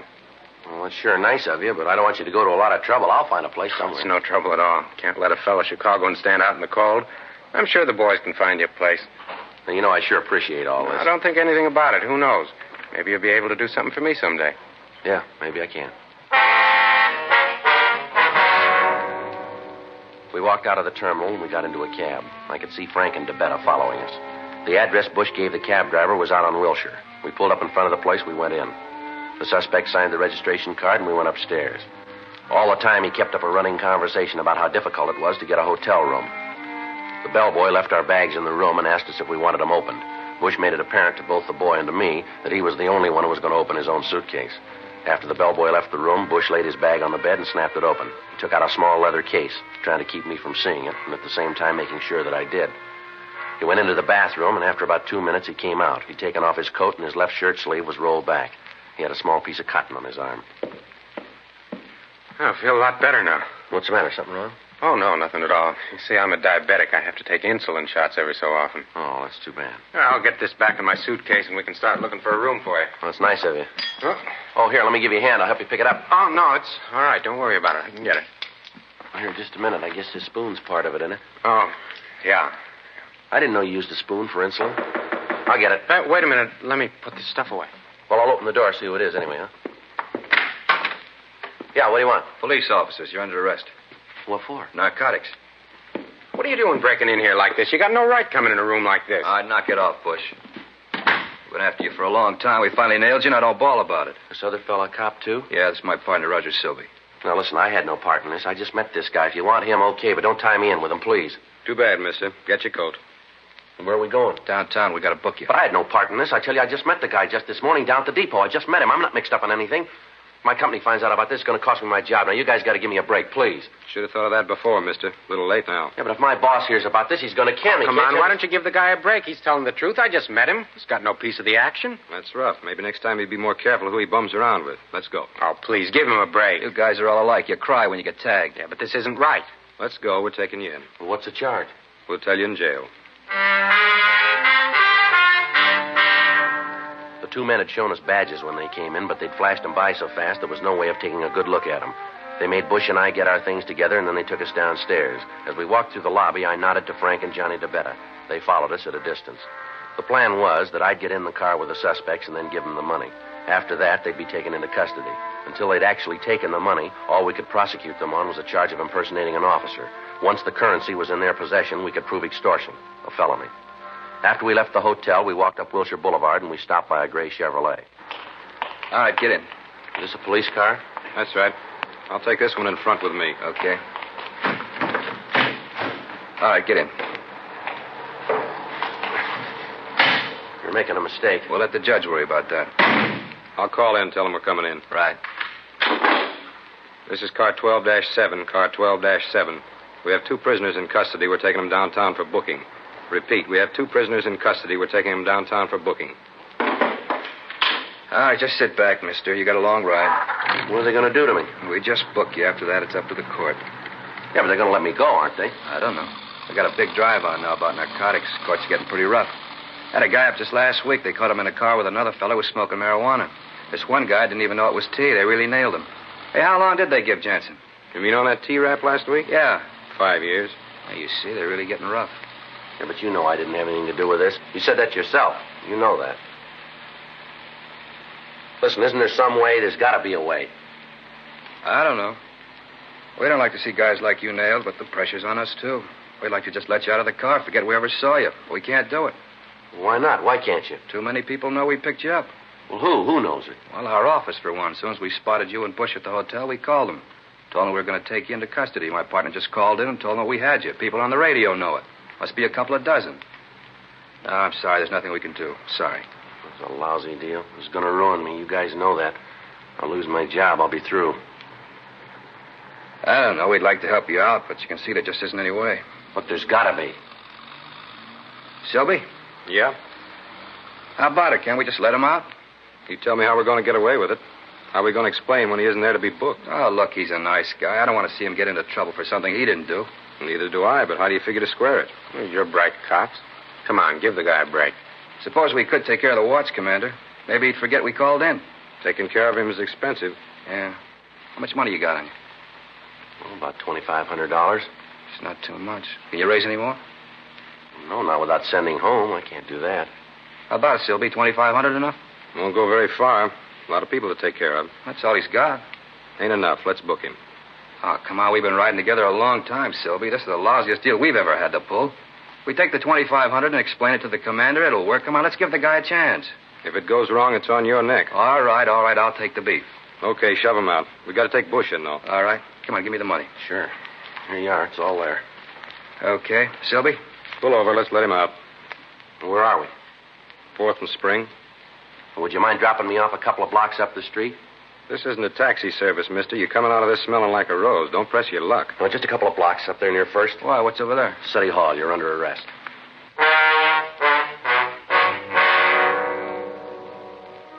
The 3 men were taken into custody, and then the marked money was booked as evidence. We got in touch with the victim, Martin Dietrich, and asked him to come down to the City Hall and give us an identification.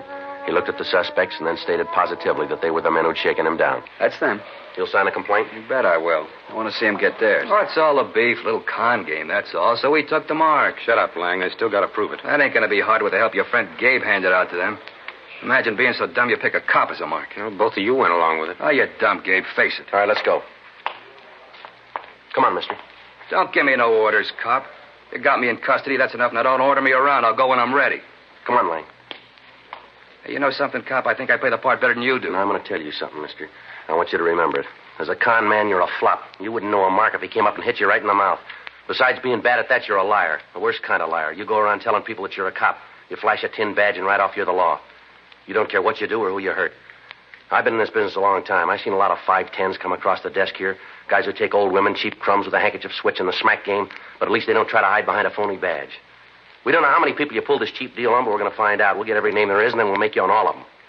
I live in this town. I work here, and I like it. There are 4,500 men in the city who feel the same way, all cops.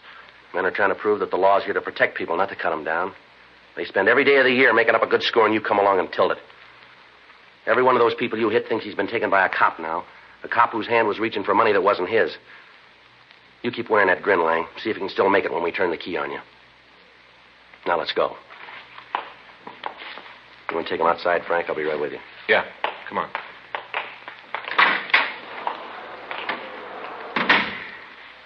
That all you need me for? Yeah, Martin, we'll be in touch with you. Right. Too bad about all this, isn't it? Yeah. All those people that bunch took, they're always going to think those guys were real cops. Yeah, that's right. Never going to know. Of course, you can't blame them, not really. Look how they got to me. I guess there just ain't any way to tell if a guy flashes a badge, you know. How you going to tell? Yeah, there's one way. How you going to know he's a fake? When he asks you for money. The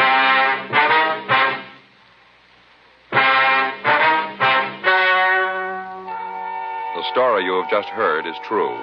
The names were changed to protect the innocent. On December 17th, trial was held in Department 92, Superior Court of the State of California, in and for the County of Los Angeles. In a moment, the results of that trial. Now, here is our star, Jack Webb. Thank you, George Fenneman. Friends, we'd like to express our appreciation to all of you who've made our Dragnet theme song so popular. Whenever or wherever you hear it, we hope it'll remind you to try our Chesterfields, to join the thousands who are changing to Chesterfields and getting the one cigarette that's low in nicotine, highest in quality. Chesterfield, best for me, best for you.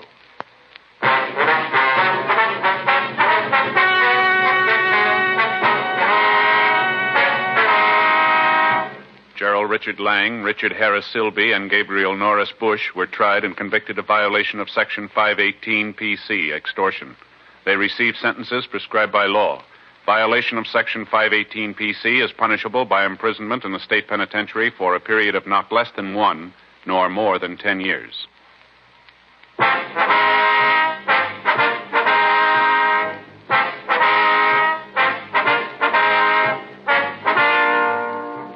You have just heard Dragnet, a series of authentic cases from official files.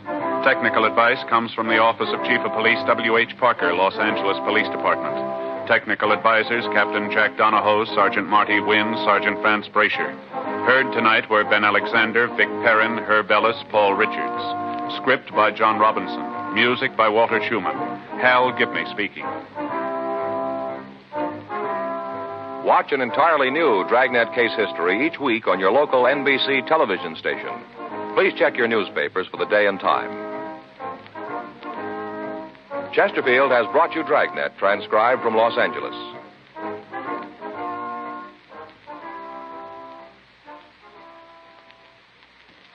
Have you tried new cork tip Fatima? It's the smooth smoke, with Fatima tips of perfect cork, king size for longer filtering, and Fatima quality for a much better flavor and aroma.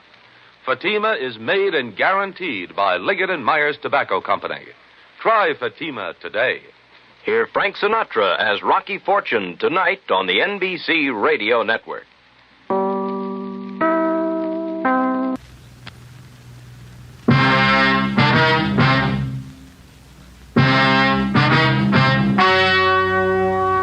The story you are about to hear is true.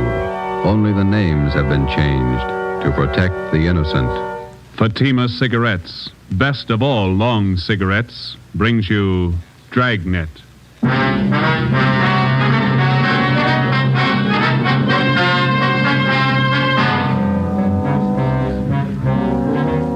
You're a detective sergeant. You're assigned to homicide detail. For 2 months, a depraved criminal has been at work in your city. Men and women have been robbed, brutally attacked. Your job, get 'em. If you want a long cigarette, smoke the best of all long cigarettes. Smoke extra mild Fatima. Yes, Fatima is the king-size cigarette which contains the finest Turkish and domestic tobaccos superbly blended to make it extra mild, to give Fatima a much different, much better flavor and aroma than any other long cigarette. That's why Fatima has more than doubled its smokers coast to coast. Enjoy extra mild Fatima yourself. Best of all, long cigarettes. It's wise to smoke extra mild Fatima. It's wise to smoke extra mild Fatima.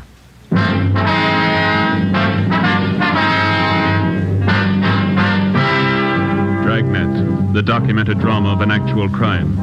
For the next 30 minutes, in cooperation with the Los Angeles Police Department, you will travel step by step on the side of the law through an actual case from official police files. From beginning to end, from crime to punishment, Dragnet is the story of your police force in action. It was Wednesday, March 7th. It was cloudy in Los Angeles. We were working the night watch out of homicide. My partner's Ben Romero. The boss is Thad Brown, chief of detectives. My name's Friday.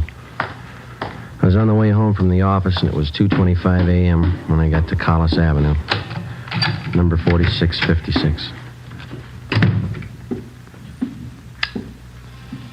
Joseph? Is that you? Yeah, Ma. Did I wake you? Well, what time is this? A little after 2. Oh, you can't keep this up. You've got to have your rest. Don't worry, I'm okay. You got any cold meat in the icebox? There's some pressed ham, a few slices of bologna. Didn't you have any dinner? A couple of hamburgers and a piece of pie. I got hungry again. I had some nice beef stew for dinner. There's some left in the icebox. I'll come down and warm it for you. No, all I want's a sandwich, Ma. You go on back to sleep.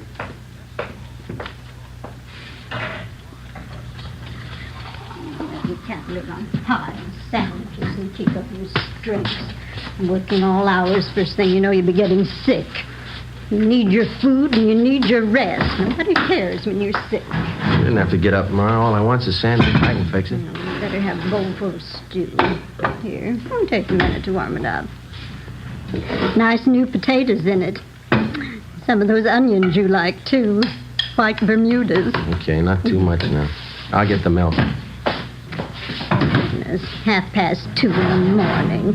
What kept you so late again? Another stakeout. The same job. Is that the murder in Highland Park? No, Ma, the badge bandit. One that poses as a policeman. Oh, that one. We certainly ought to do something about him. Yeah, well, we're trying to. We can't find him. Now, there was a piece in the paper about it tonight. They say it's just terrible the way he beats up people and robs them. Yeah. Badge bandit. The way he treats women ought to be ashamed. They ought to put him away. Yeah. You got some more rye bread? Mm-hmm. Are you going to have tomorrow off, Joseph? Thanks. No. The captain says we work straight through till we get the guy. Oh. I thought you were going to have tomorrow off. Mm-hmm. Oh, you ought to tell the captain. You need your rest. You can't go on like this working all hours. You'll be coming down sick one of these days. 15 robberies, 15 assaults, all in 2 months. Somebody's got to stop him. Stew ready? Oh, yeah, I think so. Yeah. Well, can't they warn the people? They wouldn't be getting robbed and beaten up if they weren't parked in those lonely places. Spooning, so silly. Yeah. I'm afraid we can't do anything about that, Ma. It's a public place. They got a right to park if they want. Yeah, I suppose. Let me have your plate. Okay, here. No, hold it. That's fine. Another spoonful. You can't work if you don't eat. Okay. It is good stew. Yeah, sure it is. Butcher down at ShopRite's nice. His stewing beef's just wonderful. Mm-hmm, yeah. Ben work late with you? Yeah, his wife's sore, too. He hasn't been home much since we started on this. It's a tough one. Oh, my. Well, times certainly have changed since I was a girl. All this robbing, beating up. Crazy people. Yeah. Any mail today? No, there's a couple of bills. Well, you set the alarm. I got to check back in at 8 in the morning. 8 o'clock? Why so early? Badge bandit got 2 more victims tonight. They were college kids. Oh. Doctor says he didn't think we should talk to him tonight, so we'll have to see him tomorrow morning at the hospital. Were they badly injured? Well, pretty bad. The boy took a terrible beating. The girl was attacked, same as the others. My. Well, it's very good, Ma. I better get to bed. Yes, well, your face looks so thin. You need all the rest you can get. I'll get it. Now, who can that be? It's almost 3 in the morning. Hello? This is Lorman down homicide, Joe. Sorry to bother you. Yeah, Norman. What is it? Captain wants you and Romero to meet him at Hollywood and Laurel right away. What's the matter now? Attack and hold up in Laurel Canyon 20 minutes ago. Yeah? Got the area blocked off. Figure they got the man trapped. The victims get a look at the guy? Same description, the badge bandit. I left the house, went over and picked up Ben. We drove out to the edge of the Santa Monica Mountains where Hollywood Boulevard ends and Laurel Canyon begins. We headed back into the canyon to the blockaded area. Captain Steed from Homicide was there waiting for us.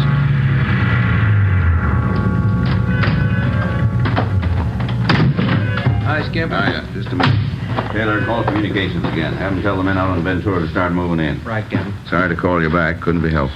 Okay. How's it shaping Control up? 3 Wait a Commander minute. Search Detail in vicinity of Laurel Canyon.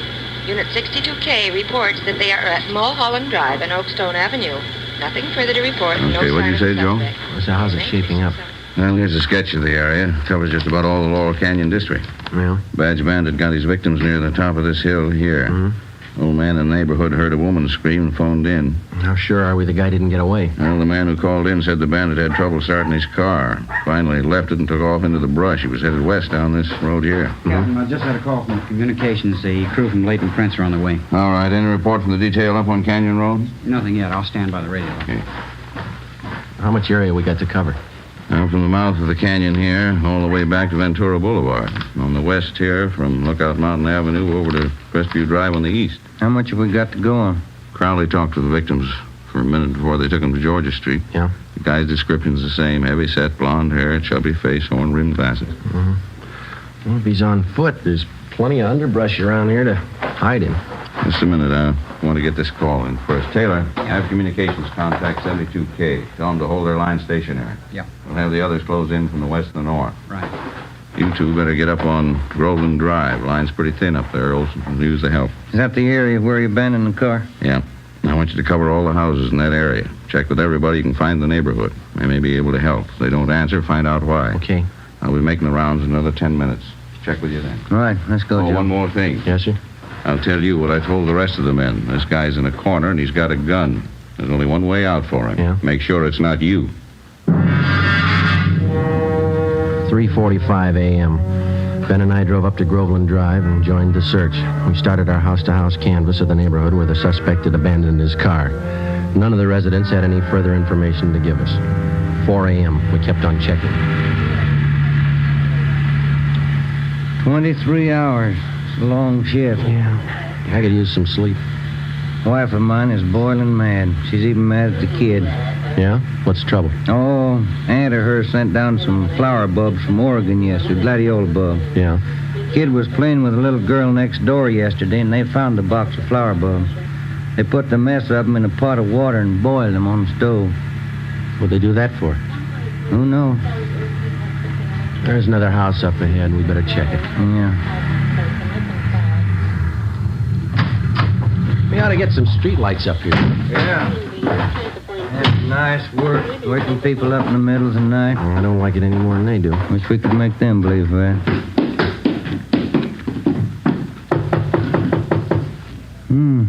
Nice neighborhood up here. Wonder what the price is on these lots. Well, it shouldn't be too high. They say real estate's coming down.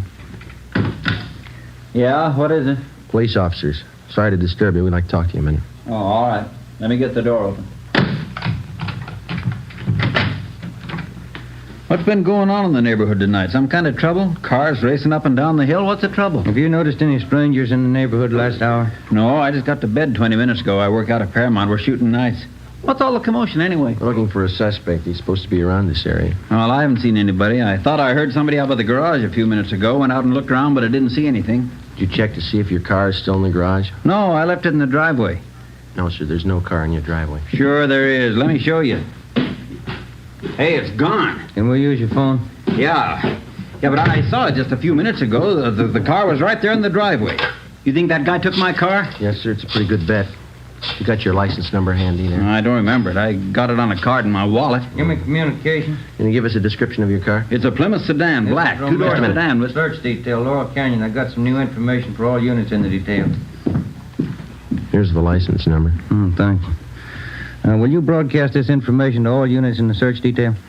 What was the make and model of your car? 46 black Plymouth, a two-door sedan. 1946 black Plymouth, two-door sedan, license number, let me see. 7 X-ray 2569. This car's just been stolen from 10211 Groveland Drive. Any identifying marks on the car? Well, I left my keys in it. No, sir. I mean, any special markings on the car? Maybe a dent in one of the fenders? Well... Yeah, George, hold on. We're getting it. The right headlight went out on me last night. I haven't had it fixed yet. The right headlight on the car's out. Notify all units in the search detail that we believe suspect is now in possession of this car.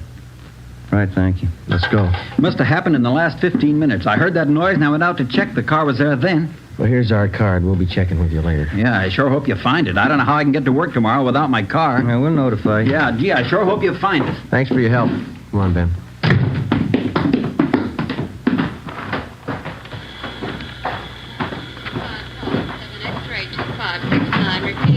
7 X-ray 2569. Car has just been stolen from 10211 Groveland Drive. The right headlight is out. Oh, we got It it. is believed Yeah. suspect is now in possession of this car. KMA 367. I don't think he could have gotten that car through the blockade yet, you.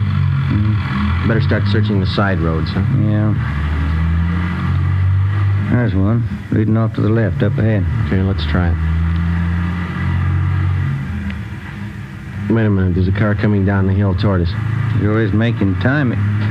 Joe, only one headlight on the car. He's coming right at us. Turn around, quick. There's no room. Get over to the inside. I can't, it's too late. Ben, turn. Hang on, we're going over.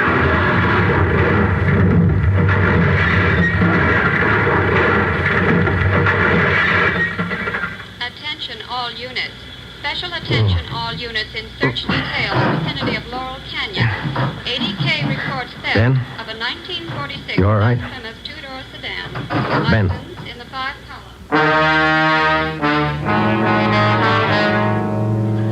An ambulance was called, and Ben and I were taken to Georgia Street Receiving Hospital.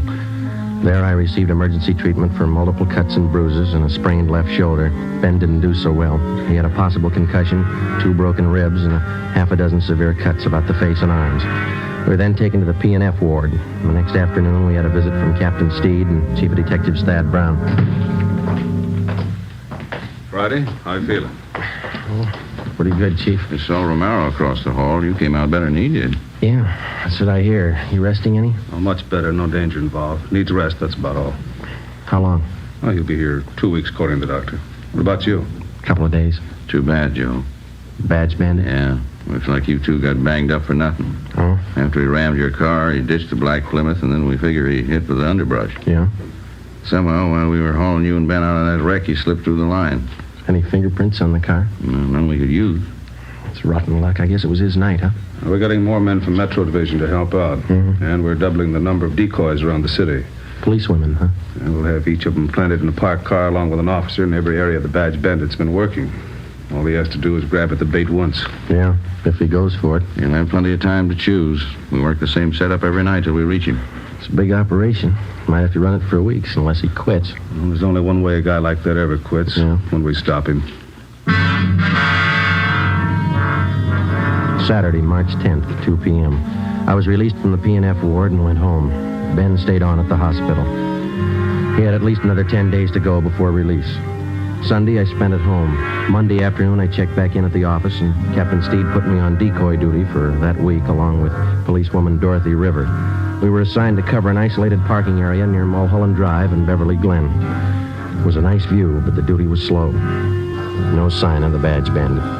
Policewoman River and I waited it out from late evening to early morning, from Monday through Thursday. Friday night came. Same thing. We waited. How's Ben? You see him today? Yeah, he's doing fine. Be out next week. Grouchy, I guess. Oh, sure. You want a cigarette? Thank you. You can sure tell it's Friday night. Yeah. Thanks. College kids are out in force. Mm-hmm. What time you got? 1:45. Long nights. Yeah. Slow. You cold? No, are you? Just a little. It's chilly up here in the early morning. What's that? Car full of kids just pulling out. Are the cars gone too? Yeah. We're the only ones left. These stakeouts getting your nerves. So look, if you're cold, you can have my coat. It doesn't bother me. No, it's all right, Joe. Thanks. It's a beautiful view from up here, isn't it? All the lights. Yeah. You like to dance, Joe? What? I said, do you like to dance? Oh, once in a while, I guess. I'm not too good. Why? Well, our club's having its big annual dance 2 weeks from Saturday. Yeah. Might get a kick out of it. It's formal. Well, it leaves me out. I don't own a tux. You could rent one. It'd be fun. Nah, afraid I don't look good in a tux. I never met a man who thought he did. Why don't you try it? I might be working. Well, I mean, if you're not working, why don't you come? You going? Well, I was planning on it. Got a date? No, not yet. I have hopes. There's a car pulling in. Let's see. Yeah, parked over in back of us. I can only make out one person in the car. Yeah, looks like a man. I can't be sure. All right, come on over closer. We might as well look the part, huh? All right. He's getting out of the car. Is he coming this way? Walking over to the side of the road. He's got a flashlight. Looking around. He's built like the badge bandit. Short, heavy set. Yeah, he's turning around. He's got his flashlight on us. He's coming up on your side of the car. All right, take it easy. You know what to do. Come on, out of that car. Police officer. All right, hold on. Got a gun, Joe. Yeah. Come on, I said out of the car, both of you. All right. All right, drop the gun. Drop it.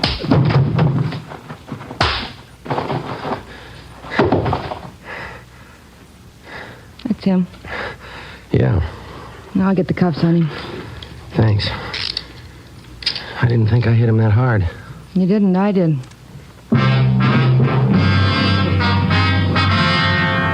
Policewoman Dorothy Rivernight took the suspect to Hollywood Division, where he was booked on suspicion of robbery.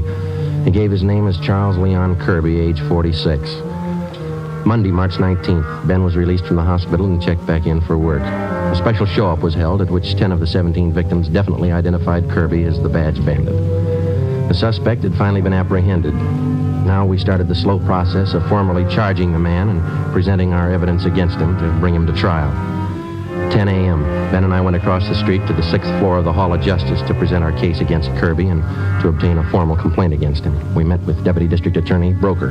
When'd you get out of the hospital, Ben? This morning. Sure got sick of that place. Heard about your accident. That guy sure gave you enough trouble, didn't he? Yeah, he's still giving us trouble. How's that? He got in a tangle with another prisoner out in the Hollywood Division. Yeah? The other prisoner gave Kirby a pretty bad going over. Cut him up and broke his left forearm.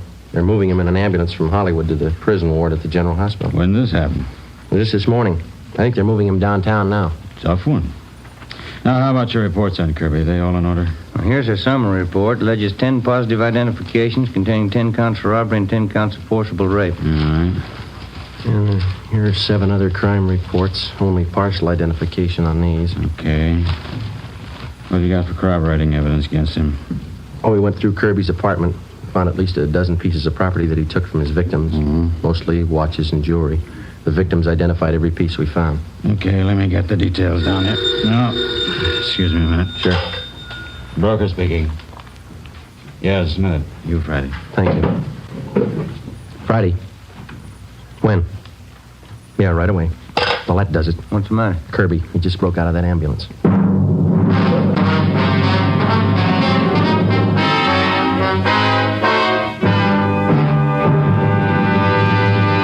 You are listening to Dragnet, the case history of a police investigation presented in the public interest by Fatima Cigarettes. If you smoke a long cigarette, it will be in your interest to listen to a typical case history of a Fatima smoker. It's the case of Mr. Richard Watts, Jr., drama critic of one of New York's great newspapers. This is his actual signed statement. My working day starts when most people are going to bed.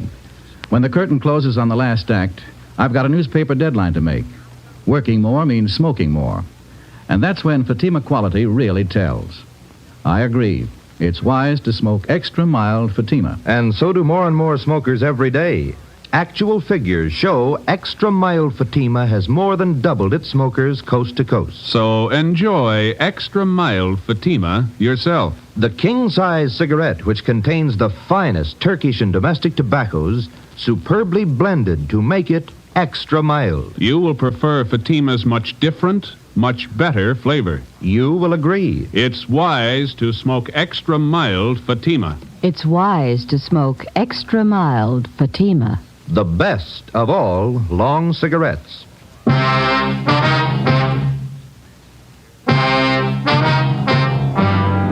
As soon as word of Kirby's escape came through, the information was broadcast to all points. All available cruiser cars and men were rushed to the escape area, and a door-to-door canvass got underway. All of the men were given mug shots of Kirby together with his description. 11 a.m., Ben and I got back to the office. We found a message from Captain Steed to meet him in the chief of detective's office. Don't man in that area until further notice. Check the bus depots and the Union Station. Right.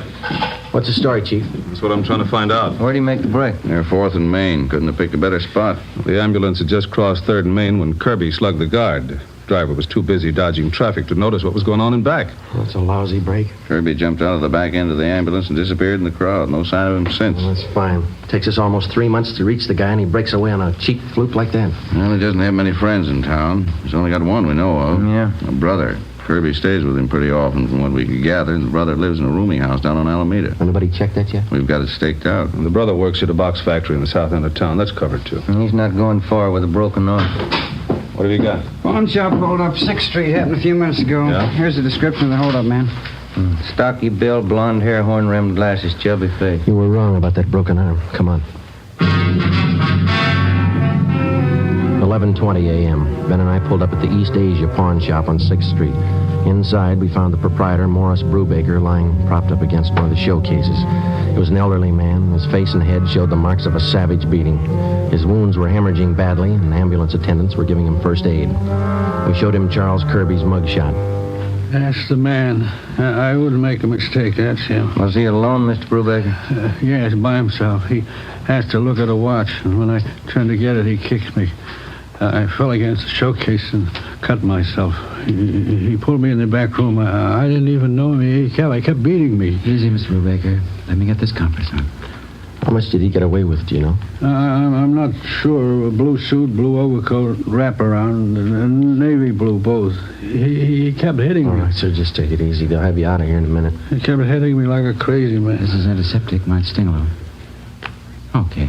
What else did he take, Mr. Brubaker? Can you remember? Yes, from the cash register, he took money. How much? $13, $40, I can't be sure. When he left your store, did you see which way he was going? No, he dragged me in the back room. He locked me in. Ready to move now, Sergeant? Okay.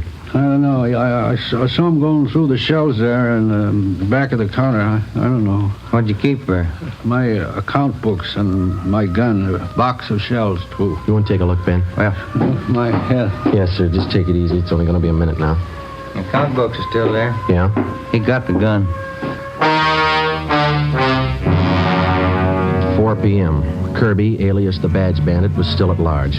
As far as we were concerned, the case was almost back to where it started from 11 weeks before. The suspect was still loose. He was well armed. He was still free to rob, assault, or murder. We had two big advantages. Kirby's possible broken arm, which would need medical attention, and secondly, the lead to Kirby's brother. At 5:30 p.m., we had a report that the suspect was seen purchasing a ticket at a theater box office out on Hollywood Boulevard. We ran it down. It didn't pay off. At 6:15, a taxi driver thought he spotted Kirby boarding an outbound streetcar at Figueroa and Pico. Was checked out. No results. At 7 o'clock, Ben and I got something to eat at a drive-in, and we relieved the men on stakeout at the rooming house on Alameda Street where Kirby's brother was staying.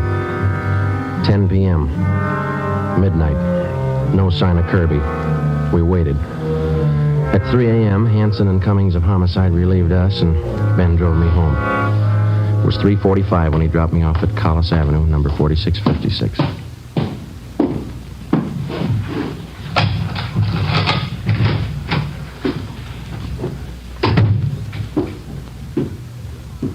Joseph, that you? Yeah, Ma, I didn't mean to wake you. What time is it? Almost 4. Oh, my. These late hours, you've got to get your rest, Joseph. We'll be all right, Ma. Got something to eat in the icebox? There's a little cold meat and some cheese in the cupboard. Just want a sandwich. You go on back to sleep. I had some nice meatballs and spaghetti for dinner. I can warm some for you. My, kind sandwiches working all hours. You just get sick, Joseph, and you'll see nobody cares about you when you're sick. I wish you wouldn't get up, Ma. I can fix something. Well, warm up the meatballs and spaghetti. You need something substantial. I get it. 4 a.m. I hope it's not that awful calling you again. Hello? Lorman down homicide. Yeah, Lorman. Thought you'd like to know they just got Kirby. Where? At his brother's place about 15 minutes ago. Hanson and Cummings grabbed him. Any trouble? No, grabbed him before he got to his gun. We just locked him up. Thought you'd like to know. Yeah. Thanks, Lorman. Night. All right. Well, that wasn't Joseph. The office, Ma. They got Kirby, the Badge Bandit. Oh, did they? Well, that's nice. Maybe you'll have some time off now. Yeah. Never fails, does it? You work on a case for 3 months. Leave it for 30 minutes and it's all over. The food's warm. Is there anything else you want? No, that's fine, Ma. You go on to bed. Yeah, well, all right, Joseph. Now, don't stay up too long. All right. Good night. Good night.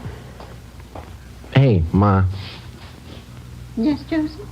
have I still got that old tuxedo around?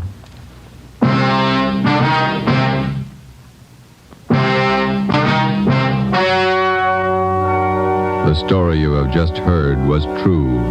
Only the names were changed to protect the innocent. On June 27th, trial was held in Superior Court, Department 87, City and County of Los Angeles, State of California. In a moment, the results of that trial. It's amazing how many long cigarette smokers are changing to extra mild Fatima. Here is the actual report. From coast to coast, Extra Mild Fatima has more than doubled its smokers. Yes, more and more smokers every day are discovering that Fatima is the king-size cigarette that is extra mild. Extra mild because it contains the finest Turkish and domestic tobaccos, superbly blended to make it extra mild, to give it a much different, much better flavor and aroma. Enjoy extra mild Fatima yourself. The best of all long cigarettes. It's wise to smoke extra mild Fatima. It's wise to smoke extra mild Fatima.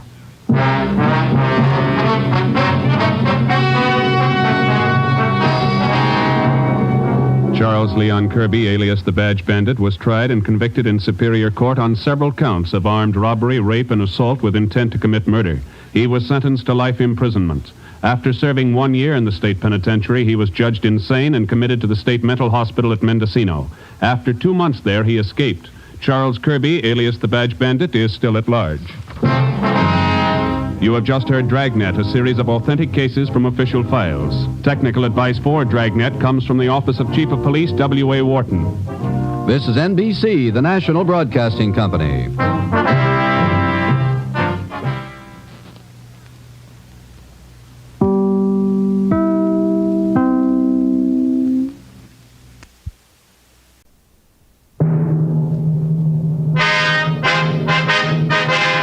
Sound off for Chesterfield. Low in nicotine, highest in quality, best for you. Chesterfield brings you Dragnet.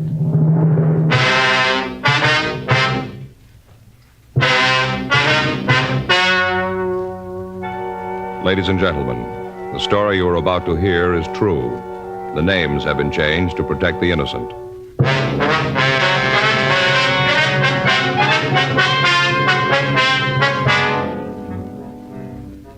You're a detective sergeant. You're assigned to robbery detail. For the past 3 weeks, a lone thief has been victimizing stores and check cashing agencies. You've got a description of the man, but so far you've failed to identify him. Your job? Get him. Before you buy your next pack of cigarettes, think this over. A doctor has been examining a group of Chesterfield smokers with special attention to the nose, throat, and sinuses. His latest report, after a full year and a half, says no adverse effects from smoking Chesterfield. Don't you want to try a cigarette with a record like this? Chesterfield, regular or king size, they're low in nicotine, highest in quality, best for you.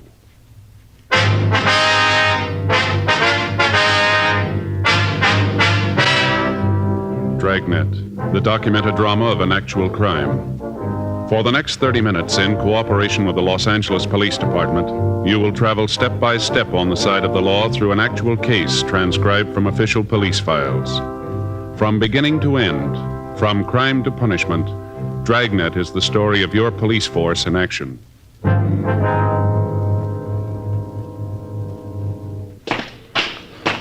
It was Friday, June 10th. It was warm in Los Angeles. We were working the day watch out of robbery detail. My partner's Frank Smith. The boss is Chief of Detectives Thad Brown. My name's Friday. We'd gotten a call that there'd been a holdup, and it was 10:36 a.m. when we got to the corner of Alvarado and Catalina Streets, the Harrison Check Cashing Agency.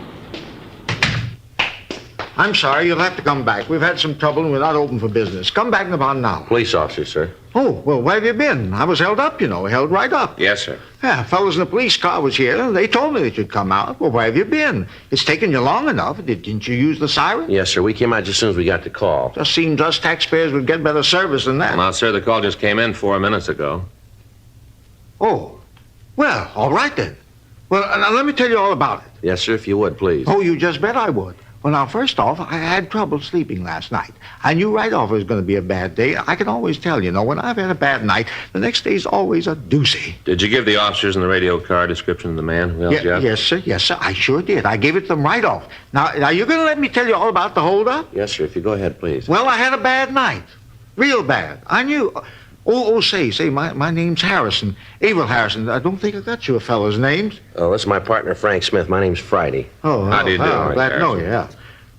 Darn fool next door kept pounding the typewriter all night. He never let up. Sir? The man next door, that's why I didn't get any sleep. Some crackpot trying to be a writer. Oh, it's an awful thing. All night long. Dit, ding, dit, ding, all night. Not a wink of sleep. Yes, sir. If you just tell us about the robbery, please. You ain't interested, huh? Well, no, sir, it isn't that. It's just that the more time we lose here, the harder it's going to be to apprehend the suspect. You can understand that. Oh, well, yeah. Now, maybe if you just answer some questions for us, it might be easier and possibly a little faster. Huh? Okay, fire away. What time did the man come in?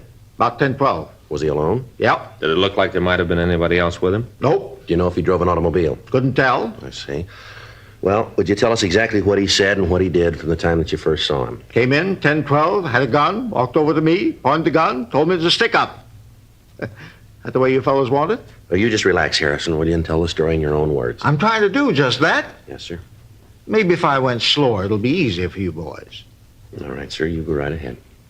Well, he came in, stood around for a minute, then come over to the counter. I asked him if I could help him. Uh-huh.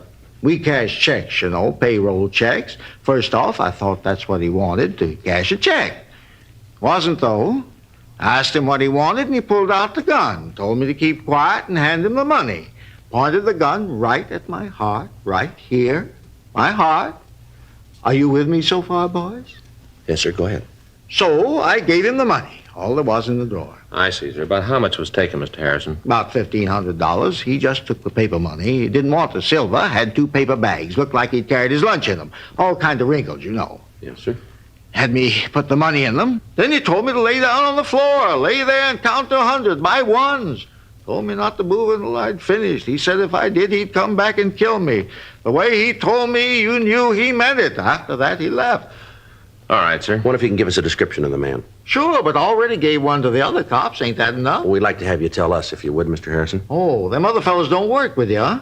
Well, yes, sir, they do, but we'd just like you to describe the man to us. Well, what's the matter? Won't they tell you? Well, yes, Mr. Harrison, they'll tell us, but the questions they ask you are for getting out a broadcast. We have to fill out a report and try to get the man who did this. Oh. Seems like a pretty funny way to operate. Don't tell the other cops what's going on. How tall was the man, Harrison?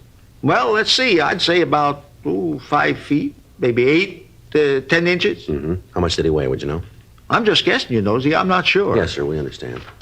Well, I'd say he weighed maybe, 150, right around in there. How old was he, would you know? Maybe 25, 26. How about his coloring? Was he dark or light complected? No, dark. He had black hair, brown eyes, mean-looking eyes, like steel balls. Kind you pick up with vacuum cleaners. Steel, hard. Yes, sir. How was he dressed? Had a pair of Levi's on. Levi's in a blue shirt. He had a brown leather jacket on, too, one with a fur collar. Was he clean-shaven? Oh, yes. His face looked like he just had a shave. And a talcum powder on it. Do you wear glasses, sir? Yeah. What kind were they? I couldn't tell you, just glasses. Well, did they have metal or plastic frames? Oh, plastic, yes. Mm-hmm. Light, kind of tan plastic. Heavy, the kind that don't have the little curly things around the ears. Just big pieces that went over the top. Mm-hmm. Did the man touch anything with his hands? No, he didn't. The other officers asked me that, too. He didn't touch a thing. Was anybody else present at the time? No one else. I was the only one here. Well, did the man have any marks or scars that you noticed? No, leastways not that I saw. Was there anything unusual about him? Anything that might help us identify him? Well, that mustache should help. Sir? His mustache. I think it's funnier than a $3 bill. Looked like it to me. Well, I thought you said the man was clean-shaven. I did. All around the mustache. I didn't think he meant like that. He's probably clean-shaven under that, too. Sure looked phony to me. Why do you say that? It was red. He was dark. Had black hair, black eyebrows. Don't seem like he'd come up with a red mustache. Seem like it to you? It's hard to say, sir. Don't seem like it to me, not at all. I tell you something else. What's that, sir? I think them glasses was fake, too. Glass in them was funny, you know, like it hadn't been ground, kind of flat. I think they was phony, just like the duster. Duster? Mustache. Red mustache with black hair. Phony. All right, sir. Thank you very much. And we'd like you to come down to the office and look at some other pictures, if you would, see if you can identify the man. Be glad to. I'll not do it today, though. Why is that, sir? Well, I already told you had a picture of him down there. I'd probably miss him. It's been a real bad day for me. Well, tomorrow'll be better, though. Why is that, sir? Gonna get some sleep tonight. That's so? Bribed the landlady. Yeah? She let me in his room. I took it. What's that, sir? Ain't gonna do much typing without his ribbon, is he?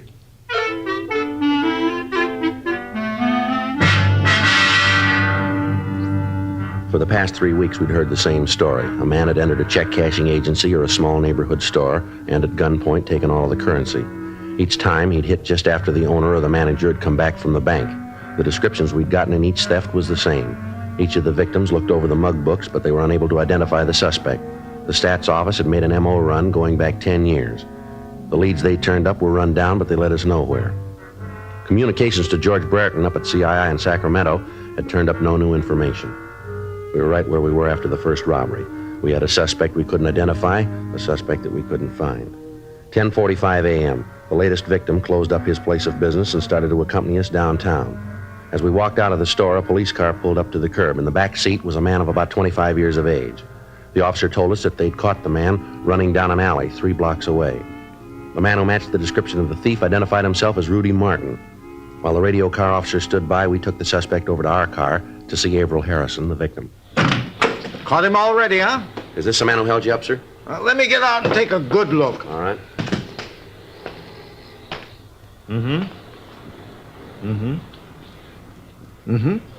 Tell him to turn sideways, north and south. All right, sir. No, I'll turn sideways. That's him. Are you sure? That's the man, even without his mustache and glasses, I can tell. He's lying. He don't know what he's saying. Don't you talk that way to me, young fella. And where's my money, huh? What'd you do with my money? I haven't got it. I never took any money from you or anybody else. You're crazy. I'll teach you to talk to me like Harrison, that. never mind. Now, if we need anything more, we'll be back to talk to you. You mean you ain't going to take me downtown now that you caught the fella? No, sir, we'll get in touch with you later. You make him tell you where he hid the money. $1,500, all in paper. You make him tell you. All right, sir, we'll do that. Thank you very much. Yeah. Well, I'll be right here. Anything you want me to do, just give a holler. I want to see this fella get what's coming to him. Yes, sir. Here's our card, and you call us if you need to. Yeah, you do that. And make him tell you what he done with the money. Oh, you want to get back, Martin? I'll check with the radio car, Joe. You want him to follow us to the office? Yeah, tell him we'll take Martin here to the robbery division. We'll check him later. Right. All right, Martin, put your hands up as high as you can. With handcuffs on? With them on. You ain't gonna find anything. All right, get him up. See, I told you. This is a bad thing that man did. I haven't done anything to him. I didn't take his money. Settle back, Martin. Back in the seat. You ever seen that man before? No, I haven't. Is he mad at you for any reason? I told you I never saw him before. Well, he says he knows you. He says you held him up a little while ago. He's crazy. Why'd he say something like that without a reason? I don't know. Your wallet back here? Yeah. All right, slide up a little. Any money in it? No, all I got some change, maybe 40, 50 cents. Just a few cards there and a couple of phone numbers, that's all. There's no money. Mm-hmm. Who's this? This Johnny Salvatore? He's a friend of mine. Chris Turan? Another friend. They haven't done nothing. They're both nice guys. And look, you got no right to do this. You got no right to arrest me. I just want to talk to you. If you haven't done anything wrong, then you haven't got anything to worry about, have you? That sounds good, but what am I doing sitting here in his car with you? All right, now tell us the real story, huh? I have nothing to tell. I was over by Central Avenue when these two cops came by and picked me up. I wasn't doing anything. Officers say you were running down an alley. They say that you wouldn't stop when they told you to. Now, how about all that? I was scared. You can see how that had happened, can't you? What'd you do with the gun? Wasn't any gun. Victim says it was. I don't know what you're talking about. You registered for the draft, Martin?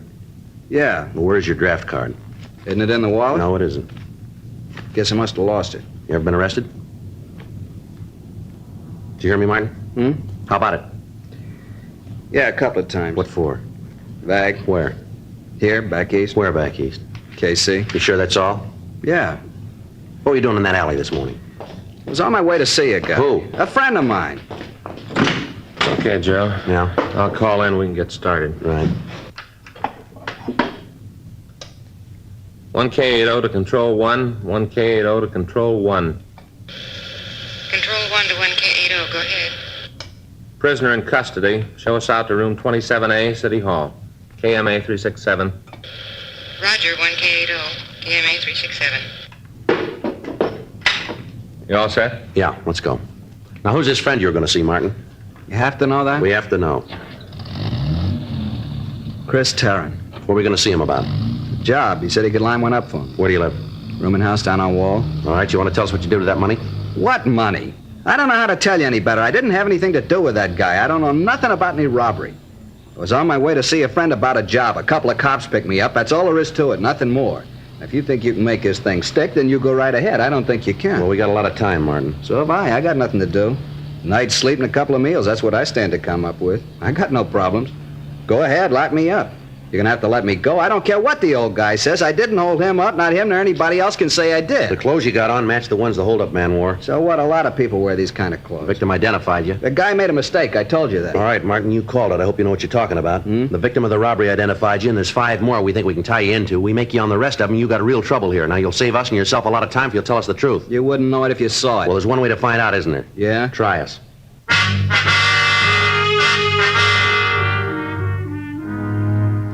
10:52 a.m. We took the suspect back to the city hall and we talked to him for over 3 hours. He refused to admit any knowledge of the holdups. We checked him through R&I and we came up with the arrest record that he told us about. In checking his record, we found that the suspect was wanted for draft evasion. In the meantime, the other victims of the holdup man had been brought down to the office. The suspect was placed in a show-up with several other persons. They all failed to identify Martin as the thief. In checking further with the last victim, Harrison, he stated that he'd probably made a wrong identification. We had a search of Martin's room made, but we were unable to come up with anything. The 2 friends he'd mentioned were checked out, but there was no record on either one of them. The suspect was turned over to the federal authorities for prosecution on the draft evasion charge. We were right back where we started 3 weeks before. The next morning, Saturday, June 11th, we started all over again. This time we went back into the files 15 years. Anybody who even vaguely matched the description was checked out. The MO of the thief was rechecked. The machines came up with an additional 17 possibles. Each of these were checked out. It took us 2 weeks, and at the end of that time, we were back where we started again. We had nothing but a description that apparently didn't match anybody in our files, and an MO that didn't fit any known criminal. During the time that we'd been checking out leads, the bandit was inactive. Additional cars from Metro Division had been assigned to the detail, and rolling stakeouts were maintained around check cashing agencies throughout the city. The holdup man had apparently dropped from sight. Saturday, June 25th, I checked into the office. Robbery, Smith. Yeah. Oh, yeah, Ben. Huh? Oh, just a minute. Little John. You see him, Joe? No, I don't think he's here. Little John? No, he's not here. No, Ben, he isn't here. All right, wait a minute. I'll check the book. Yeah, here. No, I left about an hour ago. Yeah, I'll be back. Want me to call you? Okay, wait a minute. Here's a pencil. Uh-huh. 0281? Right, yeah. Okay, Ben. I got something here. Teletype from San Diego from Hewin and Davis. Yeah? What is it? I'll read it to you. R.E. your APB, dated June 10th, R.E. robbery. Robbery occurred this city last night. M.O. and description matches your suspect. We have identification as Jerry Lane, San Diego number 146382. Are sending mug shots. Huh, looks like a break. Well, it might have been. You let me finish. Yeah? He got away. 12:15 p.m. A special delivery letter arrived from San Diego with the mug shots of Jerry Lane. There was also a note from Sergeant Carl Davis. He explained that the suspect had held up a small liquor store in the city and had badly beaten the owner. A witness was shown the mug books and was able to pick out the bandit. He was identified as a Jerry Lane. He had only one arrest record, and that was for a misdemeanor offense in San Diego County. We checked the name through our identification bureau, but there was no record on him in our files. The mug shots from San Diego had been taken over 4 years previously, but the victims of the robberies in Los Angeles had no trouble identifying it, even without the glasses and the mustache. Additional broadcasts were gotten out carrying the name, and radiograms were sent to Washington and to Sacramento requesting any available information. Another week passed while the search went on. During that time, the holdup man hit once more, this time in National City, just south of San Diego. From the reports we got, the MO matched the one previously used. The suspect made good his escape. Tuesday morning, 11:30 a.m. Frank and I had been out running down a lead. We just got back to the office. Well, there's another one that didn't go anyplace. Yeah? You know, Joe, if somebody could figure out a way to filter out the bad leads, it'd sure save a lot of legwork, wouldn't it? Yeah, I guess I get it. Robbery Friday. Yeah, all right. It's Ewan. Yeah? Hi, Pappy. Yeah. When was that? Yeah, anything on him? Mm-hmm. Yeah, well, you're probably right. Well, I guess the only thing we can do is put out another broadcast. Yeah. No, nothing up here. What'd you say? Right, yeah. Well, if anything else turns up, let us know, will you? Right. Oh, wait a minute. Say hello to Carl. All right, Pappy. Yeah, we'll be talking to you. Right. Thanks. Bye. What's he got? Well, it's our suspect, Jerry Lane. Yeah? He's going to have to stand for more than a 211 charge now. What do you mean? Latest victim just died.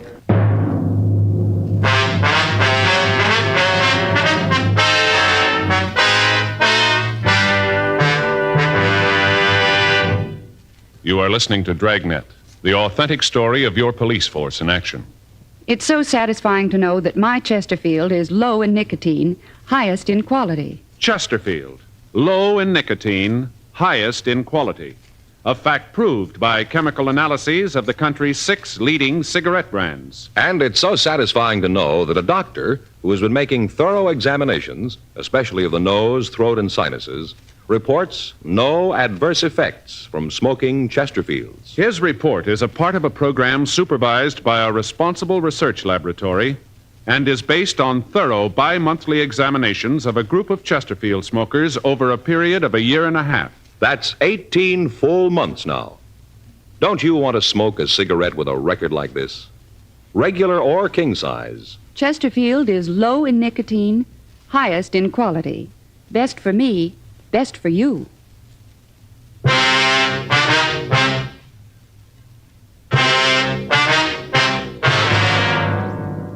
From the information we got on the phone, it looked like Jerry Lane would be headed for Los Angeles.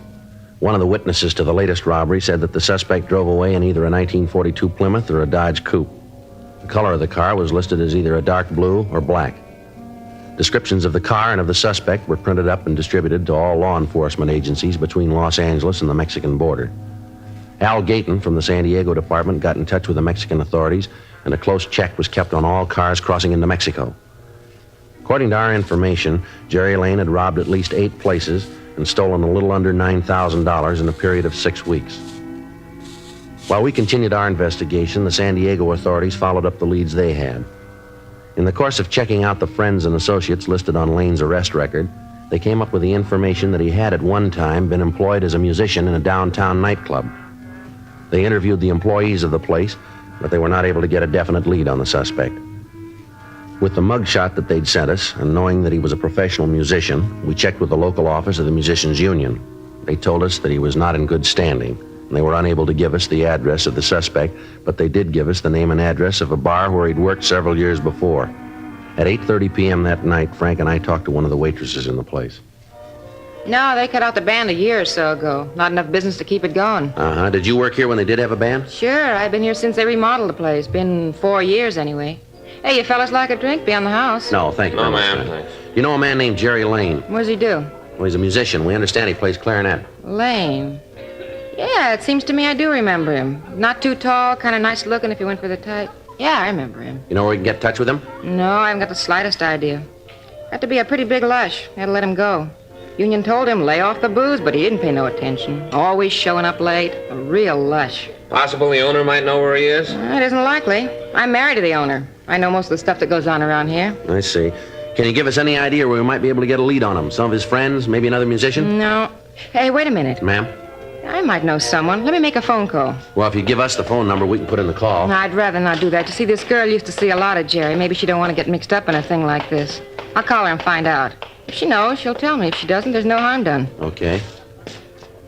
Got a dime? Just a minute. Here's 2 nickels. Thanks. I'd rather you leave the door open if you will. All right.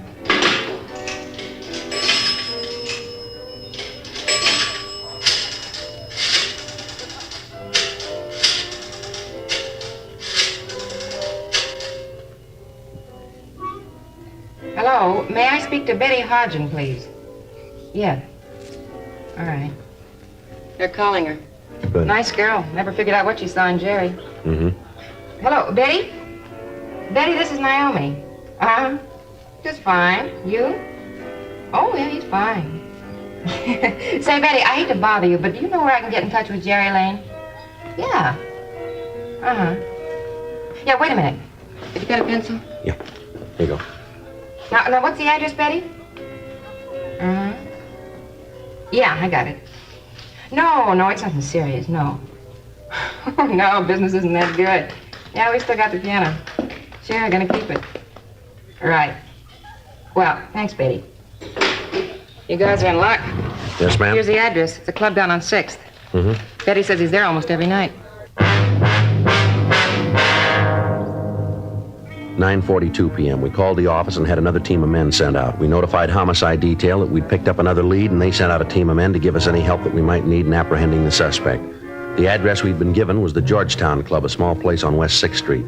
When we got there, the place was crowded, and the band was in the middle of the second set. We checked with one of the bartenders. Sure. That's Jerry playing clarinet. See? Gray suit. Yeah, does he work here? No, he shows up almost every night, sits in with the band. Union doesn't like it. They talk to the boss about it. He's trying to get the bum out of here. Cause a lot of trouble. That right? Sure. Always he comes in drunk or else he acts like he's high on dope. You want me to get in for you? Yeah, tell him there are a couple of friends who'd like to talk to him, will you? I'll do it right now. You don't want me to say you're cops? No, we don't. I didn't think so. Okay, I get it. Thank you. Some place they got here, huh? Yeah, sure is crowded, isn't it? Right. You better watch him. He's probably armed. Yeah, let's get him outside. It'd be easier to take there. Too many people here. Yeah, the bartender's got him now. All right. Now let's let him get outside before we move away. Right. Yeah, there he goes. Come on.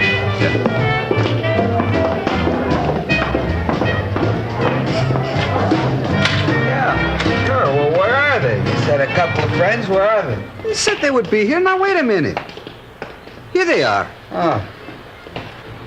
I know you. Where'd I know you fellas from? You Jerry Lane? Yeah. What do you want to see me about? I gotta get back in there. If you fellas don't need me no more, I'll get back to work, huh? No. Yeah, thanks a lot. Go ahead. No problem. I know what's this all about. I don't know you guys. Police officers, you're under arrest. What for? Frank? Yeah. Stand still. What are you trying to do? You got nothing on me. Stand still. You stay away from me, cop. Now leave me alone. All right, hold it up, mister. All right, now come on your feet. Get up. Now stand still. He's clean, Joe. Now put your hands behind you. I didn't do anything. You got no reason to shove me around. Cut my mouth. It's bleeding. Yeah, well, that makes two of us, mister. What are you after me for? What have I done? I have too much to drink? Is that it? I wasn't bothering anybody in there. That's a nice try, Lane, but it won't work. We got a half a dozen positive identifications on you for robbery. I didn't hurt anybody. You killed a man. Yeah. The last one, I heard he died. Is it true? Did he die? That's right. I didn't know what I was doing, you know. I wasn't responsible. I just didn't feel so good. It wasn't my fault. He wouldn't give me the money. I didn't know what I was doing. That's going to make a difference, isn't it? I didn't know what I was doing. I wouldn't know about that, Lane. That's going to be up to the jury, but you can bet on one thing. What's that? They'll know what they're doing.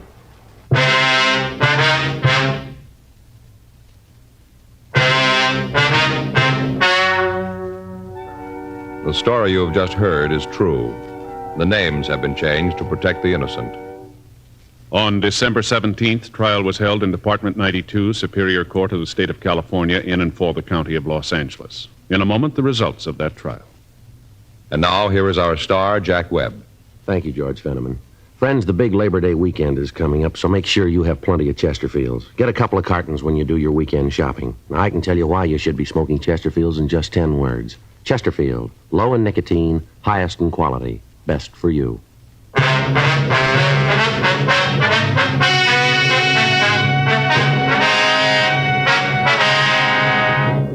Gerald Carlisle Lane, was tried and convicted of murder in the first degree and was executed in the lethal gas chamber at the state penitentiary, San Quentin, California.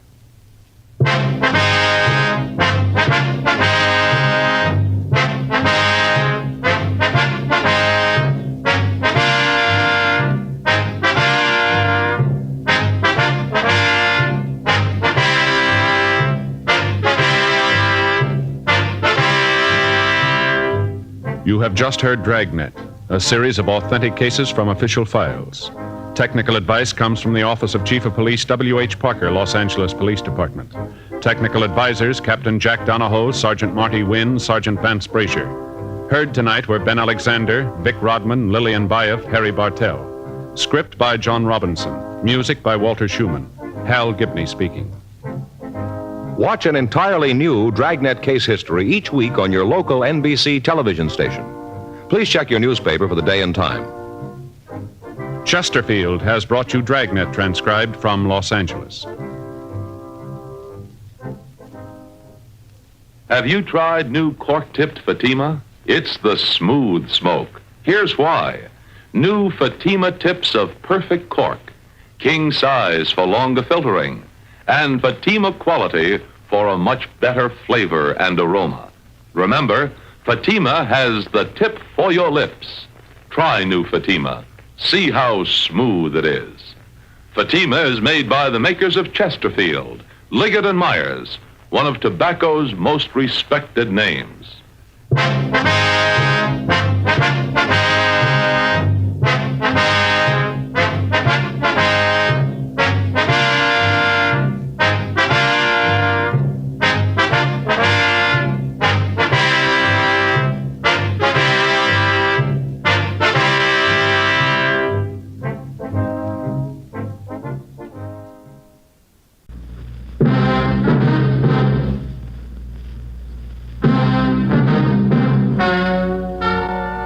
Ladies and gentlemen, the story you are about to hear is true.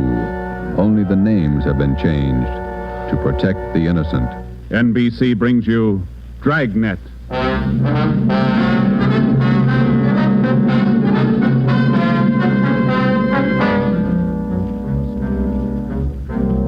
You're a detective sergeant. You're assigned to missing persons detail.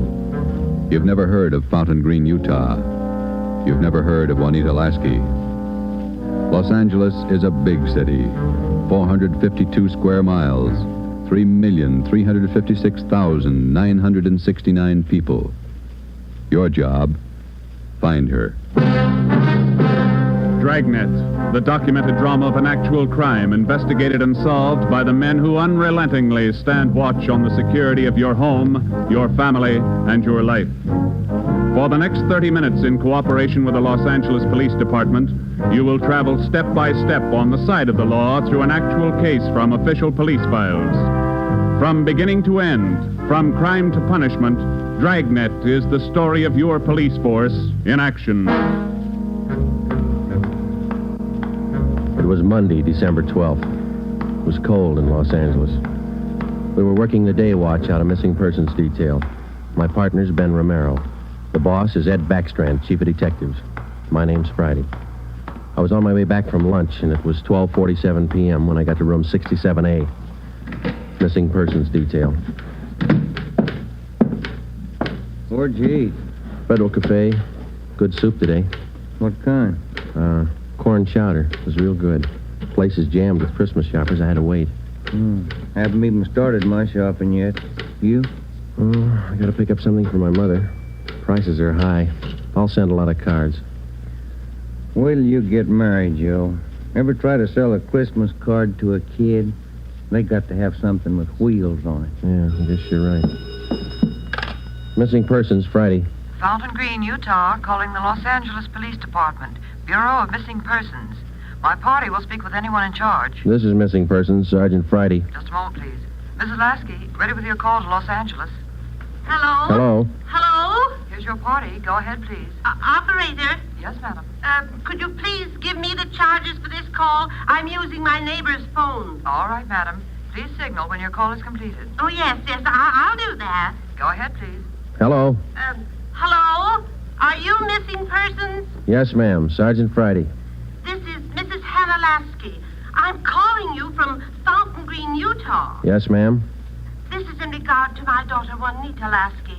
I haven't heard from her in well over a month, and I'm terribly worried. Where was she staying in Los Angeles, Ms. Lasky? At the Chelsea Hotel for Women. I have the address. 941 South Melrose Street. I can't understand it. Ever since Juanita's been away from home, she's written twice a week regularly. When's the last time you heard from her? The last letter I have is postmarked November 2nd. You know how it is, Sergeant. We have no relatives in Los Angeles, and she's trying to find work down there, living all alone. I just don't know what to do. All right, Ms. Lasky. I'll take her description over the phone and make out a preliminary report. You'll have to send us a photograph of your daughter and a letter to the effect that you want us to trace her. I'll get the letter and the snapshot off today. Now, what's your daughter look like? What's her full name? Juanita Marie Lasky. Laskey. No E. All right. Her age, weight, and height. She was 26 last July 10th, 128 pounds, and about my height. Well, how tall are you, Ms. Lasky? Oh, yes. 5 feet 7 inches.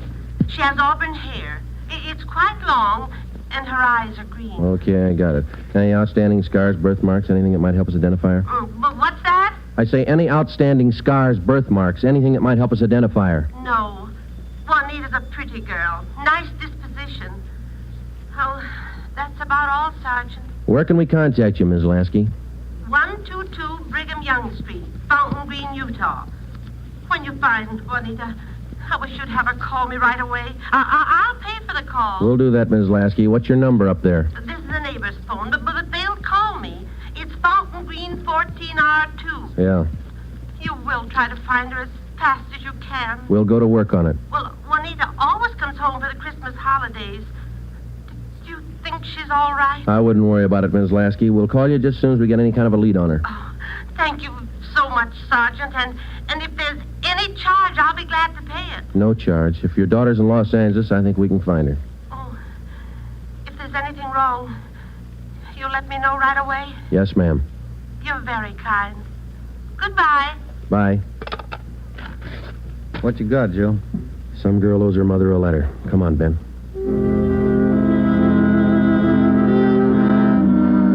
Just a routine call. We made the usual check, the morgue, all the hospitals, the county jail. And then we went through the repeater file. We found a Juanita Lasky in the files, but the age and description didn't match. We put that lead in the discard. After the usual paperwork, the next step was to check her last known residence, the Chelsea Hotel for Women. Here it is, Joe. Chelsea Hotel. Yeah. 55 rooms, all outside. You're home away from home. Now let's go in.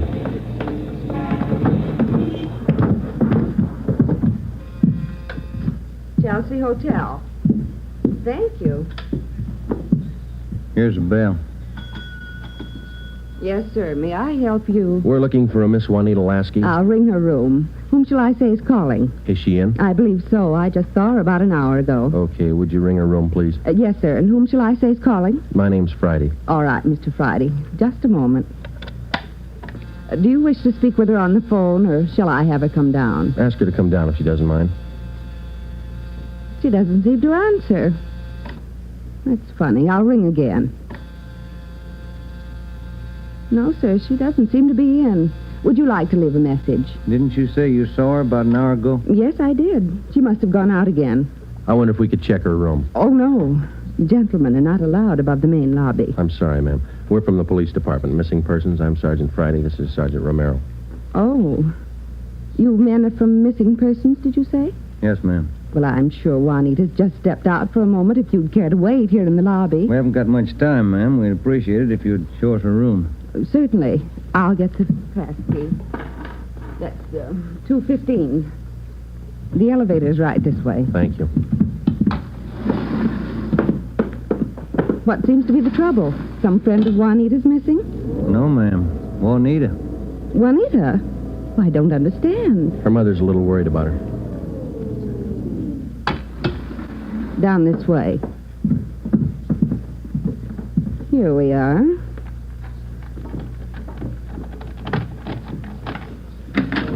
No wonder she didn't hear the phone. She's in the shower. Yes, ma'am. Would you rap on the bathroom door and tell her we'd like to talk to her as soon as she's through? We'll wait out here in the hall. Certainly.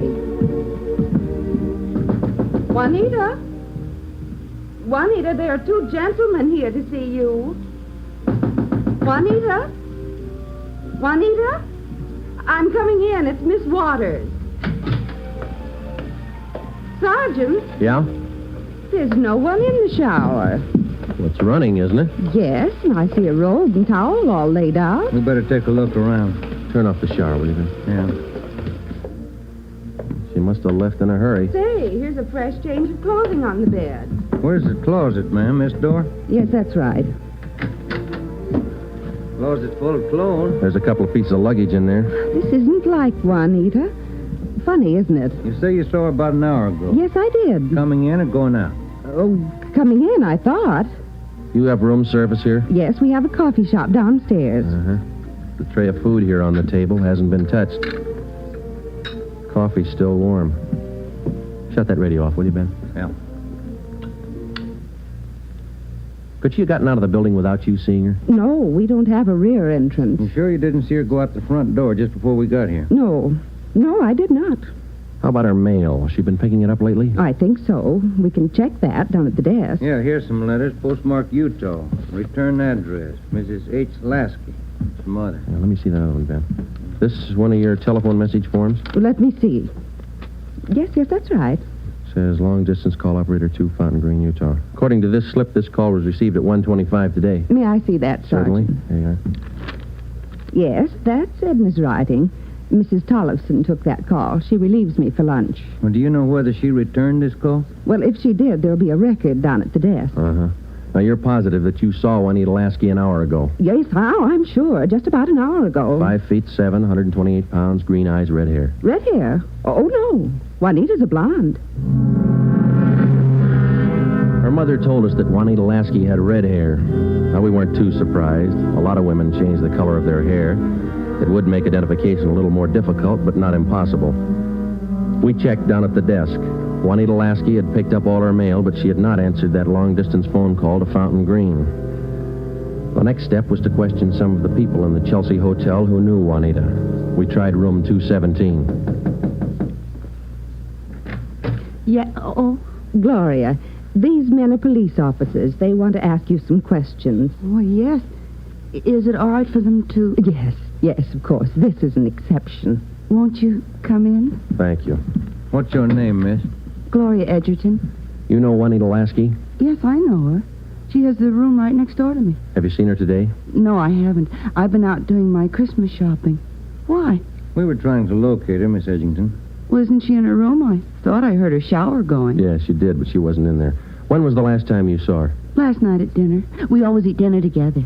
Did she say anything that might lead you to believe that she was going anywhere today? No, she said she might do some Christmas shopping today, so I suggested she go with me, and she agreed. She said she'd let me know this morning. Did she? No, she didn't. I just assumed that maybe she was sleeping in, so I went on alone. Are you sure she hasn't just stepped out? We don't know. If you're just going down to the corner, it's a little unusual to leave the shower running, the radio on, and let your lunch get cold. Did she do that? How long has Juanita had blonde hair? Well, ever since I've known her, about 6 months.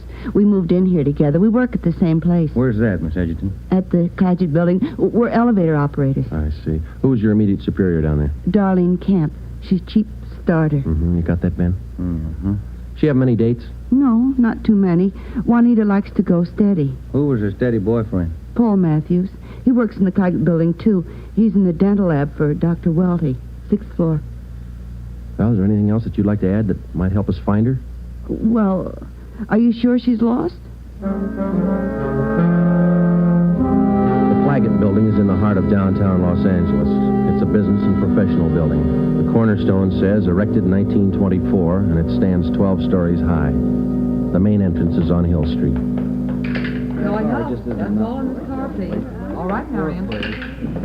Going up. Step back in the car, please. Are you Darlene Camp? Yes. Just a moment, please. Going up. All right, Dora. Can I help you? I'm Sergeant Friday, Police Department. This is Sergeant Romero. Yes, sir. Juanita Lasky work for you? Yes, she does. She's one of my operators. When's the last time you saw her? Anything wrong? No, we're just trying to locate her. Well, you just missed her by 45 minutes. All right, Sylvia. She was in to pick up a check. Do you know where she cashes her check? Most of the girls cash them down at the bank on the corner. There's only one around here over on 8th. You say about 45 minutes ago? Yes, that's right. Thanks very much, Miss Camp. Come on, Ben. Going up. All right, Marion. Bank's not far from here. Yeah, it is kind of funny, isn't it? What's that? Her room, the shower, the radio, that lunch. Sure pulled out in a hurry. What do you think? I don't know what to figure. It's a new one on me. She's alive, we know that. Well, she was 45 minutes ago, anyway. Christmas is here. Santa Claus in his chimney. Yeah. No. I beg your pardon, sir. That's all right. Merry Christmas. Same to you. Here we are, Joe. Guess we better check with the manager, huh? You the manager?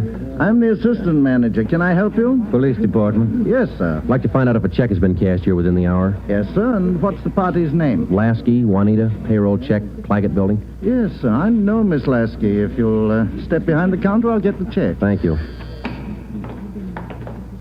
If you'll just wait right here. Okay, thanks. Wonder why she stopped writing to her mother. It's a good question. When we find her, we'll ask her. Wonder if anything was wrong where she worked. No, it didn't seem to be. We'll check back there when we finish here. Yeah.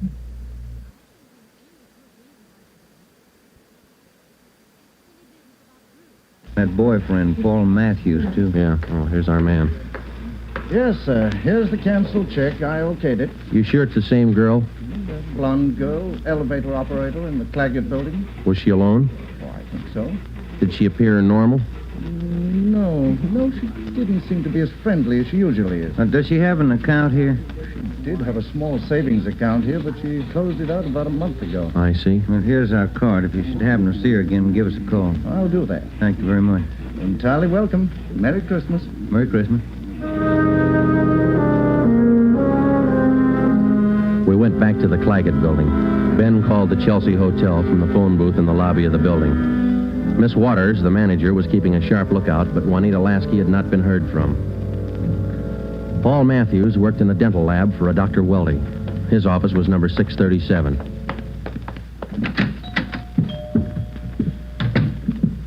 Yes, gentlemen, may I help you? We'd like to see Paul Matthews. I'm Paul Matthews. We're from Missing Persons Police Department. Sergeant Friday. I'm Sergeant Merrill. Yes, sir. Do you know a Juanita Lasky? Yes, sir. When's the last time you saw her? Saturday night. We went to a show. Is there something wrong? We're trying to locate her. Do you see a lot of each other? Yes, we do. I don't understand... Miss Lasky disappeared from a hotel a couple hours ago. Thought maybe you might know where she is. No, I don't. Today's her day off. Maybe she's out shopping. Has Juanita done anything wrong? No, it's just that her mother hasn't heard from her for quite some time. I can explain that. Juanita's an elevator operator here in the building. That's how I met her. They don't make much money, you know. Yeah. She was having a hard time making ends meet. She sends money home to her mother every month or so, and besides that, she's got to pay rent and buy clothes and eat. It's pretty rough. She seemed despondent over all this? No, I wouldn't say that, but she was kind of unhappy about not getting a raise. Do you have any outside job? No, sir, she didn't. What kind of a girl is she? What do you mean? Cheerful, good-natured? Oh, sure. Fine girl. We get along swell.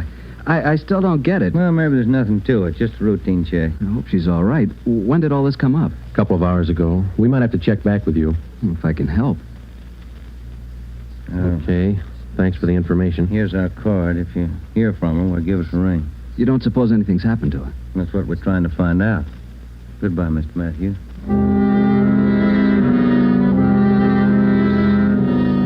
When we got back to Central Division, we had a full description of Juanita Lasky teletyped to all outlying stations in the metropolitan area of Los Angeles.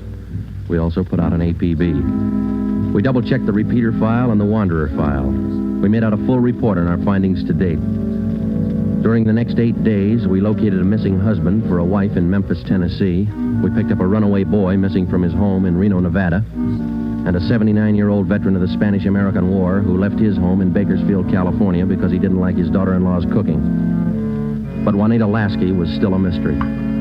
For 8 days, we checked and rechecked all our known friends and habits. We went back over the course a dozen times, but no trace. It was almost as if she had ceased to exist that day in the Chelsea Hotel.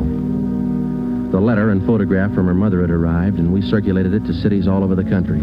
Her mother wrote that during the war, Juanita was a whack corporal. We put a tracer through to the War Department. That way, we'd have another photo and a full set of fingerprints. Well, where do you want to start today? I'll get it. Missing persons, Friday. Joe, this is Spencer over in the morgue. Yeah, Archie. You still looking for that girl?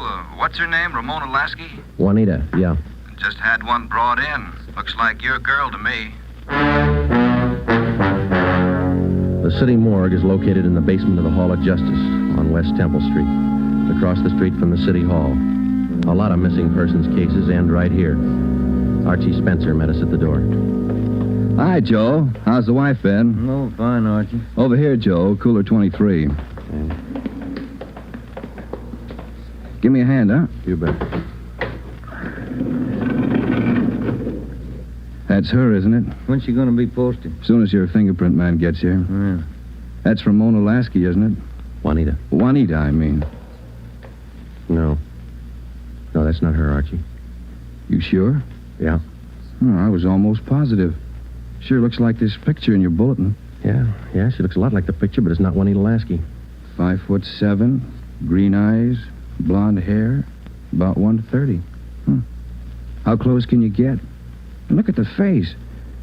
You sure that's not her? Yeah, I'm sure. Look at her hair, the roots. Yeah. They're blonde all the way down. They ought to be dark. Our girl's a bleached blonde. Yeah, I see what you mean. Look at her right hand, index and middle fingers. Heavy nicotine stains. Our girl didn't smoke, Archie. Yeah, I see what you mean. Well, guess I was wrong. That's not Ramona. Juanita. Come on, Ben.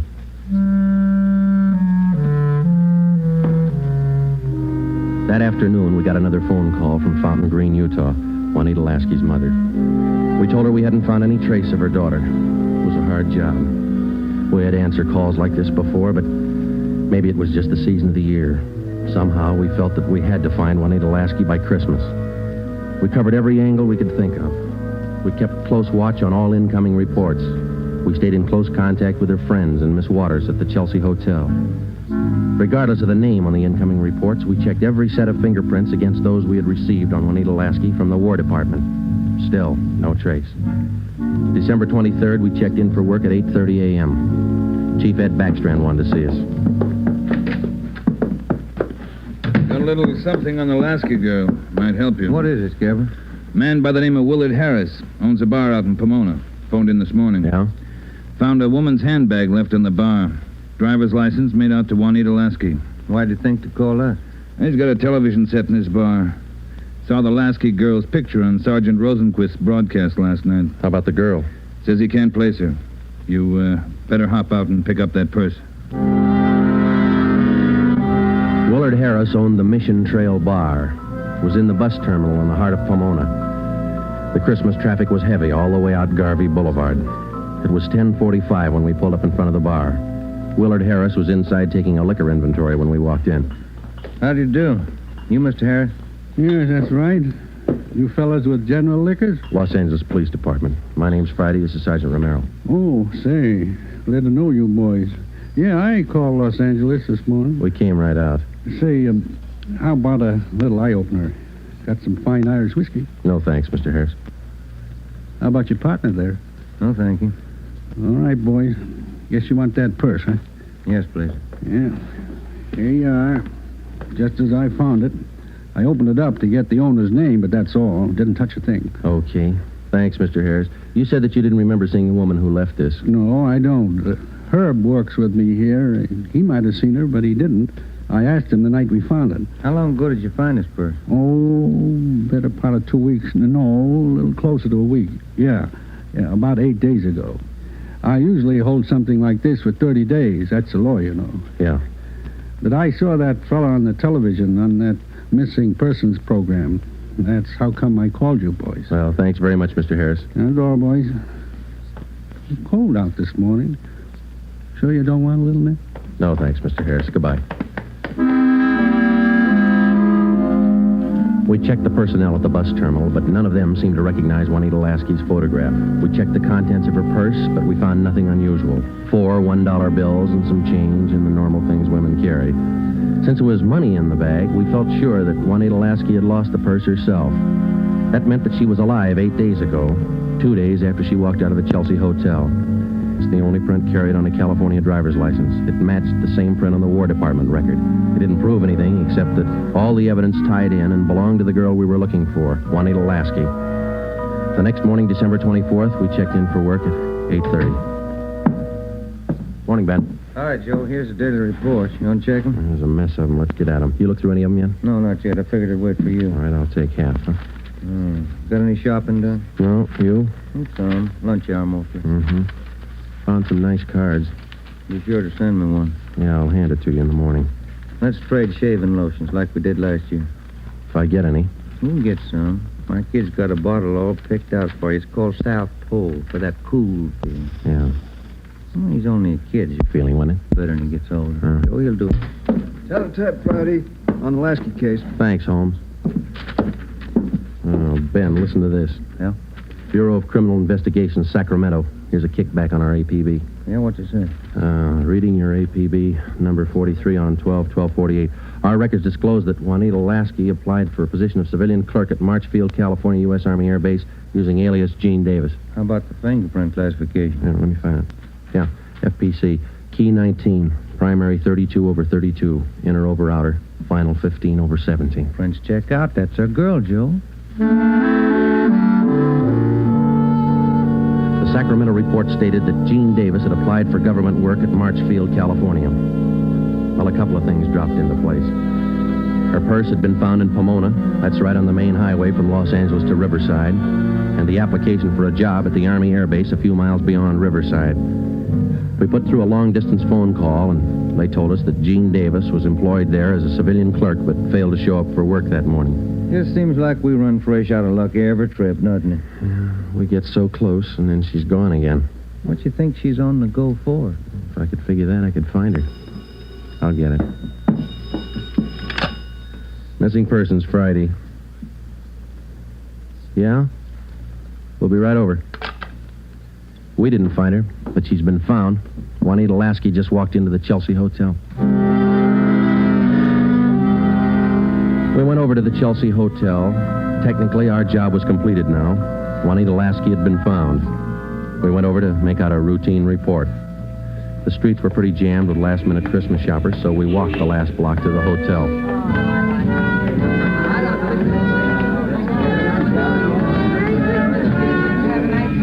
What's your guess, Joe? Let's ask her. Come on, let's go in. That looks like her over by the desk there. Yeah, pretty well memorized that face. Sergeant, this is Juanita Lasky, Sergeant Friday and Sergeant Romero, Juanita. How do you do, Miss Lasky? How do you do? I'm sorry. I'm terribly sorry. Miss Waters told me. Do you mind telling us? Where have you been? Sergeant, I don't know. These last 12 days have been a complete loss to me. Miss Waters told me what happened. I went over to see my doctor. He said I had temporary amnesia. I have to have treatment. I see. What's your doctor's name, Miss Lasky? Dr. Rudner over on Crenshaw. Well, we're glad you're okay. Kind of had us going there for a while. Oh, I'm sorry. Can I use your phone, Miss Waters? Oh, certainly. Help yourself. Thank you.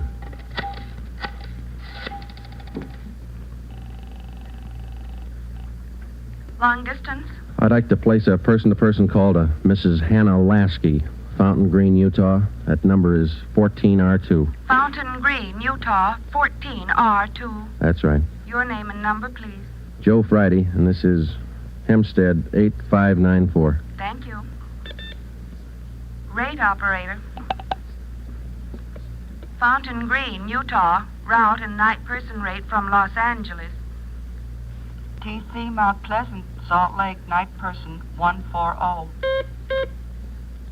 Through Salt Lake. Salt Lake. Mount Pleasant. Mount Pleasant. Fountain Green. Fountain Green. Fountain Green, 14R2. Mrs. Hannah Lasky, Los Angeles, California, calling. Thank you. Ringing operator. Hello? Mrs. Hannah Lasky, please. Los Angeles, California, calling. Oh, yes. Hang on. I'll get her. Waiting on your party, sir. Thanks. Getting through all right, Joe? Yeah. Lucky. Christmas Eve. Yeah. Hello? Hello? Hello? Hello, Ms. Lasky. Yes? Just a minute, Ms. Lasky. Juanita, Yes? you're wanted on the phone. Oh, who is it? Just say hello. She'll take it from there. Let's go, Ben. Hello? Yes? Hello, Mother. Come on, Ben. Yes, I'm all right. Mother, it's so good to hear your voice.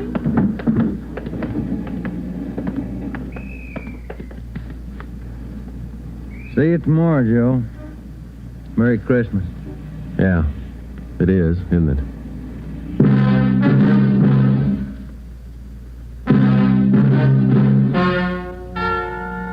The story you have just heard is true.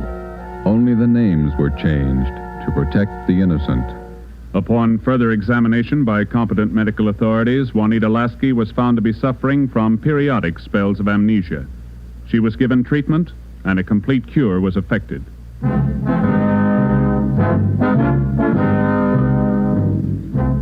You have just heard the 8th in a new series of authentic cases from official files. Technical advice for Dragnet is furnished by the Los Angeles Police Department. Tonight's program is dedicated to Corporal Grady A. Beecham of the 9th Precinct Metropolitan Police Force, Washington, D.C., who, on the night of December 2nd, 1948, gave his life so that yours might be more secure.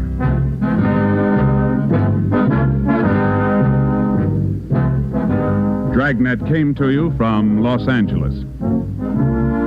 This is NBC, the national broadcasting company.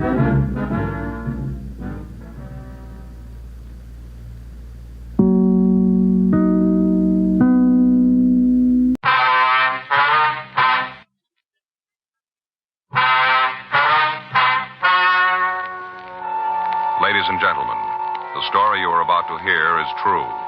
The names have been changed to protect the innocent. Dragnet.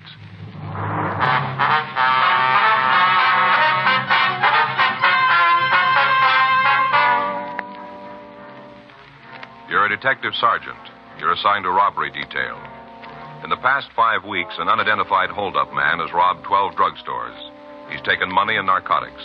There's no lead to who he is or where he is. Your job, find him.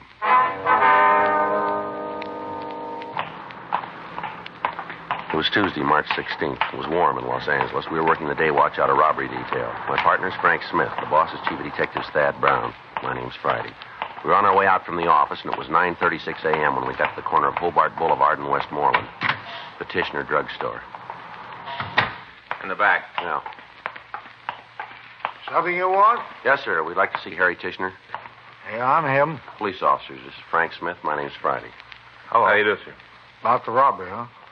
Would you like to tell us what happened? I was robbed. We'd just like you to tell us how. Oh, now I'm with you. Yes, I'm right with you. Let's go back and sit down. Get to telling the story, and time just melts away. Yes, sir. Might as well be comfortable while we all fall out. Yes, sir. This all right here? Yeah. Like a phosphate or something? No, sir. No, thanks, sir. Okay. And let's quit all this fooling around and get down to business. Want me to tell you about the holdup? Yes, sir. We'd like that. Good. That's just what I'm going to do.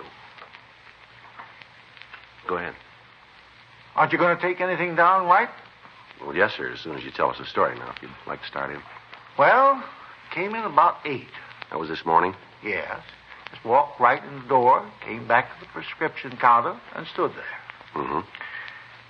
Had this little piece of paper in his hand. I figured it was from a doctor, prescribed medicine. Yes, sir. Wasn't.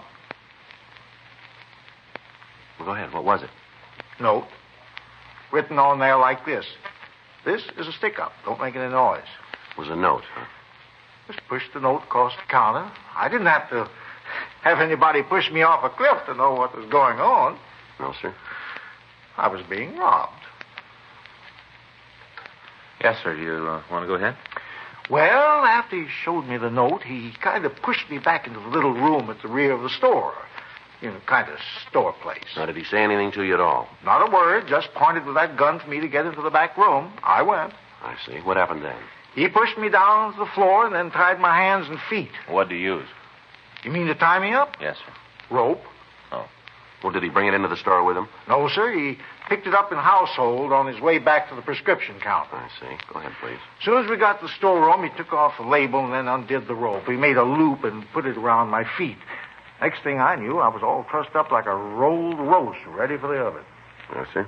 I'll say one thing for the guy, though. What's that? He's very neat. He tied good knots. Yes, sir.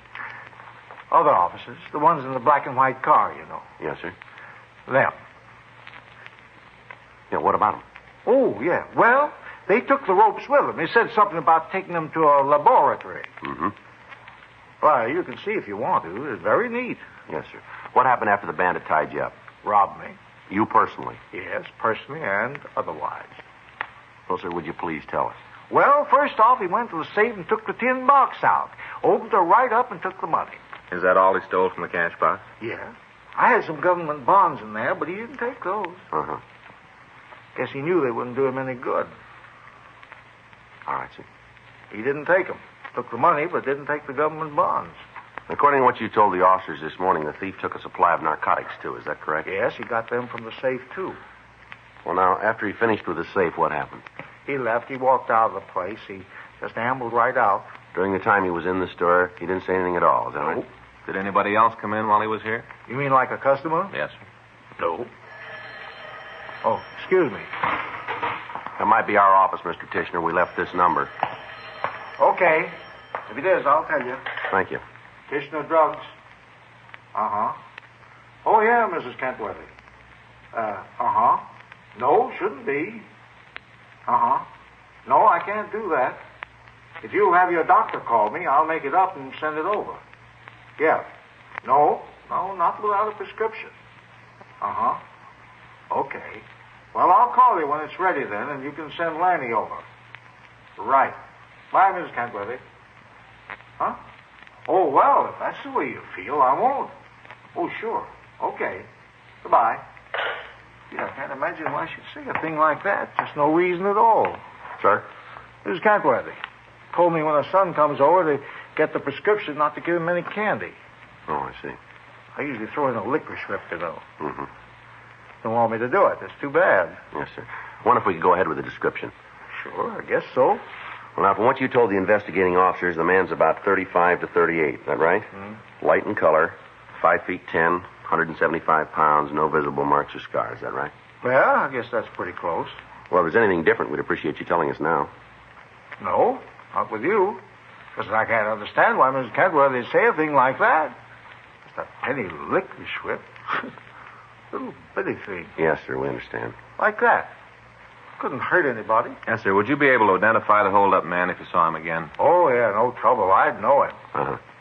He'd never say a thing like that. Sir? The fellow who robbed me. What do you mean? Oh, on the way out, the way I was laying, I saw him stop. Right up there by the canyon magazine. Stopped dead in his tracks. He went over and helped himself. Mm-hmm. Took the top off and helped himself to a handful. Sure must like 'em. What was that, sir? Licorice whips. Just reached into the jar and took a handful. After that, he left. Is that right? Yeah.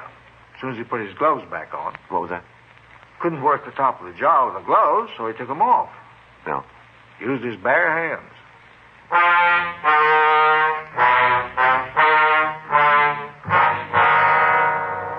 10:02 a.m. Frank put in a call to Harlan Stahl and Leighton Fingerprints. We asked him to come out and go over the glass candy jar.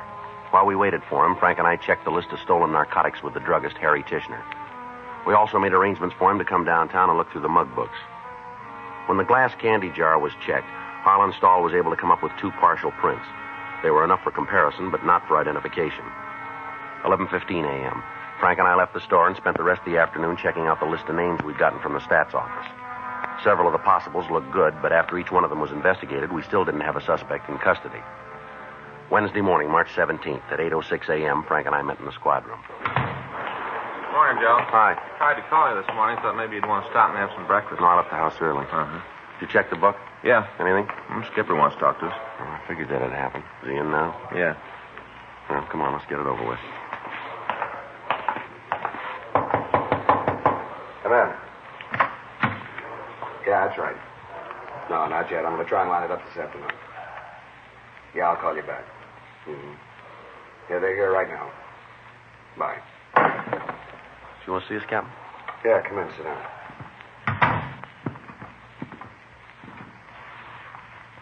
Going in, I won't tell you who's on my back about this thing, and you don't give me any excuses, right?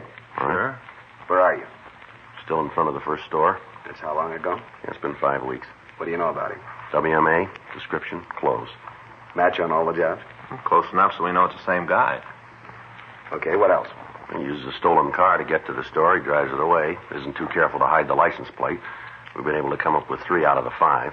Check the cars out? Yeah, clean. Not a print on them. Nothing else. Picked up something yesterday. Should help when we nail him. What's that? Well, Stahl lifted a couple of partials from a candy jar. That'll be enough for comparison. Can't make the suspect on him, huh? No, it's not enough to classify. What about the narcotics he's taking? You show up anyplace? No, not that we can find. We've been down all the alleys. There's nothing there. We talked to Lucarelli. Hop Squad's got nothing on it. If none of it's showing up, then it could mean he's using the stuff himself. That's what we got figured. How about the stats office? If we spend much more time down there, they're going to put us to work with the machines. Informants? Well, they're giving us smiles. That's about all. You think they're holding? No. Come over here. Take a look at the map. The way he's picking the places, he set up a pretty definite operating schedule. Here, Venice Boulevard, Kingsley Drive, Western, Adams, Washington, the rest of them. They're all grouped in this area. Yeah. You got to figure he's going to keep working the vicinity until he hits them all. Then maybe he'll move on to something else. Might help if we could come up with a reason that he's working there. Anything you can come up with has got to help. Yeah, we know. If it's true that he's been using the narcotics himself, it's just a matter of time before we hand this one over to homicide. He's going to walk into a store, somebody's going to give him trouble. If he's on the needle, he isn't going to take it. Yeah. So it adds up to a big stop. The past. Well, if we work the area, it's going to take a lot of men, you know. We'll get him. I've talked to Stoner. He's taking care of all the help you need from here. There'll be 4 teams available. You can call Metro Division for whatever else you need. All right, we'll set it up for tonight, then. Check with communications. Make sure you got the 3-ways working. Right. This guy's been pressing his luck for a long time. Yeah. We're bound to run short on it sometime. Robbery, Donahoe. Yeah. When? Okay, we'll take care of him. Looks like you just got partners. What do you mean? Your boy just made it 13. Drugstore out on Pico. Yeah. They don't expect the victim to live.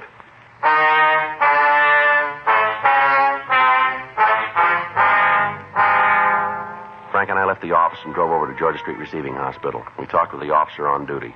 He told us that the victim's name was George Rayler. He owned a small neighborhood drugstore at the corner of Pico Boulevard and Vineyard Avenue. He went on to say that he didn't have all of the particulars of the beating, but that it had occurred during the commission of a robbery. We talked to Dr. Sebastian. He told us that the elderly man was suffering from a fractured skull, broken ribs, and possible internal injuries. He added that from Rayler's appearance, it looked as if he'd been beaten about the head and shoulders with a heavy instrument and then kicked in the chest. We left word to call as soon as he could be questioned, then we drove over to the store on Pico. Yes, there's something I can do for you? Police officers. Oh, how's Mr. Rayler? You seen him? No, we haven't yet. You heard anything? Is he going to be all right? Well, we don't know that yet. I sure hope so. Yeah, the guy who hit him sure did a job. Just beat him something awful. Yeah, we know. Not enough just hitting him, but then he knocked him down and stomped him. Awful. You hear when it happened? Yeah, I saw the whole thing. You want to tell us what happened? You mean for the investigation? That's right. Okay. You want to give us your name first?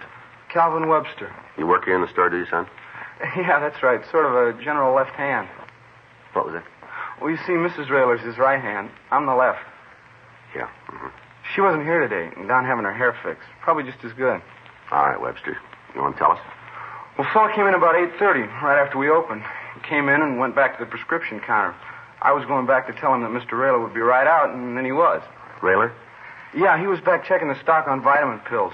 We do a big business in them. I have to have a pretty careful watch on the supply. Wouldn't want to get caught short. All right, go ahead.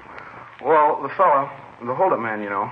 Yeah, go ahead. Well, he took this little piece of paper out of his coat. I figured it was a prescription. Looked like it. Mm-hmm. Well, it wasn't. It turned out to be the note where he said he wanted the money. Mm-hmm. Did you see the note?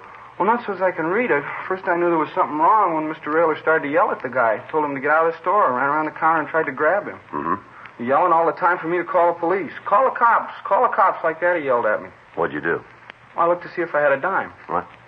Well, you see, in the past, Mr. Rayler's had trouble with people making phone calls on a private phone, so he had one of those little lock things put on it. You can answer incoming calls, but you can't phone out. I see. So I needed a dime to call the cops. Yeah. Well, I didn't have one. Only 75 cents for my lunch, a half and a quarter. I see. Well, all this time, Mr. Rayler's yelling. He's yelling, and the robber's hitting him, and I didn't know what to do. Uh-huh. I thought about running back and trying to help, but Mr. Rayler don't like for nobody to do something different than what he says. Yeah. He told me to phone. Yeah, sure. Well, then all of a sudden, bang, the fella hit Mr. Rayler with a gun. Took it right out of his pocket and hit him on the head. Next thing, Mr. Rayler's on the floor, and this fella's stomping him. Mm-hmm. Well, I couldn't just stand by no more, so I went back to help. Too late. What was that? It was too late. Mr. Rayler was on the floor, and this guy was pointing the gun at me and was leaving the store. I didn't see how it'd help any to try and stop him. Was there anybody else in the store at the time? No, just Mr. Rayler and me. We just opened up. Still kind of getting ready for the day. Did you get a good look at this guy? Oh, yeah. I saw him good. All right, then you'll be able to give us a description. Yeah, I'll tell you how he looked. Did you see if he drove a car? I guess so. But don't you know for sure? Well, no, I didn't go out after him. I figured that it'd take somebody a lot bigger than me to stop him. Besides, I had to take care of Mr. Rayler. I see. Did you see the gun he was using? Yeah, I got a real good look at it when he was hitting the boss. That's fine. What kind of a gun was it? A pistol, you know, like you see in the movies. Now, look, son, was it a revolver or an automatic? I think it was a revolver. It had a barrel on it. Short. About that long? Uh-huh. We'd like you to come downtown and look at some pictures, if you would. At the city hall? That's right. I'll be glad to help out as soon as Mrs. Rayler comes back. I'll go with you. All right, fine. I can't leave the store alone, you know. Uh-huh. You want to give us the description of the man now? You bet. Sure, if you catch the fella. So do we. This is the same guy I've been reading about in the papers? That's right. He's mean. Real mean, doing a thing like that to Mr. Rayler. Yeah, we know. Been getting away with it for a long time, hasn't he? Just like a guy running up a big bill. That's right. He'll pay it.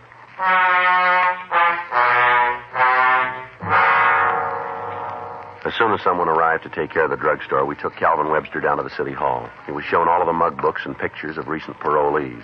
He was unable to make an identification. We had him returned to his home, and then Frank and I checked with Dr. Sebastian over at Georgia Street Receiving Hospital. He told us that the latest victim had been transferred to the county hospital and was out of the critical stage. He went on to say, however, that it would be several hours before we'd be able to talk to him. We checked with Captain Donahoe and Lieutenant Stoner.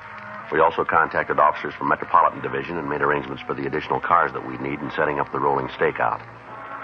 That night at 7:30 p.m., the plan was put into operation. 10 undercover cars maintained a watch on the drugstores in the area. All suspicious vehicles were checked on.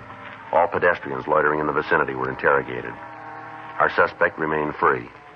3 days went by without result. The bandit had stopped his operations. On Sunday, March 21st, Frank and I were driving up Western Avenue just north of Pico. What do you think? I don't know. Maybe after he had that trouble with Rayler, he decided to call it quits. Doesn't figure. Huh? Guy that's had the breaks he has not going to let something like a beating stop him. No. Hope you're right. All units on frequency 1, stand by. All units on frequency 1, stand by. Might be a good one. Yeah. Stand by 1J14. All units in the vicinity of 1947 Wilton Place. 1947 Wilton Place.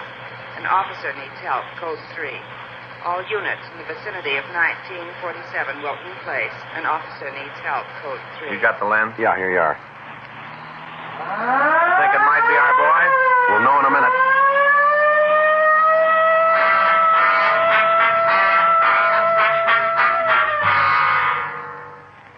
An officer needs help.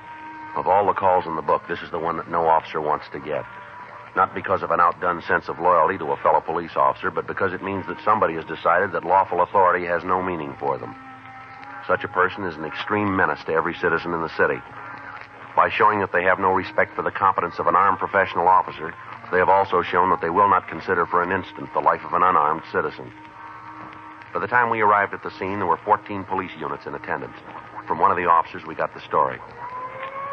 Unit was working the street, saw this young guy run out of the liquor store, stopped to see what was going on. Yeah? Told the fellow to stop. Didn't make any difference. Kept going, huh? Yeah. Officer in the car told him to stop or he'd shoot, and the suspect turned around and fired at the policeman. How is he? Flesh wound. What about the suspect? Oh, he didn't get the chance to fire more than twice. That him over there? Yeah. Anything from the owner of the liquor store? Well, just that the suspect tried to hold him up. He walked in, showed him a note. The owner went along with it, handed over the money, and then the suspect left. That's it. Better take a look. Yeah. Well, it might be a break. It's a hard way to get it, isn't Yeah. it? I'll take a look. How about it? I can't tell for sure. Huh? Description doesn't match too good. Yeah. No, I don't think it's our suspect.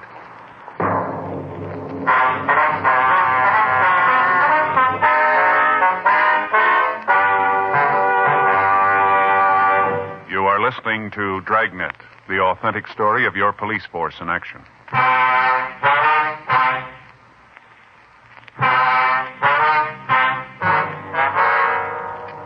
The wounded police officer was taken to Judge Street Receiving Hospital for treatment. The suspect was removed to the county morgue. Pictures were taken, and when they were shown to the victims of the drugstore bandit, they all said he was not the man we were after. The rolling stakeout continued without result. During the next week, we answered several 211 calls in drugstores, but the M.O. the thief used eliminated him as our suspect. Thursday, March 25th, Frank and I checked into the squad room. How's it going, Joe? We're kind of tired. Yeah. We'll get this one wrapped up, and I'm going to try to take a few days off. We got it. Robbery Friday. Yes, that's right. No, we're handling. But when was that? All right, would you like to give me that address? All right, yes, I have it. We'll check it out. Might be something, yes. Thanks for letting us know. Right. What was that? No, if it turns out, we'll let you know. Right. Thanks again. Bye. What do you got? Call from a radio unit out in Hollywood. Yeah. They answered to 415 this morning. The woman and her husband were having a brawl. Uh-huh. The man had left when the officers got there. The woman refused to make a complaint. She placed the original call? No, it came from one of the neighbors. Uh-huh. When the officers were leaving, the woman said she'd handle the beef herself, said she'd take care of her husband, called him a lousy hold-up man. Yeah. She made the statement she could put him in San Quentin inside of 5 minutes. Well, if he's the guy we're looking for, I don't think we can do it that fast. No, we can sure try.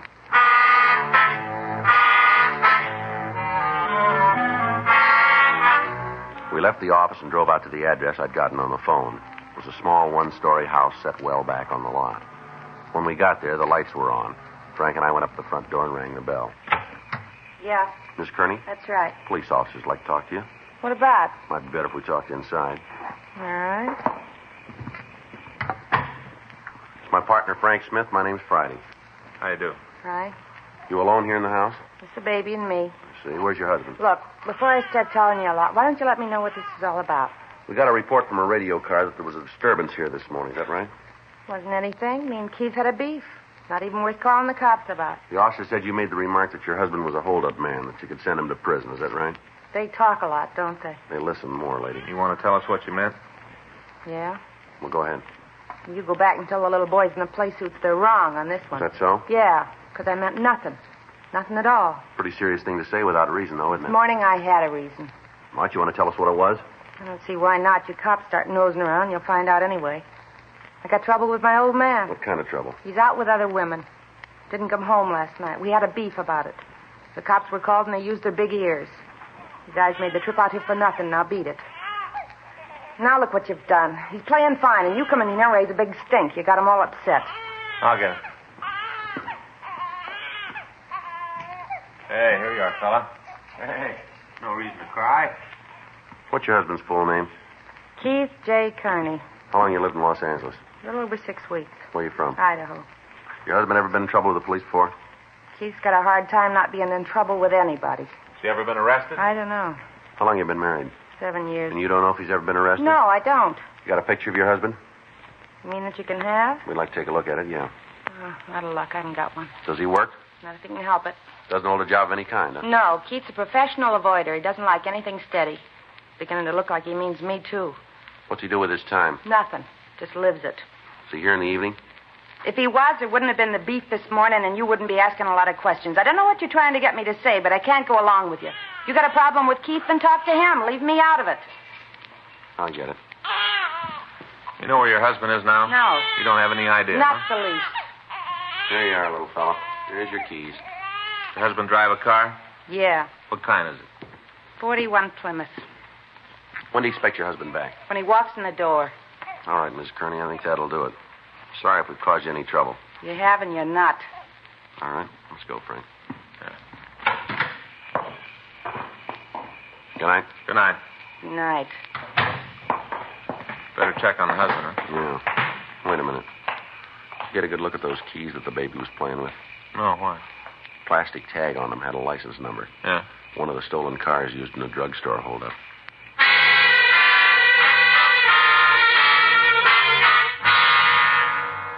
Frank and I went back to the car and drove around the block, parking up the street from the Kearney residence.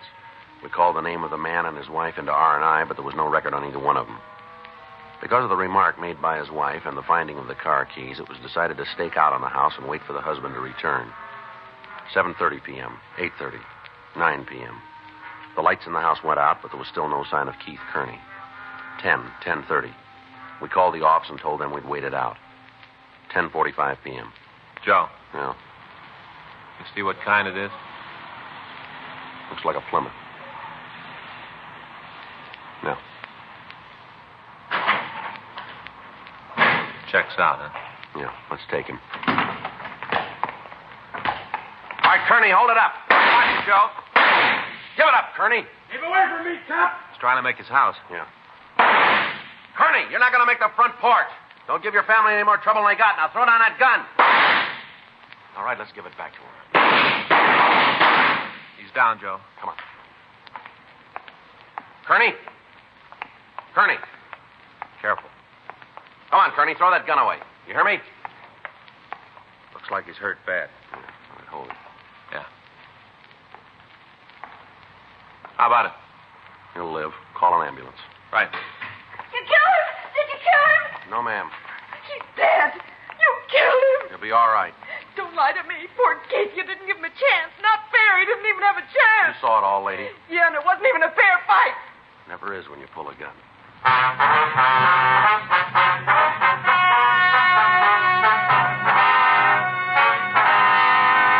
Keith Jarris Kearney was tried and convicted on 9 counts of robbery in the first degree and received sentence as prescribed by law. Robbery in the first degree is punishable by imprisonment for a period of not less than 5 years. Dragnet is a presentation of the United States Armed Forces Radio Service.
The story you're about to hear is true. Only the names have been changed to protect the innocent. Fatima Cigarettes, best of all long cigarettes, brings you Dragnet.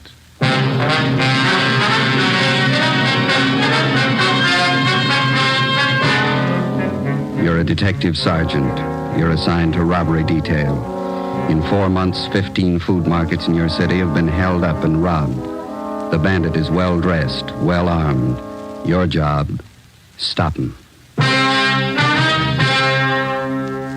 You'll be amazed when you compare Fatima with other long cigarettes. You'll find they now cost the same. But in Fatima, the difference is quality. You see, Fatima is the quality king-size cigarette because it contains the finest Turkish and domestic tobaccos superbly blended. And Fatima is extra mild with a much different, much better flavor and aroma than any other long cigarette. Because of its quality, its extra mildness, its better flavor and aroma, Fatima has more than doubled its smokers coast to coast. So try comparing Fatima yourself. Fatimas now cost the same as other long cigarettes, but your first puff will tell you. That's different. Yes, in Fatima, the difference is quality. Ask your dealer for Fatima, the quality king-size cigarette. Best of all long cigarettes. Start enjoying Fatima tomorrow.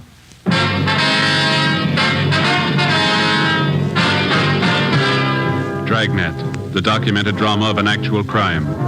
For the next 30 minutes, in cooperation with the Los Angeles Police Department, you will travel step by step on the side of the law through an actual case transcribed from official police files. From beginning to end, from crime to punishment, Dragnet is the story of your police force in action. It was Monday, February 12th. It was cold in Los Angeles. We were working the night watch out of robbery detail. My partner's Ben Romero. The boss is Thad Brown, chief of detectives. My name's Friday. It was 9:48 p.m. when we got to room 25A, interrogation room. Have a chair, Mr. Pollard. Yeah, thanks. Now, what is it that you want to tell us, sir? Well, you have a cigarette, please? Yeah. Here you are.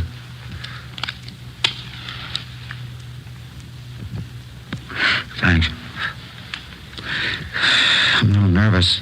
It's never happened to me before. What's that? Well, after I thought it over, I knew it wouldn't be any use to keep it up. I knew you'd find me. I don't think I quite follow you. I want to confess. That's why I came here. Yeah? I knew I was doing wrong. I just couldn't help myself. What have you done? I'm not trying to defend myself. I needed money, that's all. Wasn't anything else I could do. Well, we still don't know what you're talking about, Pollard. Been after me 4 months. Thought maybe you'd recognize me from the description. Some of the people must have seen me. Those food market holdups? You pulled those robberies by yourself? Yeah, 15 of them. Needed the money. Pollard, is that your true name? That's right, yeah, Frank Pollard. You ever been arrested before? Drunk charge, that's all. I don't know why I went wrong, it just did. You ever done any big time? No.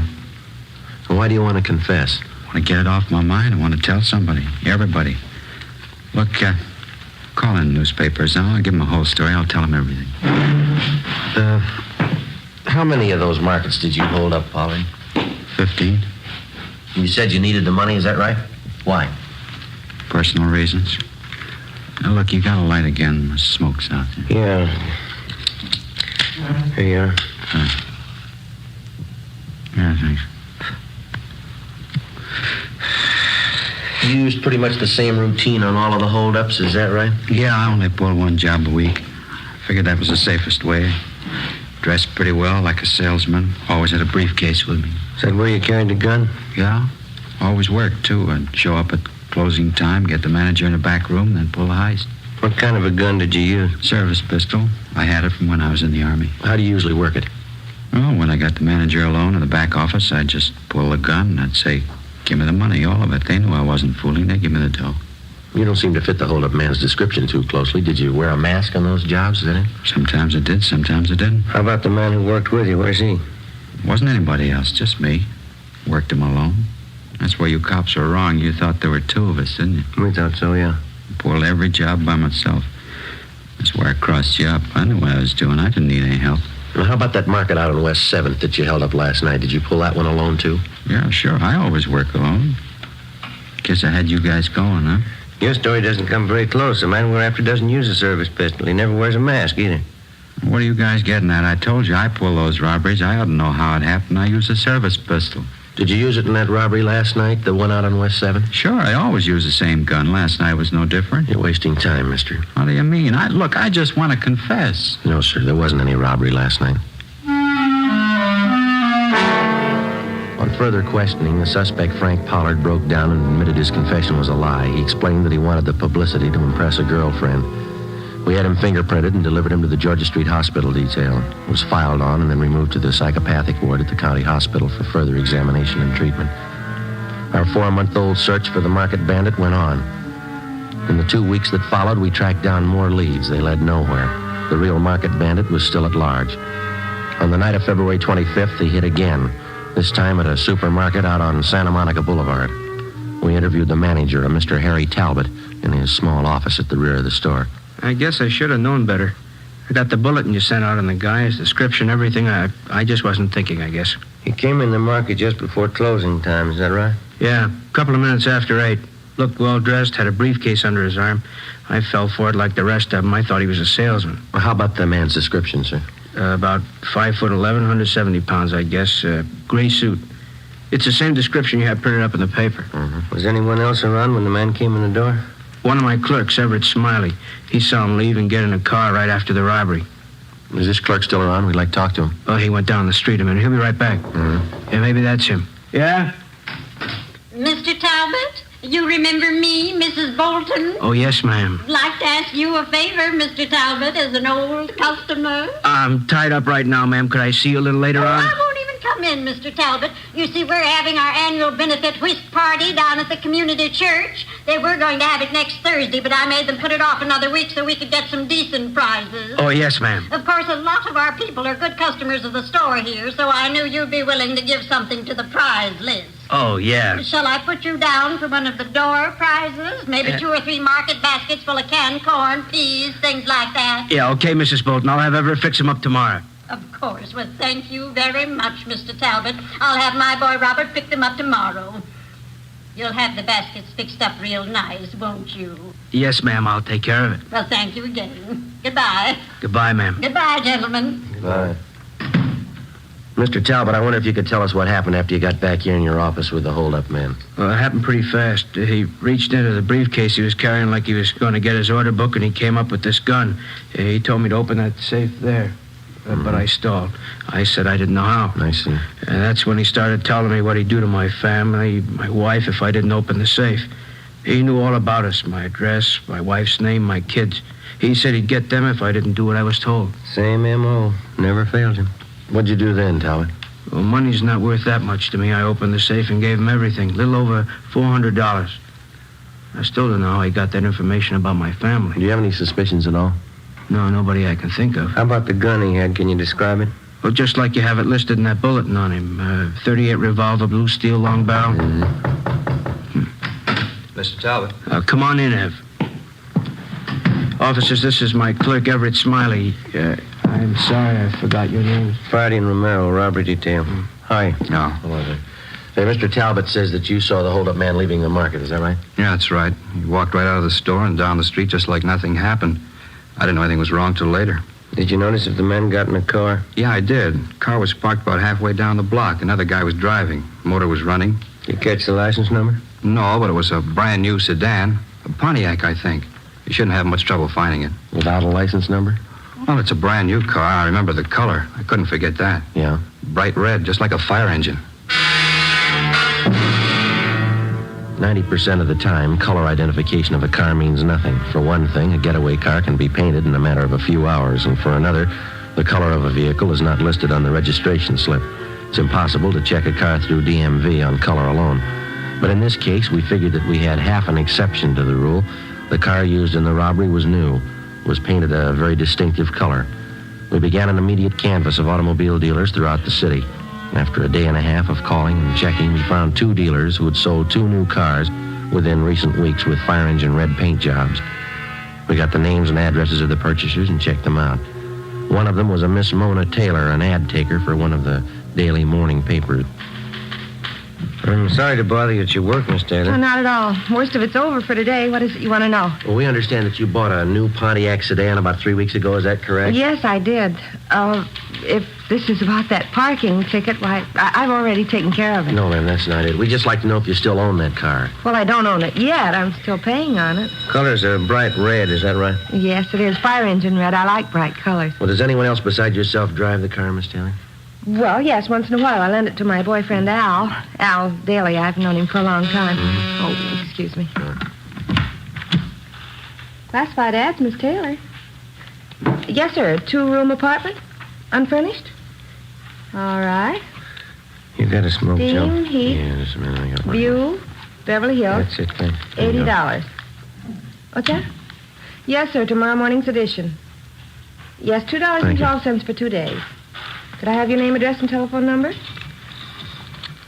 Thank you, sir. How About this friend of yours, Miss Taylor, this Al Daly. How long have you been lending him your car? Since he got his new salesman's job. He has to make night calls on customers out in the valley, so I let him have the car, usually about once a week. When's the last time that he borrowed the car, miss? 2 nights ago. From Mona Taylor, we got the address of her boyfriend, Al Daly. We located him in a rooming house on South Boulevard Avenue. He admitted he borrowed the Taylor girl's car the night before, but he denied that he drove it anywhere in the vicinity of the robbery. How about your friend, Jimmy Bray? I don't know. I loaned him the car, that's all. He gave me $30. Well, that's an awful lot of rental money. Why did he need a car so bad? I don't know. Why don't you ask him? Where's he stay? Bartlett Hotel. 8th and Flower. Mm-hmm. You going over to see him now? That's right. Why? Well, I thought if you were going over there, you wouldn't mind taking this with you. He left it in the car when he brought it back. His briefcase. Let's have a look. What's the matter? What's all the fuss about a briefcase? Joe? Mm-hmm. What is it? Let's see. All right, you got an answer for that, Daly? Sure, a funny place to keep a gun. We took Al Daly downtown where he was held for questioning. We had a stakeout placed on his rooming house. We had both Daly and Bray checked through R&I. No criminal record. The briefcase and the .38 revolver were booked as evidence with the property clerk. There was no record or prints on the gun. The Taylor girl's car was impounded to be checked for fingerprints. 7 p.m., we drove out to the Bartlett Hotel on 8th and Flower. The room clerk confirmed the fact that Jimmy Bray was a registered guest at the hotel. You want to call the office, Joe? Yeah, all right, I'll do it. You got change? Yeah, I think I have. Yeah, okay.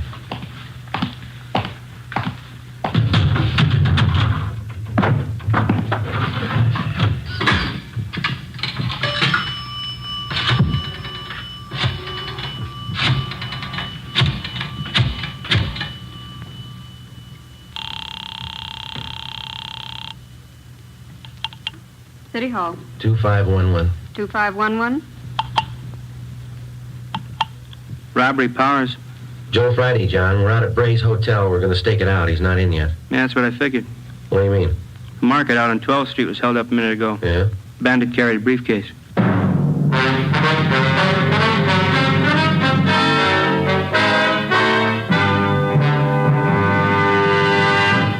You are listening to Dragnet, authentic stories of your police force in action. You'll be amazed when you compare Fatima with other long cigarettes. Buy a pack. You'll find Fatimas now cost the same. Light a Fatima. Ah, that's different. What a difference. Yes, friends, in Fatima, the difference is quality. Quality of tobaccos, the finest Turkish and domestic varieties, extra mild and superbly blended to give you a much different, much better flavor and aroma than any other long cigarette. Quality of manufacture. Smooth, plump cigarettes rolled in the finest paper money can buy. Quality, even to the appearance of the bright, clean yellow package, carefully wrapped and sealed to bring you Fatima's rich, fresh, extra mild flavor. Try comparing Fatima yourself. Fatimas now cost the same as other long cigarettes, but your first puff will tell you, Ah, that's different. Yes, in Fatima, the difference is quality. Ask your dealer for Fatima, the quality king-size cigarette. Best of all long cigarettes. Start enjoying Fatima tomorrow.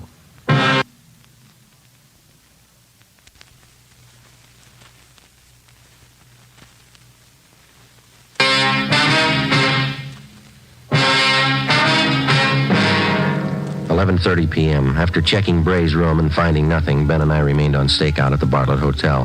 The suspect failed to show up. At midnight, Young and McKenzie came out and relieved us. We drove back to the office and got the particulars on the holdup of the 12th Street Market. The M.O. was almost exactly the same as in the other 16 robberies. The victim's description of the holdup man matched perfectly with Bray's. By noon the next day, the suspect still had not returned to his hotel. An intensive canvass of the immediate neighborhood around the Bartlett Hotel netted us nothing. Nobody remembered Bray. We checked the bars and restaurants that he was known to patronize. No one had any idea where he might be. Details at the airport, railroad stations, and bus terminals were alerted. We got out a supplementary description on our original APB. The sheriff's office was kept advised. 2 days passed. Still no sign. We questioned and re-questioned Al Daly. Either he couldn't or he wouldn't add anything to what he'd already told us about Bray. A series of stakeouts were placed at food markets in areas where Bray had staged robberies previously. A composite picture of the suspect was made up and given wide distribution throughout the city. It all went for nothing. The following Tuesday, March 4th, Bray robbed a neighborhood market in Highland Park of $150. I had to give him the money, Sergeant. He threatened my wife and kids. Said he'd see something happen to them if I didn't open the safe. Did you say he wore gloves, sir? That's right. I thought it didn't jibe at first. A salesman wearing gloves like that. Didn't think about it till it was too late. Did you notice if he was on foot or did he get away in a car? He had a car, all right, parked down the street there. Saw it through the window. Another fellow was at the wheel. Mm-hmm. Did you notice anything else about the car? The license number, maybe? No, I couldn't see that. But it was a coupe. I'm sure of that. Yeah? It was red. Bright red. There was one angle we couldn't figure. If Bray was bent on a steady career of robbery, why did he use an escape car painted the most conspicuous color possible? We checked out Mona Taylor's car again. There was no connection. The search went on. 2 weeks, 3 weeks, another month. Bray kept to his usual schedule, one robbery a week. The legwork went on, too. On March 20th, we got a call from one of Ben's informants. He told us that he'd seen a man answering Bray's description in the Venice Park amusement area down by the beach. Well, we drove down to Venice to check it out. Pretty good crowd for a cold night. Yeah. Where do we find this friend of yours? See where the merry-go-round is up ahead? Yeah? It's just beyond that. He runs one of the booths. You throw baseballs at phony milk bottles, 3 chances for a dime, you know. Oh, yeah. He and his wife run it. They've been out here for years. I don't know how they ever make a living at it. Hey, those hot dogs smell good, don't they? Is that your friend's booth across the way there? Yeah, I see. Come on, fellas, show the girls how you can throw a baseball. Spill the milk. How about it? We'll let the girls have a free throw. Step up and win a prize. Looks like Maud's running the place tonight. Maud, that's his wife. Oh, yeah. How you doing, Sergeant? Cold night, huh? Hi, Maud. This is my partner, Joe Friday. How are you? Glad to know you, Joe. Guess you're looking for Scooter, huh? Yeah, is he around? Just down the way, Sarge. Hey, how about it? Sailor, try your luck. 1 thin dime. Spill the milk. Pretty good crowd tonight, Maud. Oh, yeah, but they're not spending. Hasn't been good at all lately. Where'd you say your husband was, ma'am? Just down the way. Old man Hudson's out to chow. Scooter runs a merry-go-round for him while he eats. Well, thank you, Maud. We'll drop back and see you before we leave. Right. Glad to meet you, Joe. Yeah, glad to meet you. Goodbye. What do you say, girls? Have the boys show you how good they can throw. Spill the milk. How about it? Scooter, is that what you said? Is that the guy's name? Yeah, that's right. He used to run the scooter drome. You know the little electric cars you drive around, bumpers all around them? Yeah, yeah. All right,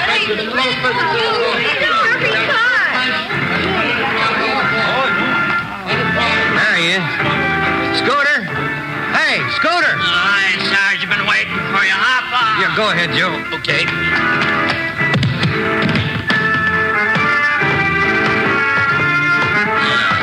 How you doing, Sarge? Good to see you. Scooter, my partner, Joe Friday. How are you? Yeah, glad to know you, Joe. I guess we can talk here as well as any place, huh? Sure. What's the story, Scooter? It's like I told you on the phone.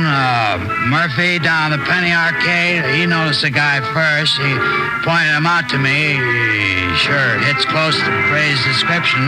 Well, when did you first see him? Oh, 2 nights ago, I wasn't so sure it was Bray the first time. Then I saw him last night. That cinched it. I didn't hear that.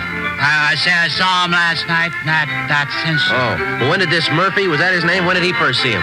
About a week ago. He's got an eagle eye for strangers who hang around. Murphy thinks the guy's staying out here someplace. Is there any idea where? Yeah. Just a minute. No jumping around like that, son. Now you'll fall off and bang your head. Kids. Where'd you spot this man, Scooter? Same place Murphy did it. He's hanging around the shooting gallery down the way. The guy who runs the place is new. We don't know him well enough to ask him about it. You mean this man who looks like Bray just hangs around the counter there? Well, no, not exactly. You see, there's a little office to one side of the shooting gallery, and the times I seen the guy, he was either coming in or going out of there. Mm-hmm. When's the last time you saw him, Scooter? Huh? I say, when's the last time you saw him? Earlier tonight, about 6:30. I think Murphy's right. The guy's holding up in there.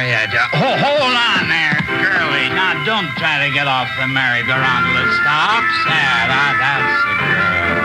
Thank you a lot, Scooter. We'll check back with you before we leave. Yeah, okay, Sarge. I hope it helps you out. I'm glad I met you, Joe. Right, see you later.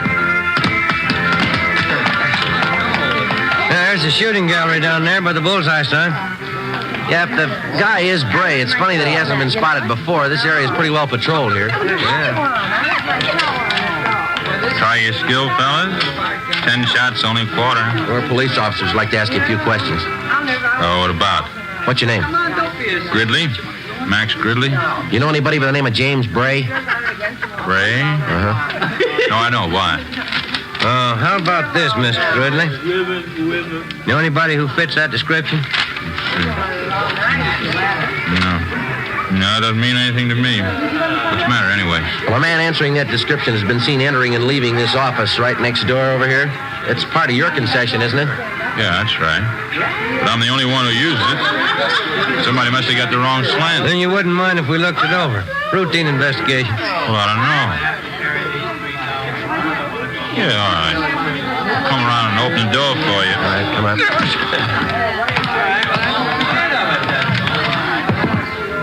It's just a cubby hole, as you can see. Kind of use it as a storage place. Sometimes I have my lunch in here, take a nap once in a while. Looks pretty well lived in. All those clothes are yours, Mr. Gridley? Yeah, that's right. Why? Hey, Mac, how about a load on this thing? Oh, it's a customer. Excuse me a minute. Be right back. Yeah, go ahead. Hey, Joe. Yeah. Over here, have a look. This towel. Look at the name stenciled on it. Bartlett Hotel. 9:30 p.m. We advised the shooting gallery operator not to attempt any phone calls. Then I called the office, and Ricketts and Powers came out to help us with a stakeout on the shooting gallery and the adjoining office. Ben and I covered from the Penny Arcade directly opposite the shooting gallery.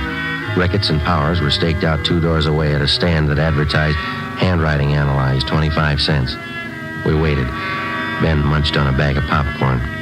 10:30 p.m., no sign of the suspect. 11 o'clock, still no sign.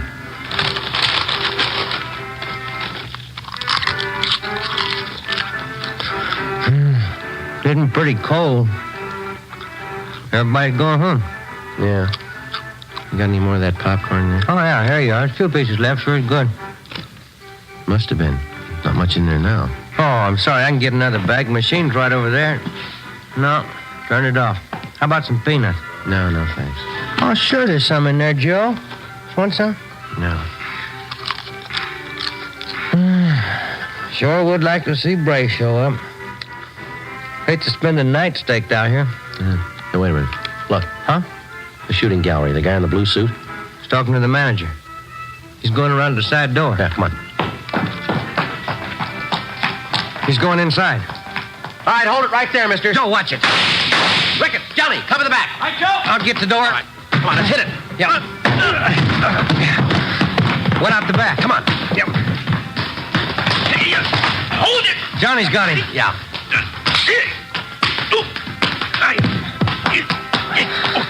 Good. Johnny, you okay? Yeah. It's a rough one. Let's roll him over, huh? Yeah, all right. How about it, Joe? Short, dark complexion, fat. What do you think? I don't know, but it's not Bray. Ricketts and Powers remained on stakeout at the shooting gallery while Ben and I took the suspect downtown along with the proprietor of the shooting gallery, Max Gridley. We had the man treated for cuts and bruises at Georgia Street Receiving Hospital, and then we took him to the office. He identified himself as Blake Chatfield, an unemployed salesman. After 2 hours of questioning, he broke down and admitted that he was Bray's accomplice. In each of the 18 robberies, he drove the getaway car. He said for the past month, he and Bray had been living in the office adjoining the shooting gallery. He was booked at the New City Jail on suspicion of 211 PC. Max Gridley was held for further questioning. 1:35 a.m. We checked back in at the office. Guess I had too many hot dogs out there. Yeah, what's the matter? Oh, indigestion. Maybe it was the popcorn.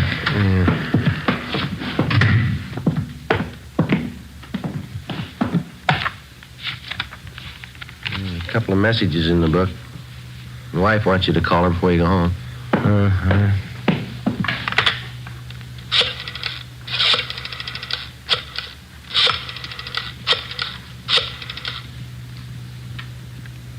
Hello, Amy. Yeah, long night, yeah. What? Loaf of graham bread. Well, I'll try. Okay, dear. Yeah, bye. Same old thing. Yeah. I get it. Robbery Friday. Johnny Powers, Joe. Yeah, John. How's it going? Jimmy Bray finally showed. We got him. Any trouble? No. Drove up in a bright red coupe. Couldn't miss him. Mm-hmm. You coming in now? Yeah, just leaving. See ya. Right, John. Bye. Well, I picked up Bray. Bringing him in now. Good. Sure been a long haul. Almost 5 months. Yeah, it's a long time. Hey, Joe. Yeah? Where am I going to get a loaf of graham bread at this time in the morning?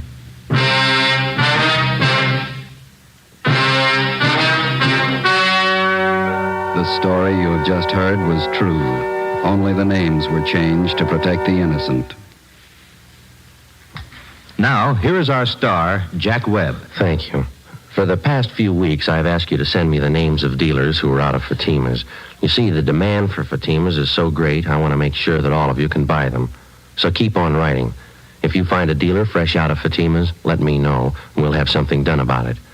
Write your dealer's name and address on a card and mail it to me, Jack Webb, Post Office Box 951, Hollywood 28. That's Jack Webb, Post Office Box 951, Hollywood 28. Now, a word for you, Mr. Dealer. The coming holiday season will find new thousands insisting on Fatima quality. So step up your orders for Fatima tomorrow. Get in on the increasing demand for the quality long cigarette.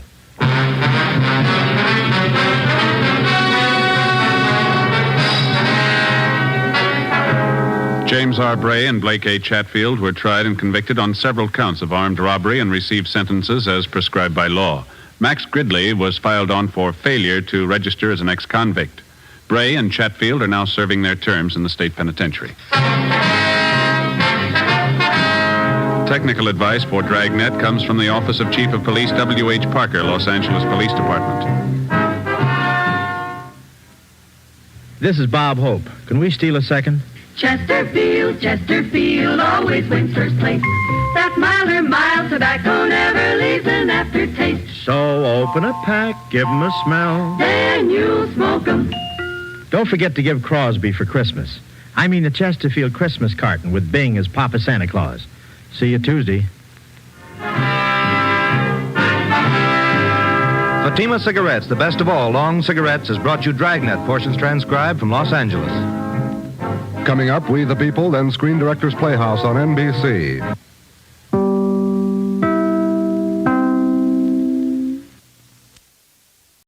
Fatima Cigarettes is proud to present its Academy Award-winning radio program.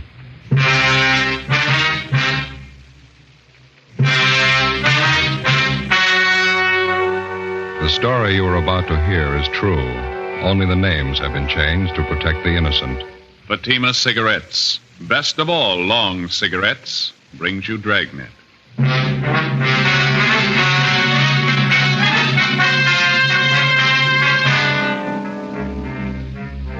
You're a detective sergeant. You're assigned to homicide detail.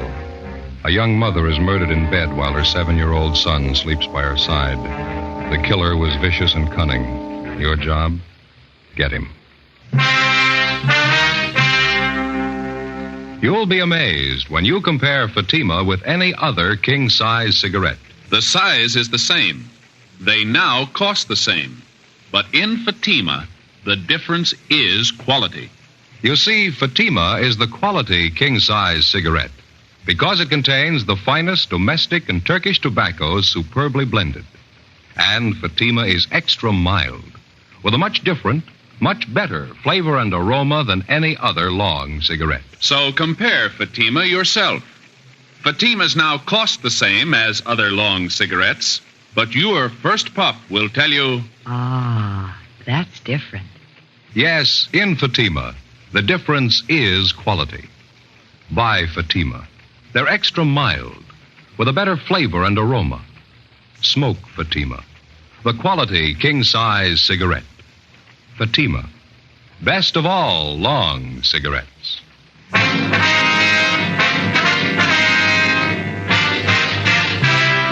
Dragnet, the documented drama of an actual crime. For the next 30 minutes, in cooperation with the Los Angeles Police Department, you will travel step by step on the side of the law through an actual case transcribed from official police files. From beginning to end, from crime to punishment, Dragnet is the story of your police force in action.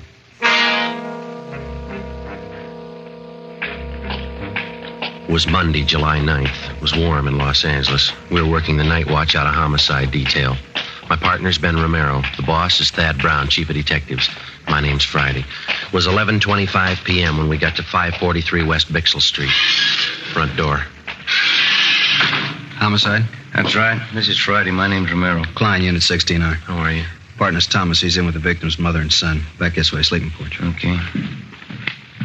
What's the story? Yeah, really a nasty mess. Looks like a shotgun. Victim's face is half gone. What's the name? Josephine Stevens, 28 years old. What do you got so far? Not much. Your mother's in a state of shock. Talk to the young boy for a minute. Pretty terrible. Here's the sleeping porch. Dear God. Yeah. You got a little kid by her side. It knocks the props out from under you. What do you got on it? Seems as Josephine Stevens and her 7-year-old boy was sleeping in the bed when it happened. Haven't been able to fill it all out yet, but from what the youngster told us, it happened about 30 minutes ago.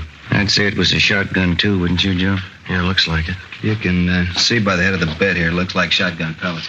Yeah, The screen in the door here looks like it was recently torn. Yeah, Thomas and I noticed that, too. We made an immediate search of the area. Didn't turn up anybody. Backyard, round the side, shrubbery. Didn't find anything. Yeah?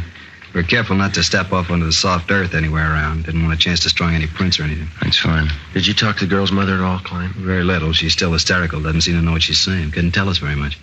Yeah, well, let's step into the next room, huh? Room's just the way we found it. Nothing out of order. Dresser drawers are all closed. Room hadn't been prowled. No, it doesn't look like the work of a burglar or a prowler. Well, a burglar or prowler wouldn't be carrying a shotgun either, would he? The only thing Thomas and I found were cutting the screen, the gate around the side of the house there. It was open. Crime lab been called? Haven't had time to do it right now. No, never mind. I'll take care of it. I want to call in anyway. Do they have a phone here? Right in the kitchen there on that table. Okay, thank you. I figure we could use some help, don't you? Yeah. Right there to your left. Yeah, I see it. Thank you.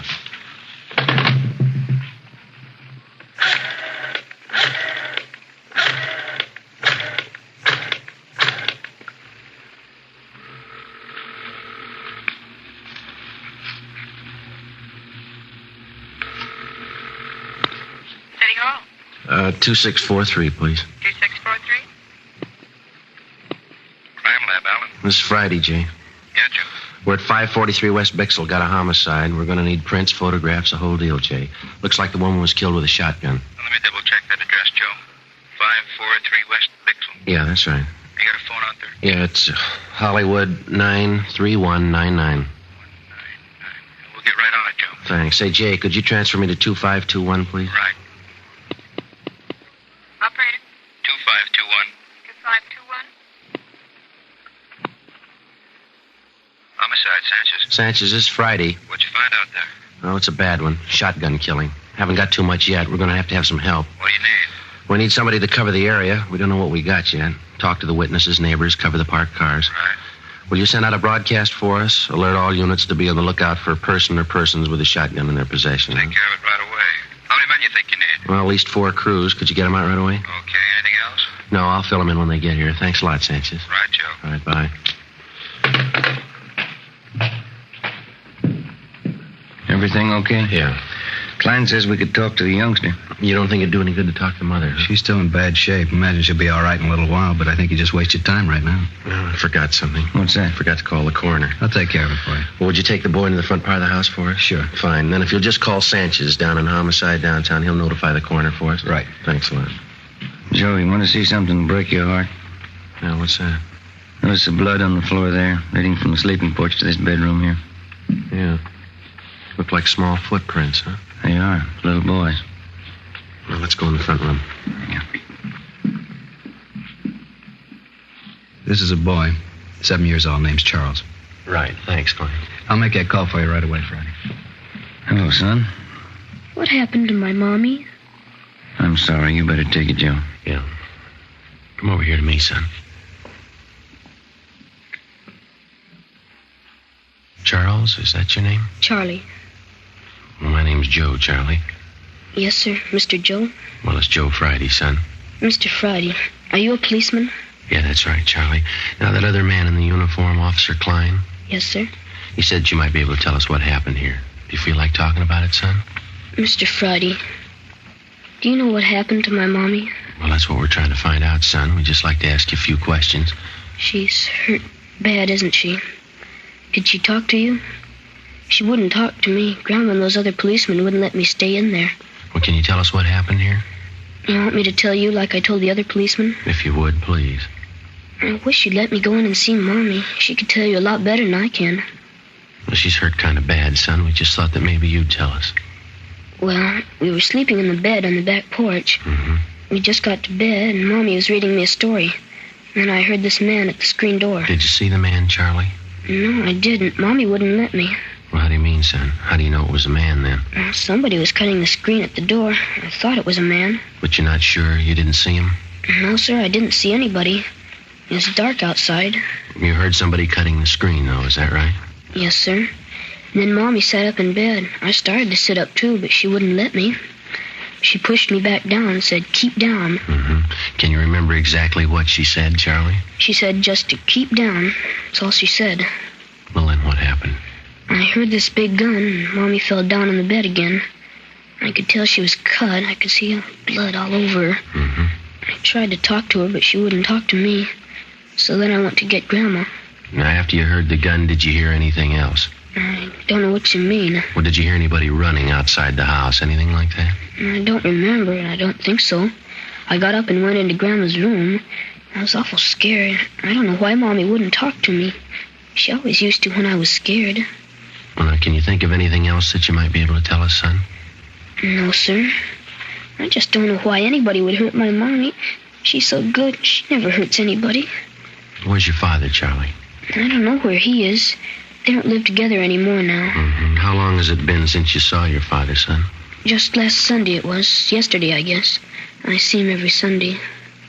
Well, do you have any idea who might want to hurt your mother? No, sir. Nobody. All right. What do you think, Ben? Charlie. Yes, sir? Did your mother and father seem to argue with one another very much? Before we moved here to Grandma's house, they used to argue all the time. That's when we lived in the apartment. Is that why you moved over here, son? Yes, sir, that's partly it. Mama had to work, and she didn't want to leave me alone here. So we moved over to Grandma's house. Mm-hmm. Do you think your father would ever hurt your mother? Did he ever say anything about ever hurting her? My daddy was always so good to me. He used to buy me all kinds of things. I don't think he was ever mean to anybody. See? Do you remember your mother ever saying she was afraid of anybody? No, sir. She was never afraid of anybody. How do you know that, son? She and Grandma used to always tell me that I'm the man of the family. As long as I'm around, they're not scared of anybody. Oh, uh-huh. I see. But when you talk to Mama, you won't tell her, will you? Tell her what, son? She always says that big men don't cry about things. When Grandma came out on the porch, she started to cry, and she took me into her room, and she cried some more. I guess I cried a lot, too. When you talk to Mommy, you won't tell her that, will you? No, we won't. I've never really known. Is that right? Do big men ever cry? Yeah, son. They cry.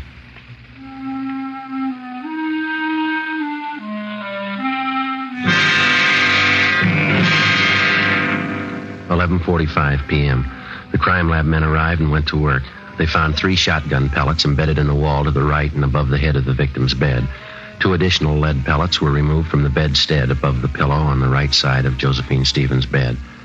This fact, in conjunction with the position of the hole ripped in the screen door, proved that the victim was sitting up in bed at the time of the shooting. This fact, too, showed why the 7-year-old boy lived and his mother died. Further investigation showed that the fatal shot was fired from outside through the hole in the screen door. The search of the surrounding area failed to yield the murder weapon or any additional physical evidence. The neighbors were all checked. They could add nothing to what we already knew. The few who had heard the blast from the shotgun thought it was backfire from a passing car. Units in the area of the murder picked up 14 possible suspects on the street and in the neighborhood at the time of the killing. They were all checked out and cleared of any connection with the crime. Josephine Stevens' mother, Mrs. James Edwards, was in a near state of collapse, but she managed to give us a statement. Her story corroborated that of 7-year-old Charles Stevens. Supplemental broadcasts and an all-points bulletin were put out to try and locate the killer. Ben and I drove over to 1543 East Workman Street to check out the husband of the murdered woman. Well, this is it, huh? Yeah, White House here. All right, let's go.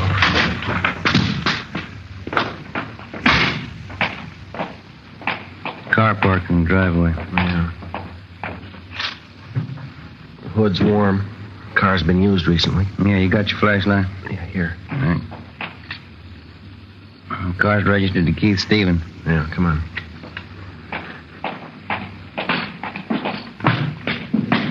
Lights are on inside, huh? Yeah.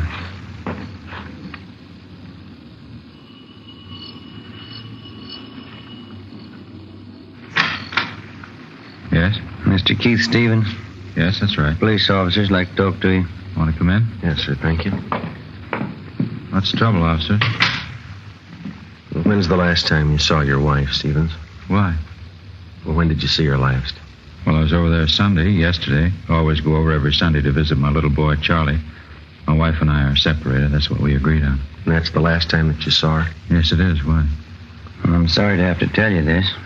Your wife is dead. What's that? I'm sorry.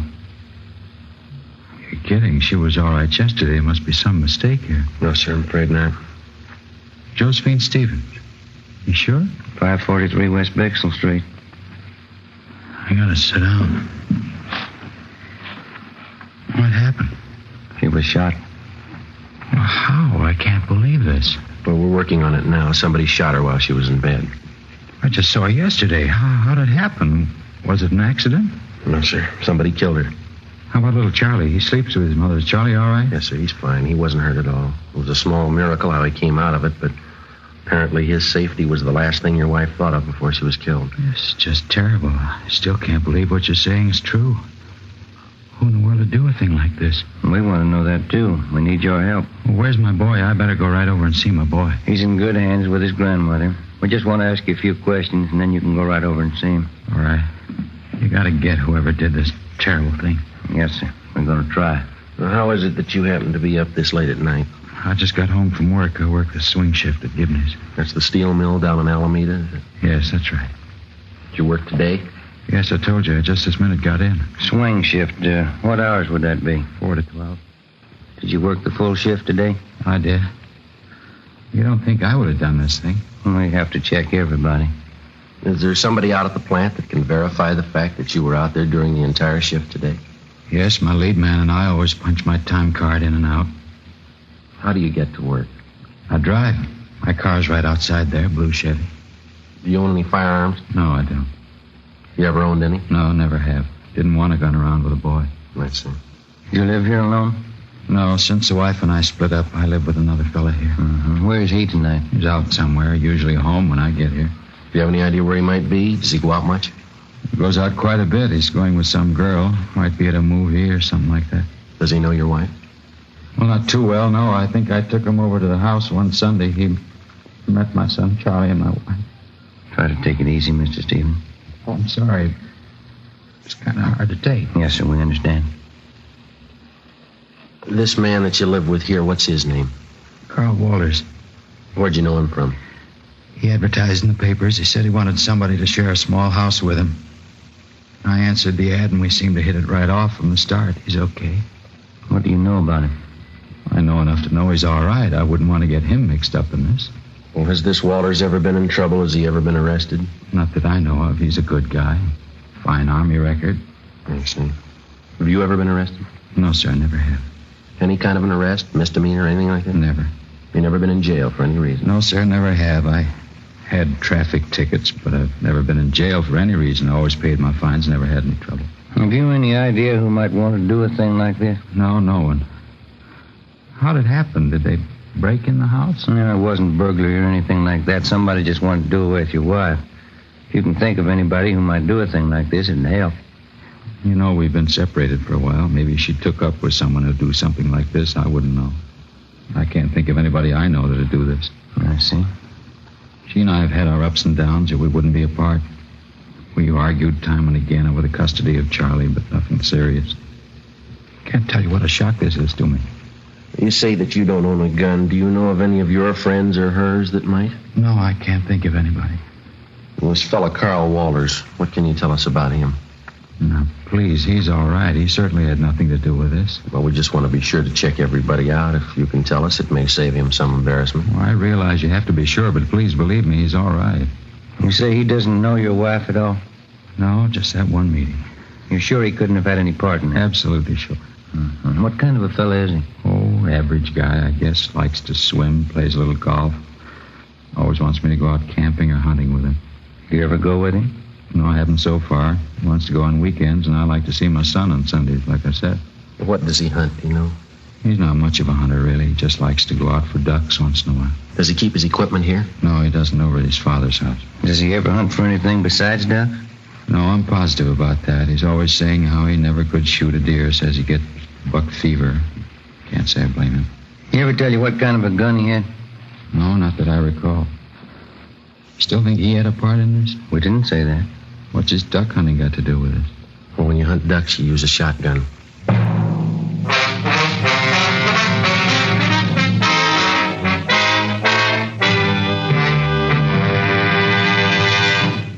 You are listening to Dragnet, authentic cases from official police files. And now, let's look at our Fatima files. Listed under K. Kelly, Nancy Kelly, famous actress. She says, Between scenes, I like to relax in my dressing room and light up a Fatima. They have a really different flavor, and they're extra mild. Friends, more smokers now insist on king-size Fatimas than ever before, because in Fatima, the difference is quality. quality of tobaccos. The finest domestic and Turkish varieties, extra mild, superbly blended, to give you a much different, much better flavor and aroma. Quality of manufacture. Smooth, round, perfect cigarettes. Rolled in the finest paper money can buy. Manufactured in the newest and most modern of all cigarette factories. Quality. Even to the appearance of the bright, clean, golden yellow package. Carefully wrapped and sealed to bring you Fatima's rich, fresh, extra mild flavor. So, if you smoke a king-size cigarette, compare Fatima. You'll find they now cost the same. But your first puff will tell you... Ah, that's different. Yes, in Fatima, the difference is quality. Buy Fatima. Smoke the quality king-size cigarette. Fatima. Best of all long cigarettes.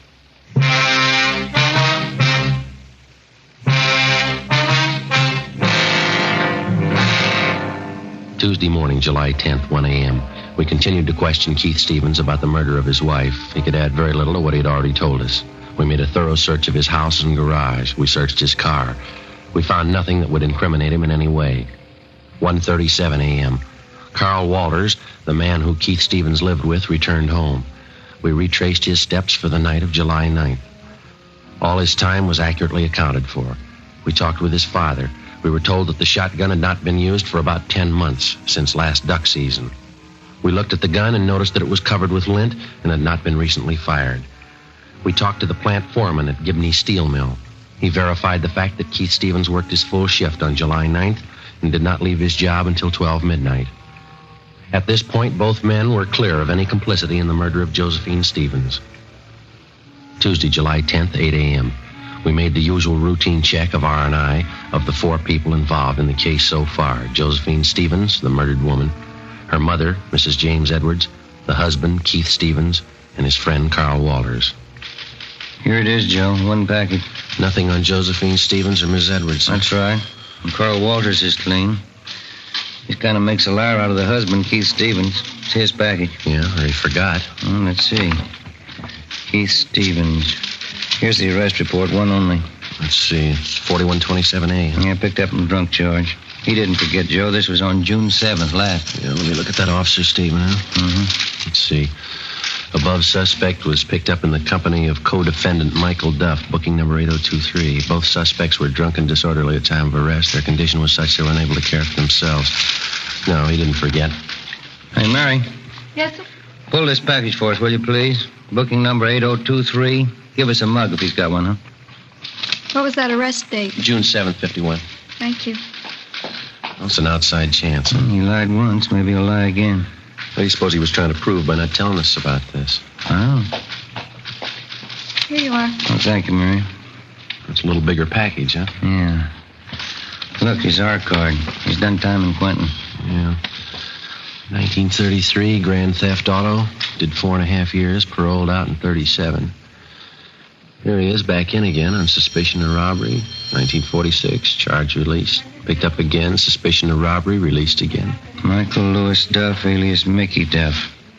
Stevens is moving in pretty fast company. Yeah. Look here, this is the guy, all right. Here's that last drunk arrest. See that we saw on Stevens, June 7th? Yeah, Is there a mug there, Joe? Let's see. Well, there's this one on that 211 arrest in 47. Yeah, I see that one. It's pretty old, though. It's a little worn. Kind of hard to see. We'll check that last arrest report on the drunk charge. Maybe we got one of those auto photo strips. That ought to do it. I hope so. Yeah, here we are. Let's see. Yeah, those auto photos are good mugs, aren't they? Yeah. What address did he give on that last arrest? 5234 West Main. No, all these other addresses are just transient hotels. That Main Street address, the most recent, looks like the best bet. This is probably why Stevens lied about being arrested. Yeah, let's see if he lied about anything else. We drove over to 5234 West Main Street. It was a small 2-story rooming house. We checked with the landlady, and she told us that she had a man registered under the name of Michael Duff in room 20. She told us that he had just walked out a few minutes before we arrived, saying he was going down to the corner to buy a newspaper. We identified ourselves and stated that we'd wait in his room for him. We asked her not to tell him. She went upstairs with us and unlocked the door to room 20. We made a thorough search of his place. It was a 2-room apartment. I searched the living room, and Ben went over the kitchen. Joe, come here. Yeah. Look here. Look, I'm up under the sink here, cradled in the gooseneck of the drain. Yeah, shotgun. Yeah. Just a minute.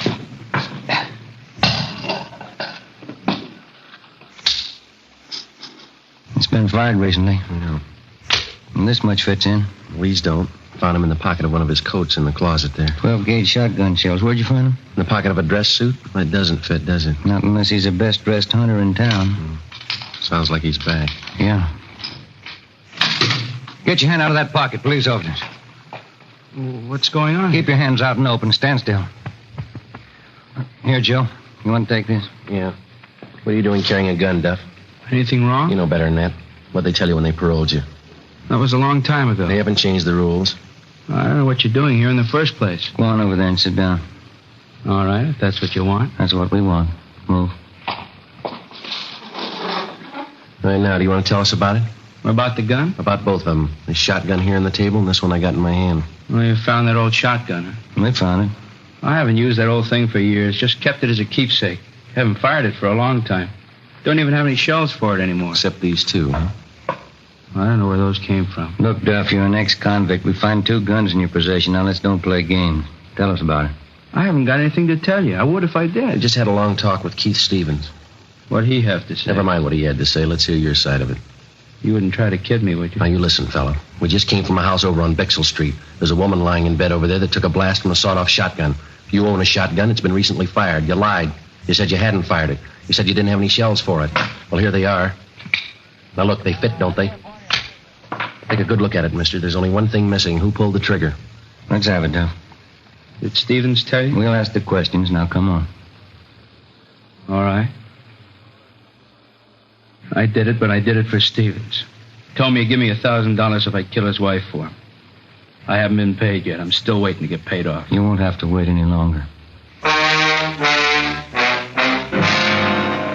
We took Michael Duff downtown together with a murder weapon. He gave us a full confession stating that Keith Stevens had offered to pay him $1,000 for the murder of his wife. He said that he and Stevens had planned it together. 1:30 p.m., Tuesday, July 10th. We drove out to pick up Keith Stevens. What else could I do? Is that how you justify the murder of your wife? It was her fault. If she'd have just tried to be reasonable, this never would have happened. People settle these kind of problems every day, and they don't use a shotgun. You wouldn't understand. Unless you got a son, you'd never really understand why I did it. I've got a son. I don't understand. And you don't love him like I do. Couldn't stand the thought of never seeing him, having her take him away from me. And that's the way you want us to put it down? But you didn't want your child taken away from you, so you killed his mother. Not exactly. She was going to take him away. She wanted him to forget all about me. She wanted him off for herself. Did your wife tell you all this? No, of course not. Any fool could see that's what she had in mind. You mean just because of some argument that you and your wife had, you just assumed all this to be so? Sure. I knew she'd never give me a break with Charlie. Isn't that what always happens? And you never asked her how she felt? Never thought that you could stand on your legal rights? Never knew that what you're trying to make us believe seldom happens unless there's a good reason for it? Wasn't going to let her take my son away from me. Nobody could do that. Yes, sir, you're right. You lost him yourself.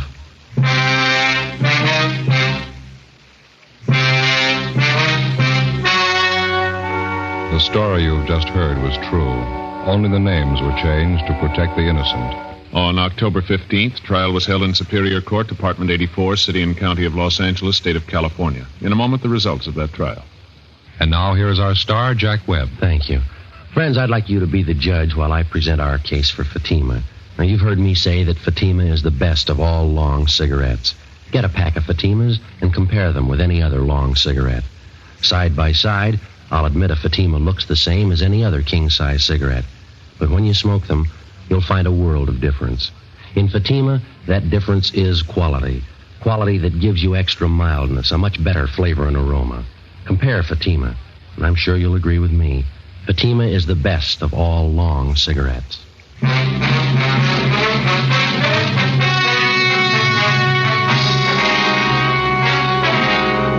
Keith Edward Stevens was convicted of murder in the first degree and received a life sentence. He is now serving his time in the state penitentiary. Michael Lewis Duff was convicted of first-degree murder and received the death sentence. He was executed in the lethal gas chamber at the state penitentiary. Dragnet wishes to thank Sheriff Brian Clemens of the parish of East Baton Rouge, state of Louisiana, for the appointment of Sergeant Joe Friday and Sergeant Ben Romero as honorary deputy sheriffs. Our sincere thanks to Sheriff Clemens.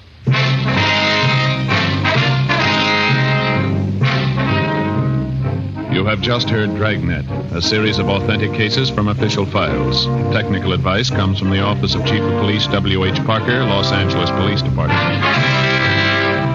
Fatima Cigarettes, best of all long cigarettes, has brought you Dragnet, portions transcribed from Los Angeles. Stay tuned for Counter Spy next over most NBC stations.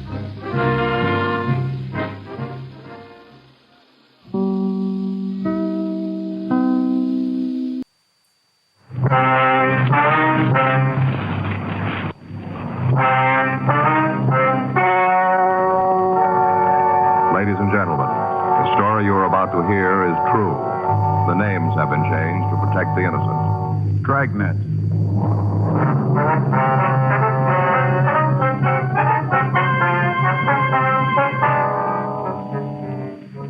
You're a detective sergeant. You're assigned a robbery detail. For the past 10 days, a gunman has been terrorizing the downtown area of your city. You know he's armed and dangerous. Your job? Stop him.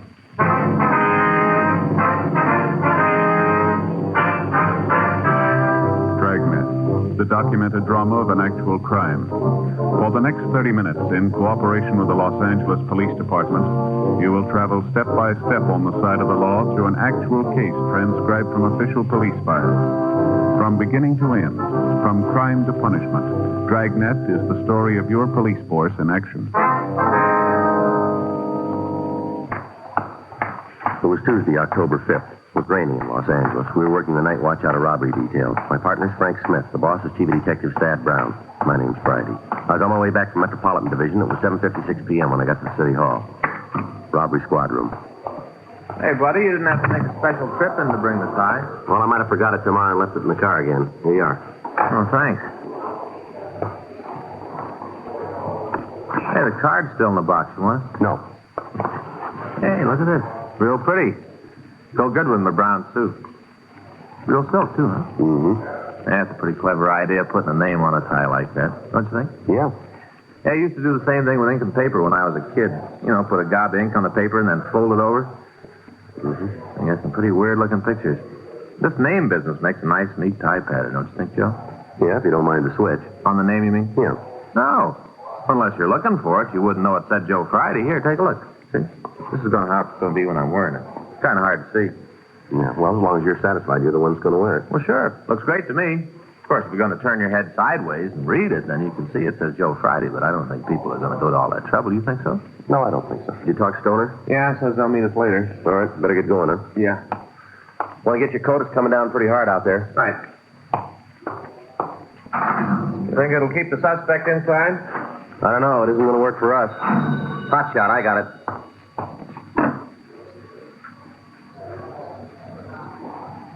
Let's go.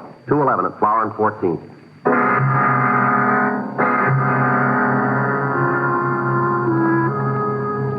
Frank and I left the office and drove out to the address. It was a small neighborhood liquor store. In spite of the heavy rain, a large crowd had already gathered in front of the place. We parked our car and tried to get into the store. Let us through here, folks, please. Now, stop pushing. There's no reason to give you a special pass. Police officer, let us through. Oh, I'm sorry. I didn't know. It's all right. Let us through here. I've been around, seen a lot of tough guys, but there was something wrong with this fellow. Back there, Joe. Now, you call the ambulance yet? Can't we do something for poor Claude? Don't just let him lay there. You from downtown? That's right. Friday and Smith Central Robbery. Did you answer the call? Me and my partner. That him outside? That's right. You get a description? It's out. Okay. Ain't anybody going to ask me what happened? Yes, sir. Just a minute, please. Seems all you fellas are interested in is what the guy looked like. Don't nobody want to know what happened? Yes, sir, we do. If you'll wait just a minute, please. No choice. Anything more I can do here? No, not right now. Okay. I'll be outside if you need anything. Right, thanks. All right, sir, you want to tell us? About time. What's that? All this running around and yelling. Wonder you fellas don't catch anybody. Don't slow down long enough for me to tell you what happened. Uh-huh. You want to go ahead? Worst thing I ever saw in my whole life. Most terrible. Yes, sir. Were you alone in the store when the shooting occurred? No. Well, who else was there? Claude, Anita, and me. Claude's the victim, is that right? Yeah. That's him there. Yes, sir. Don't you think somebody ought to do something for him? Seems like the ambulance ought to be here. Well, he's dead, sir. Claude? That's right. You've got to catch the fellow who done this. Most brutal thing I ever saw. No reason for any of it. That guy was off his rocker. You mentioned somebody named Anita. Is she still here? Yeah, in the back room. She wasn't feeling too good. Almost scared her half to death. Went back there to take an aspirin and lay down, scared. I wonder if we could talk to her. You have to? Yes, sir. Okay. I'll go get her. You just wait here. Anita? Anita? It's me, Hanley. Can you come out? Police. They want to talk to you. We don't like to bother you, lady. We'll try to be as brief as possible. It's all right. Would you give us your name? This is Miss Anita Blaine. I'm Hanley Dawson. I don't think you told us your names. Miss Frank Smith. My name's Friday. Hello. How you doing? Is there anything we can get for you, Miss Blaine? No, I'm all right now. All right. Would you tell us what happened? We was back of the counter playing a game of cribbage. You and the victim? Yeah, me and Claude. His full name's Claude Langford. We was there playing the game. Were you in the store at the time? No, I came in later. I'm trying to tell you in the right order. Can't do it if you're going to keep interrupting. All right, you go right ahead. Oh, we were having a good game. Claude was ahead, already made the first turn. Oh, my crib and I really had a good hand. Might have caught him.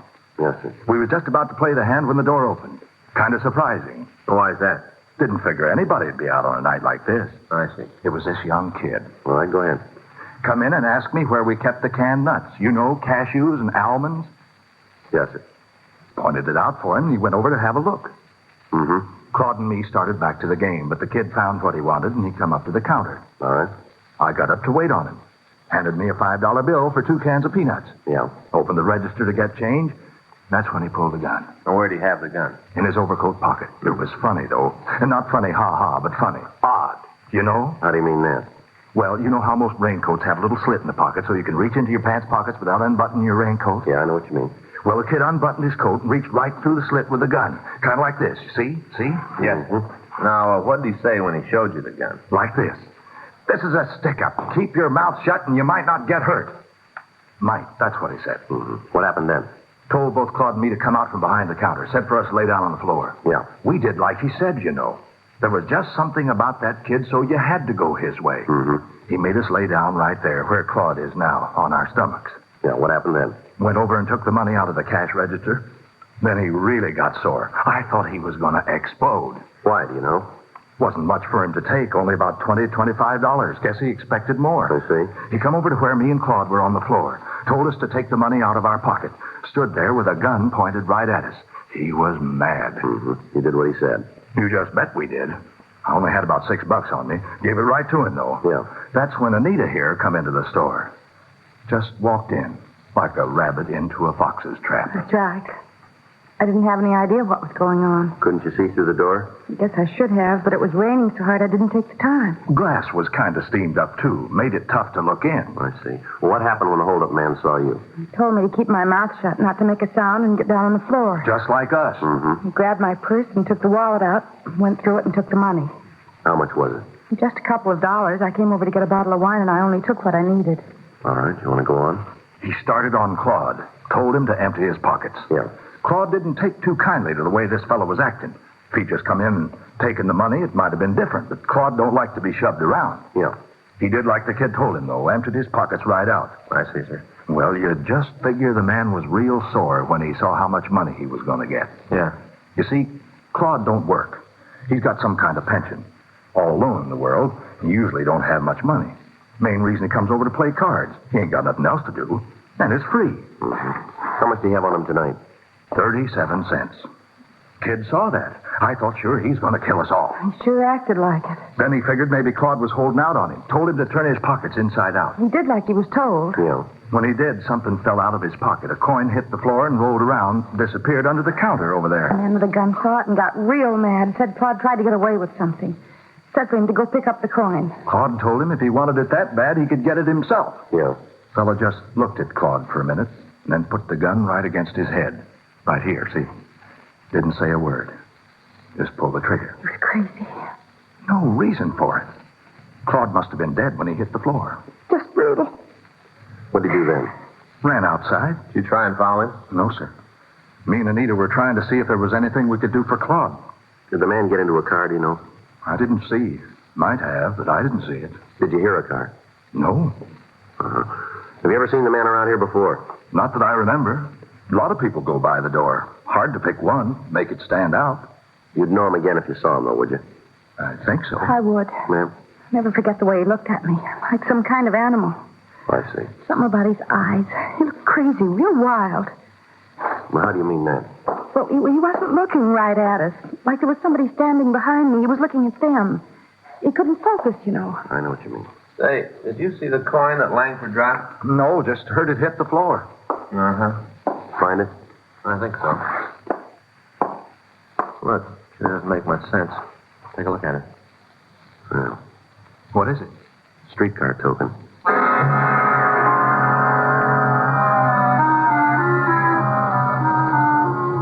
The men from the crime lab arrived and photographed the store. Diagrams were made showing the position of the body, and the premises were checked thoroughly. The victims were taken to the city hall to check the mug book. They were unable to make an identification. A canvass was started to the immediate area in the hope that we might be able to turn up a witness to the shooting. One of the uniformed officers talked to a newsboy who had seen a man run from the liquor store. Frank and I went down to talk to him. Yeah, I saw him. I heard this noise like a backfire, and then this fella come out of the store and started to run down the street. You get a good look at him? No, he went down that way, away from me. You see if he got into a car? No, he ran around the corner. I didn't think a lot about it till after the whole thing was over. Could you describe him for us? No, I just got to look at his back. Nothing about that'd stand out. Uh-huh. You might talk to that girl, though. What girl? Well, when the fellow ran out of the store, he almost knocked her down, ran right by her. You know who she is? Not right out. Sure feel like I do. How do you mean? I see her every week. Where's that? Home every Saturday night. What's that? She's on television.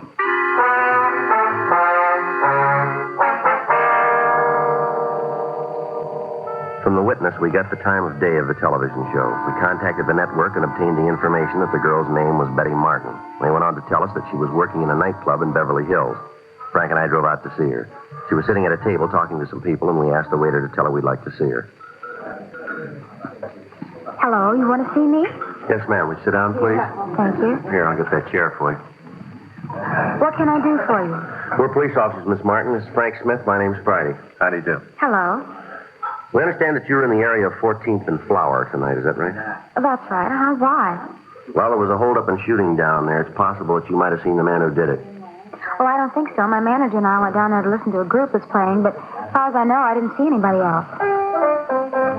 Oh, excuse me. I'll be right back.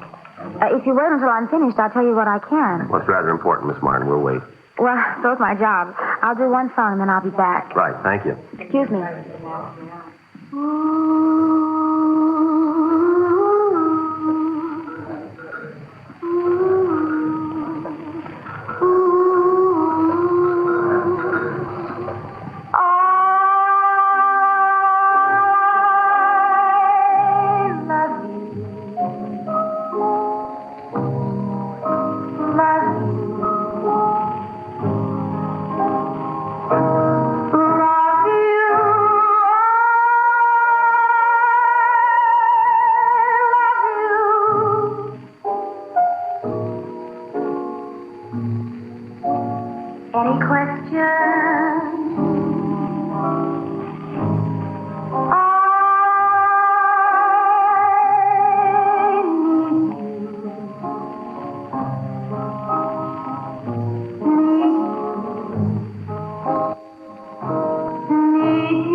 sure a pretty song.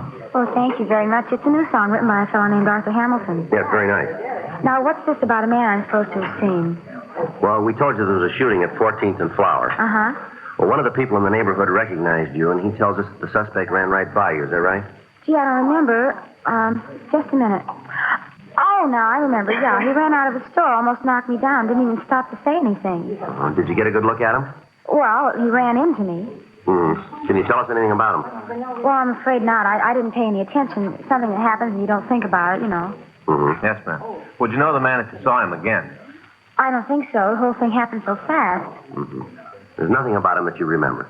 No, unless it was his eyes. Ma'am? Well, his eyes, like he was looking right through you.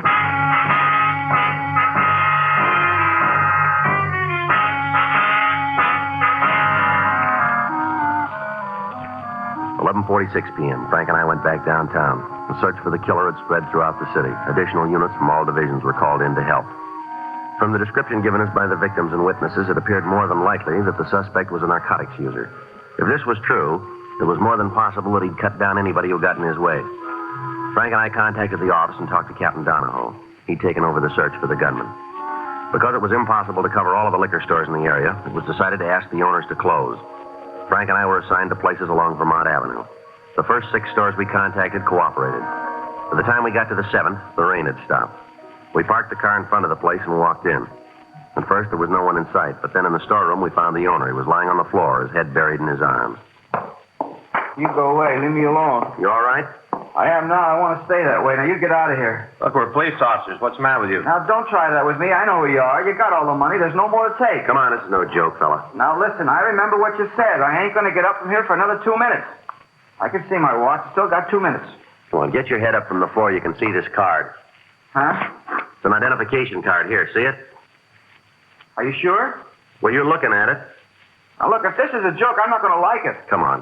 Don't worry about it. Now, get up. Come on. Oh, it's about time you got here. It's a terrible thing when a man's robbing his own store and nobody's going to take the time to protect him. You were held up tonight? Yes, sir, not more than 3 minutes ago. Guy left. He told me to stay where I was for 5 minutes. What did he look like? Huh? The man who held you up. Can you describe him for us? Yeah, a young kid, just out of his teens, roaming around the streets, threatening citizens. You cops ought to do something about it. What did he look like? Well, he was dark, black hair, black eyes, wildest looking eyes you ever saw. One look at him, and you know he meant what he said. Stay put, and I did. I'll call him. All right. What's he going to do? Put out a broadcast. For the hold-up man? That's it. Well, I don't want to tell you your business, but it sure seems like a waste of time. What's that? Well, if he hears it, he ain't going to give himself up. The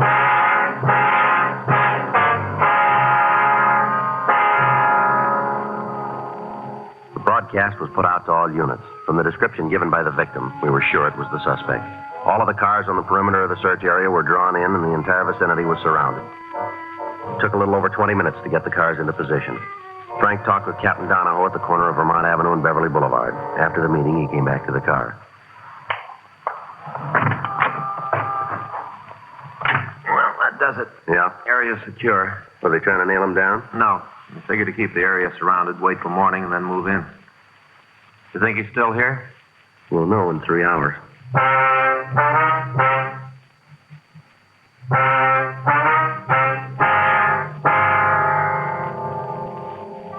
The preliminary search of the neighborhood netted nothing, and the area was secured for the night. The rain kept up. All officers involved in the operation were kept on duty. At 6:20 a.m., the circle began to tighten. House by house, the space where the killer could be hiding was eliminated. All cars into and out of the area were stopped and searched. 7:15 a.m., the perimeter began to narrow. At 8:46 a.m., a call went out to all units. All units on special detail in the vicinity of Vermont Avenue and Beverly Boulevard regarding the suspect wanted for murder. Possible suspect believed to be in the vicinity of Vermont and Catalina Street. Attention, all units. Special detail regarding the suspect wanted for murder. Possible suspect believed to be in the vicinity of Catalina Street and Vermont Avenue. That's us. Yeah. Be a break if it's him. Right. All units on special detail in the vicinity of Vermont Avenue and Beverly Boulevard regarding the suspect wanted for murder. Possible suspect believed to be in the vicinity of Vermont and Catalina Street. Attention, all units. Special detail regarding the suspect wanted for murder. Possible suspect believed to be in the vicinity of Catalina Sure Street doesn't make and sense. Vermont Avenue. Why do you kill a man for a streetcar token?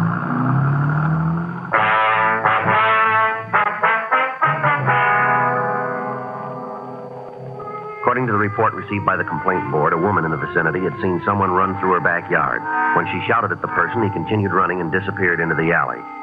All cars in the area converged, and a complete search was started.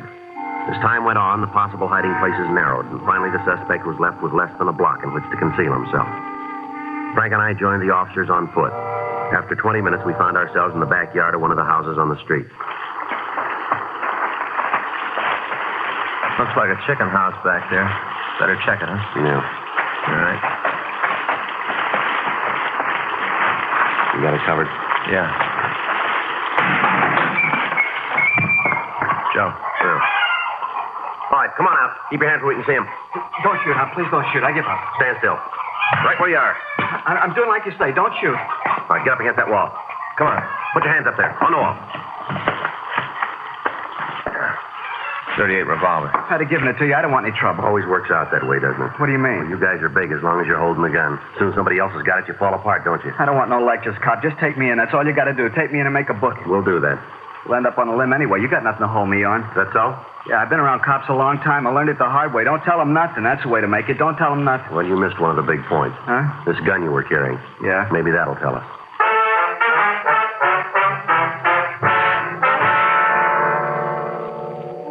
The suspect was taken to the city hall. He was mugged and fingerprinted. From his prints, we identified him as Max Hanford. He had a record listing several arrests for violation of the State Narcotic Act and 2 counts robbery. However, he'd never served time on any of the charges. We talked to him for an hour without result. 10:40 a.m. Why don't you leave me alone? I got nothing for you guys. Well, you keep believing that. We got people coming in who are going to lay it on you. For what? 211 and murder. You're out of your mind. We got you made on all counts, any way you slice it. You're on the needle, cop. Is that so? Yeah, you got one beef on me. Most you can take me for is stealing chickens. You sit down and try to think what a judge is going to say when you read that off in court. All right, Hanford, you keep that smile on your face. You go right on believing that we can't press a charge that'll stick. Now, we got a half a dozen people on the way in here. They'll point you out in a crowd. And as soon as they do, we'll drop you in a cell and hold you ISO. Won't be long until that yen gets so big you'll be yelling for us to turn you loose. You got it all figured, haven't you? That's right down the line. You're a hype. You're hooked, and you're hooked bad. Everything's working for us. You go through the cure, and you'll tell us what we want to know, and you'll be glad you got the chance to talk. We don't need your help. We're home free without you. You keep up the way you're acting, see how far it gets you. You really figure you can box me in? Without a door. When'd you call the people? What's that? To point me out. A little while ago. Well, can you get them before they leave home? Why? No reason for them to make a trip. I'll give it to you. You want a stenographer? Might as well. I got nothing to lose. I'll give you the story. I'll get him. Go ahead. Lousy deal. Is that right? Yeah, I didn't want to kill that fella, you know. Well, why'd you do it? I was high. I just had a pop. I felt like I owned the world. Maybe pretty sure to think the guy was holding out on me. Guess you think that's a pretty bad reason. That's right. People don't understand. You get a bad habit working on you, you'd do anything to feed it. Is that right? Sure, you let me talk to anybody. Let me tell them what it means to have a supply shut off. I'll tell them what it's like. I don't care who it is. You put me in front of a jury, I'll tell them. Yeah, well, you'll get the chance. I'll tell them it wasn't my fault I got hooked on this stuff. That's why I did it. I'll tell them. Well, while you're at it, you can tell them something else. What? Why you started taking narcotics.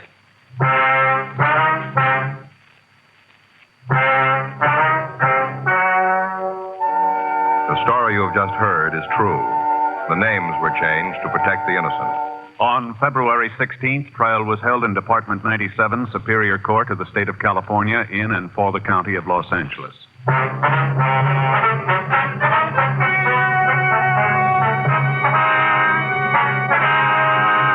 Max Gifford Hanford was tried and convicted of murder in the first degree and received sentence as prescribed by law. Because the jury failed to return a recommendation for clemency, he received the maximum sentence and was put to death in the lethal gas chamber at the State Penitentiary, San Quentin, California.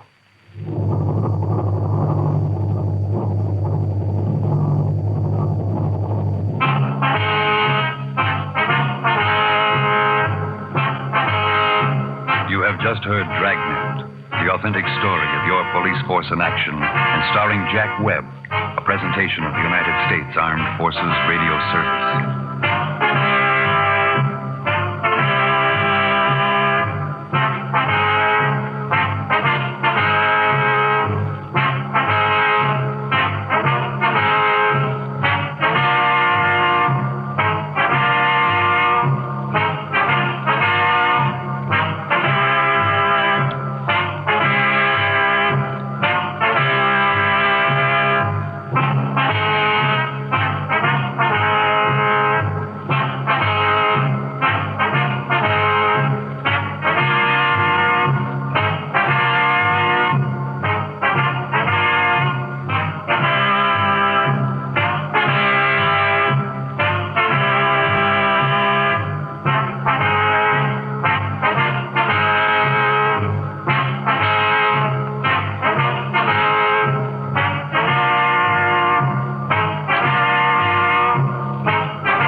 Ladies and gentlemen, the story you're about to hear is true.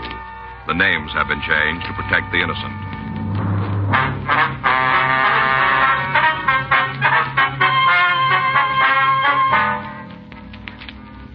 You're a detective sergeant. You're assigned a burglary detail. After weeks of investigation, a suspect in a burglary is picked up. You've got the evidence for a conviction, but over $200,000 in loot is still missing. Your job, find it.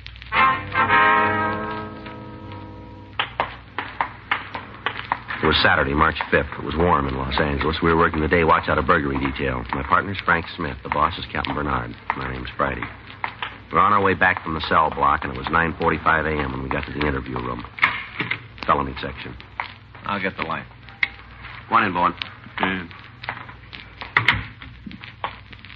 Sit down. Over there. You want to smoke? Here's a light.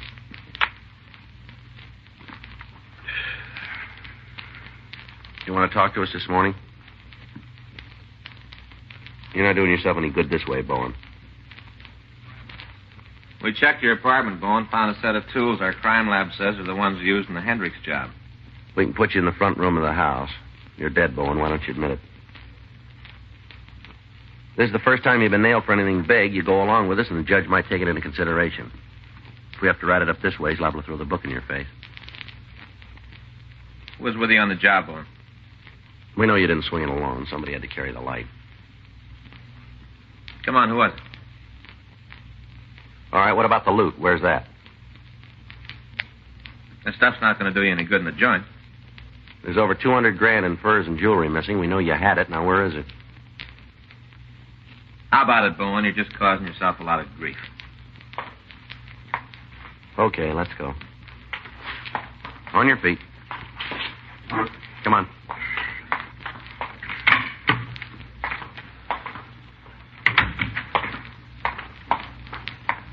Too bad, cop. Is that so? Sure. There's nothing you can do to make me tell where the stuff is. Not a thing. Sure. You're never going to find out where it is. Never. Well, it really doesn't make a lot of difference. You're never going to use it.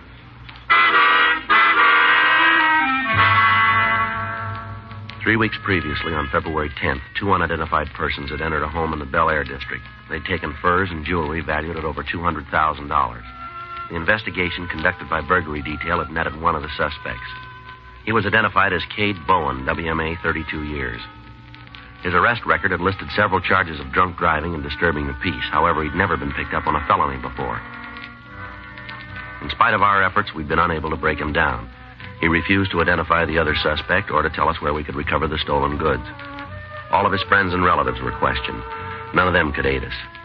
The case on him was prepared for the district attorney's office, and we continued to look for the other suspect. Monday, March 7th, 8:02 a.m., I checked into the squad room. That you, Joe? Yeah. Oh, you're late. A couple of minutes, yeah. I got it. Burglary Friday. Oh, yeah, Emery. Mm-hmm. Sure.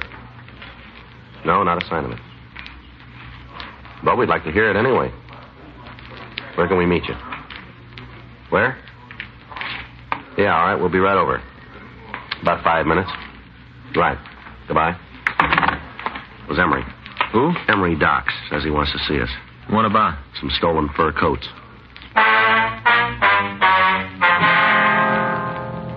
Frank and I left the office and drove over to see the informant. We found him in Pershing Square watching a checker game. Just a minute, Joe. I'll be with you. All right. No, not that one. Always does it. Okay, let's go. Always the same with that guy. Is that right? Yeah, always the same.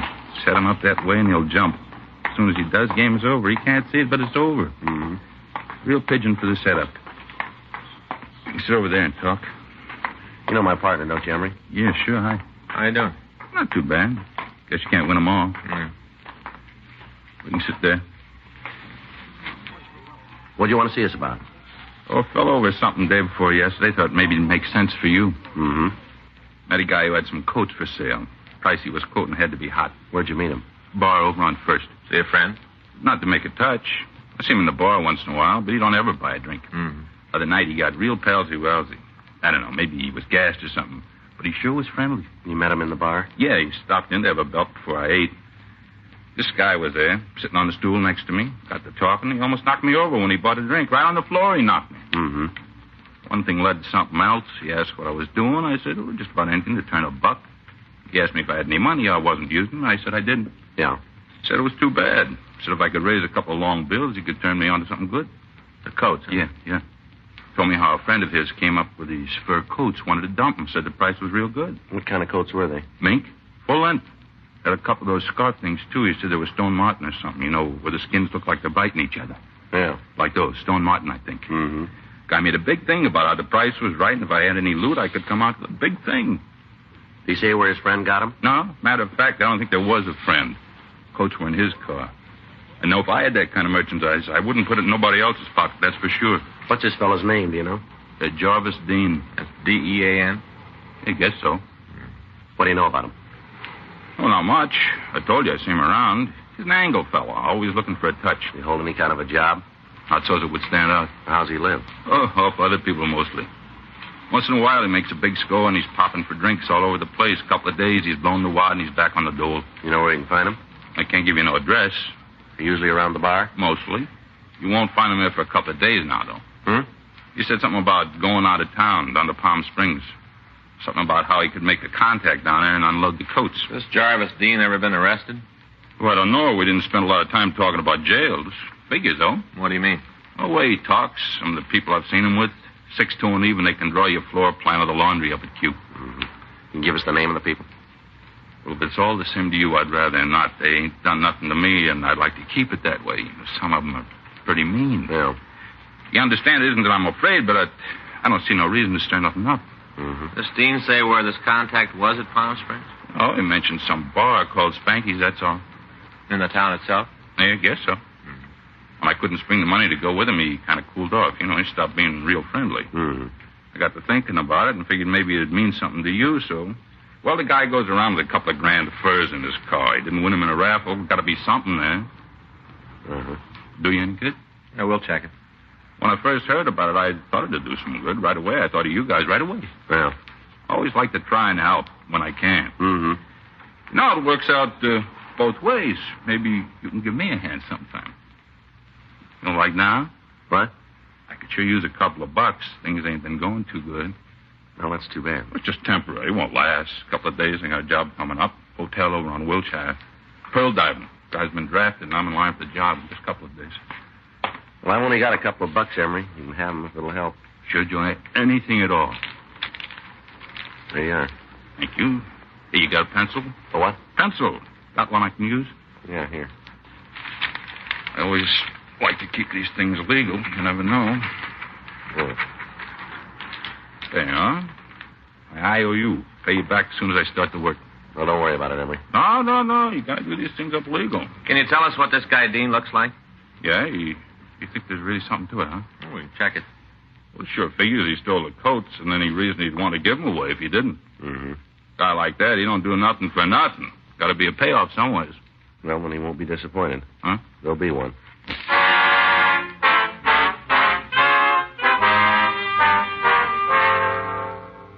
Frank and I got the description of Jarvis Dean and the car he was driving, then we returned to the office. We had the name run through R&I, and we found a record.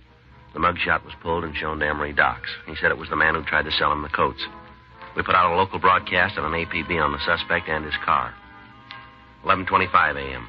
Cade Bowen was questioned again, but he refused to give us any information on whether or not Dean was his accomplice in the burglary. At 2:30 that afternoon, Frank and I met with Captain Bernard in his office. You think it's the Hendricks loot? Should be. We've checked around. There haven't been any other thefts that'd cover it. Got the list? Yeah, here. Thanks. Now, you can see right there, Skipper. 2 mink coats, 1 Stone Martin scarf. Mm-hmm. What about the jewelry? Well, he didn't say anything about it. Doesn't mean it's not there. Mm-hmm. What about this bar in Palm Springs you mentioned? Spanky's? Yeah. You know anything about it? We know where it is. What kind of place is it? Resort town bar. What about the reputation? Clean. We never had any reports about it. Uh-huh. You think that's where they'll turn the stuff? Oh, we don't know. All we got's the name. Someplace to look. More than we've had. You can't get anything out of Bowen? He won't even admit he's in Los Angeles. What's he got to say about the evidence? Just sits and looks at it. And Palm Springs is the only lead you got? That's it. Okay, trot it down. Can you leave right away? I can. How about you, Smith? Just call Faye. That's it, then. Go on down there, see what you can find out. Be sure to check with their department. They might have something for you. All right. When will you be back? Well, if it works out, should be sometime in the morning. Check with me as soon as you get in. Yeah. This fellow Dean got a record? Yeah, assault 211. Sounds like he might be heavy. Possible. Well, take it easy. Yeah. He's the fellow you're after. He's not going to want to give that stuff up. Well, that puts it on our backs. We got to convince him. Frank and I went down to the carpool and checked out a trip car. 2 hours later, we pulled into Palm Springs. We talked to the local authorities. They had nothing on Jarvis Dean. As far as they knew, there was nothing wrong with Spanky's bar. We got the address of the place and drove over. Yeah, what'll it be? Police officers would like to ask you a few questions. Oh, L.A. cops, huh? Something wrong? Oh, I'd like to ask you some questions. Sure. Come on back here. It'll be easier to talk. All right. Well, what can I do for you? I'd like you to take a look at these pictures. Tell us if you know this man. No, I never saw him. How about this one? Sure. Yeah, he's been around. Is he here now? No, he doesn't usually make it this early. You seen him at all today? I think he was in this morning around 10 in there. You know where we can find him? What's he done? Police business. Well, just so it doesn't get anybody here in trouble. That guy's a real crackpot. What do you mean? He's lonely. He's good business, but if I had my druthers, I'd just as soon he stayed away. Why is that? Well, the way he acts. We got a lot of big people coming here. You know, the picture crowd, a lot of money. They like things quiet. They come down here for a rest, and that's what they want. A guy like that fella, they don't help. Is that right? Sure, he gets gassed, makes a big noise all about how he's buying drinks for the house. The customers don't like that kind of stuff. Mm-hmm. Drinks aren't bad enough, but he's got to start a pitch. What do you mean? I've been trying to set something up, some kind of a deal. You know what it is? No, I don't pay a lot of attention. I just hear him talking to some of the people. Gets any worse, though, I'm going to have to 86 him. Does he come in alone? Sometimes. What do you mean? Well, there's a chick he brings in once in a while. The two of them just sit there and drink. You know her? Why, is she in trouble? Do you know her? Yeah, her name is Blanche. She lives down here. Is she around? She was. When? About half an hour ago. Said she was going out to get something to eat. She'd be back. You know where she went? No, half a dozen places inside a block she could have gone. If you want to talk to her, the best thing would be to wait right here. All right. She was carrying a real load when she walked out. I hope that food helps her. He said she lives down here. Yeah, she's got a place out the south end of town. What's she do for a living, you know? Well, I don't know. I don't think she's got a job. Seems I heard her say she was divorced. Probably got a chunk of dough from her old man. She and this fellow pretty friendly? You mean the guy in this picture? Yeah. I guess you could say that. Most of the time they're together. How often is he here? Oh, he comes in the place almost every night, you know, when he's in town. Is that quite a bit? Yeah, 3-4 days a week. You ever hear what he did for a living? No, I don't think he works steady. Hey, there's your girl now. Right. Pour me a drink, huh? Yeah, Blanche, a couple of fellas here want to talk to you, honey. Oh, that's all? Bring them on. I always like to talk to fellas.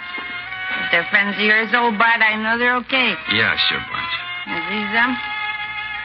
Hey, now, they're pretty nice looking. You know that, fellas? You're pretty nice looking. Wonder if we get to a booth, might be a little easier to talk to you. Oh, the same to you. I'll talk right here. I won't say a thing.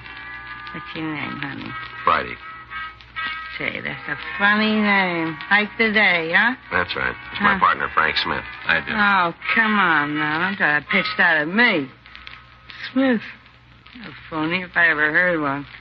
Hey, Bart. Yeah, Blanche. How's that drink? Can't stay here all night, you know. You think you had enough of that? No.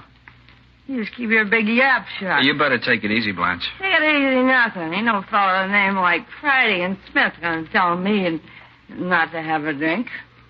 They're a couple of phonies, that's what they are. All right, Phonies. Smith, settle down now. We're police officers. Oh, yeah? Oh, yeah? Well, I'm the Queen of Sheba. What do you think of that? Hmm?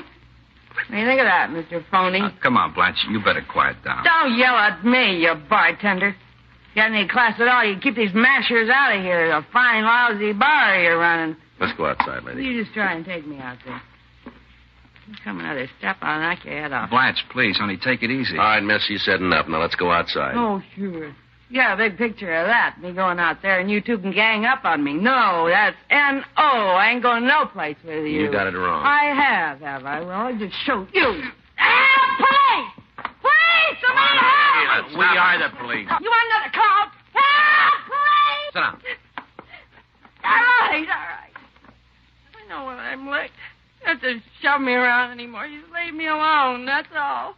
Just leave me alone. You got some hot coffee? Yeah, sure, I'll get it. Bring it back to this booth here, will you? Come on, everything's going to be all right, lady. Right. No, it isn't.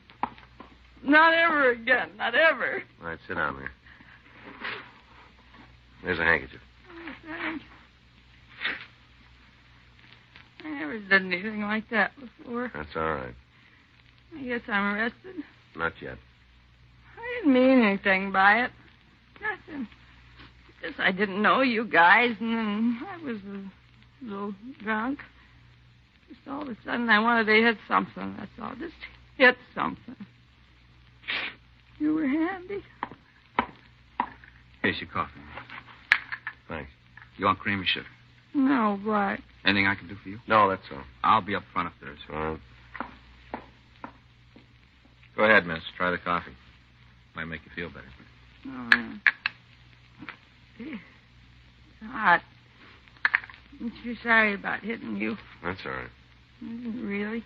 It's nice of you to say so. What were you going to ask me when all this started? You want to take a look at this picture here and tell us if you know the man?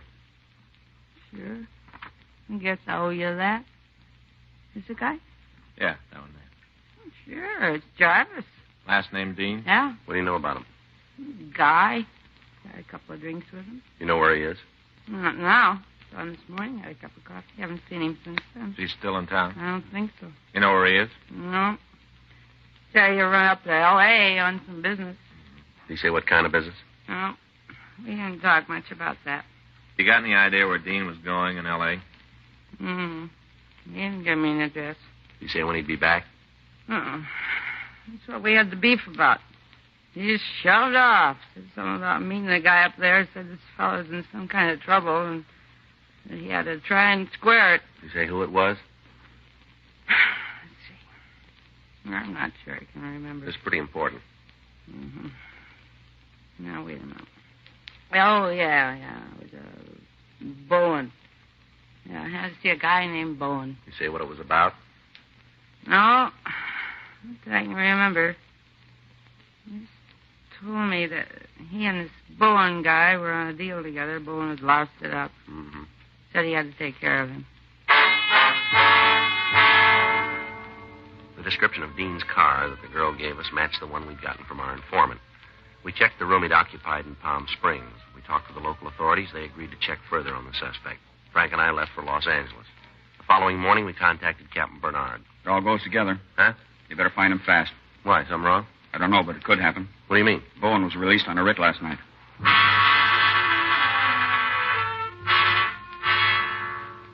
Additional bulletins were gotten out on both men.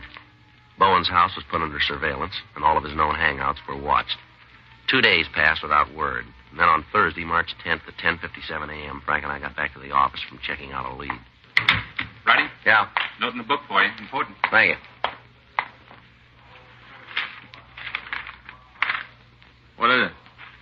Supposed to call the sheriff's department. Wonder what it is. I don't know yet. We'll find out. Well, I didn't figure you would, Joe, not until you made the call. Just wondered what it was.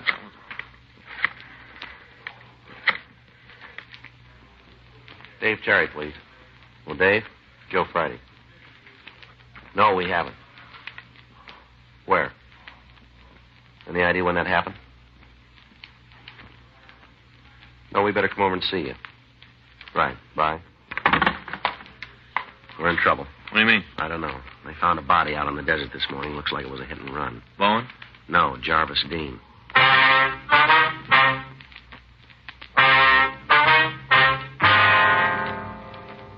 Frank and I left the office and went over to the Hall of Justice where we met with Sergeant Dave Terry. He showed us the photographs taken at the scene and the reports filed by the officers who discovered the body. From the appearance, it had been struck by a car traveling at high speed. A thorough search had been made of the area, but no trace of Jarvis Dean's car could be found. There was no apparent explanation as to how he'd gotten out on the desert. Another local and an APB was gotten out asking that Cade Bowen be picked up for questioning on suspicion of murder. A week went by. There was no word of the suspect. Border stations had been alerted in the event he tried to escape into Mexico. Checkpoints at the California-Nevada border had descriptions of both the car and the suspect. Saturday, March 19th, Frank and I got back from the stats office. Well, it's another dead end. Yeah. Where to now? Well, we can check with the skipper, see if he's got any ideas. All right. Come on in. Where you been? Been looking for you. Stats office. They just finished a run. They didn't come up with anything. You don't need it. Huh? You got half the country looking for Bowen, and he's in your pocket. What do you mean? Main jail. Picked up last night in 502. Cade Bowen had been picked up the night before at the corner of 7th and Hill Streets. He'd been observed by a radio car driving in an erratic manner and had refused to stop when the officers directed him to. After a 10-block chase, he'd been halted, but when the officers asked to see his identification, he told them he didn't have any. He was taken to the main jail and booked on charges of drunk driving. A check of his fingerprints had revealed his name, and we were notified. His car had been impounded, and the crime lab was going over it. We had the suspect brought to the city hall. What is it this time? I held up the Federal Reserve? All right, come off it, Bowen. You know where you're sitting now. This is the last time around for you. Yeah, I've heard that before. You won't hear it again. Where you been for the last week? Sleeping. All right, now, where? Any place I could find a soft mattress. Hey, you guys ought to pull some strings and get some new bedding over the main jail. Those bunks are hard. Sure. You know a man named Jarvis Dean? Jarvis Dean, do you know him? Might. That's no answer. That's the best I can do. Look, mister, we're getting tired of playing with you. You're in trouble, and it doesn't come in any bigger sizes. Now, I'm not going to tell you to play it smart because you wouldn't know what I was talking about, but you snap to and answer these questions. Now, do you know Jarvis Dean? I met him. When did you see him last? A couple of weeks ago. We understand he was with you on the burglary. It's a fairy tale. We got it straight. I didn't know you listened to gossip. Where'd you get the car you were driving last night? I bought it. From who? Used car dealer. Well, then you tell us why it's registered to Jarvis Dean, will you? Oh, I don't know anything about that. Last time we talked to you, it was for a burglary beef. It's a lot more serious this time. That's so. That's right. Suspicion of murder. Who'd I kill? Jarvis Dean. You're out of your head. We always are. Now tell us why he'd let you drive his car. I don't know if it is his car. Department of Motor Vehicles says it is. We checked it. All of the stolen merchandise was found. Now, you got no right to go through my things. Last time we heard of the stuff, Jarvis Dean had it. What's the matter? Did you have a fight about what to do with it? Maybe you got sore because he was letting you carry the beef yourself. That what happened? Come on, Bowen. You're boxed in. I don't know what you're talking about. Well, let's check the office, see if there's any word from the crime lab. I'll do it then. Tell you what, cop. You win, I'll tell you. About Dean? I don't know anything about him. I'm talking about the burglary. Yeah. I did it. You don't have to go any further. No deal. We got you on something bigger. I think we can make that hold up. Look, I'm willing to cop out to the other. How'd you do? Well, here's the report. Well, that wraps it up. Yeah. All right, Bowen, let's go. Huh? We don't have to talk to you anymore. The crime lab just finished going over the car. Yeah? They found where you had that fender repaired. Well, some drunk ran into me. They checked the springs underneath, found traces of fabric, matched the jacket Dean had on when he was killed. We got enough to make you on it. You can't prove I was driving the car. Now, there's no way you can prove it. We think we can. Go ahead. You just take it into court. Try. By the time you get through, the judge and the jury will be laughing. Is that right? Sure. They'll tell you how far out you are. They'll laugh right in your face. They'll tell you something, too. Yeah? And they won't be laughing.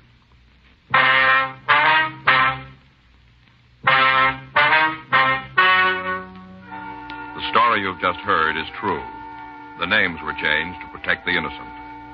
On July 16th, trial was held in Department 98, Superior Court of the State of California, in and for the County of Los Angeles.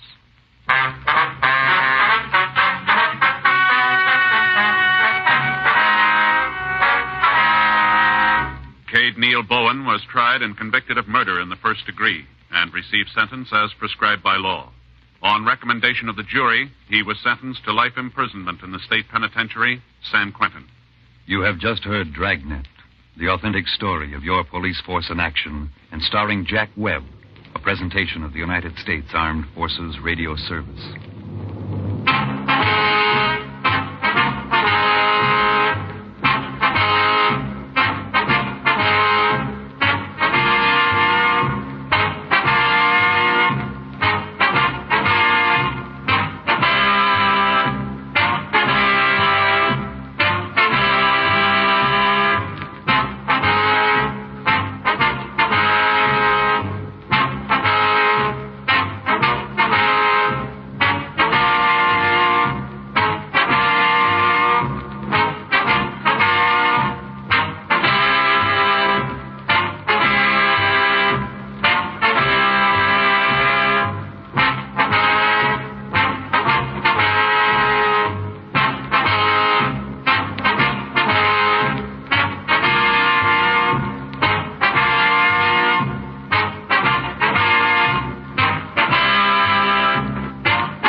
story you are about to hear is true.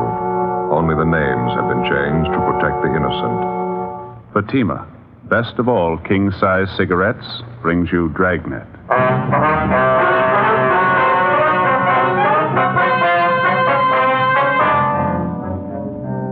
You're a detective sergeant. You're assigned a robbery detail.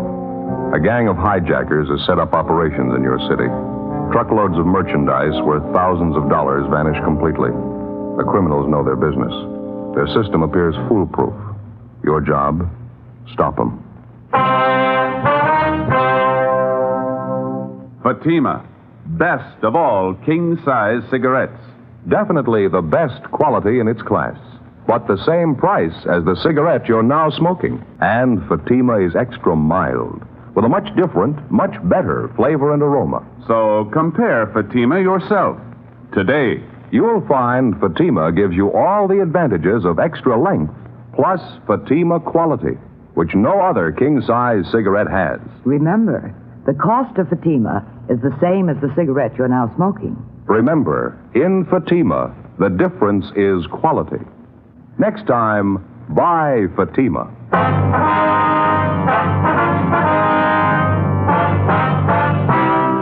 Dragnet, the documented drama of an actual crime.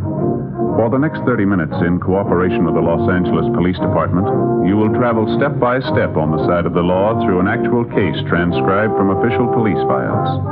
From beginning to end, from crime to punishment, Dragnet is the story of your police force in action. It was Saturday, November 8th. It was foggy in Los Angeles. We were working the day watch out of robbery detail. My partner's Ben Romero. The boss is Captain Didion. My name's Friday. I was on the way back from R&I, and it was 11:23 a.m. when I got to room 27A. Robbery detail. Joe? Hi. Where you been, anyhow? I've been sitting here 20 minutes waiting for you. Oh, I'm sorry. I've been checking a couple of names through R&I. It took a little longer than I figured. The least you could do is leave a note in the book. I do the same for you. I've been sitting here 20 minutes. Oh, I told you I'm sorry. What's the matter? You feeling well? No, I'm all right. I'd just like a little cooperation, Joe, that's all. What's the matter with you? Oh, I don't know. I guess I was mad when I woke up. Got a crazy house. Well, what's the trouble? Did you have an argument with your wife? In-laws, they're visiting again. 6 of them. Oh, where are they sleeping? All over the place. 4 adults, 2 kids, and a gray fox terrier. He's not even housebroken. Yeah. How long are you going to stay? A couple of days? 2 weeks. I don't know how I can last it out, Joe. They're crawling all over the place. Kids screaming, dog tearing up the front room, no privacy. I don't know what I'm going to do. Well, why don't you just level with them? Ask them if they wouldn't mind staying at a motel for a couple of days. I suggested that to the wife this morning. What'd she think? That's when the argument started. Oh. Hey, I almost forgot to tell you that truck driver finally showed up, that Frank Burris. Oh, yeah, it's about time. Where is he? Took him across the hall to the mug room. Got him checking out some coming-out mug books. Guess we better see how he's doing. All right. He sure took his time getting here, didn't he? Yeah, didn't offer any excuses. He's no more help than he was yesterday. Yeah. Surly. Not very cooperating. How you doing, Mr. Burris? You remember my partner, Sergeant Friday. How are you, Burris? I got a headache. This is just a waste of time wading through all these pictures. I've been through 2 of these books already. I couldn't identify any of the guys. Yeah, we know it's pretty tedious. We'd just like to have you check through a few more volumes, if you wouldn't mind. Look, I don't mind giving you a hand when I got time, but I got things to do today. I got something on for tonight. Have to get a haircut, my suit pressed. Well, this thing's pretty important to us, Burroughs. I know we're putting you out, but we need every lead we can get. We'd certainly appreciate it if you could just give us a little more cooperation. I don't know what else I can do. I told you everything I know, just the way it happened. A few more things we'd like to ask you about, sir. Some of the details you didn't make quite clear. Oh, what details? How do you mean? Details about the hijacking. Mind going over it again for us? I laid it out for you the last time you talked to me, just the way it went. It's the same as the rest. Well, how do you mean the same as the rest? Well, the other hijackings are the same as those, no different. You pretty familiar with the other jobs, are you? Well, followed them in the paper, read the bulletin the cops got out on them. It's up on the dispatch board in the garage. Is that fresh water in that cooler over there? Yeah, I think so. Help yourself. Thanks. Gotta have a couple of aspirin for this headache. Can't take aspirin without water. Yeah.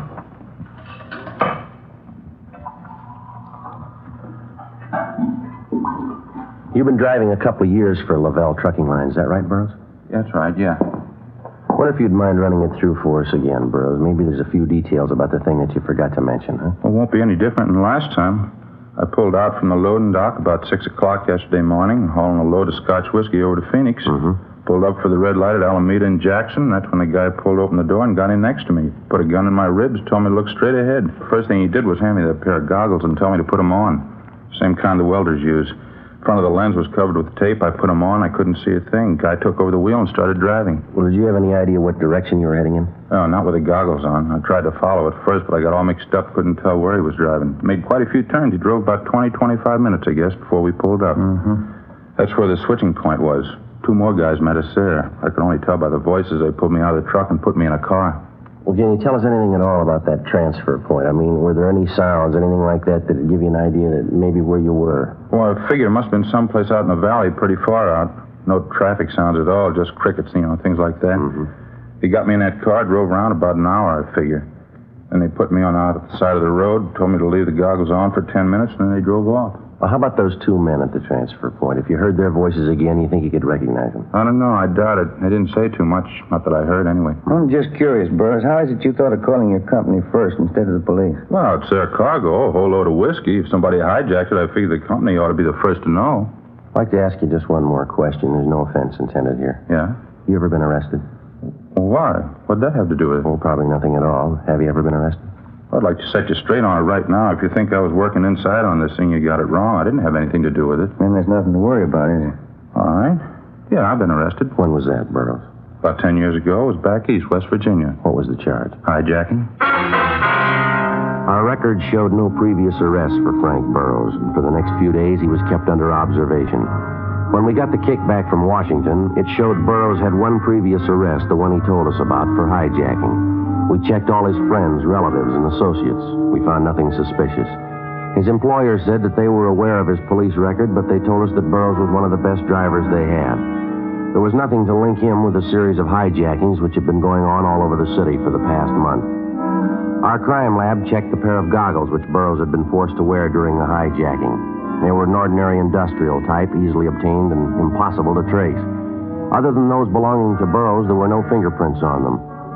Late that afternoon, the missing truck and trailer was found empty in a deserted section of the valley. No latent fingerprints or other physical evidence. 9 a.m. the next morning, we met with Captain Didion.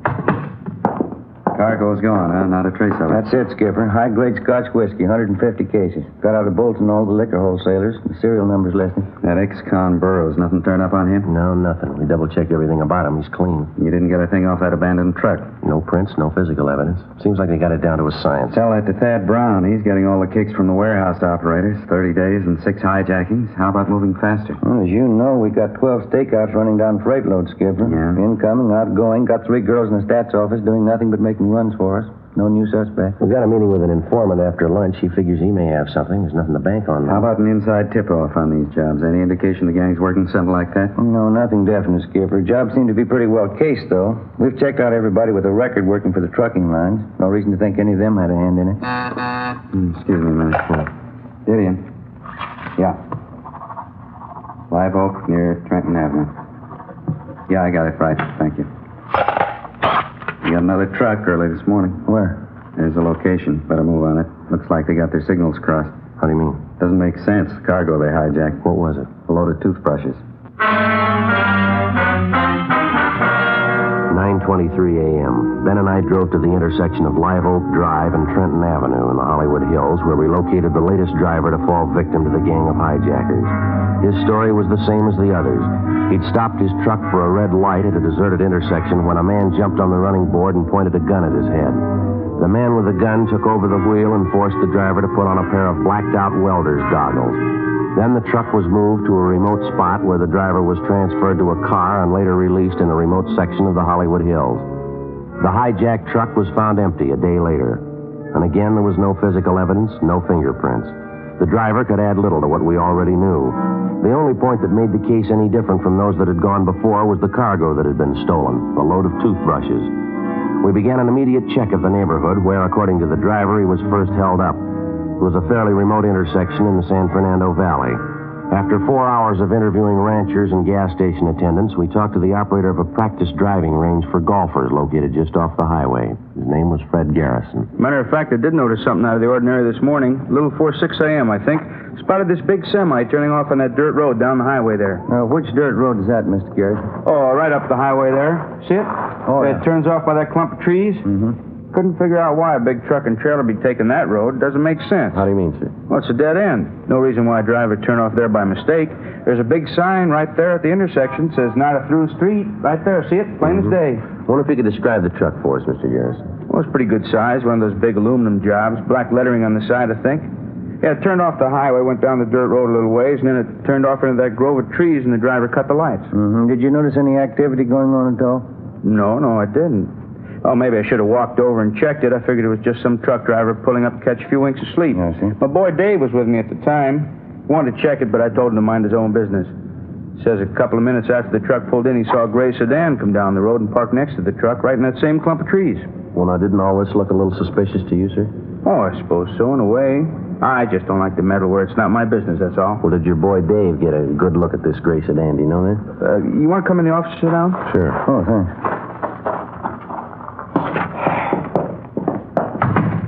Hey, sit right there if you like. Fine, thank you. Let's see, now, where were we?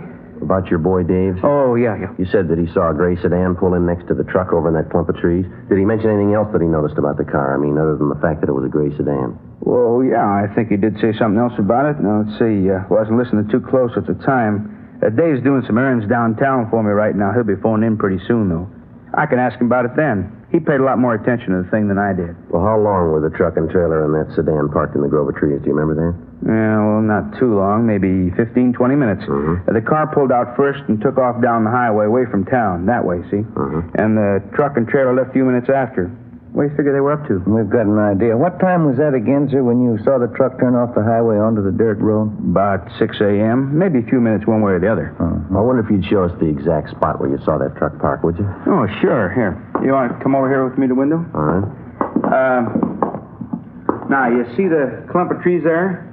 Yeah. Eucalyptus. Mm-hmm. They border right on the road? Yeah. Maybe that's him now. All right. Garrison Fairways. Oh, yeah, Dave. How'd you make out? Oh, fine. No. Listen, a couple policemen here now. They're asking about that truck and that gray sedan you saw up on the road this morning. Want to know what you noticed about the sedan besides the color. How's that? Oh, you did, Yeah? Well, you better head back here. They probably want to talk to you about it. All right, Davey. Bye. What do you have to say? Oh, he'll be back in about 20 minutes. I figured you want to talk to him. Well, how about the sedan, sir? Did you get a pretty good look at it, did he say? Yeah, I guess so. He got part of the license number. Fred Garrison's son, Dave, returned and gave us all the pertinent facts about the truck and the gray sedan which he'd noticed in the neighborhood early that morning. His description of the truck and trailer, what he saw of it anyway, matched closely with that of the latest vehicle to be hijacked. He described the car as a gray sedan, and he said it looked to him like it was a late model Nash, but he couldn't be sure. He said the first 3 units on the license plate were 7T7. The location in the grove of trees where the truck had been spotted was checked thoroughly. Outside of some indefinite tire tracks, there was no physical evidence. 4:10 p.m., we put in a call to DMV and asked for a rundown on the 3 license plate numbers. The next morning, DMV returned to us a list of more than 1,000 auto registrations, which began with the figure 7T7. We went down the list and gradually eliminated 600 of these as not being physically close in description to the car seen by Garrison's boy, Dave. We kept checking. Almost 300 more on the list were registered in distant parts of the state. That left us with over 100 vehicles registered in or around Los Angeles to check out. It went slow. 3 weeks passed. We narrowed the list down to 23 possibles. Tuesday, December 10th. We were checking registrations with addresses in the east end of the city. What's the name on this one again? Perry. Walter R. Perry.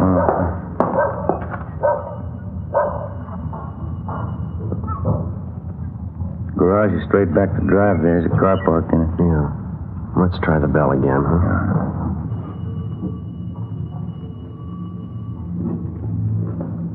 What do you say? All right, let's give the car a look. People sure do get careless. Nobody home, garage wide open, car sitting there. Qualifies so far. You want to check the steering post there, registration thing? I get it, yeah. Check out all right? Just a minute. What do you got there? Here. Found these under the seat.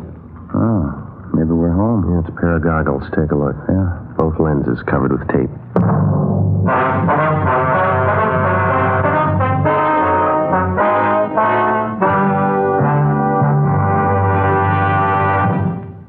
Forgery Division of the Metropolitan Police Department. Handwriting analysis.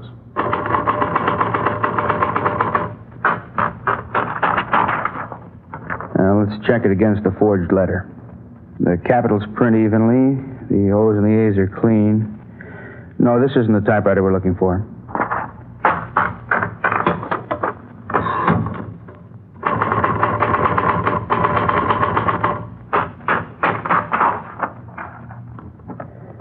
Yeah. Capitals print high. A's and O's are solid. P's slanted. This is the one. It's the same with cigarettes. There are many king-size brands to choose from, but when you know all the facts, you'll make your choice Fatima. Here are those facts. Fatimas are the same in length and circumference. 85 millimeters long, 1 1/64 inches around. And Fatima filters the smoke exactly the same long distance as any other king-size cigarette. But in Fatima, the difference is quality. Remember, Fatima gives you extra mildness, a much different, much better flavor and aroma. You get all the advantages of extra length, plus Fatima quality, which no other king-size cigarette has. Fatima, best of all king-size cigarettes. Definitely the best quality in its class, but the same price as the cigarette you are now smoking. Next time, buy Fatima.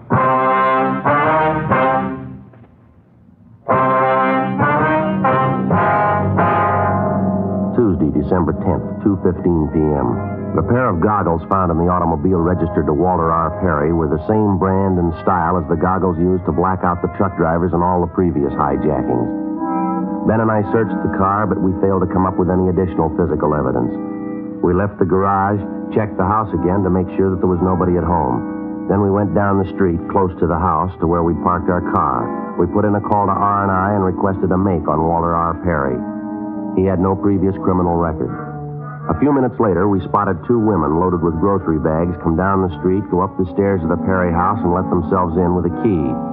We went up to the front door, rang the bell, and the younger of the two women answered. Dark brown hair, blue eyes, about 5'6", 28, 29 years old. We identified ourselves, and she showed us into the living room. She told us her name was Leona Perry and that Walter Perry was her husband. They'd been married 11 years, no children. We asked her where her husband was, and she said he was out of town on a business trip up north to Monte Vista, California. We asked her what line of business he was in. Well, right now, Walter's a jewelry salesman. He works for himself. Has to do quite a bit of traveling. Your husband's blonde, about 5'9", 160 pounds, is that right? Yes, that's right. How do you go up north, ma'am, do you know? Well, I think he went up by train. I'm not sure. You have any idea how we might contact your husband up north? No, I'm afraid I don't. He said he had a couple of business appointments in different towns in that area up there. He didn't tell me where he'd be staying. What's it about, Sergeant? Just a routine check, Miss Perry. Is that a photograph of your husband over there on the piano? Yes. Mm-hmm. When's he expected back, do you know?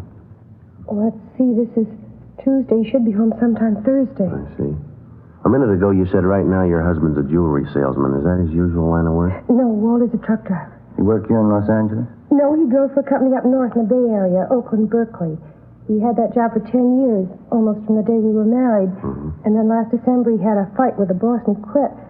We moved down here to find work, but he just couldn't seem to get placed. How long's he been selling jewelry, ma'am? Oh, about 8 months, I'd say. He's doing very good at it. We have more now than when he was driving a truck. A lot of money in the jewelry business. Well, it's just you and your husband living here, is that right? No, my mother lives with us, too. We just got back from doing the shopping. I guess she's busy putting the groceries away. I see. Mom? Oh, say that's all right, ma'am. I think you can give us the information we need. Well, I'd like to know what this is about. I'd appreciate it if you'd tell me. Walter isn't in any kind of trouble, is he? Just a routine investigation, Miss Perry. Doesn't necessarily mean your husband's involved. I can tell you right now, my husband isn't involved in anything. Walter's never had trouble with the police in his life. Walter has trouble with the police? What is it, Leon? It's nothing, Ma. These policemen want to talk to Walter. They just want to ask him a few questions, that's all. This is my mother, Mrs. Burt. Ma, this is Mr. Friday and Mr. Romero. I told you, Leona. I felt it all day. Something's wrong. Walter's done something, hasn't he? Now, don't start on that again, Ma, please. The officers told me they want to talk to Walter, that's all. What for? If he hasn't done anything, why do they want to talk to him? Routine duty, ma'am. There's nothing to get excited about. I knew it would happen. I felt it all the time. That funny job he has, selling jewelry, going out at all hours. Couldn't fool me. I knew it wasn't right. What's he done? We're his relatives. We got a right to know. Well, there's nothing we can tell you definitely, ma'am. How about these odd working hours your husband has, Miss Perry? What's the reason for that? Could you tell us? Well, I don't know. Walter works for himself. He just has to make business contacts when he can, that's all. Sometimes it's late at night, sometimes early in the morning. Why don't you stay out of it, Ma? After all, it's our business. Walt isn't mine. You just mark my word, Leona. Find out about this. That husband of yours has done something, and these policemen are after him. I knew it wasn't right if